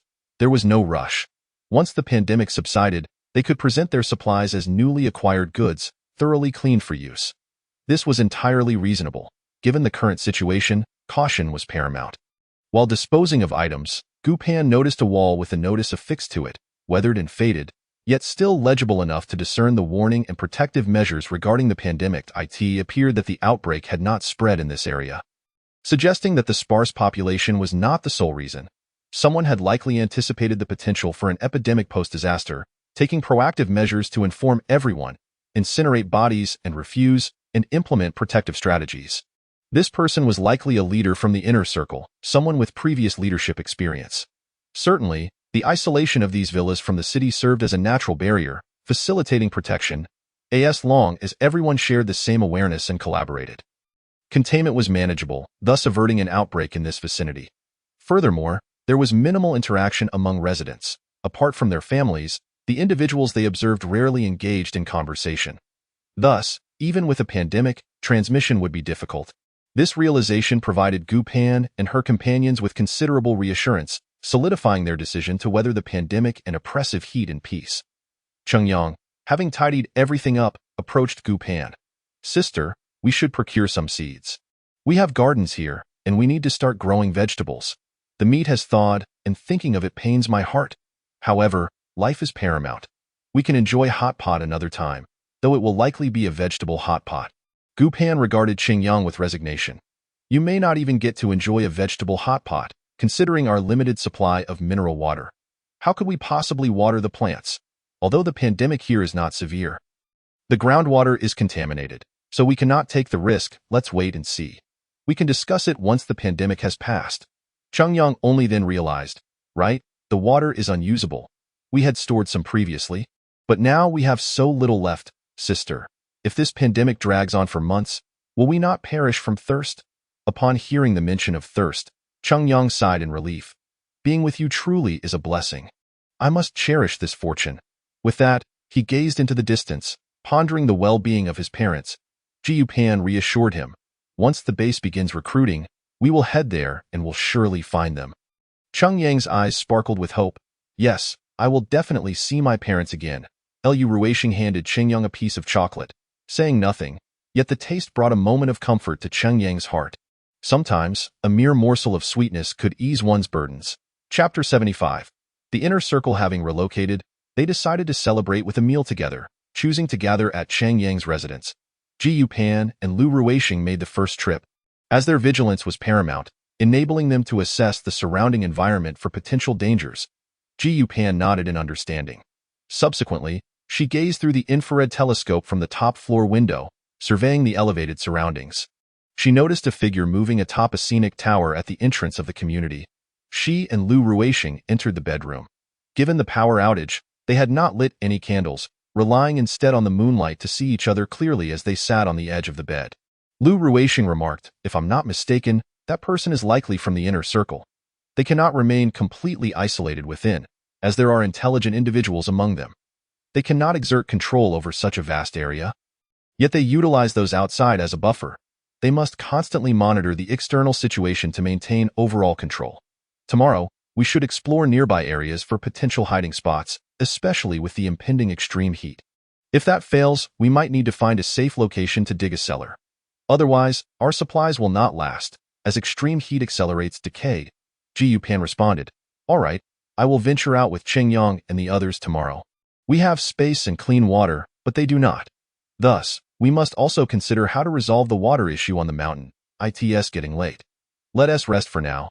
We can discuss everything in the morning meeting since we cannot resolve it today." Agreed, let us sleep. The two performed a brief wash, keeping their clothes on as they fell asleep. The following morning, they convened with Cheng Yang. Chun Lang stood guard at the entrance while the others settled inside. Without much discussion, they unanimously decided to search for a secure location nearby to dig a cellar. They had always felt that their supplies should not be stored together to avoid losing everything in case of danger. Their primary concern became the issue of water. They had enough food, but drinking water was scarce.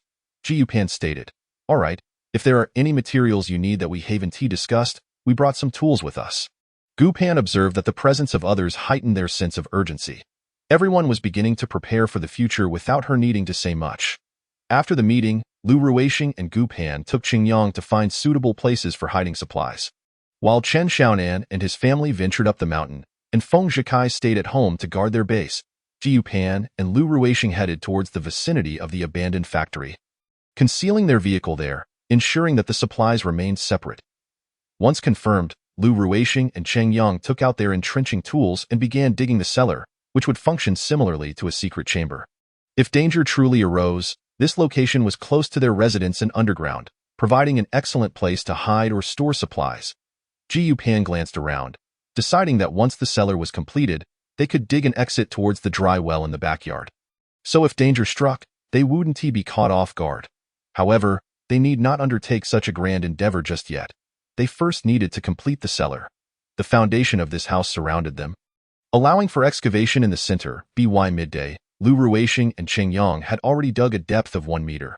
They instructed Gu Pan to stand watch, ensuring no one followed them or encountered others while searching for supplies. For the time being, they had no intention of using a generator.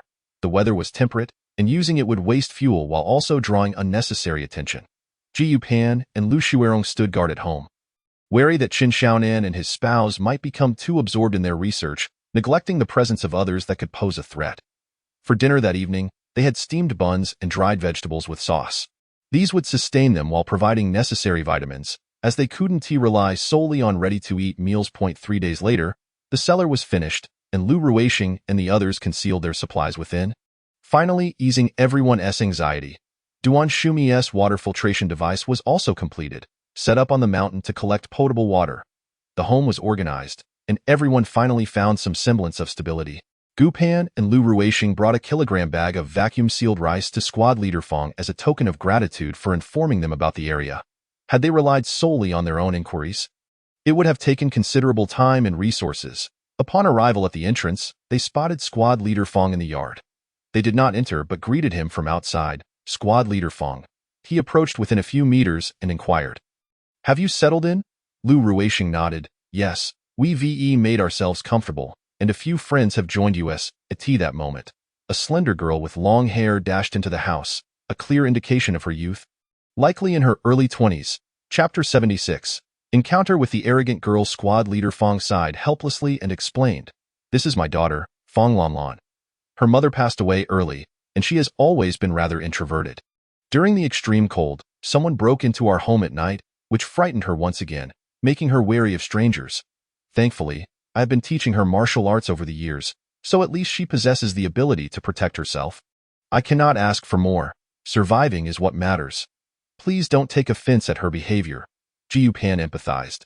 This disaster had inflicted irreversible harm on many, and merely surviving was commendable. Such trivial matters were hardly worth disputing. It's all right, we understand, she reassured him, placing the bag of rice on the ground. Squad leader Fong, this is a small token of our appreciation. Please air it out before bringing it inside. Although we haven't contracted any infections, it's best to exercise caution. Squad leader Fong contemplated the offering briefly before accepting. I will accept this. Our supplies are indeed running low, and our recent searches have not been fruitful, thank you.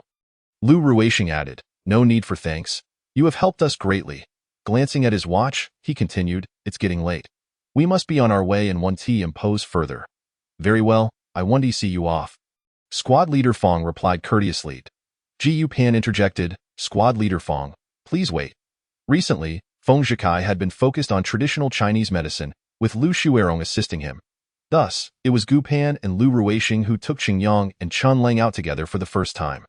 They did not separate, moving as a group of 4. This mountain, once devoid of many animals due to its proximity to the residential area, had seen even fewer creatures after the harsh cold. After an hour of walking, they had yet to spot any viable game. Qingyang dashed ahead, exclaiming, tonight we'll have meat. Chun Lang followed closely behind, and Gu Pan and Lu Ruishing quickened their pace as well. Just as they approached the area where the rabbits were located, they encountered a young man and 2 women approaching from the opposite direction, dressed well and appearing to be in decent condition. The woman in front had long hair, a rarity in these times.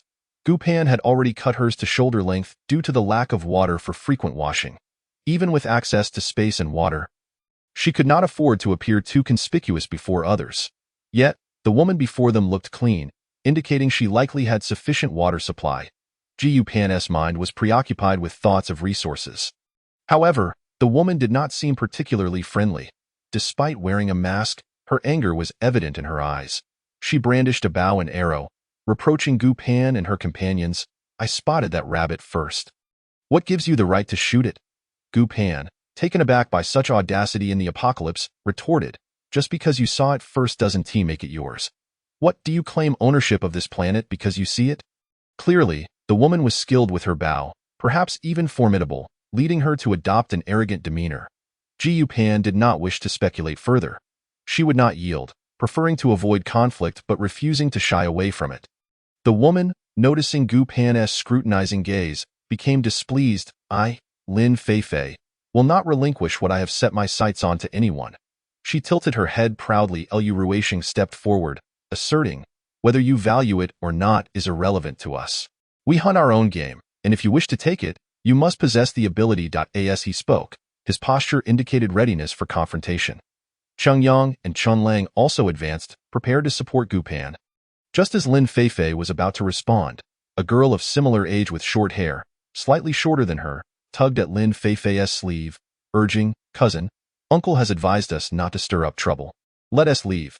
Instead of heeding the advice, Lin Feifei's anger grew. She glared at the girl. Lin Mingming, must you always play the good Samaritan? Are you trying to impress Yuan Jiang with your supposed kindness? As she spoke, she leaned in to whisper to Lin Feifei, but before she could finish, Lin Feifei pushed her away and addressed the young man accompanying them. Yuan Jiang, I truly do not understand. How can you believe that Lin Mingming is kind and considerate? It's all an act. Lin Feifei's outburst shattered her facade of composure. Yes, I'm willful and unreasonable. I'm inferior to Lin Mingming in every way. But do not forget, when you were trapped in the club, my family took you in and shared our supplies with you. You are my fiancé. How can you not stand by my side and instead defend Lin Mingming? Do you have no conscience? Yuan Jiang frowned at Lin Feifei's words. Lin Feifei, must you distort others' intentions? What time is it now? Do you even understand the situation? Are you throwing a tantrum? Have you forgotten your master's teachings? From their dialogue, it was apparent that they belonged to the so-called inner circle of the club. It seemed Lin Feifei had been trapped there since the onset of the apocalypse. Unfamiliar with the reality of the outside world, she had been residing in that villa district, free from concerns about food and drink, living a life of ease, which left her with a certain aura of a privileged second generation. Chapter 77. Self-Righteousness. However, this had nothing to do with Gu Pan, who did not wish to squander her time on such trivialities. Thus, she strode over to pick up the rabbit and addressed Lu Ruixing and the others, saying, "Let us depart." At that moment, Lin Feifei brandished her bow and stood protectively in front of Gu Pan, declaring, "I told you, the rabbit belongs to me." Before Gu Pan could respond, Lu Ruixing swiftly unsheathed a dagger and severed the bowstring from Lin Feifei's hands. Commanding, "Step aside." Yuan Zhang's brow furrowed, as if he could crush a fly with the intensity of his expression. He approached Lu Ruixing and said, "I apologize. My sister is young and lacks understanding." Not waiting for Yuan Zhang to finish, Lin Feifei glared at him, exasperated. "Why are you so spineless? You are a standout among the younger generation of the Martial Arts Association, yet you grovel before others. Do you possess no semblance of masculine fortitude?" She hailed from a renowned martial arts family, being their only daughter, and had been raised in a manner akin to a cherished gem. Despite the apocalypse, their club had a steady supply of staff and provisions, ensuring they were well stocked with resources. Furthermore, they were situated near a mountain spring, which rendered the apocalypse less impactful upon them. Even though her elders often reminded her of the hardships of their current existence, she scarcely paid heed. Adept in archery and skilled in hand-to-hand combat, with her senior brothers at school shielding her from disrespect, she had never faced adversity, obtaining whatever she desired. Listening to Lin Feifei, Yuan Zhang sighed deeply. "Feifei, you are in the wrong today. That rabbit indeed belongs to them. Do not escalate this further." Gu Pan found the reasoning of these two rather lacking, realizing that further confrontation was futile. Naturally, she wished to avoid physical altercations, especially since the pandemic was not yet over. They preferred to steer clear of any physical contact, and if the situation required, they would resort to hidden arrows or firearms. In this harsh reality, self-defense was a necessity. However, it appeared unnecessary to escalate matters. Yuan Zhang and Lin Mingming were sensible enough to prevent any escalation. Yet, the words of Yuan Zhang and Lin Mingming ignited Lin Feifei's fury to its zenith, causing her to laugh in a voice almost unrecognizable. "Am I being unreasonable? Am I a burden to my family? You two are merely trying to manipulate me into feeling inferior so that you may openly be together." At this point, Gu Pan was at a loss for words. The unfolding drama was akin to a script from an idle drama, and in this apocalyptic world where new shows were scarce, she found herself intrigued enough to continue watching. Yuan Zhang tilted his head, sighed, and turned to Lu Ruixing, saying, "I apologize on her behalf. We have disturbed you today." Lin Mingming picked up the bow that Lin Feifei had dropped and nodded to Gu Pan and the others before following suit. She had noticed the weapons on Gu Pan and her companions, sensing their lethal aura. Although she had not ventured outside, she had read enough apocalyptic novels to understand that those who survived such times were not to be trifled with. Her only desire was to stay alive, thus she wished to avoid offending anyone. Gu Pan felt a twinge of disappointment. She had hoped to watch a bit longer, but they hurriedly departed. Earlier, she had intended to leave but had not succeeded. Now, as she prepared to enjoy some seeds while observing, they rushed off. Watching them leave, Cheng Yang's face lit up with excitement. "Wow, I am fortunate to witness such a spectacle again." Chen Lang, bewildered, asked, "Cheng Yang, did you previously know someone mentally unstable?" Gu Pan and Lu Ruixing exchanged amused glances, both chuckling at the truth that Lin Feifei certainly appeared unhinged in that moment. Lu Ruixing naturally took the rabbit from Gu Pan's hands, insisting that such tasks were not meant for her. The four wandered the mountain for a while longer but failed to spot any further game. The area was truly barren. Cheng Yang blinked and asked Gu Pan, "Sister, did you see someone running by just now?" Gu Pan had to concede that Fong Lan Lan was indeed remarkably swift. Had it not been for the apocalypse, she would have surely shattered the world record in a 100-meter dash. "Yes, Fong Lan Lan, the daughter of class leader Fong, the one we inquired about earlier," she replied with a smile. Cheng Yang's face was filled with envy. "She runs so fast. That is pure talent, something to be admired." Chen Lang chimed in, "Indeed, I wish I had that talent. It would certainly enhance my chances of survival in this apocalypse." Listening to their conversation, Lu Ruixing smiled, finding solace in the camaraderie among them.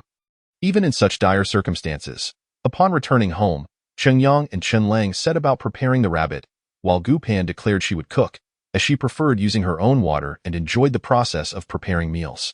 Everyone relished Gu Pan's cooking, for it was delicious, rich in spices, and skillfully crafted. Naturally, she could not overly embellish the dishes. She simply utilized ingredients that were unobtrusive in the current context, such as potatoes and dried vegetables. One rabbit could not yield an extravagant feast, especially with so many mouths to feed. So they included ample side dishes in a stew, adding vermicelli and simmering a full pot, alongside a large pot of rice. That evening, everyone dined heartily. During the meal, Gu Pan shared her thoughts. Encountering Lin Feifei today, she is from the inner club. Her hair and clothes were impeccably clean, indicating they have a reliable water source. Lu Ruixian concurred. I believe you are correct. It likely isn't deep well water, but rather mountain spring water. Chun Xiaonan speculated. They must have concealed the spring's surface location and connected the water directly to their facility via pipes. Gu Pan noted, while our current water supply is insufficient, it suffices for our needs, so there is no necessity to seize theirs. However, we must ascertain the precise location of that water source. Should the need arise, we can locate it accurately. Everyone agreed that maintaining control over their circumstances was indeed a survival principle in this apocalyptic world. They then discussed the 3 individuals they had encountered, determining that these people likely had not ventured beyond their area, thereby avoiding exposure to the plague and stockpiling supplies. Thus, they seemed blissfully unaware of the apocalypse's harsh realities. Even if they had speculated about it, they had never truly experienced its brutality. Chapter 78, Diverging Paths. Of course, with the information at hand, Gu Pan and her companions could not definitively ascertain the true capabilities of those individuals. They could be biding their time, lacking combat readiness, or perhaps concealing some ulterior motive. This remained uncertain, as such, they had no intention of making enemies with them. It was preferable for both sides to coexist peacefully. However, in an apocalypse, one could not afford to be subjugated. For instance, if they had allowed Lin Feifei to dominate them today, future encounters would only further diminish their standing. They sought no trouble but were not afraid of it either. Their hearty stew had satisfied every appetite. During the extreme cold, frozen meat had been plentiful, but fresh vegetables and fruits had been scarce. Now that the weather had warmed, many had not tasted proper meat in ages. Merely having some dried meat was a luxury. After a good night's sleep, the following day, Gu Pan and Lu Ruixian set out to locate the spring water. Given their numbers, it would have been easy to draw attention, but their skills rendered them discreet. Moreover, Gu Pan's spatial abilities allowed them to hide should they encounter anyone. A fact she kept to herself. With a clear objective, they found the mountain spring's location within half a day. It lay on a nearby mountain, cleverly concealed by an electric box and locked away, with the pipes buried and camouflaged by branches. Had they not been specifically searching for it, they would have found it exceedingly difficult to discover, although they had no intentions of seizing it for now. Knowing its location was crucial. It could prove life-saving in dire circumstances, and in the future, they might negotiate for shared access. As they approached the outer wall of the community, they overheard familiar voices engaged in a heated argument. Lin Feifei's voice rang out, still imbued with her self-important tone. Yuan Jiang, I simply do not understand. Why do all you men lack insight? Can't you see Lin Mingming's true intentions? She pretends to be a delicate flower, but in reality, she is merely sowing discord between us, trying to win over my parents and now you. Before she could finish, Yuan Jiang's voice interjected, laden with exasperation. Feifei, do you understand the times we live in? This apocalypse is no joke. The fact that we are alive is a blessing. Why must you fixate on such trivial matters? The apocalypse would soon pass, he believed. With the weather returning to normal and the pandemic subsiding, everything would eventually return to a state of normalcy. In the depths of winter's chill, they were equipped with generators, fireplaces, and firewood, which alleviated their suffering. Although the cold was biting, it was far more bearable than in many other places. When the ensuing plague struck, they remained uninfected and lacked for nothing, surrounded by family who indulged her. Aside from the fact that they had not ventured to the city center for quite some time and lacked internet access, their lives did not differ significantly from before. Thus, her heart did not feel the weight of this disaster as acutely, and she found herself preoccupied with thoughts of romance. Conversely, Lin Mingming's situation was starkly different. She was residing with the esteemed elder Lin, devoid of parental support. Her hometown lay far from the city, and for years, She had served as a loyal companion to Lin Feifei, living under someone else's roof in such dire times. She had secretly sought information about her parents, yearning for news that never came, which only deepened her fear of the calamity that had befallen them. Yuan Zhang sighed, saying, "Feifei, the elders refrain from discussing the city's situation with you to spare you fear. But it is imperative that you understand the brutality of the outside world, to grasp what true apocalypse entails. Do you know that the streets are littered with corpses, and many perish from hunger?" Lin Feifei furrowed her brow in response. But the apocalypse will soon be over. Normal life will resume shortly. Yuan Zhang shook his head. That is merely the elders' way of shielding us from dread. If the plague truly passes and everything returns to normal, why is the nation constructing bases? Why is there no military presence to manage the epidemic? Gu Pan, listening intently to Yuan Zhang's words, exchanged a glance with Lu Ruixing, both surprised by the depth of insight from those within their circle. However, it was natural to harbor optimistic sentiments. Who would not wish to thrive in peace and bask in sunlight? Deep down, everyone yearned for a positive outcome. Otherwise, why would the little match girl think of her cherished moments with her grandmother instead of her frozen corpse at the end of her tragic tale? Yet, just as they were about to venture further, Lin Feifei's voice rose again. That's merely speculation. The good and the bad balance each other out. Perhaps it will all evolve in a favorable direction? Don't tell me otherwise. As long as I live another day, I refuse to succumb to despair. Yuan Zhang sighed once more. How can one navigate through life without encountering any tribulations? In the past, sheltered by my parents, I felt little sorrow, but now I am oblivious to their fate. Feifei, can we cease this bickering? Lin Feifei bristled at his words, igniting her ire. You claim I am the one causing trouble, that I am unreasonable, that I am immature, while Lin Mingming is perfect and understanding. If you fancy her, just admit it. Are you afraid that if you express your feelings, my family will treat you poorly and leave you without support? Lin Feifei followed closely behind him. Yuan Zhang, that is not my intention. You know I speak plainly. I am not like Lin Mingming, who is all sweetness and innocence. She is just a hypocritical flower. Yuan Zhang remained silent as their footsteps gradually faded into the distance. As they walked, the two discussed the recent revelations they had heard, realizing that among their circle were individuals with remarkable foresight. Their decision not to seize control of the outside world was indeed a prudent one, as it concealed their strength and resources. For now, they were hesitant to act recklessly, unaware of the true circumstances beyond their walls.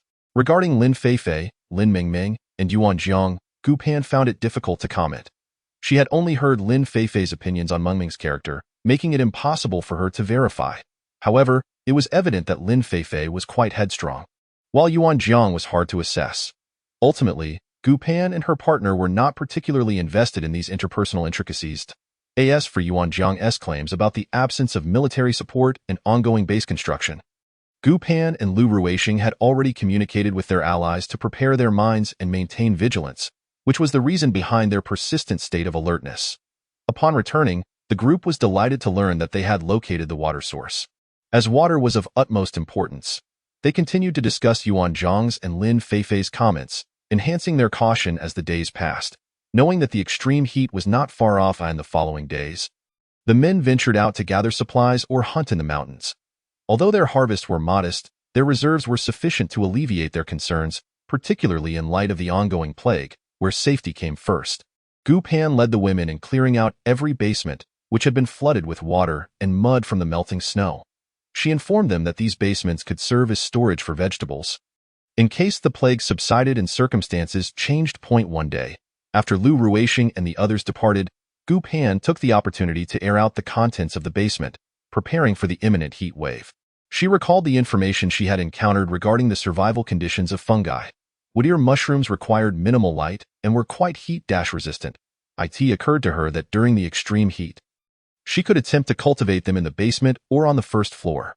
She had some mushroom bags procured by Zhuangjie and felt fortunate that she had not eliminated him outright but waited until he had gathered supplies. Otherwise, she would have lacked foresight, as her previous life had been one of survival in the shadows while Zhuangjie lived in the upper echelons of society, allowing their preparations to complement each other remarkably. Upon reviewing the cultivation materials, she discovered that wood-ear mushrooms thrived on cedar wood, prompting her to consider a trip to the mountains in search of suitable timber. Additionally, she planned to excavate some soil, as certain heat-tolerant vegetables could withstand temperatures up to 40 degrees Celsius. If they cultivated them indoors with the aid of fans, it might be feasible. While she could not use air conditioning openly due to the conspicuous outdoor unit, she could employ an air cooler, using the ice blocks from her space to cool her living area. Moreover, the generator would serve a dual purpose, allowing her to cook while maintaining her privacy within her independent dwelling. Today, however, she intended to scout the mountains to ascertain the availability of the necessary wood, and to enlist Lu Ruishing and the others for assistance the following day. She traversed a narrow path past the home of squad leader Fong. She caught a glimpse of a familiar figure darting by, Fong Lan Lan, like a bolt of lightning, who vanished at the sight of someone. Yu Pan found her quite intriguing. If one were to describe her as shy and introverted, she could simply choose not to appear. Yet, this girl exhibited a considerable curiosity, eager to venture out, only to retreat hastily upon encountering others. Continuing on her way, Gu Pan approached a small gate, only to encounter Yuan Jiang, who was dragging a suitcase toward her. Initially, Gu Pan had no intention of engaging in conversation, but Yuan Jiang halted and greeted her. "Hello. I sincerely apologize for what transpired on the mountain last time. I am moving to this area, close to you, and hope to foster a good relationship moving forward." Ji Yupan was indifferent. As long as he did not disrupt her life, his choice of residence held no significance for her. A smile was the least she could offer in return for his amicable demeanor. Thus, she replied, "What is past is past. It is not your fault I in this apocalypse. Survival relies on oneself, so I wish you good fortune." This sentiment was sincere. In these trying times, there was little room for niceties. Looking after oneself was paramount, and wishing someone good luck was the best blessing one could offer. However, Gu Pan had not anticipated that Yuan Jiang would genuinely relocate so soon. It must have been agreed upon in the days that followed. Just then, Lin Feifei came sprinting up behind Yuan Jiang, her face flushed with anger upon seeing Gu Pan conversing with him. "What are you doing here again?" Gu Pan, weary of the confrontation, replied, "I am busy. I cannot entertain you right now." With that, she resumed her path. Lin Feifei blocked her way. "Don't think that just because you possess some skill, you can seduce my Yuan Jiang. A woman like you, mingling among men, is nothing more than a harlot." Gu Pan was taken aback by the accusation. "Sister, refrain from tossing around terms you barely understand. If you are unwell, seek treatment, and do not frighten others." She had not expected to be labeled so harshly. A harlot? How utterly absurd. This person seemed to harbor a persecution complex, reminding her of an unattractive celebrity whose wife constantly suspected other women of having designs on her husband, despite the fact that Lin Feifei did not even appear to be Yuan Jiang's girlfriend. Lin Feifei, emboldened by Gu Pan's retort, pressed on. "Did I strike a nerve? Are you afraid to confront the truth? In this apocalypse, you spend your days surrounded by men. What does that say about you?" Before she could finish, Gu Pan swiftly drew an arrow from her sleeve and shot it toward Lin Feifei's hair. Snipping off a strand, "If you continue to spew nonsense, I cannot guarantee where my next shot will land." Even though the plague had not yet passed, and despite the fact that Lin Feifei currently showed no signs of infection, Gu Pan was unwilling to take any risks with physical contact. While losing an arrow was somewhat regrettable, Gu Pan had deeper motives: to instill fear among those in their circle and explore whether she could leverage Lin Feifei's vulnerabilities to establish a connection with the inner circle. Before the extreme heat descended, sharing the water source with them would be prudent. While her space contained water, her allies did not, and having a reliable water supply was essential for their security. Lin Feifei was so frightened by Gu Pan that her soul nearly left her body. She gasped in shock, and once she regained her composure, she glared fiercely at Gu Pan, exclaiming, "How dare you treat me like this? Do you not know who I am?" Gu Pan replied, "I do not concern myself with who you are, but if you insult me, you shall bear the consequences. Should you provoke me again, I will show you no mercy." Lin Feifei charged towards Gu Pan, declaring, "I am giving you face." Yuan Jiang swiftly grabbed her, saying, "Lin Feifei, can you not calm down? Have you forgotten your grandfather's words?" Though Lin Feifei could not advance, her heart was unwilling to relent as she shouted at Gu Pan, "Aren't you skilled with a bow? Do you dare to compete with me?" Chapter 80. Provocation. Gu Pan laughed at Lin Feifei's words, thinking, "Is this what they mean by a timely opportunity?" This was undoubtedly a chance to take a gamble. Perhaps the matter concerning the water source would be resolved. She looked at Lin Feifei and inquired, I am not a professional and cannot use your type of bow. Let us compete in a field unfamiliar to both of us. That would be fair. Lin Feifei, showing some cunning, retorted, just because you say it's fair, does that make it so? I never specified what we should compete in. Are you truly suffering from paranoia, or are you just afraid? Gu Pan, with a hint of provocation, asked. Lin Feifei, clearly not one to back down, replied, who says I am afraid? I have practiced archery since childhood. Why should I fear you? Now tell me how we shall compete. In this apocalyptic world, survival was the only objective, and archery was not merely for show. Let us enter the mountains and hunt for game. We shall have 5 hours, and whoever hunts the most wins. Given the current scarcity of game in the mountains, the time limit was short. It was possible that neither would catch anything, rendering a tie meaningless. Lin Feifei had no objections and agreed. All right, I consent. We shall each have a witness. Otherwise, what if you cheat? She had gone to the mountains several times with her peers and had always caught the most game, which filled her with confidence.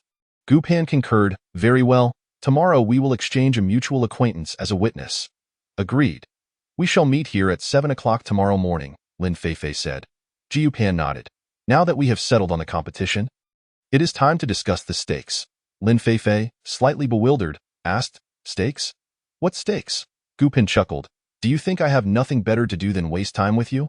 If there are no stakes, why would I bother playing? Lin Feifei's fighting spirit was ignited. Then what do you propose we wager? Stepping forward and lowering her voice, Gu Pan said, Let us wager on the water source. Do you dare?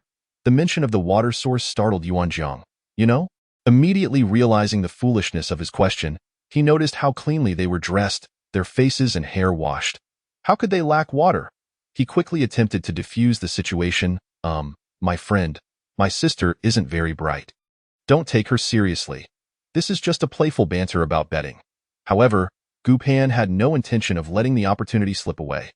Ignoring Yuan Jiang, she continued to provoke Lin Feifei. Miss Lin, you wouldn't doubt your archery skills, would you? I thought someone who has practiced since childhood would surely be superior to someone like me, who has only learned in this apocalypse. Her words indeed stung Lin Feifei. Who says I lack confidence in winning against you? It is settled then. Tomorrow morning we shall compete. If I win, you must never speak to my brother Yuan Jiang again. Gu Pan nodded vigorously. A promise is a promise. To be honest, she had no real interest in speaking to Yuan Jiang. This wager was practically inconsequential for her. Losing would entail no loss, while winning would yield the water source. A delightful prospect indeed. Yuan Jiang was in a state of panic. Lin Feifei, how can you make such a significant decision on your own? Lin Feifei replied confidently, Do you think my archery skills are inferior to hers? Yuan Jiang was truly exasperated. You are not competing in your area of expertise. Hunting requires not only precision but also familiarity with the mountainous terrain and experience in taking down living creatures. Lin Feifei countered, During our previous excursions into the mountains, did I not hunt rabbits and birds? Together, you and Lin Mingming could not have outperformed my catches. Yuan Jiang was truly infuriated, panting heavily. Previously, it was Lin Mingming and I who let you win. Could you not see that? Lin Feifei, however, could not bring herself to believe him. You protect her so fiercely, simply to prevent me from winning. Don't you? Yuan Jiang looked heavenward, wishing for a bolt of lightning to strike him down. After a long moment, he managed to regain his composure. I do not care what you do, but such a significant matter should at least be discussed with your grandfather. Right? Gu Pan concurred. You cannot make decisions unilaterally, can you? I thought you were so assertive and confident, possessing considerable decision-making power. How disappointing. Lin Feifei retorted. Who says I am merely posturing? Who says I cannot make decisions? I will write a statement. My grandfather dotes on me and would never go back on his word. Delighted, Gu Pan replied, Very well, I shall write it now.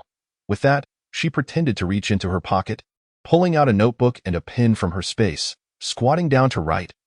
Lin Feifei was uncertain if her grandfather truly loved her, but she believed those within their circle had enough integrity not to go back on their word. Giving her hope for the outcome, Yuan Jiang was taken aback by the rapidity of Gu Pan's actions. It was evident she had set a trap for Lin Feifei. Even though Gu Pan had ulterior motives, Lin Feifei had walked right into it, and he could not stop her. Over the years, he had often cleaned up Lin Feifei's messes. The Lin family had coddled her excessively. Perhaps this situation would serve as a lesson, allowing her to grow. This might ultimately be a good thing for her, so Yuan Jiang chose to remain silent, merely observing. Ji Yupan donned a fresh pair of disposable gloves, finished her writing, placed the paper under a nearby stone for weight, and then sanitized her gloves and pin, setting them atop the stone. Wearing a mask, she had no concerns about aerosols. She then addressed Lin Feifei, "Sign here." With little choice left, Lin Feifei donned the gloves and took the pin to sign her name. Gu Pan did not take the pin back. Instead, she picked up the paper with her gloved hands, placed it into a sealed bag, sealed it, sprayed it with alcohol, and then discarded the gloves, executing the process with practiced ease. Yuan Jiang observed Gu Pan with a newfound understanding. It seemed the newcomers in their circle were not simple characters. If he were to sever ties with Lin Feifei, he would need to find a team to align with, and perhaps this could be a viable option. Meanwhile, Lin Feifei sat quietly, feeling a twinge of regret. If she lost and forfeited the water source, what then? Her grandfather would undoubtedly be furious. But as she pondered, she reassured herself that she could not possibly lose to someone who was not a professional. Ji Yupan waved at them, saying, "See you tomorrow morning," and continued her ascent into the mountains, not in search of wood or soil, but to observe where the game was plentiful and how she could hunt more effectively. She felt no need to cheat, for she had always possessed a natural talent and experience in archery and hunting, having spent 3 years in this apocalypse searching for food in any environment. However, understanding the terrain would allow her to better exhibit her skills, so she needed to observe closely. Chapter 81. Understanding people at that moment. In the living room of the Lin family villa, old Master Lin leaned on his cane, his beard bristling with anger. "You wretched child, you are truly driving me to my wit's end." After uttering this, he turned to Lin Feifei's mother, Song Iru. "For so many years, I have repeatedly advised you to be stricter with her, yet you have only indulged her. This not only harms us but also endangers her own future." Song Iru, filled with grievance, replied, "Father, when we responded to the call, we brought this child into the world. I merely wish to provide her with the best. It is not a crime to pamper her a little. Is it? Shouldn't girls be raised with care? Besides, she is still young. She will mature with time. Raising her with care is not the same as spoiling her. She is 20, not a child any longer. Until now, I have kept silent, believing we could always protect her, but in this apocalypse, she has no idea what the outside world is like." After a pause, old Master Lin continued, "Today, let Yuan Jiang, let Lin Ran take her to witness the hell that is the outside world." Originally, old Master Lin had intended for Yuan Jiang to take her, but recalling Yuan Jiang's earlier request to move out, he could only ask his eldest son to take her instead. Lin Feifei sat silently in the corner of the sofa, aware that she had stirred up a considerable mess. Upon hearing that they would go outside, Song Iru was suddenly terrified and knelt before old Master Lin. "Father, there is a plague outside. Lin Ran and Feifei cannot go out together on such a dangerous venture. Even if Feifei is in the wrong, you can punish her as you see fit, but please do not send them to perilous places." Old Master Lin, in a fit of anger, declared that they certainly could not allow them to venture out at this moment. With a deep sigh, he sat down and said, "Feifei, go and apologize to them. Cancel the competition." Lin Feifei pouted, "Grandpa, why don't you believe in me? That woman is barely in her 20s, while I have been practicing archery since elementary school. She only began learning in this apocalyptic era. How could she possibly surpass me? I will definitely win against her." Old Master Lin was exasperated and struck the ground twice with his cane, exclaiming, "Is this merely a matter of winning or losing? Although we have some who are skilled in martial arts and archery, they are all accustomed to friendly competition, and every family has both the elderly and the young, which is a significant burden. In a confrontation with those experienced and fearless teams, we hold no advantage whatsoever. Uncle Lee has observed them. Those newcomers possess ample real combat experience. They have come from afar, likely having taken countless lives. And they are all young. We merely seek to survive in this apocalypse. Why must you provoke trouble? Can't you learn from Ming Ming and Yuan Jiang?" Upon hearing these words, Lin Feifei, whose resolve had wavered, became steadfast once more. "Why do you always compare me to that green tea girl? Lin Mingming? Your oppressive methods of education always praise others while belittling me, and I'm utterly fed up with it. I must compete with that woman to demonstrate my abilities. With that, she dashed upstairs and locked herself in her room. Old Master Lin turned to Lin Ran and instructed, "Do not let Fei Fei go tomorrow. Lock her door from the outside. You go and negotiate with the other party. We cannot afford to make enemies, or we will be in danger. Even if they cannot defeat us, a mutual destruction would only benefit those lurking in the periphery." Lin Ran hesitated and asked, "Dad, how about letting Fei Fei give it a try?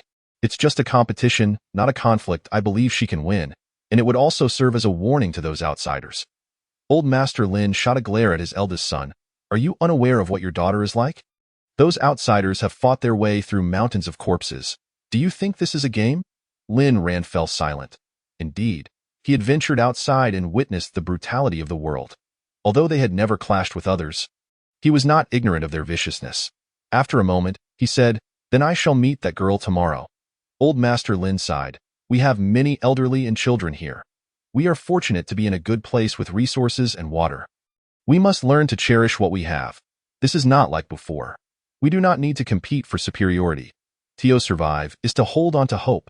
Speak with them kindly. I heard from Yuanjiang that it was Fei Fei who instigated this trouble." Lin Ran nodded. "I understand." Dad. Lu Ruixing expressed his confidence to Gu Pan. "You have no problem winning against her." Ji Yupan smiled. "I share that confidence." Qin Xiaonan suggested, "Let's send more people tomorrow." Feng Zhikai agreed. "Yes, to prevent any conflict that might put Xiao Gu at a disadvantage." Ji Yupan replied, "No need. We must keep more people at home. After all, our supplies are here. What if this is a ploy to draw us out? Ruixing and I will go. If trouble arises, our abilities will enable us to escape more effectively." Cheng Yang proposed, "How about I act as a lookout?" Lu Ruixing replied, "No need. My counter-surveillance skills are sufficient. You should remain at home to protect our base." After deliberation, everyone agreed that it was best for Gu Pan and Lu Ruixing to go, provided they were adequately armed. Ji Yupan and Lu Ruixing had no objections. They had space to carry as much as they needed, and it was inconsequential as long as no one noticed when they stored things away. The following morning, Gu Pan and Lu Ruixing rose early, had breakfast, and set off with their equipment, receiving farewells from their teammates. Upon arriving at the agreed location, they found no sign of Lin Fei Fei, only two middle-aged men. Lin Ran approached them. "Are you the ones who made a wager with Lin Fei Fei?" He had expected at least half of their group to be present for such a significant matter, but there were only two.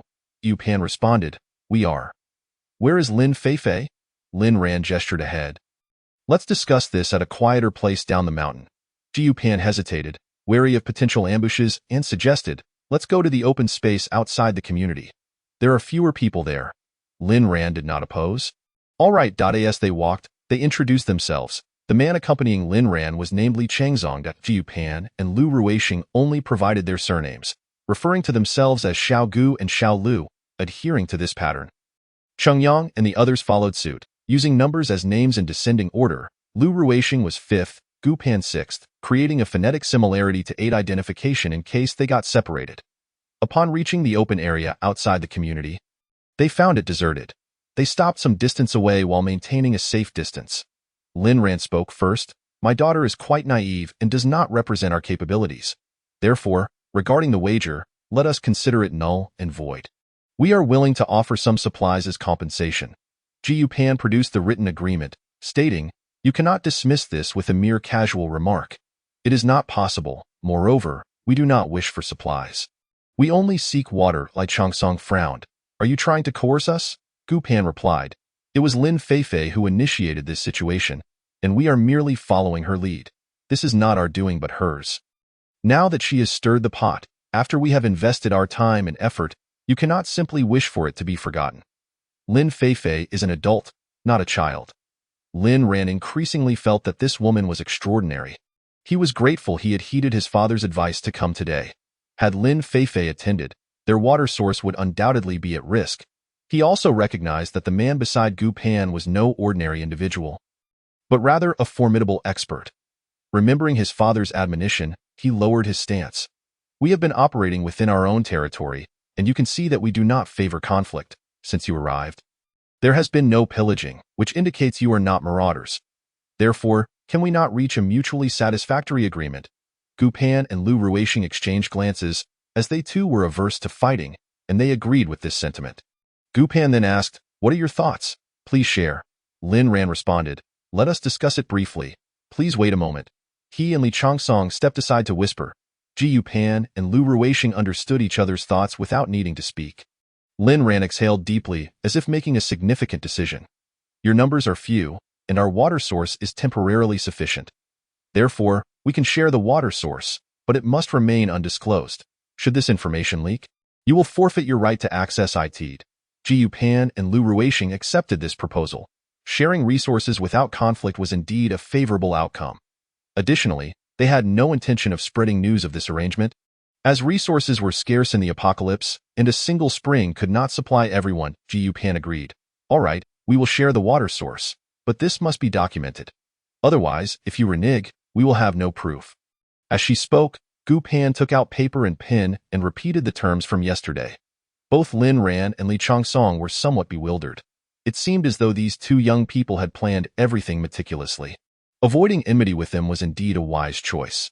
After signing the contract, Lu Ruixing turned to Lin Ran and said, "Mr. Lin, shouldn't you provide us with a spare key?" Lin Ran did not hesitate and handed over his key, explaining that they had their own keys for accessing the water. Nonetheless, he remained uneasy. When you fetch water from the mountain, be sure to do so in small quantities multiple times to avoid attracting attention. Gu Pan reassured him, "We possess the technology to filter dew for drinking. We have not lacked water previously, only that we do not have as much as you. You need not worry about this." Lin Ran felt relieved upon hearing this and admired their remarkable survival skills. Once everything was settled, just as they were about to part ways, Lin Feifei came rushing over. "Dad, Uncle Li, I must compete with her today." Lin Ran, his temples throbbing with anger, seized Lin Feifei as she charged forward. "If you stir up trouble again, do not blame me for being unkind." For the first time, Lin Feifei sensed her father's fury and felt a twinge of fear. Yet, casting a glance at Gu Pan, she was unwilling to relent. "We will surely have the opportunity to compete in the future. Today, I shall let you off the hook." Ji Yu Pan ignored her and addressed Lin Ran. "Mr. Lin, please handle your family matters. We have other business to attend to." With that, she and Lu Ruixing departed, having achieved what they desired. They had no time to engage in frivolities with Lin Feifei. Watching them leave, Lin Feifei scoffed, "Dad, what were you discussing? Let me tell you, that woman is no good. She looks like..." Before Lin Feifei could finish, Lin Ran delivered a resounding slap to her face. "Silence. You have no idea where you learned such derogatory terms. This is an apocalypse, a time for survival. Can you not grow up a little? Your mother has truly spoiled you." Lin Feifei covered her face. Feeling wronged as she said, "In the past, you were always busy with work, and it was my mother who kept me company. Now you come and criticize her for not educating me well. Yet you have never taken care of me. On what grounds do you blame me and my mother?" Lin Ran sighed deeply. "On the grounds that I am your father, and on the years I have spent earning money for you. Without me, how would you live in a villa? How would your mother afford to buy a house for her brother? What gives you the right to attend an elite school and indulge in luxury goods?" Lin Feifei touched her nose and replied, "But you have also lacked in accompanying me." Li Chongsong refrained from commenting on their family matters, reflecting on his own chaotic home life, where limited resources led to constant quarrels between his wife and mother, which gave him a headache. They were unaware of their own fortune. In the face of impending doom, they had a sanctuary filled with supplies and water, untouched by the infectious plague, allowing them the luxury of squabbling over trivialities when many others struggled to survive. Those who grew up in peaceful times, untouched by despair, could hardly fathom such an environment. However, Gu Pan and Lu Ruixing thought of Captain Fong, and after discussing among themselves, they decided to teach him their method of purifying water, keeping it limited to avoid chaos and competition. The following day, Gu Pan and Lu Ruixing visited Captain Fong's home, remaining outside, writing the method on paper and placing it in the yard along with the necessary tools, refraining from verbally explaining the details to prevent being overheard. During their exchange, a small head peeked out from behind the window, with large, beautiful eyes, but upon meeting Gu Pan's gaze, it quickly disappeared. Ji Yu Pan smiled, but did not inquire further. Placing a lollipop on the paper, waiting for Lu Ruixing to finish his conversation with Captain Fong before bidding farewell. After they left, Captain Fong closed the door, his eyes gleaming as he read the paper. Fong Lan Lan emerged, realizing it was a method for purifying water, and smiled, saying, "Dad, they are truly good people." Captain Fong handed the lollipop to his daughter with a smile. "Indeed, they are good people. If one day I am no longer here, you must trust them." Fong Lan Lan shook her head. "Dad, you promised to be with me for a lifetime." Captain Fong sighed. "I hope I have that fortune. I hope we are blessed." As Gu Pan and Lu Ruixing departed, they reflected on the father-daughter duo of the Fong family, acknowledging their struggles, yet who in this apocalypse found ease. Since Yuan Jiang moved in, the area had become lively, with Lin Feifei visiting daily. And occasionally, Lin Mingming would come as well. Lin Feifei had encountered Gu Pan outside once, but this time she did not seek trouble. She merely rolled her eyes at Gu Pan and huffed before leaving. Gu Pan shook her head with a smile, finding such individuals hardly worthy of her attention, as they seemed to inflate their own significance. However, Cheng Yang and Chen Lang enjoyed spending their idle time in the yard, listening to gossip from Yuan Jiang's side, as there was no internet, television, or entertainment. The three of them often engaged in amusing discussions, reminiscent of a television drama. Cheng Yang, taking some sunflower seeds, expressed with envy, "Sister, it seems Yuan Jiang has quite the charm. Both sisters are fond of him." Gu Pan, munching on sunflower seeds, inquired, "Didn't T Lin Mingming say she didn't tea like Yuan Jiang before? Was that a lie?" Cheng Yang, animated, replied, "Sister, you have no idea. Lin Mingming is quite clever. She may not voice her feelings, but she treats Yuan Jiang well in silence. Lin Feifei, on the other hand, brings him supplies while disparaging Lin Mingming.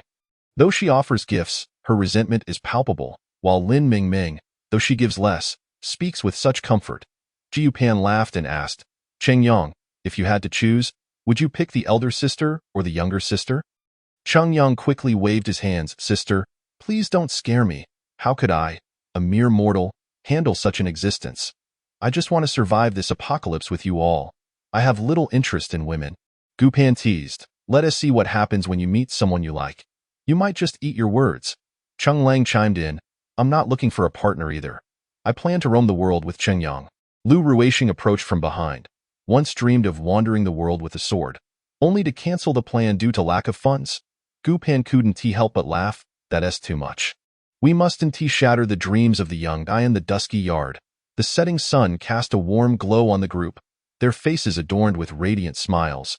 Were it not for the apocalypse, this scene would be one of sheer happiness.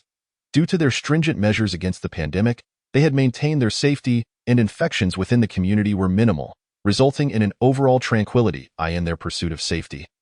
Gu Pan and the others refrained from scavenging for supplies in the city, instead searching nearby, as they were not in dire need. Daily, Cheng Yang and Chen Lang brought joy to the community with amusing tales, such as Fong Lan Lan running even faster today, as they often playfully startled her at the Fong family's door to see if she could outrun them. They also gossiped about those who rarely ventured out during the day, including Lin Feifei, Yuan Jiang, and Lin Mingming. Unbeknownst to them, the weather began to warm, and Gu Pan, who had a habit of checking the thermometer daily, eagerly called out to Lu Ruixing, "Ruixing, it's getting warmer." Lu Ruixing, surprised, asked, "By how much?" Gu Pan replied, "By 5 degrees in my previous life. It climbed to over 50 degrees in less than 3 days, and while the virus dissipated, the heat remained high, leading to many deaths." Lu Ruixing took a deep breath. "Now that we are aware of what lies ahead, we can prepare, and we should manage to get through." After breakfast, they gathered everyone at Cheng Yang's home on the first floor, now their makeshift meeting room. Before Gu Pan could speak, Chen Xiaonan asked, "Is it about the weather?" Feng Zhikai concurred, "Little Gu is right. The human body requires time to adapt to temperature and environmental changes. A sudden rise in temperature could lead to illness, especially with the plague present. If temperatures continue to rise, we may see more snakes, insects, and pests." The mention of snakes, Lu Shuerong shuddered. "I genuinely fear snakes. It's unfortunate that in this apocalypse, we can't afford to be afraid but must learn to kill and even consume them."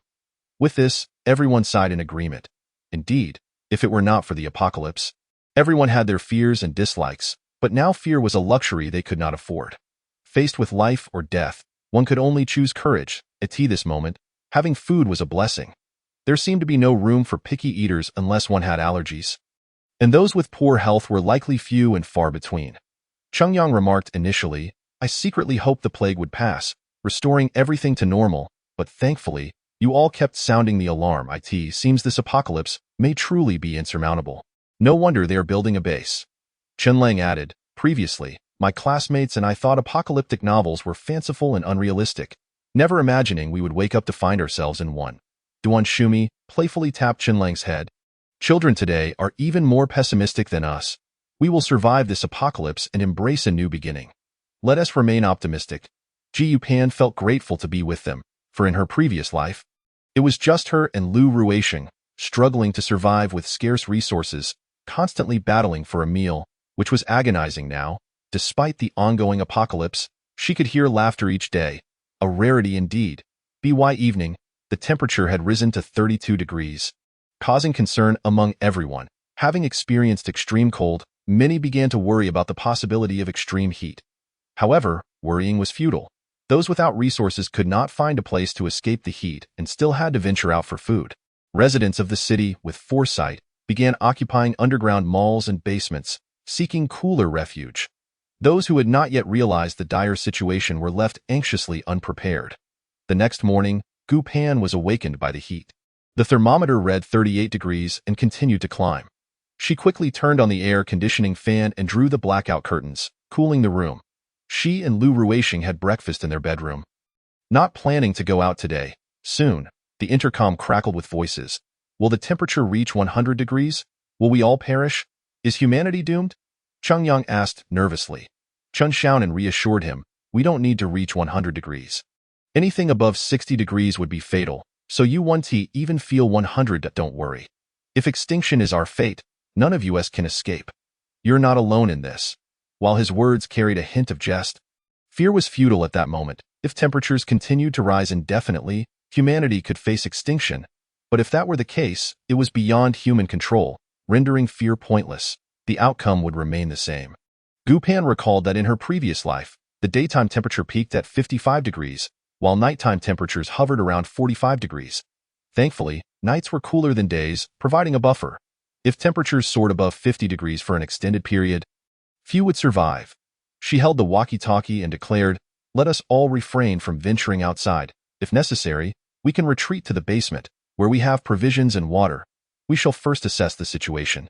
We are prepared, as long as there exists even a glimmer of survival, we shall uncover a path to life. Within the confines of the indoor space, the air circulation maintained a temperature 3 to 5 degrees lower than that outside, allowing humanity to endure, albeit barely. Everyone nodded in agreement, and Feng Zhikai began to share precautions against heat stroke and heat-related illnesses. At this juncture, the plague had yet to subside, thus Gu Pan and her companions were unable to venture into the city. However, prior to the outbreak, she had cautioned several friends that the apocalypse might not conclude swiftly, advising them to be mindful of weather changes and to prepare for sudden shifts in temperature, whether cold or hot. She had also left them a radio, instructing them to listen for calls from the base and to gather at the nearest point, which they would also attend. Initially, she had believed they would remain in the city until the base was completed. But the unexpected destruction of their building forced them to relocate, thus disrupting many of their original plans. She could only hope her friends would survive. Ji Yupan peered through the window's crevice. Observing the bustling activity outside, people were aware of the impending extreme weather and were preparing to seek supplies. Lu Ruisheng inquired. The individuals inside have yet to go out, correct? Gu Pan nodded. Indeed, their supplies seem ample. Just observe their demeanor. They do not appear malnourished, Lu Ruisheng remarked. We may be overlooking a detail. They must have reserves of vitamins, protein powders, and other nutritional supplements, along with a medical team, which explains their stable living conditions. Gu Pan realized, you are right. I had indeed overlooked this aspect. They must possess a variety of vitamins and nutrients, so they have managed quite well over the past 6 months. However, with time passing, they must be nearing a depletion of supplies. A year later, aside from those who had stockpiled extensively, most were relying on forceful acquisition. Naturally, those heading to the base fared somewhat better. When do you think the government became aware of the apocalypse? One pondered that I believe the upper echelons were likely informed around the same time as I was. If not earlier, I wonder how other nations are faring. After all, the Earth is vast, and temperatures differ greatly between the north and south. Indeed, in our past lives, we lacked the luxury to contemplate such matters, nor did we engage with such high-level discussions. Perhaps in this life, We might gain some insight. As the two conversed, the weight of their words grew heavier. These subjects had never crossed their minds during peacetime, yet now they found themselves amidst an apocalypse. By evening, temperatures soared to 48 degrees, but fortunately, they dropped slightly once darkness fell. Everyone initially believed the worst had passed. Yet the following morning, temperatures surged once more. Thankfully, it was not as rapid as before, stabilizing at 53 degrees by 3 o'clock in the afternoon. However, enduring such extreme heat was unbearable, particularly for the elderly and those with chronic ailments. They had survived frigid temperatures but could not withstand this searing heat. The greatest advantage of their community lay in the presence of basements, which offered a few degrees of respite from the sweltering heat above. Gu Pan and Lu Ruisheng tidied their room and fashioned an iron railing for protection on the second floor. With their air conditioning fan, the bedroom on the second floor provided a comfortable environment that needed to remain undetected. If the heat became unbearable, they could retreat to their space. They chose not to reside in the basement, as it lacked sunlight and proper ventilation. 18 night, the temperature dipped to around 45 or 46 degrees, prompting many to search for supplies after dark, as the daytime sun rendered outdoor activity nearly impossible. Jiu Pan and her companions were sufficiently stocked. They resolutely decided against venturing out for the next few days, waiting until their bodies fully acclimated to the external temperatures before resuming outdoor excursions. Despite the air conditioning fan running continuously in their second-floor bedroom, the temperature was not excessively low, as a significant temperature differential could also induce discomfort. At present, Gu Pan felt immense gratitude for the existence of their space, which maintained a temperate climate and housed various delectable foods. During such times when cooking was unfeasible, indulging in a desired meal served as a balm for the soul. After 3 days, temperatures stabilized, hovering around 52 to 53 degrees during the day and not exceeding 45 degrees at night. Jiu Pan and her companions continued to communicate via walkie-talkie. Feng Zhikai suggested they should acclimatize for at least a week before venturing out at night, avoiding exposure to the sun during the day, as the ultraviolet rays pose significant risks to their well-being. Fortunately, Chunlang and Chengyang were residing together, ensuring that no one felt too isolated. In the apocalypse, living alone was an arduous endeavor, not merely due to capability but also the suffocating fear. Otherwise, Gu Pan would not have followed her husband in her past life after his death, as enduring 3 years of solitude during the apocalypse was far worse than death itself. Without a trusted companion, one would hesitate to sleep at night, fearing the worst, a sentiment that few could comprehend. Lu Ruisheng observed his wife lost in thought. Aware that she was recalling events from her past life, he approached, resting a comforting hand on her shoulder and sitting beside her. "I will always be here for you." Gu Pan nestled into Lu Ruisheng's embrace, whispering, "Ruisheng, we shall live and die together." Lu Ruisheng nodded, affirming, "Together in life and death in the midst of this oppressive heat." Chengyang and Chenlang occupied themselves with the romance of the 3 kingdoms and water margin, respectively, as they had little else to occupy their time with only one book available. Feng Zhikai and Lu Xuerong were engrossed in texts on traditional Chinese medicine, with Feng Zhikai practicing acupuncture. Meanwhile, the inner circle was not at peace. The generator's diesel supply was dwindling, reserved for emergencies, leaving them with no choice but to wipe their bodies with water. Elder Lin proved resourceful. On the first day of rising temperatures, he instructed others to begin water conservation, fearing that the mountain spring might run dry due to the heat. Fortunately, the spring water remained unchanged, flowing steadily, bringing a sense of relief to their hearts. Yet, following the extreme cold, the plague, and now this extreme heat, what lay ahead? Would the apocalypse conclude, or would more bizarre weather ensue? Internally, he leaned toward the latter but was reluctant to admit it. Lin Feifei had finally lost her usual vitality and was now reticent in the basement. Casting a glare at Lin Mingming sat quietly, her gaze introspective. She recognized the increasing difficulty of her situation without parental protection and understood the need for caution. A week later, Feng Zhikai assessed the external biological environment and, based on information gleaned from books, concluded that the plague had likely dissipated. Jiu Pan was acutely aware of this, as she understood from her past life that temperatures exceeding 50 degrees would eliminate the virus, and infectious diseases would vanish within 3 days. People began to confront the heat, perhaps neglecting concerns about the plague. This unending series of calamities always seemed to present a glimmer of hope. only to be met with even more terrifying extremes in weather. As temperatures stabilized, despite their oppressive nature, people began to venture out at night in search of supplies, adapting to the heat. Indeed, they were eager to scavenge for resources. During the extreme cold, many paths had been obstructed, and few had searched the suburban areas. Although the weather had returned to normal, the previous plague had instilled a sense of restraint and fear that kept many from venturing out. However, the situation was now different. With the plague gone, it was an opportune time to seek supplies. While the bounty might not be substantial, they could potentially uncover unexpected treasures. At this moment, Gu Pan too felt a strong desire to venture out, as their space allowed them access to items that others might find difficult to obtain. That evening, Gu Pan and Lu Ruixing set out, leaving Feng Zhikai and his partner to guard their home. Armed with binoculars, they kept a watchful eye on a few nearby households, knowing that their supplies were not overly abundant and many items were hidden outside, easing their concerns. Each time Gu Pan and Lu Ruixing ventured out, they ensured to bring their air conditioning fan and generator into the space, unperturbed by the possibility of being observed. Not long after they had departed, Yuan Jiang caught up with them, asking, "Are you going out to search for supplies?" Lu Ruixing nodded. Yes, at this juncture, everyone was out gathering resources, and there was no need for concealment. Yuan Jiang inquired further, "May I accompany you?" "I could use some company." Lu Ruixing promptly declined, stating, "I'm afraid it's not convenient." Gu Pan understood her husband well. Though he spoke little, he was decisive in action, a quality she admired. Yuan Jiang felt a hint of awkwardness at the rejection, having not anticipated such a response. Yet he remained persistent, asserting, "I know how to fight and shoot. I won't be a burden." Yu Pan, standing beside Lu Ruixing, interjected, "In these dire times, it's wise to extend little trust to outsiders. For both our sakes." Her words left Yuan Jiang momentarily speechless. He realized that his decision to venture out had been correct. Being outside allowed him to grasp the harsh realities of the apocalypse, whereas residing within offered a false sense of security. The looming threat of dwindling resources compelled him to consider forming a team, and perhaps aligning with them would be the most prudent choice. As he found it difficult to integrate into external groups, Gu Pan and Lu Ruixing continued forward. They did not utter a word about Yuan Jiang, for they had previously agreed not to hastily accept new members.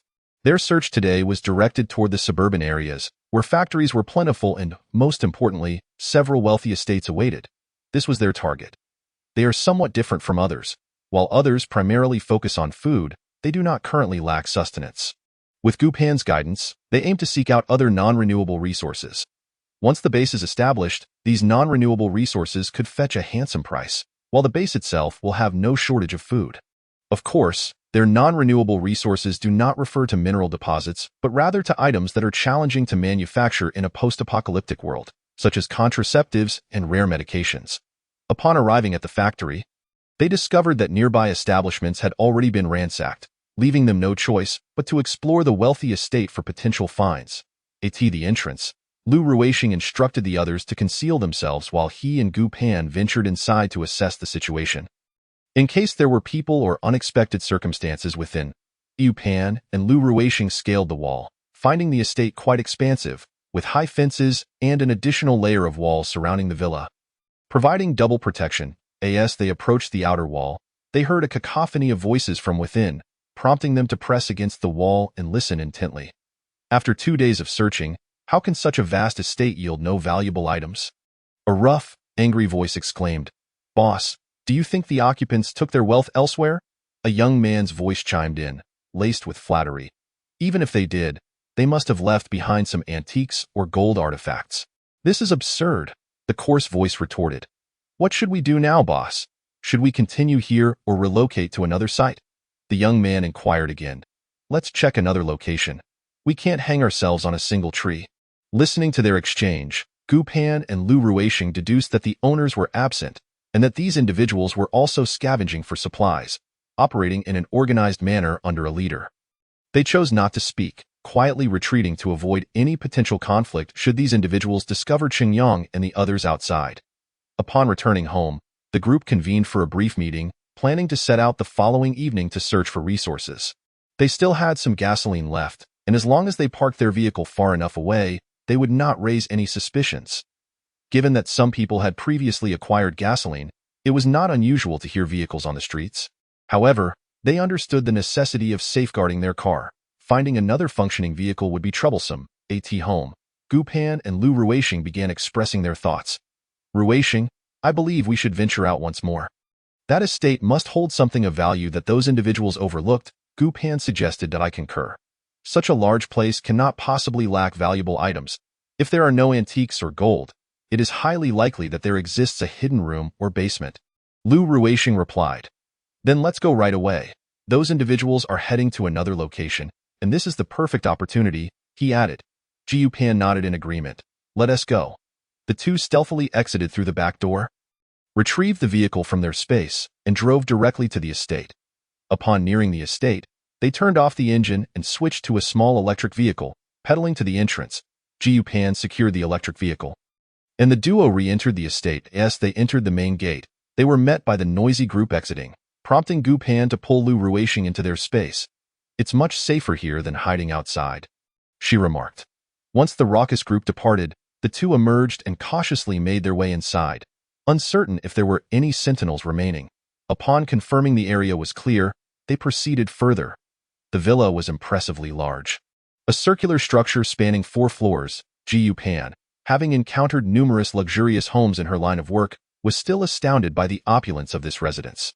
After entering, they produced emergency flashlights. Following her observations from previous television dramas, Gu Pan began manipulating the handrails, but to no avail. She then inspected the bookshelves and wardrobes for hidden compartments. After some time, she remarked, there should be a secret room inside. The upper area should match the lower. But it is missing 8 square meters. Jiu Pan gazed at Lu Ruishing with admiration.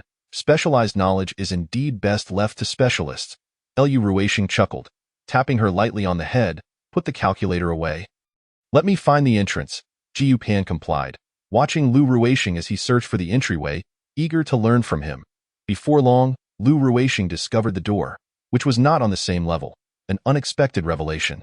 Entering through the ceiling on the first floor, it became evident that this place concealed valuable treasures. Otherwise, they wouldn't be so cleverly hidden. This clue was prompted by the ladder found in the study. As it was not uncommon for a study in a villa to feature a ladder, but this one was unusually tall, leading Lu Ruishing to deduce its purpose.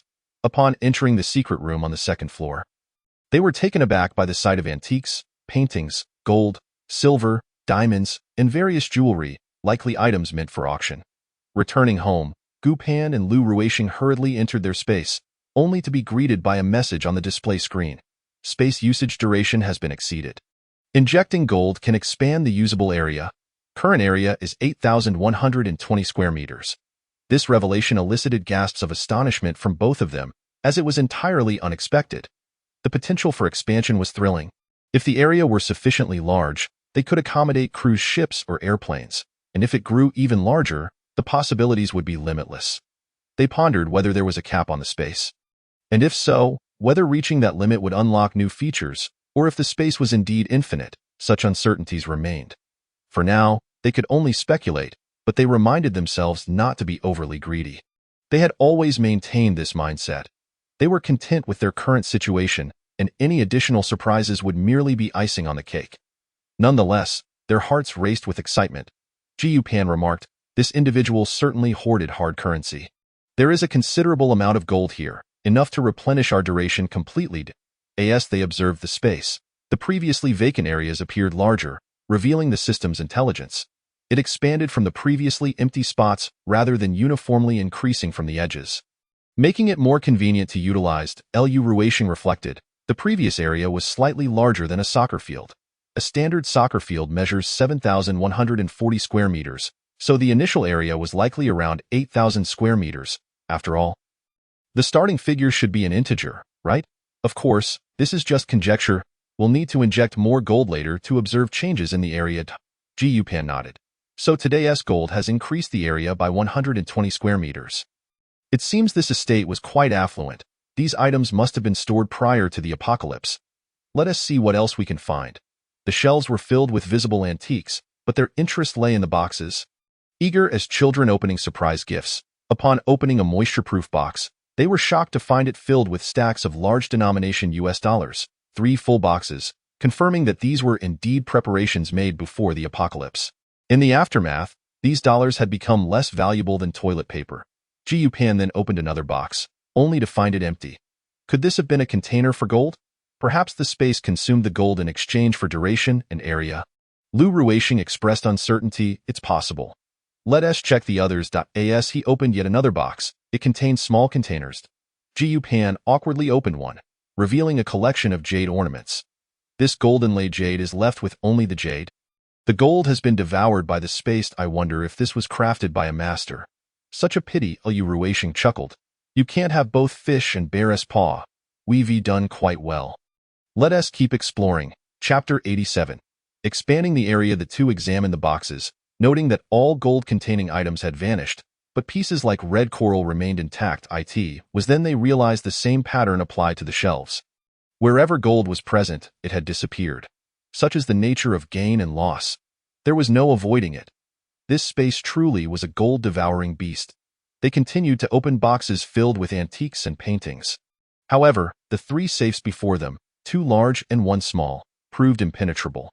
Recognizing their own limitations, they opted to leave the safes alone for now, knowing that if they contained gold, it would also be absorbed by the space. If not gold, then the contents would likely hold little value, probably contracts or property deeds, which were of no use in the apocalypse, far less valuable than toilet paper. After organizing their findings, the pair exited, took showers, and enjoyed a peaceful night's sleep. The following day, they refrained from venturing out during daylight, as the sun posed a significant risk to their survival. However, they kept the curtains partially open to allow sunlight into the room, avoiding prolonged exposure to darkness, which could lead to illness. Only at night did they emerge again, preparing to drive out. They waited until later to avoid the peak hours when residents of the complex typically left. Making their way to the vehicle, they ensured the area was clear before starting the engine and heading toward the outskirts, as the inner city had long been depleted of resources. Today, only Feng Zhikai and his wife remained at the main base. While the rest had ventured out in the suburban area, there were still some locations that had been inaccessible due to heavy snowfall, where the potential for valuable discoveries remained. Gu Pan and her companions originally intended to visit a nearby clothing factory. However, upon noticing a vehicle passing by, they surmised that such a close establishment must have already been searched. The slight expansion of their search radius not only seemed wasteful in terms of fuel, but also risked losing valuable opportunities. They concluded that it would be more prudent to venture further afield, ultimately deciding to head toward a chemical plant located 200 kilometers from the city center. Due to its pollution, the plant could not be situated within the urban area, and its hazardous nature deterred most individuals from approaching. Yet, each of them carried a gas mask and protective clothing in their backpacks, a precautionary measure stemming from Gu Pan's previous life experiences. An extra layer of protection was always prudent when faced with the unpredictable. After more than 2 hours of driving, they finally arrived at their destination, greeted by an abyss of darkness within the factory, as even the emergency lights had long since ceased to function. Gu Pan expressed her intention to scout the area alongside Lu Ruishing. They utilized folding bicycles stored in the vehicle, a provision Gu Pan had retrieved from her home's basement earlier that day, a story that raised no suspicions among the group. It took the couple an hour to navigate the vast expanse of the factory, a daunting but ultimately uninhabited space, which eased their anxiety. Typically, such factories operate on a 3-shift schedule, but they speculated that the impending blizzard may have led to a temporary shutdown, resulting in the absence of personnel. It was conceivable that a lone night watchman might be present. However, for individuals lacking survival skills, enduring in such an environment would prove exceedingly difficult. The mere act of traversing from the duty room to the cafeteria, digging through snow, would be fraught with challenges, and without guidance, one could easily become disoriented. Thus, it was hardly surprising that the factory lay deserted. Upon exiting, they briefed their companions, after which everyone boarded the vehicle and proceeded into the factory grounds. Despite their certainty of the absence of others, they remained vigilant. Chungyang took the wheel while the rest readied their firearms in preparation for any unforeseen circumstances. They first headed to the cafeteria, which Gu Pan and Lu Ruishing had already noted earlier. Large factories typically feature cafeterias, and if it had not been searched, they anticipated the presence of substantial food supplies. Chung Lang stood guard at the entrance while the others entered. The cafeteria was devoid of visitors, yet the foul odor within was unmistakable, a consequence of the extreme cold causing the meat and vegetables to rot. Although rodents had consumed a considerable portion, The remnants of decay lingered. Fortunately, the extreme temperatures had eradicated the red-eyed rodents, a relief to the women among them, for the sight of such creatures was indeed stomach-churning. Watermarks adorned the walls of the cafeteria, but they were not overly high, reaching only knee level, indicating that this location was relatively elevated within the factory. Ji Pan and her companions donned their gas masks and protective suits before stepping inside. The cafeteria boasted numerous windows and an abundance of tables and chairs. In a world without catastrophe, it could have accommodated thousands of diners. Finding little in terms of supplies in the dining area, they ventured into the kitchen. Although the gas masks rendered the foul smells imperceptible, the disarray painted a vivid picture of decay and rodent invasion, with even the hanging cured meats and dried vegetables having been devoured. Just as they were beginning to lose hope for any significant finds, Chen Xiaonan exclaimed with excitement, "A vacuum grain storage unit. It's truly a vacuum grain storage unit." The group hurried over, eagerly awaiting Chen Xiaonan's explanation of the metallic, cone-shaped container before them. He quickly elaborated. This is a large home grain storage unit, commonly used in rural areas or cafeterias in damp regions to prevent moisture, pests, and rodents, ensuring a longer shelf life for the stored grains. My uncle's food processing factory has one of these, and I helped him acquire it, which is why I'm familiar with it. While not everyone grasped the full details, they understood that the grains within were likely well-preserved and safe for consumption. Cheng Yang inquired anxiously, "Teacher Chen, how do we open this?" Chen Xiaonan surveyed the container, opened a safety valve, and placed a bag at an outlet before disengaging several locks, allowing the rice to flow out. The group erupted with joy upon witnessing the pristine grains, clearly unharmed by contamination. The dilemma of whether to leave the grains behind troubled them, as they were at risk of being discovered. Ji Pan suggested, "There are bags in the vehicle. Let us take everything with us." Lu Ruixian concurred indeed. "What's in our hands is ours." Everyone agreed and returned to the vehicle to fetch nylon bags, filling them with rice before transporting it all. They managed to secure 68 bags, each weighing 50 pounds. Typically, rice is sold in 5 or 10-pound bags in supermarkets, making this a considerable haul, totaling nearly 3,500 pounds. Chapter 88. New search direction once everything was packed. They conducted a brief search for additional supplies but found none, so they exited the cafeteria building and planned to search the dormitories and offices for daily necessities. Ji Pan lingered at the back, intrigued by the vacuum grain storage unit. As she fell behind, she discreetly collected it, knowing that her space could accommodate it without issue. Lu Ruixian, fully aware of his wife's intentions, provided cover to prevent others from noticing as she successfully retrieved it, joining the group as they headed back to the vehicles. Upon reaching the dormitory, they discovered that the first floor had been flooded, prompting them to search the second floor instead. The items here were abundant, yet many vacuum-sealed foods had perished due to the extreme temperatures. Only instant noodles and similar products remained relatively unscathed, while there were no compressed biscuits. Who would stockpile such items in a normal society? However, in this post-apocalyptic world, expiration dates held little significance. Anything without mold was deemed edible. After searching the dormitories, they proceeded to the office building, primarily occupied by white-collar workers rather than laborers, resulting in some valuable finds within the drawers. Most items were utilitarian, but Gu Pan selected items based on her preferences, placing those she fancied but deemed unnecessary into her space.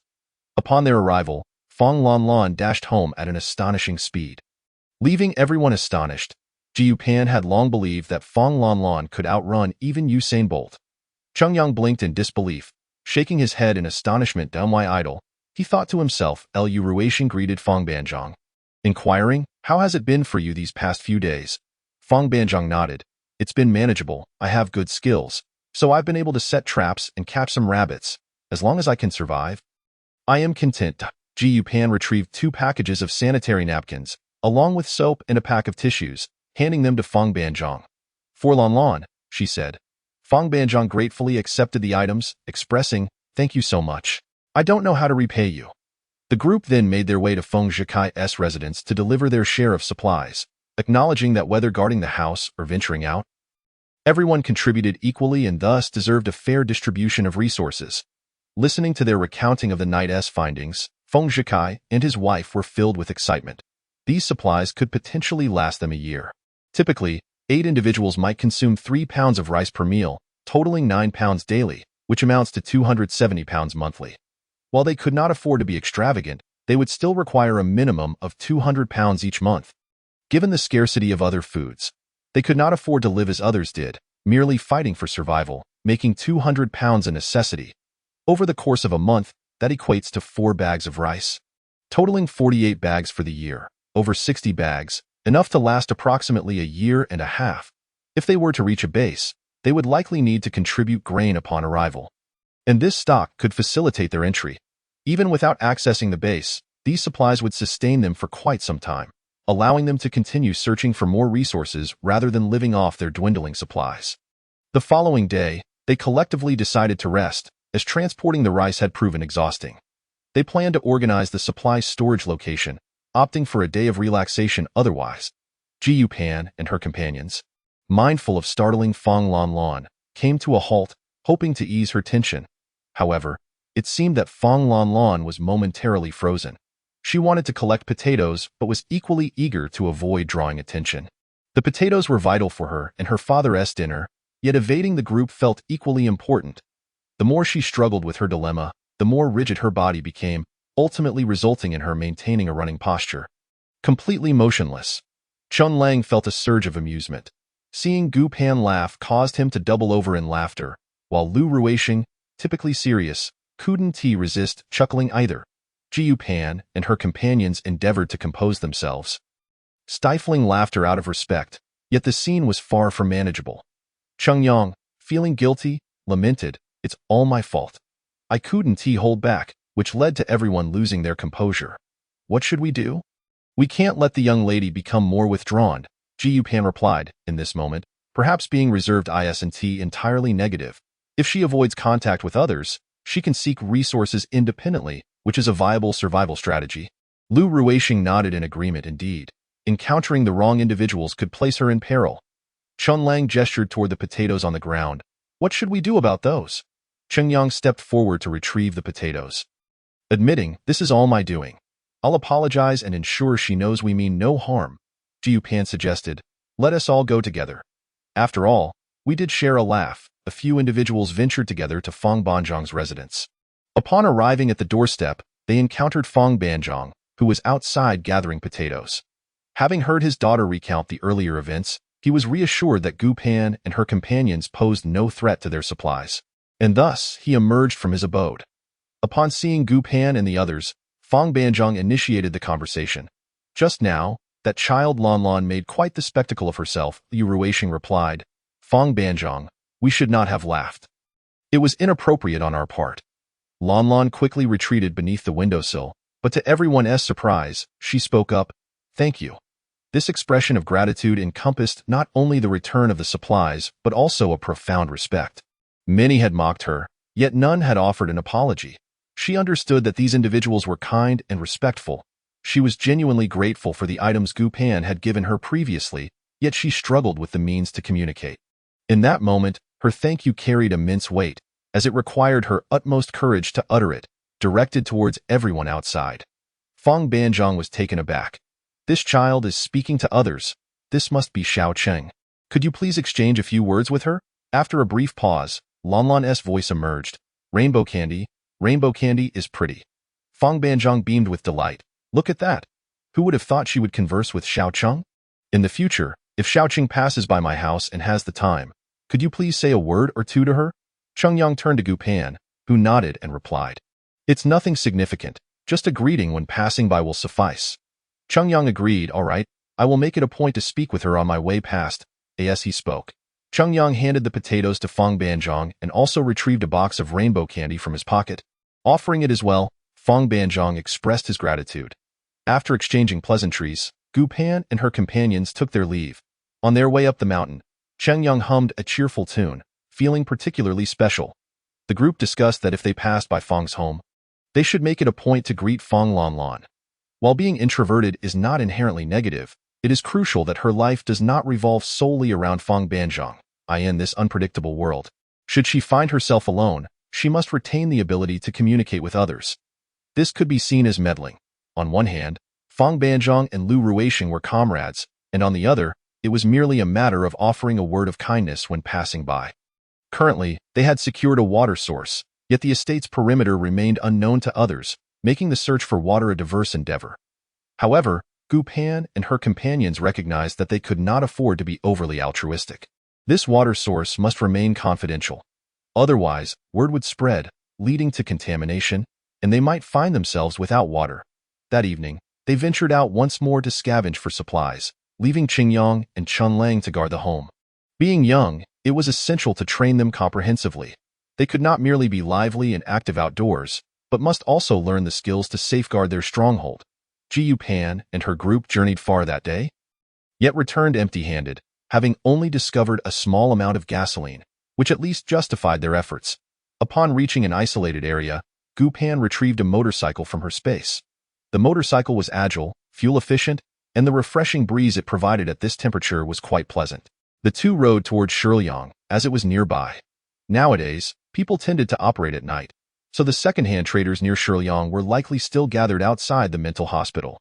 They parked the motorcycle at a distance, concealed it within the space, and proceeded on foot. From afar, they observed the bustling trading point, reminiscent of ancient times, illuminated only by candles or oil lamps, with a crowd as dense as in the depths of winter. As they approached, Shiliang spotted them and rushed over. "Sister, brother-in-law, how have you been? It's so good to see you again." Shiliang anxiously scanned them. "Are you both all right?" Lu Ruisheng smiled in reassurance. "We are fine. Not a scratch on us. We simply avoided contact due to the recent plague." Shiliang sighed with relief. "That's a relief. Thankfully, you had previously advised us on protective measures against the plague and provided us with masks, allowing us to navigate this disaster safely." After a moment, Shiliang lamented, "I thought once the plague ended, everything would return to normal, but it has turned unbearably hot once again." Jiyu Pan replied, "Indeed, this post-apocalyptic world does not seem inclined to conclude easily. So you must prepare for a prolonged struggle. What do you currently lack?" Shiliang responded, "We lack water. Every day, I must venture to the river outside the city to fetch it. There are a few deep wells within the city, but they have been claimed by others. We common folk have no choice but to draw water from the river and boil it for you." As Yu Pan said, "We have brought some supplies for you and Deng Fong. Let us head to your home." Shiliang nodded. "All right, I'll inform my friends, just in case any loyal customers arrive." Jiyu Pan agreed, waiting for Shiliang to finish speaking with his friends before they all set off to his house. As they walked, Shiliang shared insights about the current scarcity of valuable resources in their area, then curiously inquired, "Sister, do you still want gold? Recently, gold has become inexpensive. People are desperate for food, and jewelry is losing its value." Gu Pan's eyes lit up with excitement. Yes. How can we exchange it? Please help me acquire some." Shiliang, pleased to assist Gu Pan, replied, "Of course, sister." Chapter 90. The hidden potential of a child. As they conversed, they arrived at Shiliang's home, where Deng Fong opened the door and her face immediately brightened. "Sister, brother-in-law, come in quickly." In her heart, Gu Pan and her husband were the only ones who treated them like family in this apocalyptic world. True relatives were nowhere to be found, and those they encountered only sought to take from them. Jiyu Pan entered with a smile, addressing Deng Fong. "You both seem to be faring well, which puts my mind at ease." Deng Fong responded, "That is largely thanks to you and brother-in-law for the supplies and the self-defense training you provided. Without your aid, we would have struggled immensely during the plague." "Enough of the pleasantries. We cannot linger for too long. We brought you some items," Gu Pan announced, pulling various supplies from her backpack. A bag of freeze-dried vegetables was crucial, as the absence of fruits and vegetables made it imperative to intake vitamins. She also produced a bag of jerky and 2 bags of compressed biscuits, followed by 10 bottles of mineral water, a temporary solution in case they found themselves without water. They didn't need grains, as Shiliang was a second-hand trader and would not go hungry, but these valuable supplies were harder for them to procure.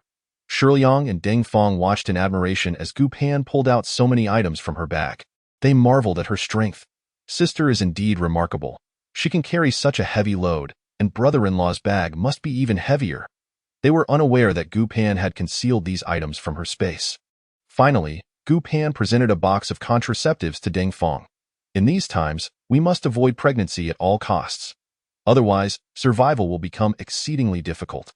Deng Fong took the box with a flushed face, saying, "Understood, sister. You need not worry." Shiliang retrieved the gold he had hidden in the crevices of the bricks. I have 5 pounds, saved up by myself. Let us not discuss money, sister. Gu Pan glanced at Lu Ruisheng, who understood the unspoken agreement and produced 10 pounds of rice. Gold has its uses, so we should exchange it fairly. Otherwise, we might not seek you out for exchanges in the future. Business is business, and even siblings must settle accounts clearly. Moreover, you have connections. If your superiors discover this, it may cause you trouble. Gold is more valuable to us than food. We are still capable of procuring food. Let us be fair about the exchange. Shiliang responded firmly, this is not business. It is my heartfelt gesture for you. Sister, I have nothing else to offer or assist you with. This is simply my goodwill. He looked at them. Then I shall not be polite with you, sister and brother-in-law. I have always reserved food for you. Should you ever need us, we will be there without hesitation. Let us not engage in pleasantries any longer. You two tidy up your belongings while we check the night market to see if we can trade for more gold, Gu Pan suggested. She did not decline. All right, let us bring these items to the night market for trade. Shiliang and Deng Fong accompanied Gu Pan and Lu Ruisheng to the door, exchanging farewells before parting ways. Upon returning to the night market, they exchanged another 5 pounds of gold and then rode their motorcycle to a secluded area. They first entered the space without the gold, confirming that the area measured 8,120 square feet. After exiting, they brought in the 10 pounds of gold, increasing the area to 8,320 square feet. T.O. put it simply, 100 square feet required 5 pounds of gold. Gold was currently easy to exchange, so they visited several other exchange points. Many daytime traders had shifted their operations to the night, but they arrived somewhat late, and numerous second-hand traders had already left, leaving only smaller vendors. However, at 3 locations, they managed to exchange for another 10 pounds of gold, increasing the area by 200 square feet, bringing the total to 8,520 square feet. They could now regularly venture out to trade for gold. The larger the area of their space, the more advantageous it would be for their survival in this post-apocalyptic world. As dawn gently broke, the 2 individuals finally returned home. By this hour, the temperature had already begun to rise, prompting them to swiftly close the windows and turn on the air conditioning fan. After tending to their personal hygiene, they succumbed to slumber, as daytime rest had become the norm for the majority. Later that evening, they ventured out together again. Today's findings were rather lackluster in these times. Unless fortune favored them or they had a well-defined target, their searches yielded little. Nevertheless, if they could procure enough supplies for the day, it was not deemed a loss, especially since they no longer needed to dip into their reserves. The rice they had previously gathered alleviated their survival concerns, allowing them to breathe easier. Their first stop was at Guogang's residence, a building that had grown increasingly dilapidated, its once vibrant atmosphere now diminished, likely due to the plague that had claimed many lives. Upon arriving at Guogang's home, they noticed the absence of accumulated dust at the entrance and the telltale signs of frequent use on the door. They knocked gently, but silence greeted them from within. Yu Pan surmised that, given the current climate of crisis, they might be feigning absence to protect themselves from strangers. Thus, she boldly announced her name. Brother. Sister-in-law, it's Gu Pan. Soon, sounds emanated from inside. The scraping of furniture, the unlocking of chains, and finally, the door swung open to reveal Guogang's daughter, Ming Ming, who appeared shorter than them. Her voice rang out from below. Auntie, uncle, you've come back. Yu Pan smiled warmly, for Ming Ming had been instructed by her parents to trust only Lu Ruisheng and herself beyond them, and she held a fondness for Gu Pan. Taking Ming Ming's small hand, Gu Pan entered the house, inquiring, "Are you home alone?" Ming Ming nodded. "Yes, Dad and Mom went out to gather supplies. I'm keeping watch." She pointed to a handgun resting on the table by the door. "I know how to use this."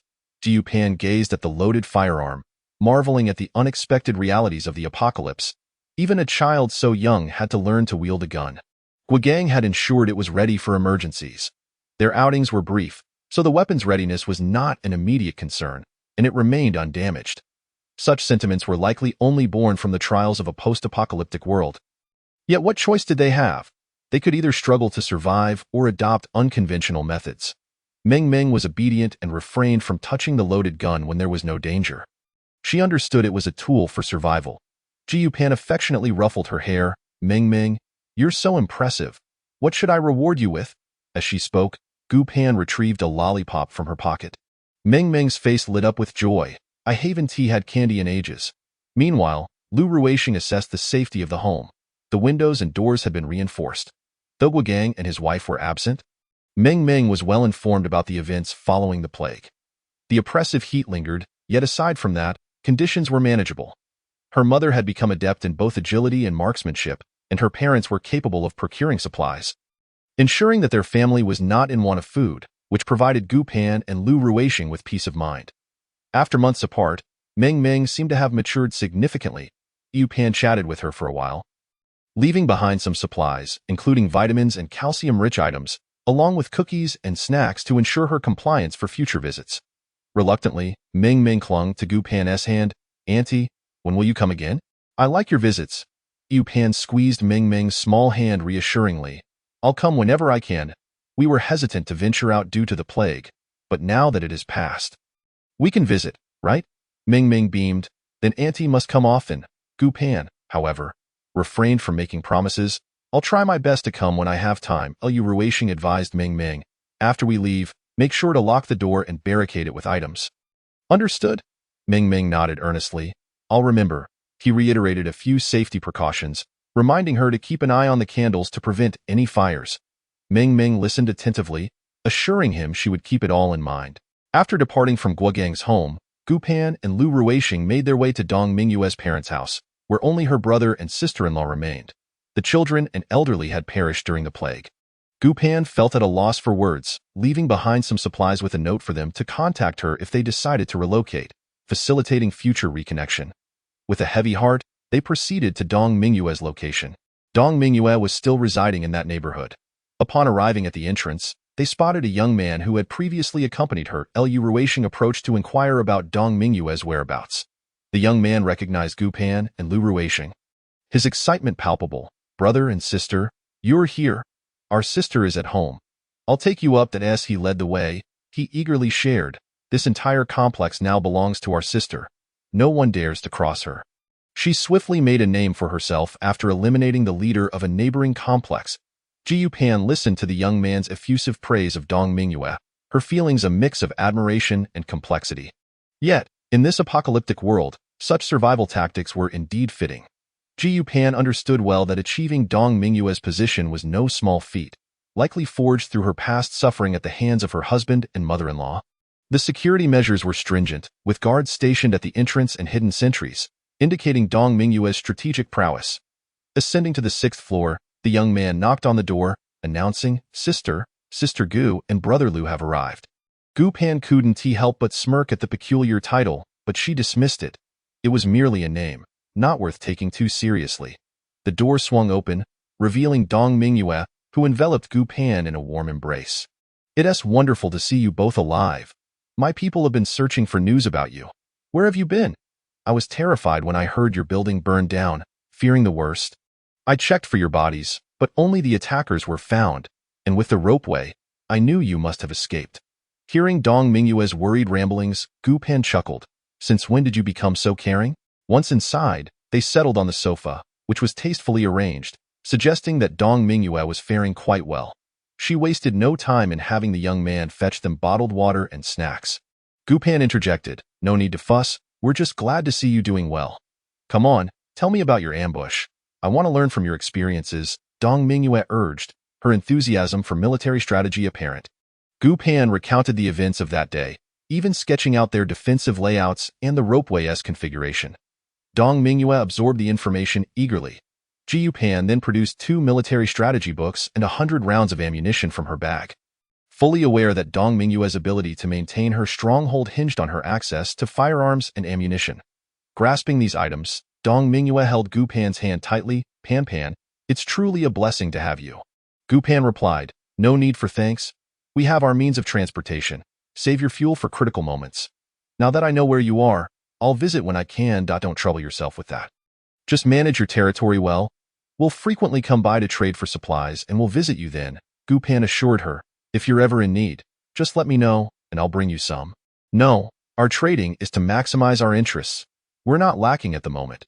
Should we find ourselves in need, we'll certainly reach out to you. Then it's settled. If you're short on anything, feel free to come by and take what you need." "Understood. Rest assured, if I need anything, I'll come to you," Dong Mingyue responded cheerfully. Before Gu Pan departed, however, Dong Mingyue insisted on filling a bag with supplies for her, including food and essentials, declaring, "This isn't just for you. It's for everyone. Many helped me, not just you. You can't refuse." Faced with such generosity, Gu Pan found it difficult to decline. "All right, I'll accept it." Chapter 92. The fried meatballs. The following day, rain began to fall, and while many hoped the downpour would bring relief from the heat, the sweltering temperatures rendered the rain akin to a sauna. The droplets warmed to the touch. However, there was a silver lining, as everyone seized the opportunity to collect water. Residents throughout the neighborhood brought out containers to gather the rainwater. Ji Pan and Lu Ruisheng followed suit, feeling it prudent to join the collective effort. The rain persisted until evening, creating an atmosphere reminiscent of a perpetual sauna, with the basement feeling damp and stifling, as if the very air threatened to evaporate. Such oppressive conditions posed a grave threat to the elderly and those with chronic ailments. Although rain was initially seen as a blessing, the anticipated cooling effect did not materialize. Many suffered as a result. The only benefit was the collected water, which was a vital resource during these times. As night fell, the temperature dropped slightly, accompanied by a hint of humidity, providing a modicum of comfort despite the warmth remaining. Seizing the moment, everyone hurriedly ventured out in search of supplies. Yet, Gu Pan and her companions opted to forego their search that day. The rain had made the roads treacherous and given their recent travels by car to distant locations. They were uncertain about the safety of nighttime driving without streetlights. Thus, they chose to rest for the day. In the evening, Gu Pan found herself craving grilled fish, and she shared a delightful meal with Lu Ruisheng. Despite the abundance of food in their space, they were determined not to waste anything. Leftover portions were neatly stored for tomorrow's reheating, allowing them to savor the same flavors that others had long forgotten. After their meal, Gu Pan felt inspired to prepare some snacks, aiming to uplift everyone's spirits. After all, in these trying times, mere sustenance was often the primary concern, but a little surprise here and there could bring joy to their weary lives. Gu Pan contemplated what delectable treat she could make that would not raise any suspicion, and the thought of fried meatballs came to mind, simple yet satisfying. She softened some dried meat, combined it with flour and freeze-dried vegetables, and added 2 eggs, a rare luxury they had not encountered in ages. Should anyone detect the taste of eggs, she could easily claim it was merely a seasoning, as she had plenty of spice packets at her disposal. With the air conditioning fan in the room, Gu Pan set a basin of ice nearby to endure the heat of frying. With a larger group, she prepared a generous batch of fragrant meatballs, saving a bowl for herself and Lu Ruisheng while dividing the rest into 3 portions to share with their neighbors. When Chun Lang saw the fried meatballs, he leaped up in excitement, exclaiming, "Am I dreaming?" He then nudged Qingyang beside him. "Brother, pinch me."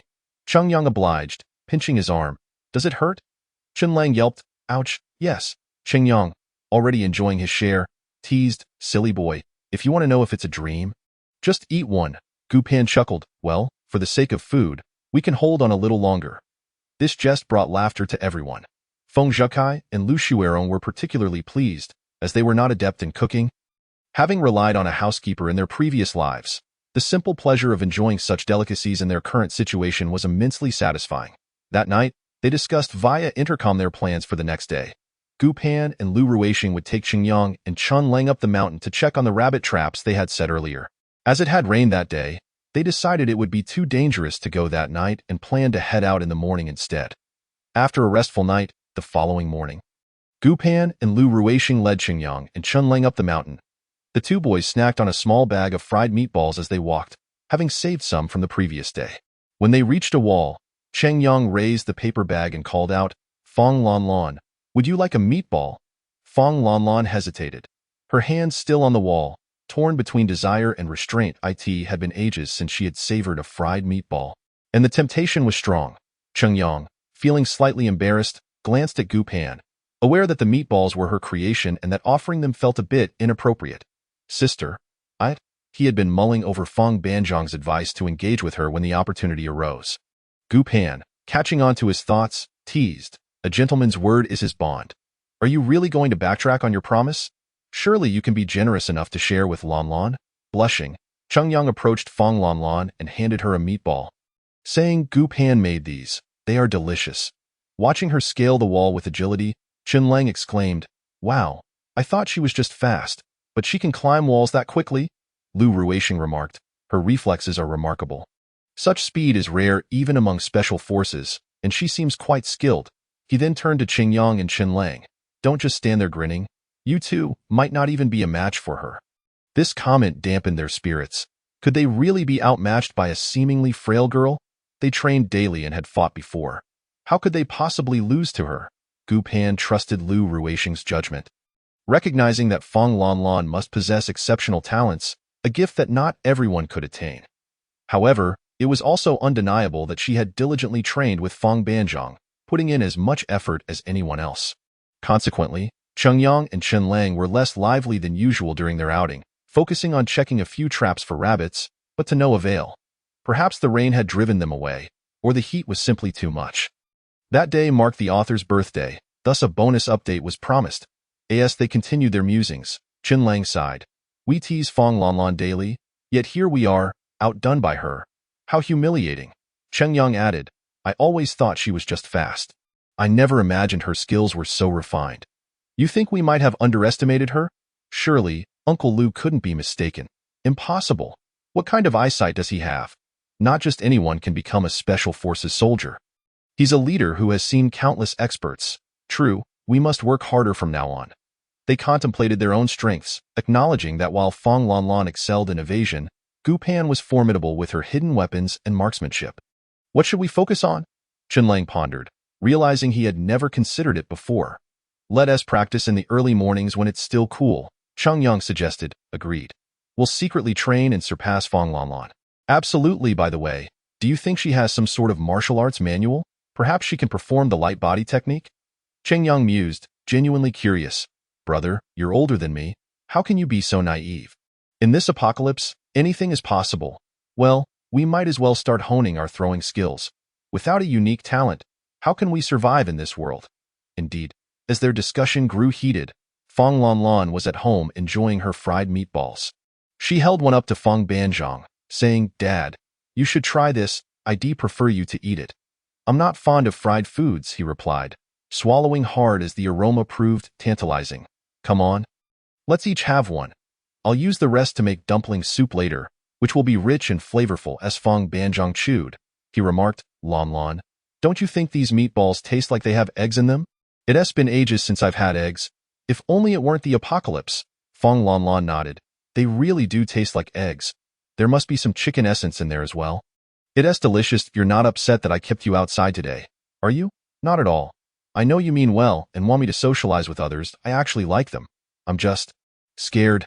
Take your time that I can't be with you forever. If something were to happen to me, you can't be alone. Humans are social creatures, especially in a world like this. Solitude can drive you mad. I must consider your future. Dad, you'll live a long life. I hope to always be by your side. But life is unpredictable. We can't be overly optimistic. Even if I survive, there may come a day when we must part ways. And you need to be capable of surviving on your own, right? Or if I'm ever in danger, you must be able to save me. Understood, Dad. Lan Lan, in this apocalypse, you must be useful to have allies. Look at Xiao Lu with his skills and Xiao Gu with her intelligence. Their group includes doctors and teachers. Therefore, you must diligently hone your abilities. Though you have talent, you cannot afford to be complacent. I understand, Dad. I will work hard and try to engage more with them. That's my good girl. With their space expanded, Gu Pan suggested they find some good vehicles, as the 4S shop nearby had remained unscathed by flooding. Let us check it out tonight. That sounds good. Also, I think we should visit that yacht club to secure a yacht. Who knows when another flood might hit? Indeed, and if possible, we should aim to find a helicopter. Let us take some time to explore the neighboring city. There used to be armed forces stationed there. They might still have some. After some light-hearted chatter, they finished their ice cream, freshened up, and went to bed. Having grown accustomed to daytime sleep, that evening, as they gathered downstairs, Lin Ran rushed over. Having previously met Gu Pan and Lu Ruishing, he approached them urgently. I need your help. Noticing his anxious demeanor, Gu Pan asked, What is the matter? My wife is having an asthma attack, and we're out of medication. She didn't want us to worry and kept it to herself, but she used the last of it today. And she is not doing well. We have a team doctor, but he lacks knowledge in this area. I know you have a doctor with you. I beg you to help us. Lin Ran's voice trembled with urgency. He added, We can offer supplies in exchange. Though Gu Pan had little personal interest in their supplies, she considered that this team might possess items worth exchanging. Thus, she turned to Feng Zhikai and inquired, "Can you treat asthma?" Having previously acquired asthma medication during their search of the pharmacy, she posed the question to gauge her companion's thoughts. Feng Zhikai was quite amenable, as asthma medication has a limited shelf life. And none of them suffered from asthma. When he had procured these medicines, he had intended to trade them with those in need, making this a fortuitous opportunity. Moreover, given the medication's expiration, it was prudent to exchange something useful now. Though he was reluctant to agree too readily, lest it diminish the perceived value of the medicine. Addressing Gu Pan, Feng Zhikai remarked, "We have some spare medications, but we use them sparingly if we give them away. It could pose a problem if we find ourselves in danger." Gu Pan understood his concern. Indeed, such items could be life-saving in critical moments. Lin Ran, visibly anxious, interjected, "We have vitamins, comprehensive vitamins. Although they cannot substitute for food. Vegetables and fruits are scarce now, making vitamins exceedingly precious. I implore you to check on my wife. I am willing to negotiate any terms as long as I can comply." Initially, Gu Pan held a less favorable view of the Lin family, but witnessing Lin Ran's deep concern for his wife stirred her compassion. Thus, she turned to Lu Ruishing and suggested, "Shall we accompany Dr. Feng to take a look?" Lu Ruishing nodded in agreement. All right, Gu Pan's words served as a subtle hint for her team to prepare for potential conflict. What if this were a ruse to lure them away? While the likelihood seemed minimal, caution was warranted. Cheng Yang, perceptive as ever, quickly grasped the implication. "I understand, sister. Rest assured, I will remain vigilant." The distance was not great, and they soon arrived. Lin Ran unlocked the iron gate and led them into the compound, heading straight for a 3-story building at the center. The surroundings were eerily quiet, with few candles lit, casting shadows everywhere. Upon entering the Lin family's yard, they found it deserted and proceeded directly into the living room, where a few candles flickered dimly. Gu Pan and her companions refrained from engaging with Old Master Lin and hurried to follow Feng Zhikai up to the second floor, ensuring they did not leave him alone with the Lin family. Reaching the upper floor, they entered a room beside the staircase where candles burned. Lin Feifei sat by the bed, cradling a pale and frail woman, who leaned heavily against her, struggling to breathe. Feng Zhikai approached, opened his medical kit, and administered an asthma inhaler to the woman before checking her pulse. "This is my property. Why should I not take it with me?" he stated. Lin Feifei, cheeks flushed, tilted her head defiantly. "This can save my mother's life. As a doctor, shouldn't you prioritize saving lives?" Gu Pan could no longer remain silent. "Elder sister, we are in an apocalypse. You label others daily. Surely you understand the term Saint Mary? In dire times, we must eliminate the self-righteous. Who would not want to retain such life-saving items for their own future needs?" However, before Lin Feifei could respond, Old Master Lin entered. "How do you wish to negotiate?" Gu Pan found his words reassuring. "Let us discuss." Old Master Lin nodded. "Speak in the study." Gu Pan and her companions followed him into the study, where he gestured for everyone to take a seat, but remained silent himself. Gu Pan and Lu Ruishing also chose not to speak, recognizing that patience would grant them the upper hand. Feng Zhikai noted the silence of Gu Pan and Lu Ruishing and opted to remain quiet as well. Lin Ran, sweating with anxiety, feared he might not secure the asthma medication. After approximately 3 minutes, Lin Feifei burst into the room. "Grandfather, no matter the price, I must save my mother." It appeared their internal resources were dwindling, as Lin Feifei seemed less spirited than before, visibly thinner and darker, her hair greasy from lack of proper care. Yet her domineering nature remained largely unchanged, as she continued to label others as if she could define everyone. Old Master Lin frowned at his granddaughter's reckless entrance. The two parties were currently negotiating, vying for leverage, and this impetuous girl had inadvertently surrendered their advantage. He glared at Lin Feifei. "Can you not be more composed? Leave." Lin Feifei stepped in front of Gu Pan. "I know you are making things difficult for us because of our past conflicts. But have you considered that a life is at stake? You are directing your anger toward my mother because of our issues." Gu Pan interrupted her firmly, addressing Old Master Lin. "Could you please have her leave? Our time is precious, and we cannot waste it on her." Old Master Lin instructed Lin Ran, "Take your daughter outside." Obediently, Lin Ran approached and grasped Lin Feifei's arm, urging, "Go tend to your mother." Lin Feifei resisted, Her eyes filled with hatred as she glared at Gu Pan. If you have a grievance, direct it at me. Gu Pan smiled disdainfully. You are not worthy. Those 3 words not only insulted Lin Feifei but also caused Old Master Lin to feel a pang of concern.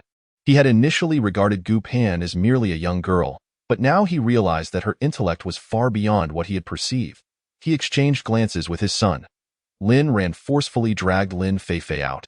Once she was gone, Gu Pan turned to Old Master Lin and asked, "How do you wish to exchange?" Old Master Lin, unsure of their intentions, inquired, "What do you propose?" Gu Pan replied, "Lin Ran mentioned you have vitamins. That is why we are here. Our objective is clear. We want vitamins." Old Master Lin pondered for a moment before stating, 3 bottles of vitamins for 1 inhaler. Gu Pan chuckled, "Old Master, you jest? One is replaceable, the other is irreplaceable and life-saving. What do you think?" Realizing his offer was insufficient, Old Master Lin deliberated before suggesting, 10 bottles of vitamins for 1 inhaler. Gu Pan found his approach satisfactory. At least they were genuinely negotiating. Agreed. But we do not possess many, so we can only offer you 2 bottles. Old Master Lin exhaled in relief. 2 bottles is already quite generous. It gives me time to seek additional solutions. Gratefully, he addressed Gu Pan. My granddaughter is inconsiderate. I apologize for any past grievances. Thank you for setting aside previous conflicts. Though Gu Pan held little fondness for Lin Feifei, she appreciated Old Master Lin's understanding. Thus, she kindly advised, asthma medication has an expiration date, and with no pharmaceutical factories available, you must consider alternative solutions. Old Master Lin had indeed contemplated this but sighed. We have considered traditional Chinese medicine. Yet there are no results as of now. We understand that traditional medicine may not yield effective remedies either. For now, we must take it one step at a time, striving to explore multiple avenues. Thank you. Gu Pan acknowledged the elder's attitude and responded, if we come across any channels, we will keep you in mind. Of course, this was merely a gesture. Realistically, the prospects for treatment were slim at this juncture. After all, the best medication was the inhaler, and even if they found alternatives in 2 or 3 years, those would likely be expired. Moreover, extreme temperatures would have compromised many items. Old Master Lin nodded appreciatively. You are kind-hearted. If my granddaughter were half as considerate as you, I would not need to struggle for survival. He sighed. But I digress. Today, I must thank you sincerely, Gu Pan replied. No need for formality. We have received appropriate compensation. With time slipping away, they prepared to take their leave. Old Master Lin summoned Lin Ran, who brought a small box of vitamins, in exchange for 2 inhalers. Afterward, both parties bid each other farewell. Lin Ran escorted Gu Pan and her companions outside, expressing his gratitude as they walked. Lin Feifei did not emerge, likely confined to the house. Gu Pan had little time to dwell on Lin Feifei's foolishness.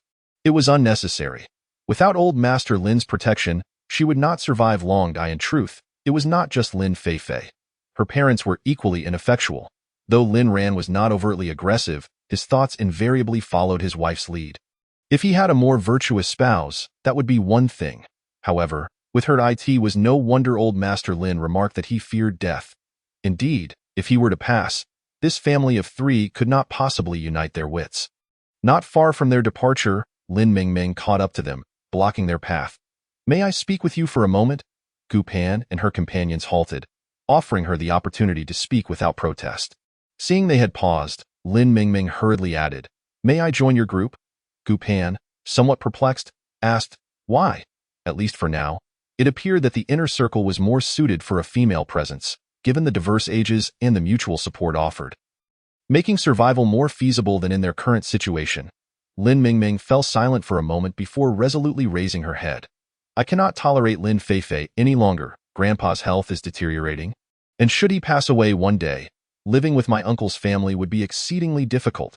To be honest, Lin Feifei's temperament is ill-suited for survival in this apocalyptic world. I fear that she may lead to my demise. She has already made enemies on more than one occasion, and this is our territory, where the others wish to settle peacefully, hence they have been somewhat tolerant of her. However, resources within the inner circle are dwindling, and we must venture out to gather supplies. If I remain with Lin Feifei, I might truly find myself embroiled in her troubles. Gu Pan listened to Lin Mingming's words and nodded in agreement. You are a perceptive individual, and I admire your insight. However, Our group has a protocol against hastily accepting new members, even among our own relatives and friends, so I regret that I cannot assist you. Yet, I would like to offer you a suggestion. Organize a team like ours. One that does not engage in aggression but is capable of self-defense, thus ensuring a greater chance of survival. Lin Mingming regarded Gu Pan, and after she finished speaking, she rubbed her hands together before responding. Thank you for your advice.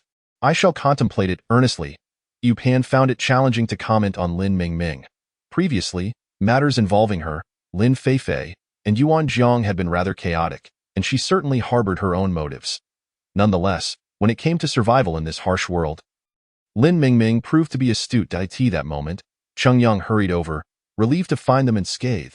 He had been surveying the area nearby, prepared to respond quickly should anything arise, a strategy previously outlined by Lu Ruixing. Cheng Yang nodded with satisfaction. As long as everything is fine, Lu Ruixing shared a similar sentiment. Indeed, during our time in the city, we witnessed numerous instances of violence and theft. It is surprising that Lin Feifei remains so innocent. Venturing out like this leaves little room for survival. Just then, Yuan Jiang approached, seemingly intent on entering the inner circle, and greeted Gu Pan and the others. Are you going out to gather supplies? Gu Pan and the others were not inclined to engage in lengthy conversation, merely nodding in acknowledgement before moving on.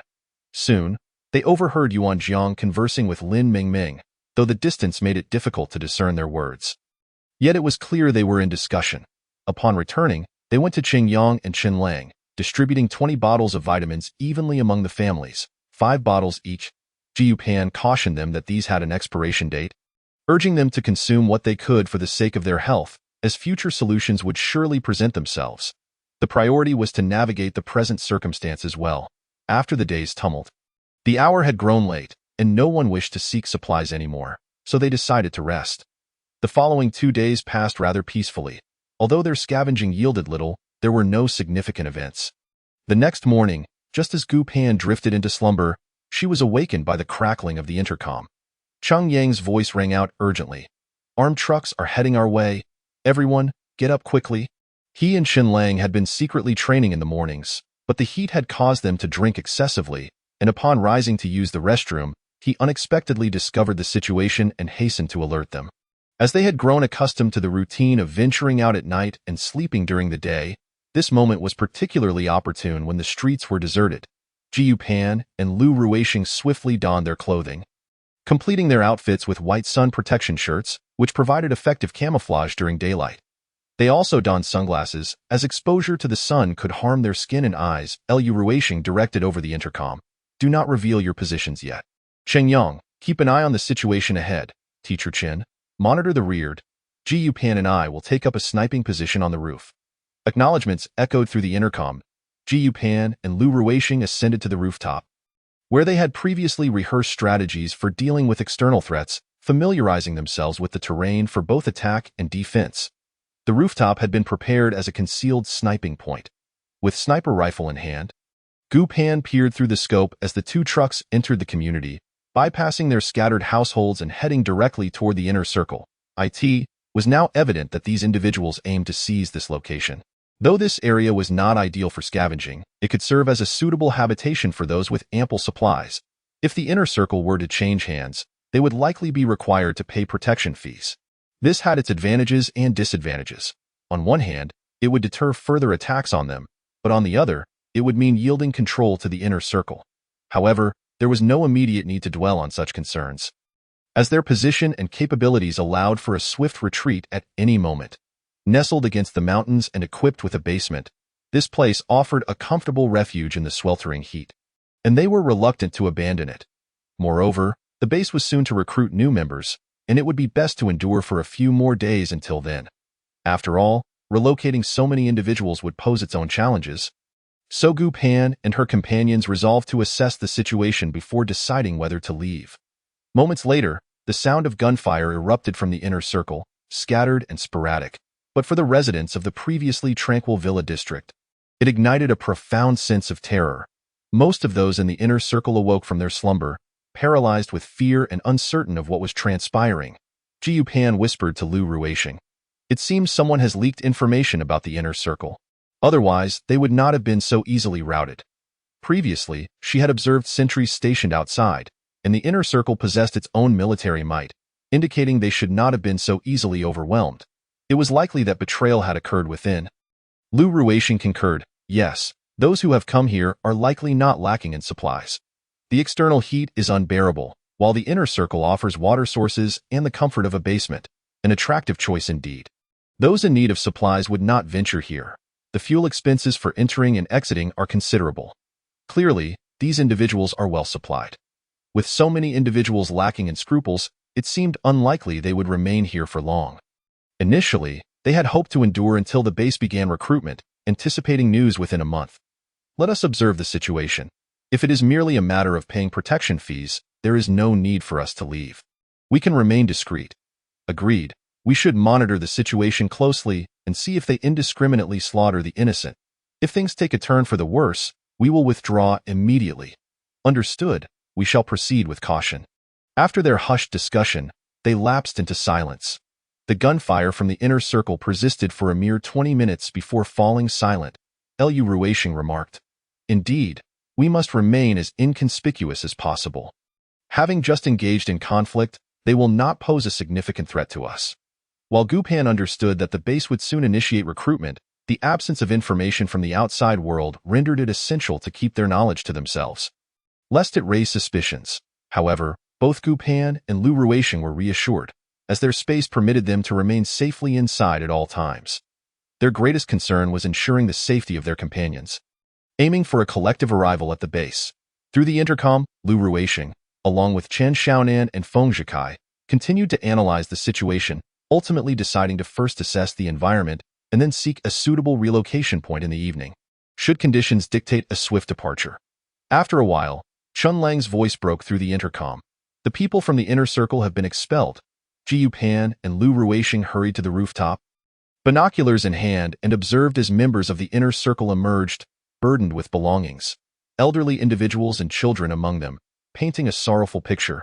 The elderly Lin, supported by a cane, led the procession, flanked by Lin Ran and his wife, with Lin Feifei and Lin Mingming trailing behind. Behind them, families emerged, over 10 households, comprising both the elderly and young, with no visible injuries, suggesting that the inner circle had capitulated without resistance. Jiu Pan had anticipated this outcome. Recognizing that the inner circle had merely sought to intimidate the scattered households, their combat capabilities were lacking, and without firearms, they were ill-equipped to confront an assault. Observing these individuals, Gu Pan concluded that those who occupied the inner circle did not engage in indiscriminate slaughter. They simply expelled the residents. This insight provided them with some assurance. There was no immediate urgency to relocate, and of course, seeking new accommodations remained prudent, as they would need a fallback point should circumstances shift. Nevertheless, the basement and water source on the mountainside were assets they were loath to forsake. If the situation merely required paying protection fees, it was a viable option for them, as they could endure for a month until the base's recruitment commenced, at which point they would depart. With many vacant houses in the outer circle, these newly displaced individuals would easily find shelter, dispersing into unoccupied homes. That moment, no one in the villa district could find rest. Gripped by anxiety over potential upheaval, Jiu Pan and her companions remained vigilant, closely monitoring the situation outside. The Lin family settled next door to Yuanjiang, adjacent to where Cheng Yang and Chen Lang resided, while Gu Pan and her group occupied the farthest edge, remaining largely unaffected. Observing those who once thrived within the inner circle being expelled, a sense of relief flickered within some of those who had borne hardships. After all, now everyone was in the same dire situation. Previously, the individuals within appeared immaculate and well-fed, unburdened by the need to scavenge for supplies, which had stirred feelings of envy. Yet, amidst this turmoil, there were those who felt a sense of crisis. Those armed individuals had taken over the inner sanctum. Would they not come to seize their resources? However, for the moment, fleeing was not an option. Fear had rooted them in place, paralyzing any thoughts of escape. Shortly thereafter, 2 figures emerged from the inner circle. Clad in camouflage vests, donning sunglasses, their heads wrapped in camouflage scarves, and firearms strapped to their waists. The one leading, sporting a scruffy beard, held a megaphone and shouted to both sides. "This territory is now claimed by our Wild Wolf team. We bear no intention of harming the innocent. Rather, we shall protect you. Though a protection fee will be imposed, your safety will be assured." Remain calm and do not entertain thoughts of fleeing. Escape equates to betrayal, and traitors shall meet their demise. The outside world is no different. Every place has been seized in areas where no protection fee is demanded. One could be fatally stabbed in their sleep. Truth be told, survival outside is even more challenging. If you wish to live, obey us. We will ensure your survival. Such words left no ambiguity. The territory had been claimed, and they would now be required to pay a protection fee while refraining from any attempt to escape. Yet, there was a grain of truth in their assertions. Venturing outside posed significant perils, as virtually everything had been occupied, and the prospects of survival were grim. Leaving their homes was hardly a favorable choice. Moreover, these individuals had not faced significant trials. A mere intimidation had rendered them hesitant to even contemplate flight. Ji Yupan and Lu Ruixing exchanged glances, pondering, "What do you think the protection fee will be?" Lu Ruixing replied, "The fact that they managed to break in indicates they possess combat capabilities. If they have resources to offer, they are certainly not benevolent. Hence the protection fee will undoubtedly be substantial. Let us align with the others for now. If we can endure for a month, the temperature will drop, and we shall make our way to the base. Indeed, however, we must venture out tonight to find a location for potential relocation." Lu Ruixing added, "Preparation is never unwarranted. I will inform everyone to take turns resting while we go out tonight." Agreed. The two reached a consensus and communicated their thoughts over the walkie-talkie. The group acknowledged, agreeing to take turns resting, with a firm resolve to venture out that night. Meanwhile, within the Lin family's temporary refuge, Lin Feifei surveyed the dilapidated surroundings. The interiors were in shambles, as all valuable furniture and items had been appropriated by others. Coupled with the prolonged absence of occupants, the state of disrepair was exacerbated, prompting her to instinctively cover her nose, a look of disdain etched on her face. Observing her reaction, Old Master Lin admonished, "Do you not realize our dire circumstances? We possess nothing now. You will soon have to scavenge for sustenance, even competing with rats for a morsel of bread. If you do not mature, you shall merely await your demise. Why can you not use your brain?" Lin Feifei recognized the truth in her grandfather's words. Moments before, witnessing those armed individuals seize their supplies had evoked a visceral fear within her. However, having grown accustomed to a comfortable life, she instinctively resisted this abrupt shift. "Grandfather, I understand. I'm simply unaccustomed to this." That moment, Lin Mingming had already begun assisting Lin Ran and his wife in tidying up the house. Old Master Lin had intended to say more but paused, contemplating before addressing Lin Ran. "If you wish to preserve our lineage, you must properly educate your daughter. This child has been spoiled. In this apocalypse, she must learn how to survive." As Lin Ran attempted to respond, his wife, Song Iru, interjected, "Dad, we understand, but surely we must allow Feifei some time to adjust?" Old Master Lin clutched his chest. "How long has the apocalypse lasted? Adjust? We are on the brink of death at this rate. None of us will survive." His complexion was ashen, his lips quivering. His eldest son's demeanor mirrored that of his late wife, while his daughter-in-law hailed from a privileged background. Having been raised in comfort in peaceful times, they had lived well, with a few shops gifted as dowry supporting the Lin family's business, managed by the second son, providing sufficient dividends for the eldest family to live lavishly. Yet now, in this apocalypse, they possessed no survival skills, driving Old Master Lin to despair. What could be done? Despite their recent experiences, they were still unable to adapt quickly. It felt utterly hopeless. Lin Mingming hastened to support Old Master Lin. "Grandfather, please sit down, though not become agitated. Your heart is not well." Once seated, fatigue washed over Old Master Lin's face as he addressed Lin Mingming. "Assist me to Yuan Jiang's place through the back door. I am utterly exhausted and wish to rest." Since their area remained disorganized, there was nowhere for him to lie down. Lin Mingming quickly agreed. Of course, she helped Old Master Lin to his feet and guided him towards the door. Lin Feifei hurriedly caught up. "Grandfather, I want to go too." Old Master Lin waved her off.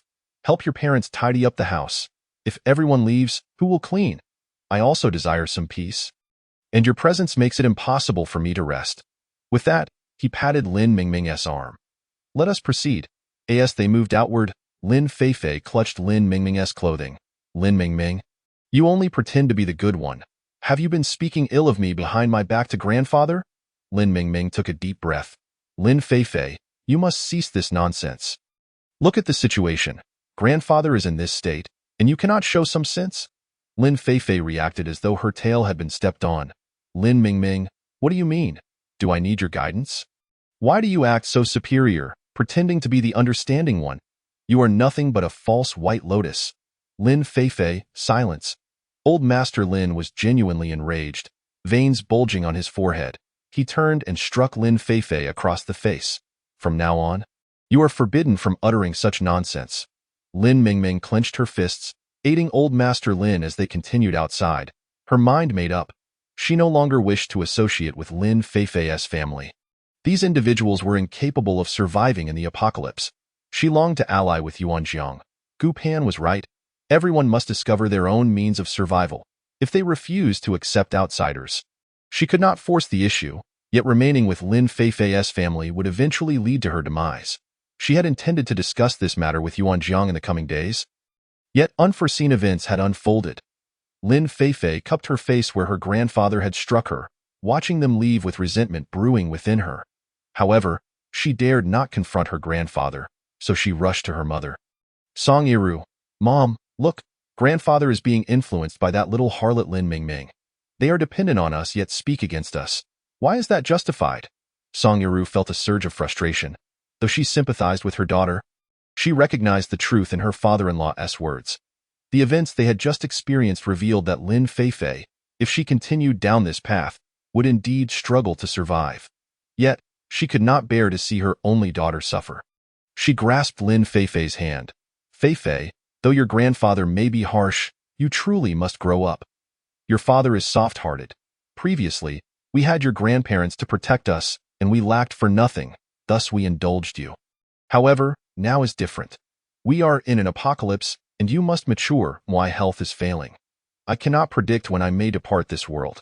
How can I rest easy knowing you remain like this? Mom, do not speak such words. Father and I will definitely find you medicine.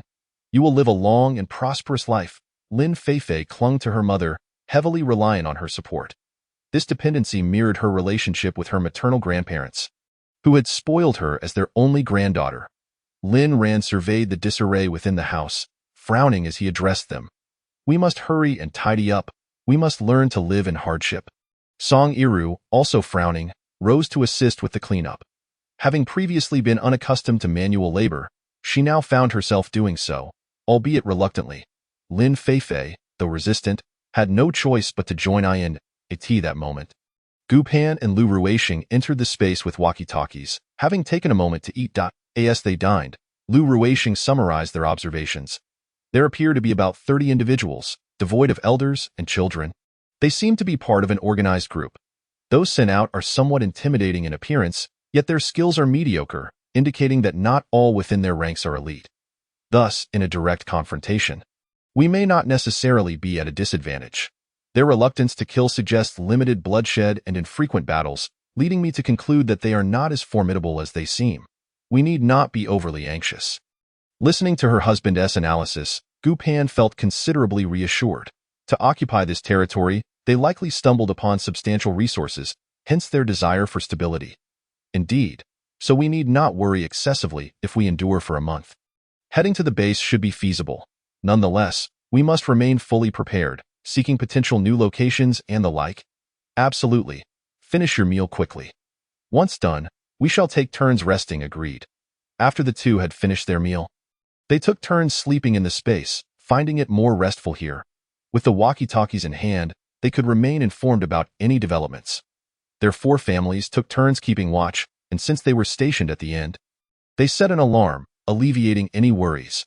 Moreover, given that the intruders had only just taken the inner perimeter, it was likely that they would merely send someone out to intimidate the outer area, meaning no immediate action was anticipated, allowing them to remain relatively relaxed.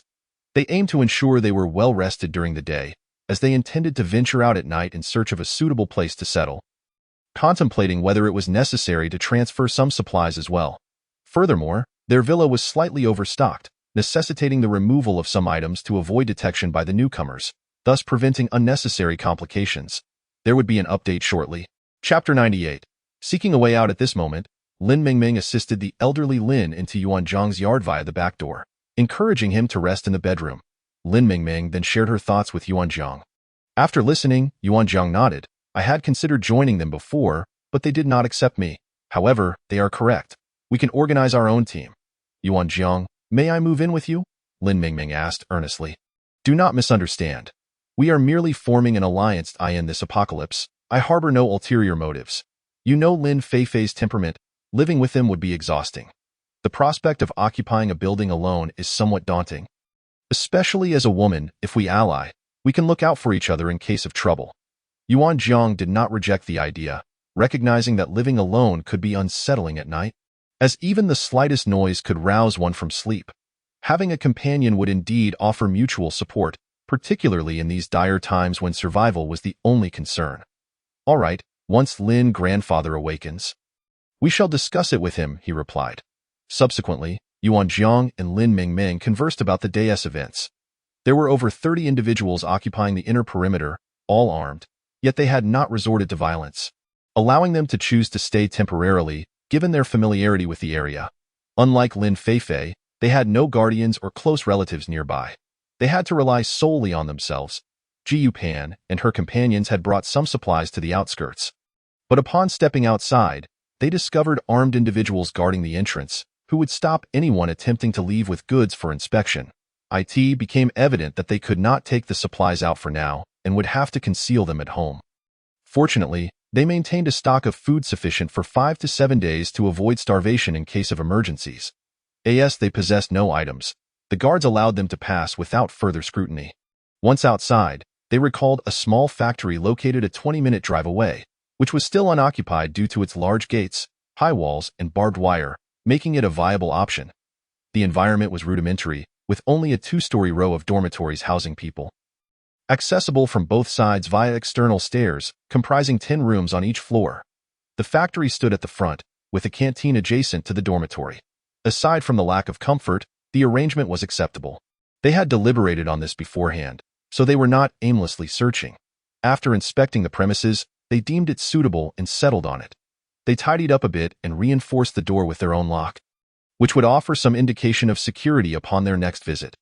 There were still guards at the community entrance, but they did not search those entering with items. Gu Pan and her group returned empty-handed. Upon arriving home, they held a meeting over the walkie-talkie to assess the situation, deciding to retreat if necessary. If it only required paying a protection fee, they could remain, especially since the location offered a water source and a basement, making it a more suitable refuge during extreme heat. After the meeting, Gu Pan and Lu Ruixing stealthily ventured out again, driving to a neighboring city, which had a large military garrison before the apocalypse, to see if any large weapons had been left behind. Upon arrival, it was clear that many had been through this area, but this did not significantly impact them, as they sought not ordinary weapons. They scoured the military site, and given Lu Ruixing's knowledge of military operations, he was aware of where they might find the items they needed. In front of a large warehouse, Lu Ruixing parked the car, and the two immediately stored it in their space, a habit they had developed. Upon entering, Gu Pan was astonished. Are those really aircraft? Although it was a small helicopter, it was still remarkable. If they encountered any large rivers, they could traverse them directly by air, and in the event of ground disasters, flying would undoubtedly be the best option. Previously, they had a hot air balloon, which now seemed rather insignificant in comparison. Lu Ruixing was equally thrilled. There should have been designated evacuation aircraft when they withdrew. This type cannot be taken away. Without hesitation, Gu Pan stored it in their space. They explored another warehouse, finding even more surprises, a tank, renowned for its durability. If they had to evacuate in such a vehicle, it would withstand numerous gunfire, proving to be an excellent asset, which they promptly stored in their space. They also secured a military truck and an off-road vehicle, causing their previously spacious area to become quite cramped once more. After further searching yielded little, as many had already combed through the area. And since most weapons and ammunition had been taken during the military's retreat, it was unsurprising that they found little remaining. Upon returning to the community, dawn was just breaking. Ji Yupan and Lu Ruixing paid no heed to the guards at the entrance. But their presence was a boon. If a protection fee was required, having guards at the gate provided some assurance, allowing everyone to sleep more soundly. However, shortly after arriving home and before they could settle down, the outside erupted in chaos. A loudspeaker blared once more. Effective today, We will be collecting protection fees per household, 1 kilogram of food or equivalent supplies each month. Failure to comply will result in appropriate penalties. Alongside the announcement came the sound of gunfire as a warning. Jiu Pan glanced at her husband beside her. These people are quite ruthless. A kilogram of food is enough to sustain a family for several days. A kilogram of quality rice could be exchanged for a kilogram of gold. Currently, most are surviving on porridge, supplemented with tree roots and bark. For an ordinary family, a kilogram of food is truly substantial. Gu Pan continued, however, some might manage to escape, like squad leader Fong, or Yuan Jiang and Lin Mingming. Lu Ruisheng nodded. Perhaps they can. I believe we should move within the next couple of days. These individuals pose a threat. Yes, let's discuss it with everyone tonight. We will leave tomorrow morning. As they were deliberating, someone knocked on the door. Open up, we need to register resident information. Chapter 99. Confrontation. This was an unexpected turn of events for Gu Pan and Lu Ruisheng. The individuals occupying the inner perimeter appeared quite experienced. Fearing that outsiders might flee, they opted for a registration method, which was indeed a clever strategy. They had no intention of engaging in conflict, merely seeking to survive. Thus, Lu Ruisheng descended the stairs to stall the intruders while Gu Pan quickly stored away the supplies that could not be seen by outsiders. She then communicated with the other 3 families over the walkie-talkie. Hurry and secure your valuables. The inner perimeter has begun their inquiries. Given that Gu Pan and Lu Ruisheng's residence was the outermost, it was logical that the intruders would commence their investigation from their home, making them the first household to be approached. She urgently conveyed the situation to the others before placing the walkie-talkie in her storage space and proceeding downstairs. In the living room, a burly man stood conversing with Lu Ruisheng, accompanied by 2 scrawnier lackeys. Upon spotting Gu Pan, the burly man's gaze fixated on her. Despite the abundance of women in the apocalypse, they were often gaunt and grimy, rendering their attractiveness irrelevant. However, this woman was different. Not only was she beautiful, but she also appeared clean and well-nourished. After witnessing so many desolate women, encountering someone like her made him involuntarily swallow hard. Sensing the man's gaze, Lu Ruisheng positioned himself protectively in front of Gu Pan. There are only my wife and I in this household. We will endeavor to pay your protection fee promptly. Is there anything else? The burly man, with his dark skin and thick hair, looked somewhat menacing. He pushed Lu Ruisheng aside. Step aside. However, he found himself unable to budge Lu Ruisheng, who grasped his wrist firmly. Show some respect. Underestimating the situation, the burly man became furious, swinging a fist toward Lu Ruisheng's face. What he did not anticipate was the opponent's exceptional skill, as Lu Ruisheng seized his wrist and twisted it back, eliciting a sharp crack as bones dislocated. The burly man shouted to his 2 lackeys, "Take them out." He felt no fear, believing his allies, armed with guns and part of an organized group, would ensure his safety.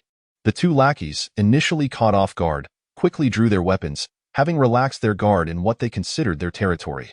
Without waiting for the lackeys to load their guns, Gu Pan raised her hand, and her crossbow bolt struck one lackey in the arm, while the other had his arm broken by Lu Ruisheng.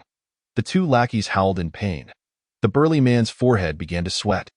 He had underestimated these 2, but he maintained his composure. This area is under our boss's control. If you kill us, you won't leave here alive. Jiu Pan smiled. If we were to exchange 2 of us for your 3, we would not incur any losses. The 2 henchmen, upon hearing this, were struck with fear, their legs trembling in trepidation. Are you really going to kill us? One stammered. The burly man barked at the henchman. Shut up and don't listen to her. He was acutely aware that these 2 were not to be underestimated. He could not allow his men to be caught off guard. Their allies were still outside, and if they discerned the situation here, there would be a chance for rescue. Indeed, as they were speaking, a man in his 30s strode in. Why are you so slow? Hurry up and move on to the next place.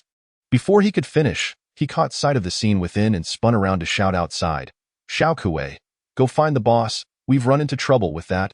He dashed out after his words. Jiu Pan refrained from pursuing him, knowing someone was already sending word outside. Chasing after this man would serve little purpose. She turned to Lu Ruisheng. It seems we must confront them. Lu Ruisheng responded with resignation. Then let's have a discussion with their leader. Gu Pan retrieved a walkie-talkie and addressed their 3 neighboring houses. Prepare for battle. We have encountered a situation here. Do not approach. We are not in danger. Maintain your positions as previously arranged, set up machine guns, and ensure you are well protected. Wear your bulletproof vests, helmets, and blast shields. The mention of machine guns caused the burly men to widen their eyes in disbelief. Machine guns? We don't have any, however. The burly man quickly regained his composure. Are you trying to deceive us? If you had such formidable weapons, wouldn't you have already secured a prime position? Gu Pan chuckled. Do you think everyone revels in plunder and war? The burly man remained skeptical. Go on and boast now. When our boss arrives, let us see how arrogant you remain. With a swift motion, Lu Ruisheng snapped the other arm of the burly man. You know, being insolent can be quite irritating. The burly man, caught off guard and overwhelmed by the dual agony, cried out, Ah, it hurts like hell. Before he could finish, Lu Ruisheng stuffed a rag into the man's mouth. Quiet, Gu Pan smiled. Her man was undeniably imposing. They took their time binding the three men and tossing them to the entrance, then donned bulletproof vests and helmets. After retrieving submachine guns and loading them, they placed the weapons by their side and sat on the sofa, calmly discussing defensive strategies and combat plans via the walkie-talkie, exhibiting no signs of fear. The three captives watched, increasingly convinced that they indeed possessed machine guns, and perhaps even more weaponry. Their astonishment was palpable. Yet they were unable to send out any messages and could only wait for their boss to arrive for negotiations. And of course, Gu Pan and Lu Ruisheng were fully aware that even if a confrontation broke out, they had no cause for concern. Their group functioned like a special operations team. While they might lack in physical prowess, their weaponry and strategy far surpassed those of ordinary organizations. A mere grenade could obliterate their adversaries. And with their preparations, they did not regard the opposition as a serious threat. Before long, footsteps echoed from the entrance. Lu Ruisheng's ears perked up, signaling Gu Pan with a gesture. There were likely around 10 individuals. Gu Pan received her husband's message and nodded in acknowledgement. A man in his 30s, adorned with gold-rimmed glasses, clad in a white shirt and slacks, approximately 6 feet tall, entered. He gestured to the 10 individuals behind him, who did not enter but flanked the entrance. Gu Pan observed this man, sensing a strong aura of commerce about him, reminiscent of the reputed CEOs. Upon entering and noticing Gu Pan and Lu Ruisheng, the man's eyes widened in surprise. These two appeared utterly unfazed by the apocalypse, exuding vitality and sharpness, unmistakably not simple individuals, and both possessed striking looks, a true match of talent and beauty. However, when he spotted the submachine guns beside them, a flicker of alarm crossed his gaze. They actually possessed such weaponry. He adjusted his glasses, concealing his previous apprehension, and addressed Gu Pan and Lu Ruisheng. Why didn't you seize control of the inner perimeter before us? Given your capabilities. Gu Pan was taken aback by the man's question. If I told you we abhorred plunder and conquest, would you believe me? The man furrowed his brow. In this dystopia, how long do you think your mercy will endure? He acknowledged Gu Pan's sentiment but wholly disagreed. Gu Pan countered. Is plunder truly the only path? If you seize this place today, can you guarantee that no one will come to attack you tomorrow? How long can you maintain your hold here? The man settled into a chair opposite them, declaring, at the very least, I possess the initiative, and I prefer to keep everything within my grasp. Lu Ruisheng met the man's gaze. That depends on one's understanding of their own capabilities. When you attempt to assault the inner perimeter, you must have some knowledge of this area. No. If you know nothing about us, can you truly claim to control the situation? The man's confidence faltered at this line of questioning. He had initially believed himself to possess an upper hand, but now he recognized their prowess in remaining concealed among the scattered residents. He could not admit his shortcomings during negotiations, yet he had no grounds for rebuttal, simply acknowledging their formidable strength. Gu Pan discerned the man's unease and seized the moment. Since we've reached this point, let's have a discussion. Having survived 3 years in the apocalypse, she had honed her ability to observe the actions and expressions of others, an essential skill for survival in extreme environments. They had meticulously calculated every aspect, only to be blindsided by a familiar face. Had it not been for Zhuang Jie, they might have thrived. The skills they possessed now were forged in the crucible of their past trials. The man, though recognizing Gu Pan and Lu Ruisheng's capabilities, retained confidence in his own team. He glanced at his armed men outside and said to Gu Pan, Do you truly believe you can contend with an organization of this size? Gu Pan laughed, Sir. You may wish to step outside and assess our strength. We could easily displace you should we desire. She added with a smirk, to be frank, I have likely taken more lives than all 10 of your men combined. And my husband, well, he is even more accomplished. With that, she playfully suggested, if you're curious, we can always put it to the test. The man perceived the murderous intent in Lu Ruisheng's eyes. They had indeed taken lives, many lives. From Gu Pan's gaze, he sensed her disdain. She was not feigning it, genuinely underestimating him. He had indeed miscalculated. These two were not ordinary. The woman was strategic, adept at negotiation, and the man possessed extraordinary prowess. His hawk-like gaze seeming to control every movement. Realizing he could not afford to be confrontational, he softened his tone, asking Gu Pan and Lu Ruisheng, what do you propose? Lu Ruisheng replied directly, mutual non-interference. Our people have no desire to make enemies as long as they can safely reach the base. We genuinely do not wish to instigate conflict. Gu Pan added, we will continue to utilize the water source on the mountain. Everything else is of no concern to us. She had considered advocating for Fong's squad leader, yet revealing their resources would be imprudent. It would be unfair to integrate Fong into their fold.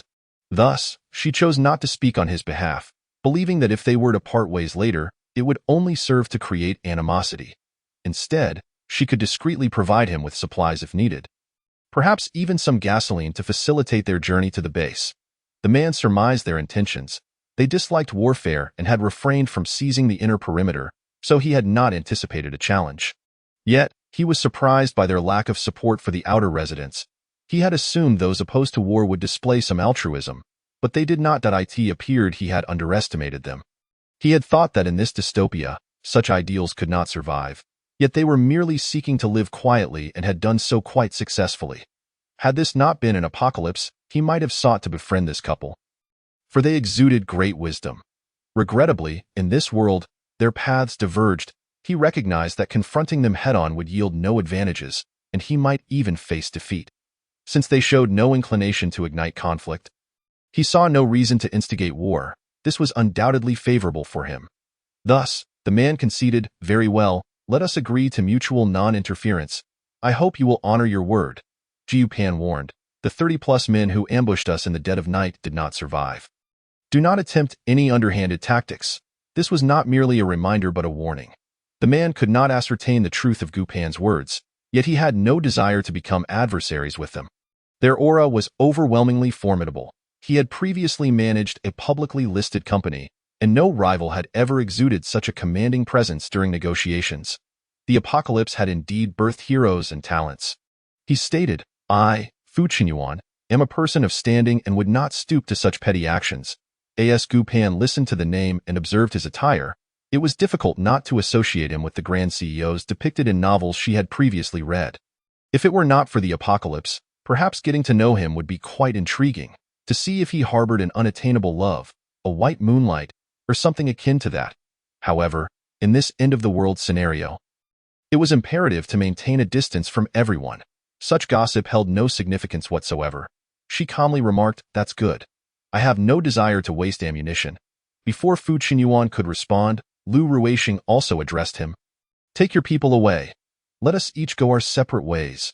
The sun had risen, the heat was intensifying, and it wouldn't do to let it affect one's wife.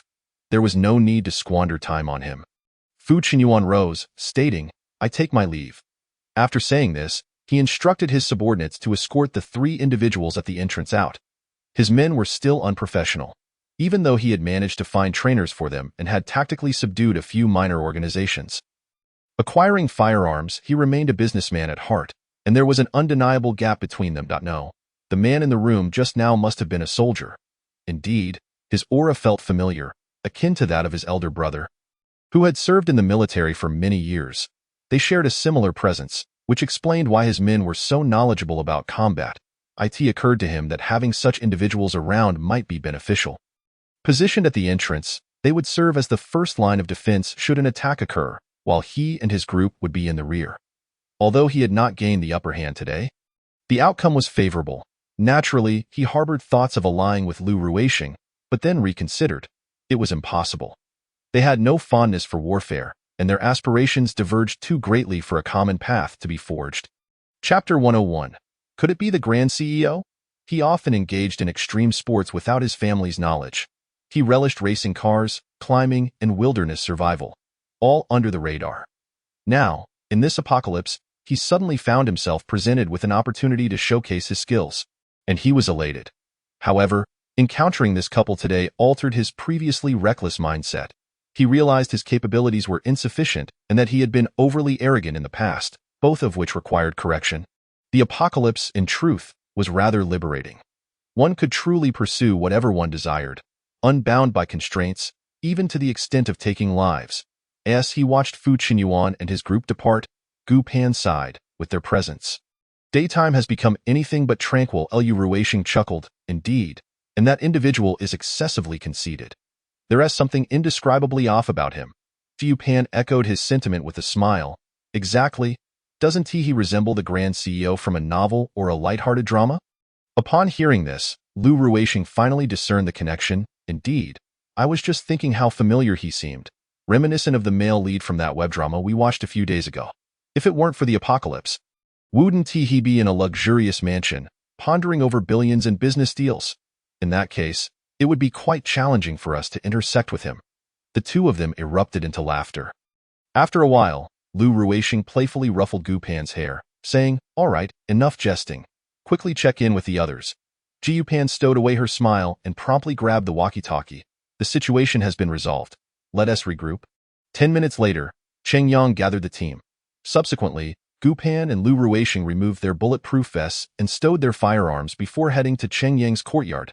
By then, the temperature had risen, so they donned sun protective clothing for their outing, ensuring they wouldn't be overly exposed to the sun. Upon entering Cheng Yang's courtyard, they found him and Chen Lang just finishing up with their weapons and removing their bulletproof vests. Upon seeing Gu Pan and Lu Ruixing, Cheng Yang inquired, "Brother, sister, are you all right?" Gu Pan shook her head. "I'm fine. Don't worry." As they spoke, Qin Xiaonan and Feng Zhika also arrived.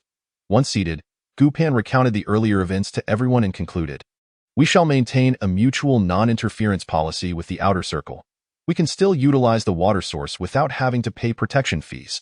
It's essentially unchanged, with the added benefit of having guards, which is certainly a positive development." Qin Xiaonan asked, "What if they are duplicitous and attempt a sneak attack?" Lu Ruixing replied, "They shouldn't, or rather, they wouldn't dare. They are not a very professional team, and maintaining distance from us would be beneficial for them. The leader isn't foolish enough to act against us." Feng Zhika queried, "Is their leader a businessman?" Gu Pan nodded. "He appears to be a commercial elite." Cheng Yang furrowed his brow. "I've encountered many businessmen with my father in the past. Those motivated by profit are often quite shrewd, so we must remain vigilant." Yu Pan concurred. "We must always exercise caution. Hence we should continue to rotate the watch duties to ensure security." After discussing these matters, Cheng Yang stood up, saying, "By the way, there's another significant matter I need to report." Upon hearing this, everyone turned their attention to Cheng Yang, eagerly awaiting his revelation. Cheng Yang continued, "Earlier, while I was set up on the rooftop, Fong Lan Lan passed by and offered her assistance. She has a firearm and seems quite adept, demonstrating a solid understanding of machine gun mechanics. Although she hasn't used one before, I believe she would manage well if given the chance." This revelation took everyone by surprise. None had anticipated Fong Lan Lan to pass by at that moment and offer help, let alone possess such extensive knowledge of weaponry. Lu Ruixing was not surprised by her proficiency, stating, "Squad leader Fong must have been trained for emergencies, having learned a great deal about military theory and weapon usage. Remember, there's a police station nearby. I suspect she would have been the first to respond." With this clarification, everyone seemed to grasp the situation better, as those who had served in the military were indeed more attuned to such matters. However, they had not expected Fong Lan Lan to assist them, given her previous demeanor of being fearful around people. Naturally, it was no surprise that she had not remained in their midst. In a crowd, she would undoubtedly feel anxious. Cheng Yang hesitated before suggesting, "Should we go and express our gratitude?" Lu Ruixing replied, "Yes, let us visit the Fong family tonight." Cheng Yang agreed. Upon returning home, Gu Pan and Lu Ruixing entered their space to rest, seeking a more comfortable and cooler environment. However, news of the earlier events had circulated among those on the periphery. Although they could not see everything or know the specifics, those nearby were aware of the conflict between the inner and outer circles and the families residing above them. Moreover, the Lin family, living at a similar distance, had observed Gu Pan and her group equipped with machine guns and various weaponry. Regardless of the circumstances, it was evident that Gu Pan and her companions possessed extraordinary strength. Old Master Lin regarded Lin Feifei. You must never provoke those families above us again. Do you understand? Lin Feifei, now stripped of her previous arrogance, responded, I understand, grandfather. Old Master Lin sighed. Was it my decision? It was Ming Ming and Yuan Jiang who conspired together. In this apocalypse, everyone is striving for survival. Why do you still cling to such trivial matters? Chapter 102. The monsters of the apocalypse. Lin Feifei listened to her grandfather's words, feeling displeased. Pouting, she replied, But I want to go too, grandfather. Please speak to brother Yuan Jiang. He will surely agree. He listens to you the most. Old Master Lin was genuinely disappointed in his granddaughter. You should stay close to your parents and remain in my sight. I am more at ease that way. He then turned to Lin Ran. Tonight, take Feifei out to scavenge for supplies. We are running low on everything. Tomorrow's rations and a month's worth of protection fees are uncertain. We are no different from those people outside now. Lin Feifei felt disheartened at this thought. Grandfather, should we sneak into the city? Old Master Lin scoffed. They have a record of every entry and exit. Neighbors are monitoring each other. If we attempt to escape and are discovered, there will be no way out. Do you think life is easier elsewhere? In the city, there is no water source. Those people are digging in the dry riverbeds for muddy water. Here, we still have a spring. At least we won't die of thirst. We can dig for roots and strip bark from trees. Life is somewhat better than in the city. Besides, most places outside still require protection fees. So it's better to stick with what we know. Lin Feifei argued, but there are hardly any supermarkets nearby. It's challenging to scavenge for supplies, and we still have to pay protection fees. Isn't that too difficult? Old Master Lin retorted. We have enjoyed more than 6 months of abundant supplies because we had resources. In this apocalypse, nothing is easy. You either have the skills like Gu Pan, or you must be diligent. But we were doing just fine before. It's all those people's fault for seizing our territory. Why should they? Lin Feifei seethed at the thought. Old Master Lin, exasperated, began to cough, prompting Lin Ran to rush over and pat his back. After a considerable time, Old Master Lin ceased coughing and looked at Lin Ran. Your daughter still doesn't comprehend what the apocalypse entails. Although those people did not kill anyone today, do you genuinely believe they wouldn't? They want us to pay protection fees. The more households, the more fees collected, which is why they haven't killed us. Do you honestly believe it's out of fear? Lin Ran quickly interjected. Father, please calm down. I am aware. I will educate her properly. I'll take her out to scavenge for supplies today. With that, Lin Ran became genuinely anxious and shouted at Lin Feifei, Our family has only one meal left. We will go hungry tomorrow. How can you not understand? Song Iru, seeing her frightened daughter, felt a pang of sympathy and moved to comfort her. Old Master Lin blocked her with his cane. If you want her to perish quickly, continue indulging her. Song Iru halted in her tracks, acutely aware that her father-in-law spoke the truth. Yet, her heart ached for her daughter. If it were possible, she would willingly trade her own life for her child's. Old Master Lin exhaled deeply, having nearly resigned himself to the fate of this granddaughter. His only solace lay in Lin Mengming's resilience. She had confided in him that her journey to Yuanjiang was not driven by matters of the heart, but rather a desire for options, a quest for a better existence. Such was the attitude befitting the apocalypse. His son and daughter-in-law had lived too comfortably, oblivious to the impending crises, while he was alive. He would strive to alter their perspectives, and if he could not effect significant change, then so be it.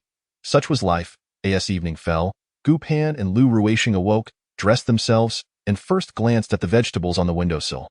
They were not thriving, and Lu Shuerong's plants had all but perished. Here, thanks to the air conditioning fan, their meager crops managed to survive, albeit poorly, barely qualifying as produce. Lu Ruisheng remarked, once we reach the base, there will surely be greenhouses. No matter the weather, we should be able to cultivate vegetables. Ji Yupan nodded in agreement. Indeed, the base has scientists and a variety of talents. It's akin to a small nation. Let us hope we can arrive there soon. Both harbored a yearning for the base. As they conversed, they began to gather supplies, intending to call Qingyang to join them at the Fong residence.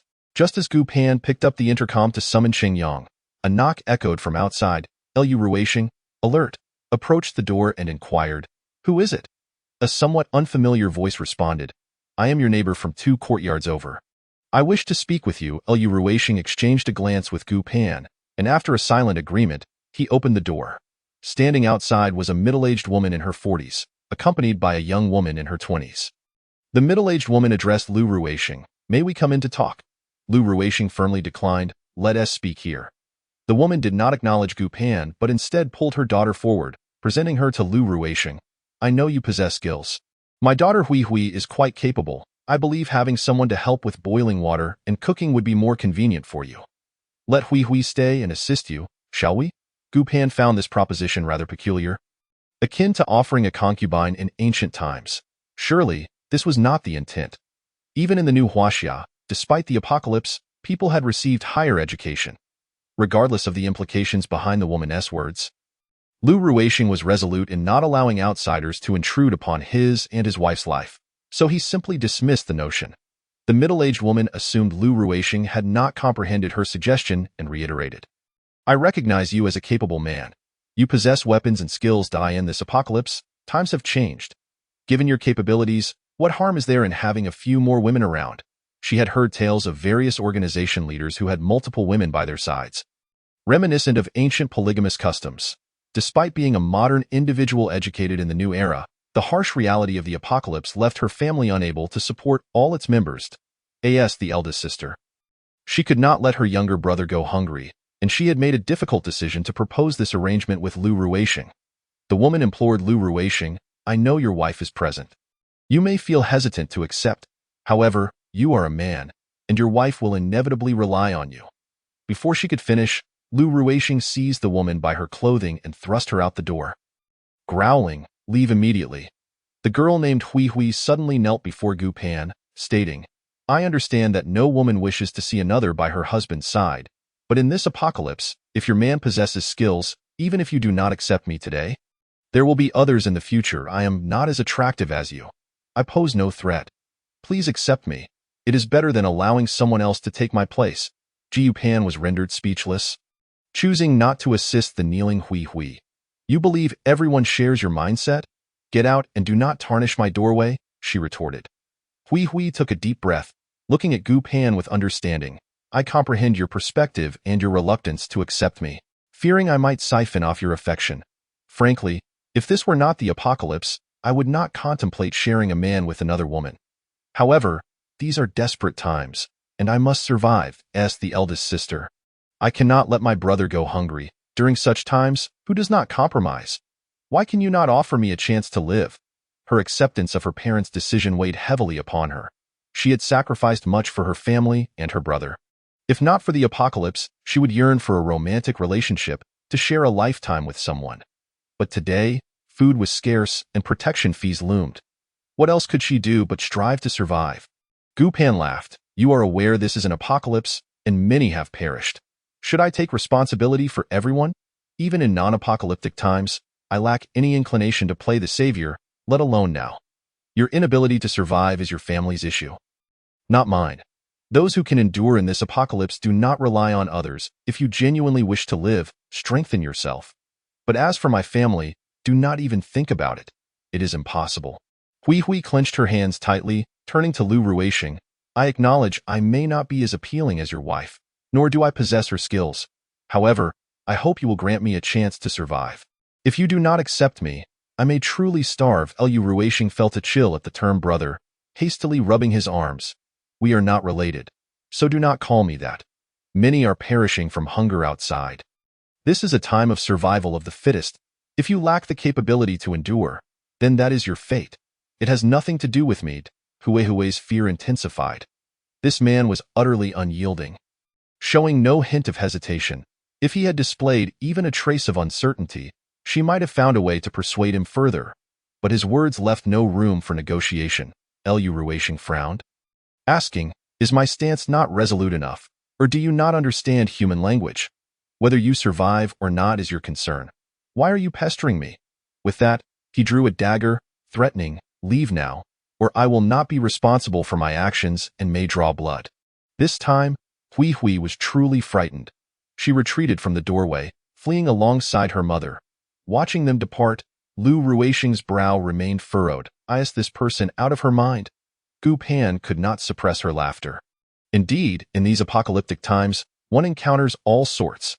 Reflecting on her past life, she recalled that by the third year, various self-proclaimed leaders had emerged, possessing the means yet opting to establish themselves rather than seek refuge at the base. These individuals led lives reminiscent of ancient emperors, and during that era, both men and women of capability often had multiple partners, a reality unimaginable in times of peace. Noticing Gu Pan lost in thought, Lu Ruixing gently placed his hand on her head. "What are you pondering?" "I am contemplating the future. A regression of society, perhaps even worse than ancient times. In the past, there were laws. In this apocalypse, aside from the base, no legal structure exists. Thus, we must reach the base. We must strive for an orderly existence. Yes, we should hurry at that moment." Cheng Yang's voice crackled through the intercom. "Brother, sister, when are we heading to the Fong residence?" Lu Ruixing replied, "We will leave shortly. Wait for us at the door while we gather a few items." Cheng Yang acknowledged the request. Gu Pan packed a pound of rice along with some freeze-dried vegetables, readying herself for departure with Lu Ruixing. Cheng Yang, carrying a small bag, approached them, scratching his head somewhat sheepishly. "I brought some snacks for Ellie and Ellen." Gu Pan smiled. "You two sharing food is indeed a significant matter." Cheng Yang remarked, "Well, even though there was no battle today, when faced with life and death, her willingness to be by my side counts as a bond forged in adversity." Cheng Yang nodded in agreement. "Yes, and Lan Lan has been conversing with me." Lu Ruixing glanced at Cheng Yang, smiling knowingly, though he said nothing. Upon arriving at the Fong residence, they knocked and entered. Squad leader Fong welcomed them with evident delight. "You've arrived. Come in." Quickly, as they settled in the living room, squad leader Fong initiated the conversation. "I heard about today's events from Ellie and Ellen." Lu Ruixing replied. "Lan Lan did not merely pass by. She went specifically to check on us." "Did she not?" This was something he and Gu Pan had discussed prior to their slumber. Squad leader Fong chuckled. "Nothing escapes your notice. Indeed, the child realized you were in danger, and without waiting for me to say anything, she went. I thought it was essential for her to witness such scenes in this apocalypse, so I did not stop her." Gu Pan looked at Team Leader Fong in astonishment. "Team Leader Fong? Are you truly at ease allowing her to venture out on her own?" Team Leader Fong sighed. "I cannot be by her side constantly. Eventually, she must confront these challenges independently. I have faith in your abilities. If you were unable to withstand it, you should have moved out yesterday." Gu Pan smiled at Team Leader Fong. "Indeed, as you said, we have already negotiated with them to remain mutually uninvolved. We are free here. Please do not hesitate to inform us of anything you need." Team Leader Fong nodded. "If I were to encounter any difficulties, I would indeed rely on you. I don't have much, primarily just Lan Lan. Now that she is willing to interact with you, I feel somewhat reassured." As they spoke, Fong Lan Lan emerged from the bedroom, standing at the doorway and smiling at them, her silence serving as a greeting. Gu Pan waved at her. "Lan Lan, thank you for today." Fong Lan Lan quickly shook her head. "No need to thank me. You have helped me far more." This was their first time speaking with Fong Lan Lan, who was quite attractive and exuded a remarkable spirit. Lu Ruixing turned to Cheng Yang. "Didn't you have some treats for Lan Lan?" Cheng Yang promptly stood up, retrieved a small bag, and approached Fong Lan Lan, presenting her with a plastic bag filled with goodies. "These are all delicious." Fong Lan Lan smiled at Cheng Yang as she accepted the bag, holding it close. "Thank you." Chapter 104. The transformation of Fong Lan Lan. Team Leader Fong observed the interaction between Cheng Yang and Fong Lan Lan with great delight, exclaiming, "This child is thriving. Even if I were to pass away now, I could close my eyes in peace." Gu Pan quickly interjected. "Team Leader Fong, please refrain from speaking such inauspicious words. We all must survive until the end of these tumultuous times." Team Leader Fong shook his head. "I no longer hold such hopes. By the way, I hunted a rabbit yesterday and brought you 2 rabbit legs."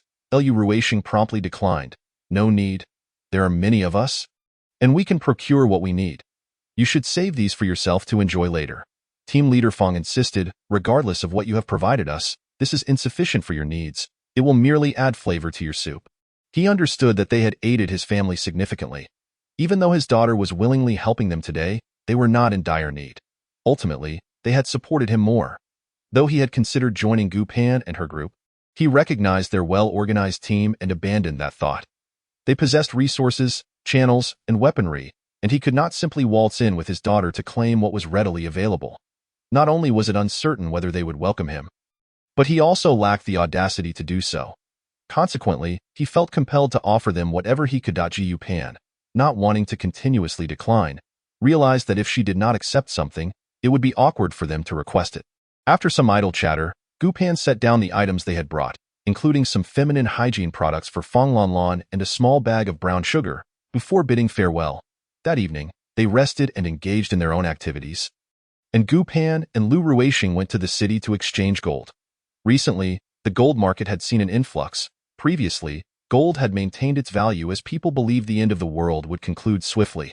Once it was over, normalcy would return, and gold would regain its status as a currency standard. However, now that hope had vanished and scarcity loomed, many families had resorted to trading their remaining gold and silver jewelry for food. They first arrived at Shiliang, where business was thriving despite the presence of a boss. These second-hand traders were not lacking in sustenance and were faring reasonably well.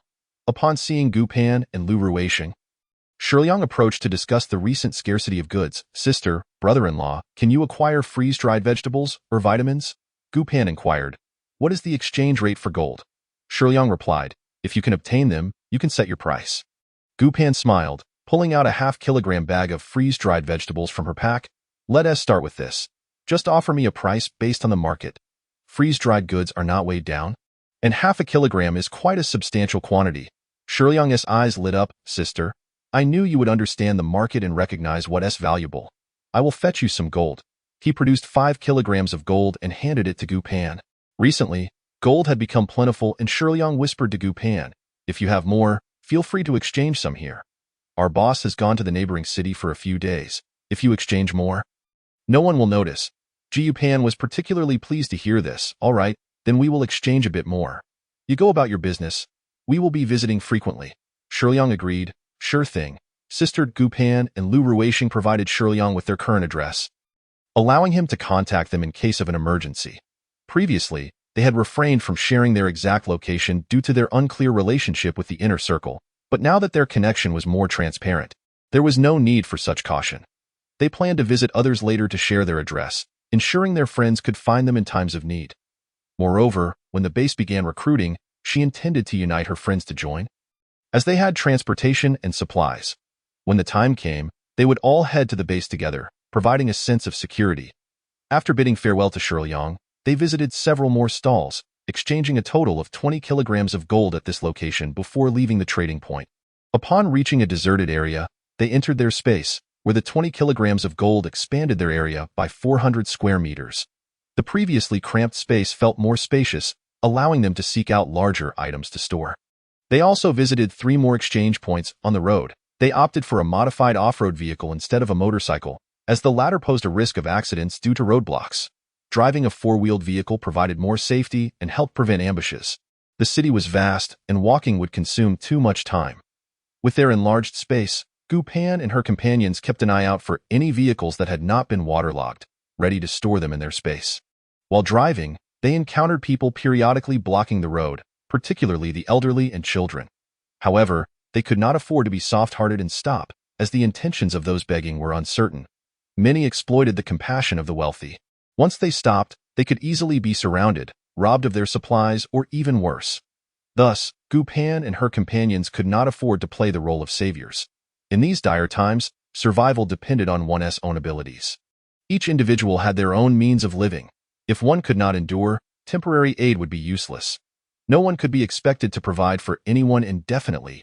Gu Pan gazed out the window at the ragged individuals by the roadside, leaning on sticks and supporting one another, their gaunt figures moving in waves as they searched for resources and food. Exhaustion etched on their faces. In less than a year, cannibalism would likely become a reality.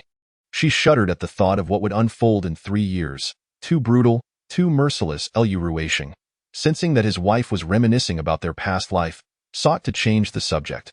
What do you think of Yuan Jiang and Lin Mingming? Gu Pan, having had limited interaction with them, refrained from commenting on their character but recognized their survival skills and attitudes in this chaotic world. They have managed to endure it, I agree, but the situation for Lin Feifei and her family is dire. Being expelled like this, I fear they will soon face starvation. Indeed, those who have been ousted from the inner circle will find it challenging to survive. As they conversed, they arrived at the next black market trading point. Here, they exchanged 5 kilograms of gold, increasing their space by 100 square meters. The subsequent 2 points yielded 12 kilograms, expanding their area by 240 square meters, bringing their total to 340 square meters. Today, they had gained a remarkable 740 square meters, much to the delight of both Gu Pan and Lu Ruishing, as it meant they could easily store larger items, especially vehicles, which they had a significant demand for. Recently, Lu Ruishing planned to construct a wooden house in their space. While they had beds and furniture, it lacked the warmth of a home. Since they had ample wood and materials, building a 2-story wooden house would provide a more homely atmosphere. In the event of an emergency, they could reside there comfortably.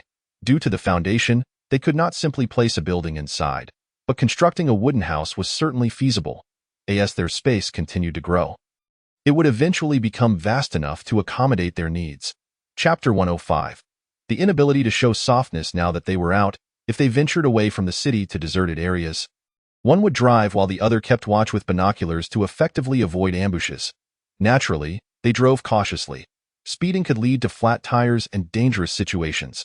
As they entered the neighborhood, they soon spotted Lin Feifei sobbing uncontrollably while arguing with Lin Ran by the garden's rockery. "Why are you crying? This is reality. If we don't find anything, we will starve tomorrow. We must go out one more time before dawn. It's a necessity. Your mother is unwell, and your grandfather is elderly. Besides you and me, who else can go?" Lin Ran's voice trembled. Lin Ran continued, "If you want to starve, then don't go. If you don't want to, hurry up and leave." Lin Feifei, having never experienced hunger, seemed unable to grasp the gravity of the situation. "Then I'd rather starve." Upon returning home, the two succumbed to slumber, finally free from the worry of disturbances from the inner circle. They slept soundly until the afternoon before rising. After freshening up and having a light meal, they settled in the room to read. The sun hung low in the western sky, casting a gentle, rosy glow. If it weren't for the apocalypse, this could be likened to the idyllic tranquility of a bygone era. As evening approached, the intercom suddenly crackled to life. "Brother, sister, come quickly. It seems someone is coveting my beauty." Gu Pan furrowed her brow and glanced at Lu Ruishing. "It shouldn't be a major issue."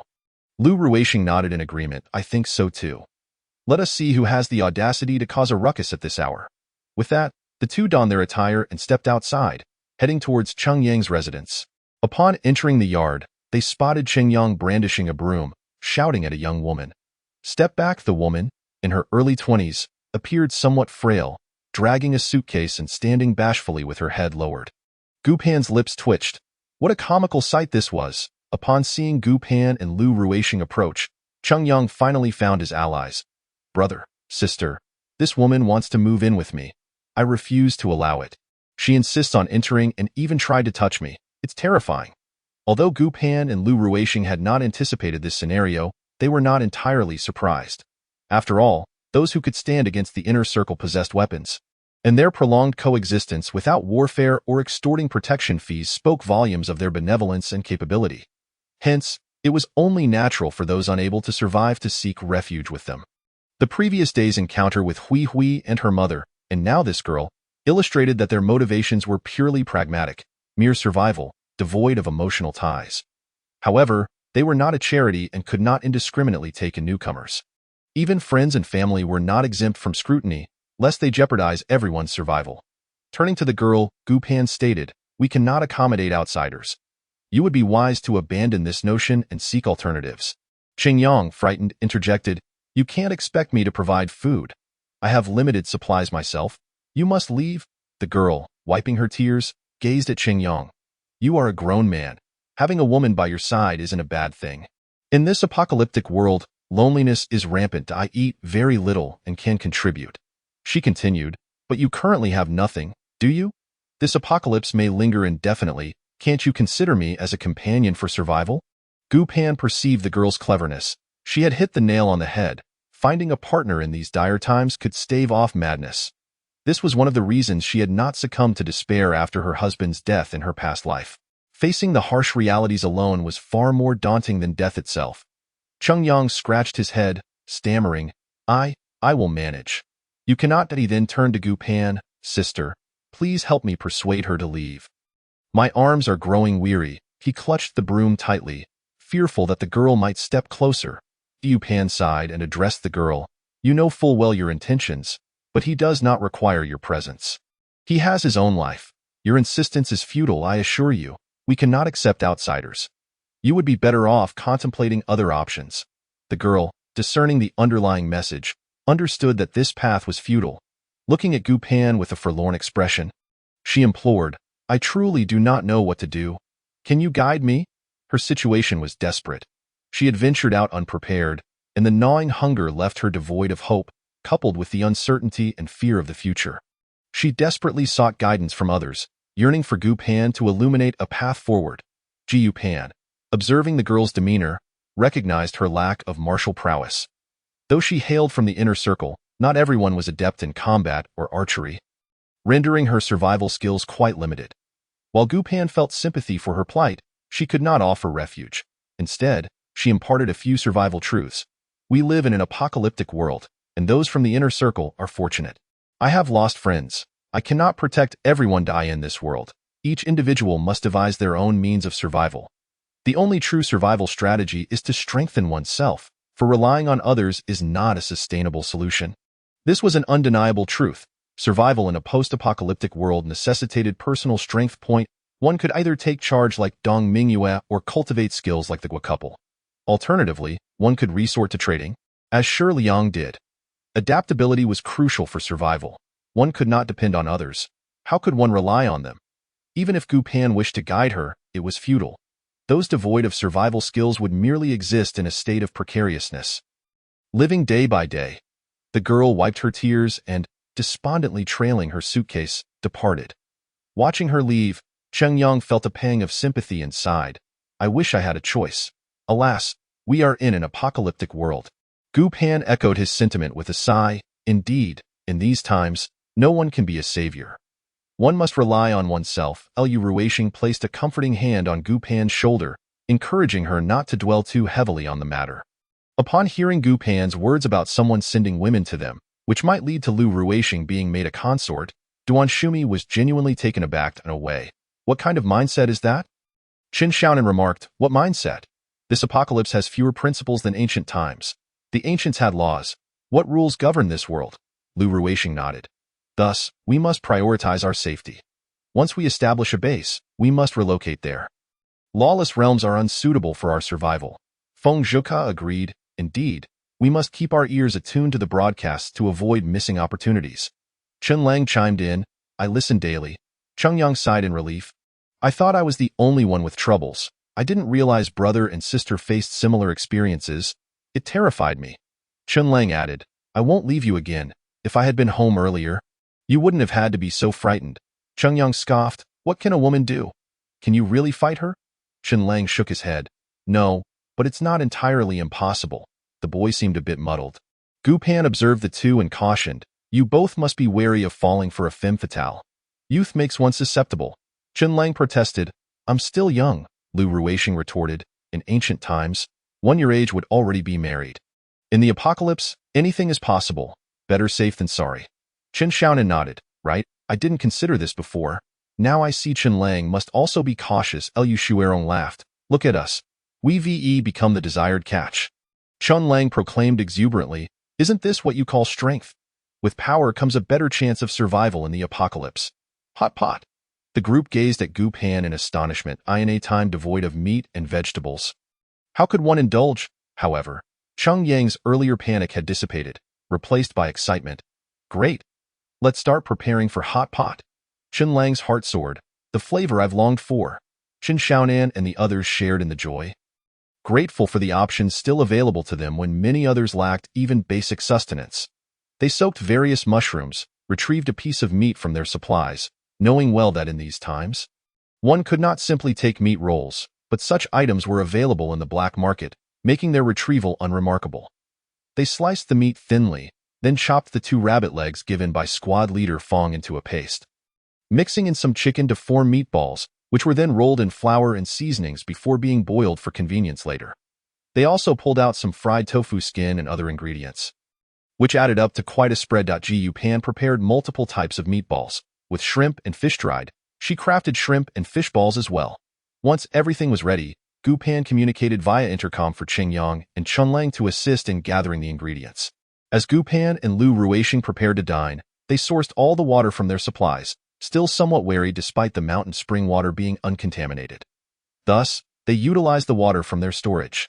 With the pot base prepared and placed in a basin for Qingyang and the others to retrieve, the condiments were all packaged, preserved from before the apocalypse, ready for immediate use. The vegetables were washed, and the meatballs cooked, all neatly packed in disposable containers. Tio enhanced their hot pot experience. Qin Shaonan brought over a small generator and fan. Such an opportunity to enjoy hot pot deserved a bit of electricity. And they still had a supply of gasoline and diesel.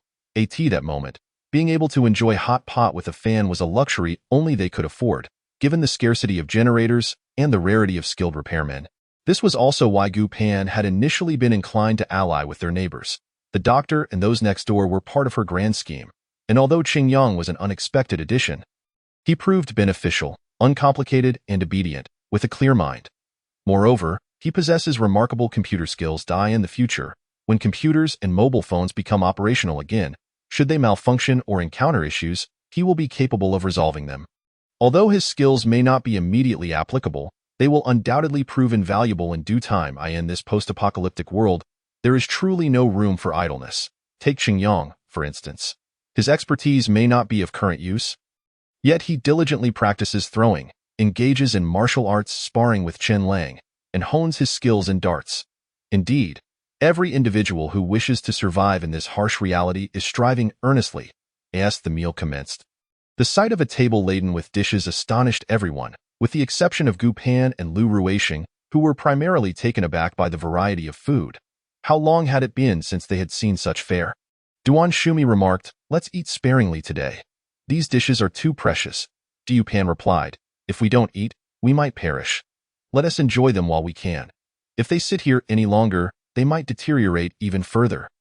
This was indeed the case. The vegetables they cultivated often withered shortly after sprouting. Had they consumed them while still fresh, they might have relished their flavors, but who could bear to do so? They saved them, only to find them utterly inedible at last. Thus, Gu Pan decided that these wilted greens could not be preserved any longer. They might as well be consumed. As Chen Lang dipped into the sauce and savored his first bite of meat, he exclaimed, "My heavens, how can such delectable flavors exist in this world?" Gu Pan and the others could not suppress their laughter. Chen Lang, unfazed, declared, "Even if it were scavenged from a rubbish heap, hot pot is still delicious." Lu Ruixing, chuckling, served Chen Lang a couple of meatballs with a ladle, saying, "Eat up. You're still growing." Qin Shaonan observed Lu Ruixing and remarked, "If it weren't for you all, this child would never have grown tall." To thrive and gain strength in this apocalypse is truly rare. Duan Shumi added, "Though this may sound cliché, I genuinely appreciate everyone's tolerance towards Chen Lang. Today, everyone felt satiated.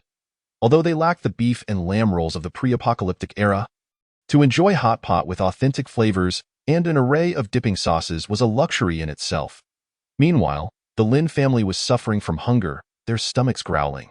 Since their arrival in this post-apocalyptic realm, they had lived quite comfortably within the inner circle, even though they had begun to regulate their resources and limit their consumption. However, their situation had now drastically changed. They faced the prospect of starvation, their faces pale and gaunt as they sat in the living room. The only solace was that they had secretly unlocked the water source, allowing those within the inner circle to access water and at least stave off dehydration. Now, having moved out, they found themselves as mere individuals, and Old Man Lin dared not gather those from the inner circle again, fearing that the occupying forces might misconstrue his intentions as rebellion, which would spell trouble.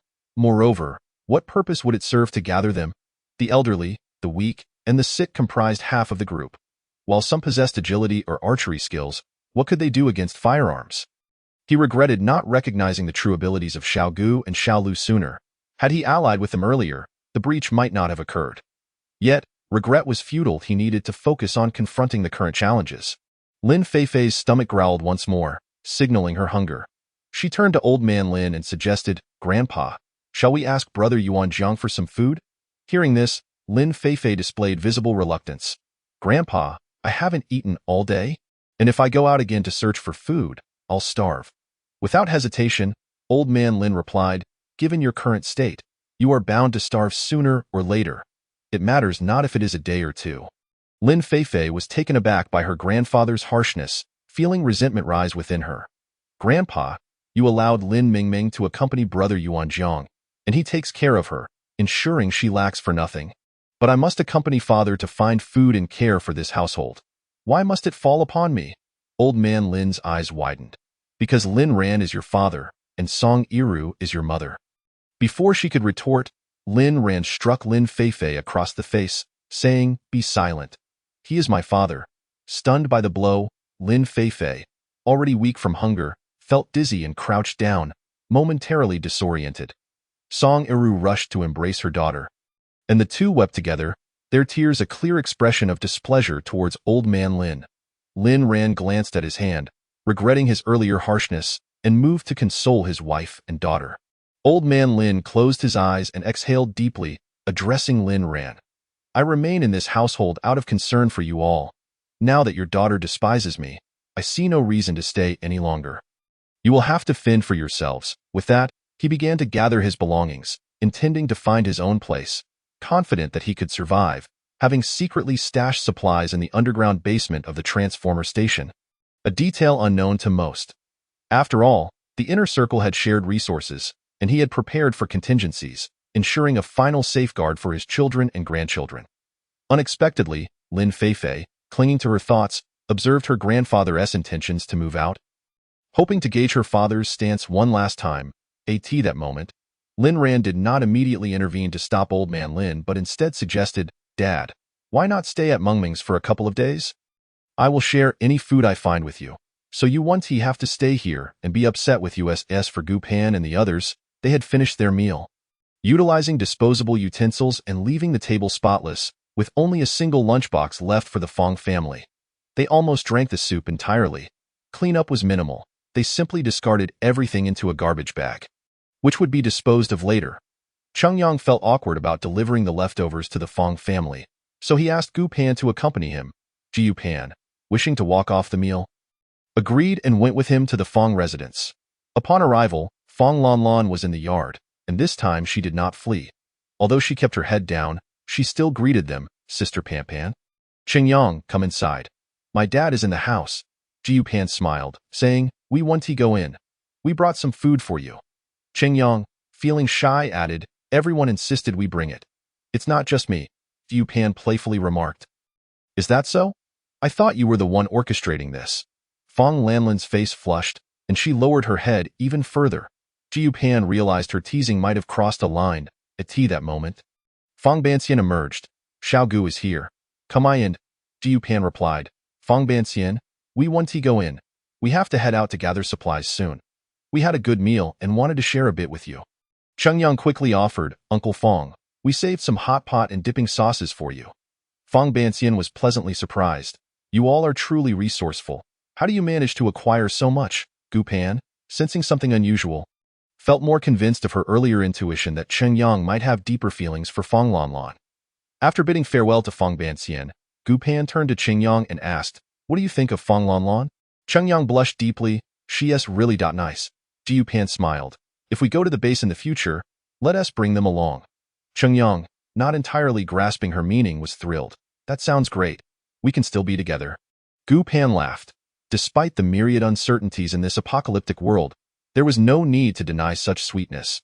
One could simply embrace the natural flow of life. Lu Ruixing chimed in. "I've noticed Cheng Yang's feelings for her as well." Gu Pan, slightly surprised, inquired, "When did you notice?" "I should have realized it before Fong Lan Lan helped him with the gun. I thought it was only that day. Turns out he had his eye on her long before." Indeed, matters of the heart often elude prediction. As they continued their light-hearted conversation, they entered the house. During the evening, they did not remain indoors, monitoring their camp solely through binoculars. They also made periodic rounds around the vicinity to deter any potential intruders. In her past life, Gu Pan had never been particularly fond of icy treats, yet the sweltering heat of the day led her to indulge in an occasional ice cream. Whenever she and Cheng Yang were on guard duty, she would prepare rice and side dishes, taking advantage of the spacious villa where each household was quite distant from one another, especially as they occupied the corner unit, with their neighbors absent. Thus, cooking would not attract unwanted attention. With a generator at their disposal for air conditioning, cooking was hardly a burden. Once prepared, she stored the food for future use, having accumulated quite a stockpile over time. Although in the future, upon arriving at the base, they may no longer need to cook for others, it is never a mistake to prepare more. As the space continues to expand, it is prudent to engage in such activities during idle moments. Not only meals, but also a few snacks have been prepared. As they reached the doorstep, Yuan Jiang and Lin Mingming approached. Yuan Jiang was the first to speak. Misku, Mr. Liu, do you have a moment? We wish to consult you on a few matters, if that would be permissible. In response to the polite overture, Gu Pan and Lu Ruixing were not displeased. Gu Pan nodded, of course, but my home is rather chaotic, so I won't invite you inside. This was understood by all, and Yuan Jiang and Lin Mingming promptly suggested that it would be more comfortable to converse outside in the evening breeze. Thus, the group stood on the steps at Gu Pan's entrance and began their discussion. Yuan Jiang was the first to express his gratitude. Thank you for being willing to speak with us. We are truly appreciative. He looked at Lu Ruixing with gratitude and posed the question that weighed on his mind. We aspire to establish a self-defense team, akin to yours, which does not engage in predation but is capable of safeguarding itself. I understand we may not possess your level of strength, but we simply wish to avoid being bullied and survive. Could you share some of your experiences with us? We have never led a team, and there are many things we do not comprehend. Initially, we intended to gradually accumulate experience, but we did not anticipate an attack would come so suddenly, prompting us to shamelessly seek your guidance in hopes of maturing quickly. Lu Ruixing pondered for a moment before responding. I suggest you both leave this area. The leader of the inner circle is quite astute. If he discovers you, your chances of survival may diminish significantly. Lu Ruixing and Gu Pan had deliberated on this matter. Although the martial prowess of the inner circle was average, the leader was a shrewd strategist. This explained how he had secured ample resources, chosen this location, and avoided conflict with their side. He understood the art of evaluation and compromise. Yuan Jiang and Lin Mingming's faces reflected their dilemma. Gu Pan, perplexed, inquired, Isn't Yuan Jiang alone? Although Lin Mingming was a relative of Lin Feifei, she was merely staying with them and should not pose a burden. It would not be a significant issue to change names, and they would not truly conduct a city-wide search for your sake. Their words were largely a form of intimidation. While Lin Mingming concurred with Gu Pan's assessment, her own situation had shifted considerably, and she candidly replied, Currently, my grandfather lives with us, and we cannot neglect him. Gu Pan, confused, asked, Did your grandfather not always live with your uncle? With a son who has established a family, why would the elder choose to reside with a young granddaughter? Gu Pan genuinely could not comprehend this. And her impression was that Lin's grandfather was the backbone of Lin Ran. He had chosen to live with him due to concerns regarding his eldest son. The departure from his eldest son's family was indeed puzzling and sparked her curiosity.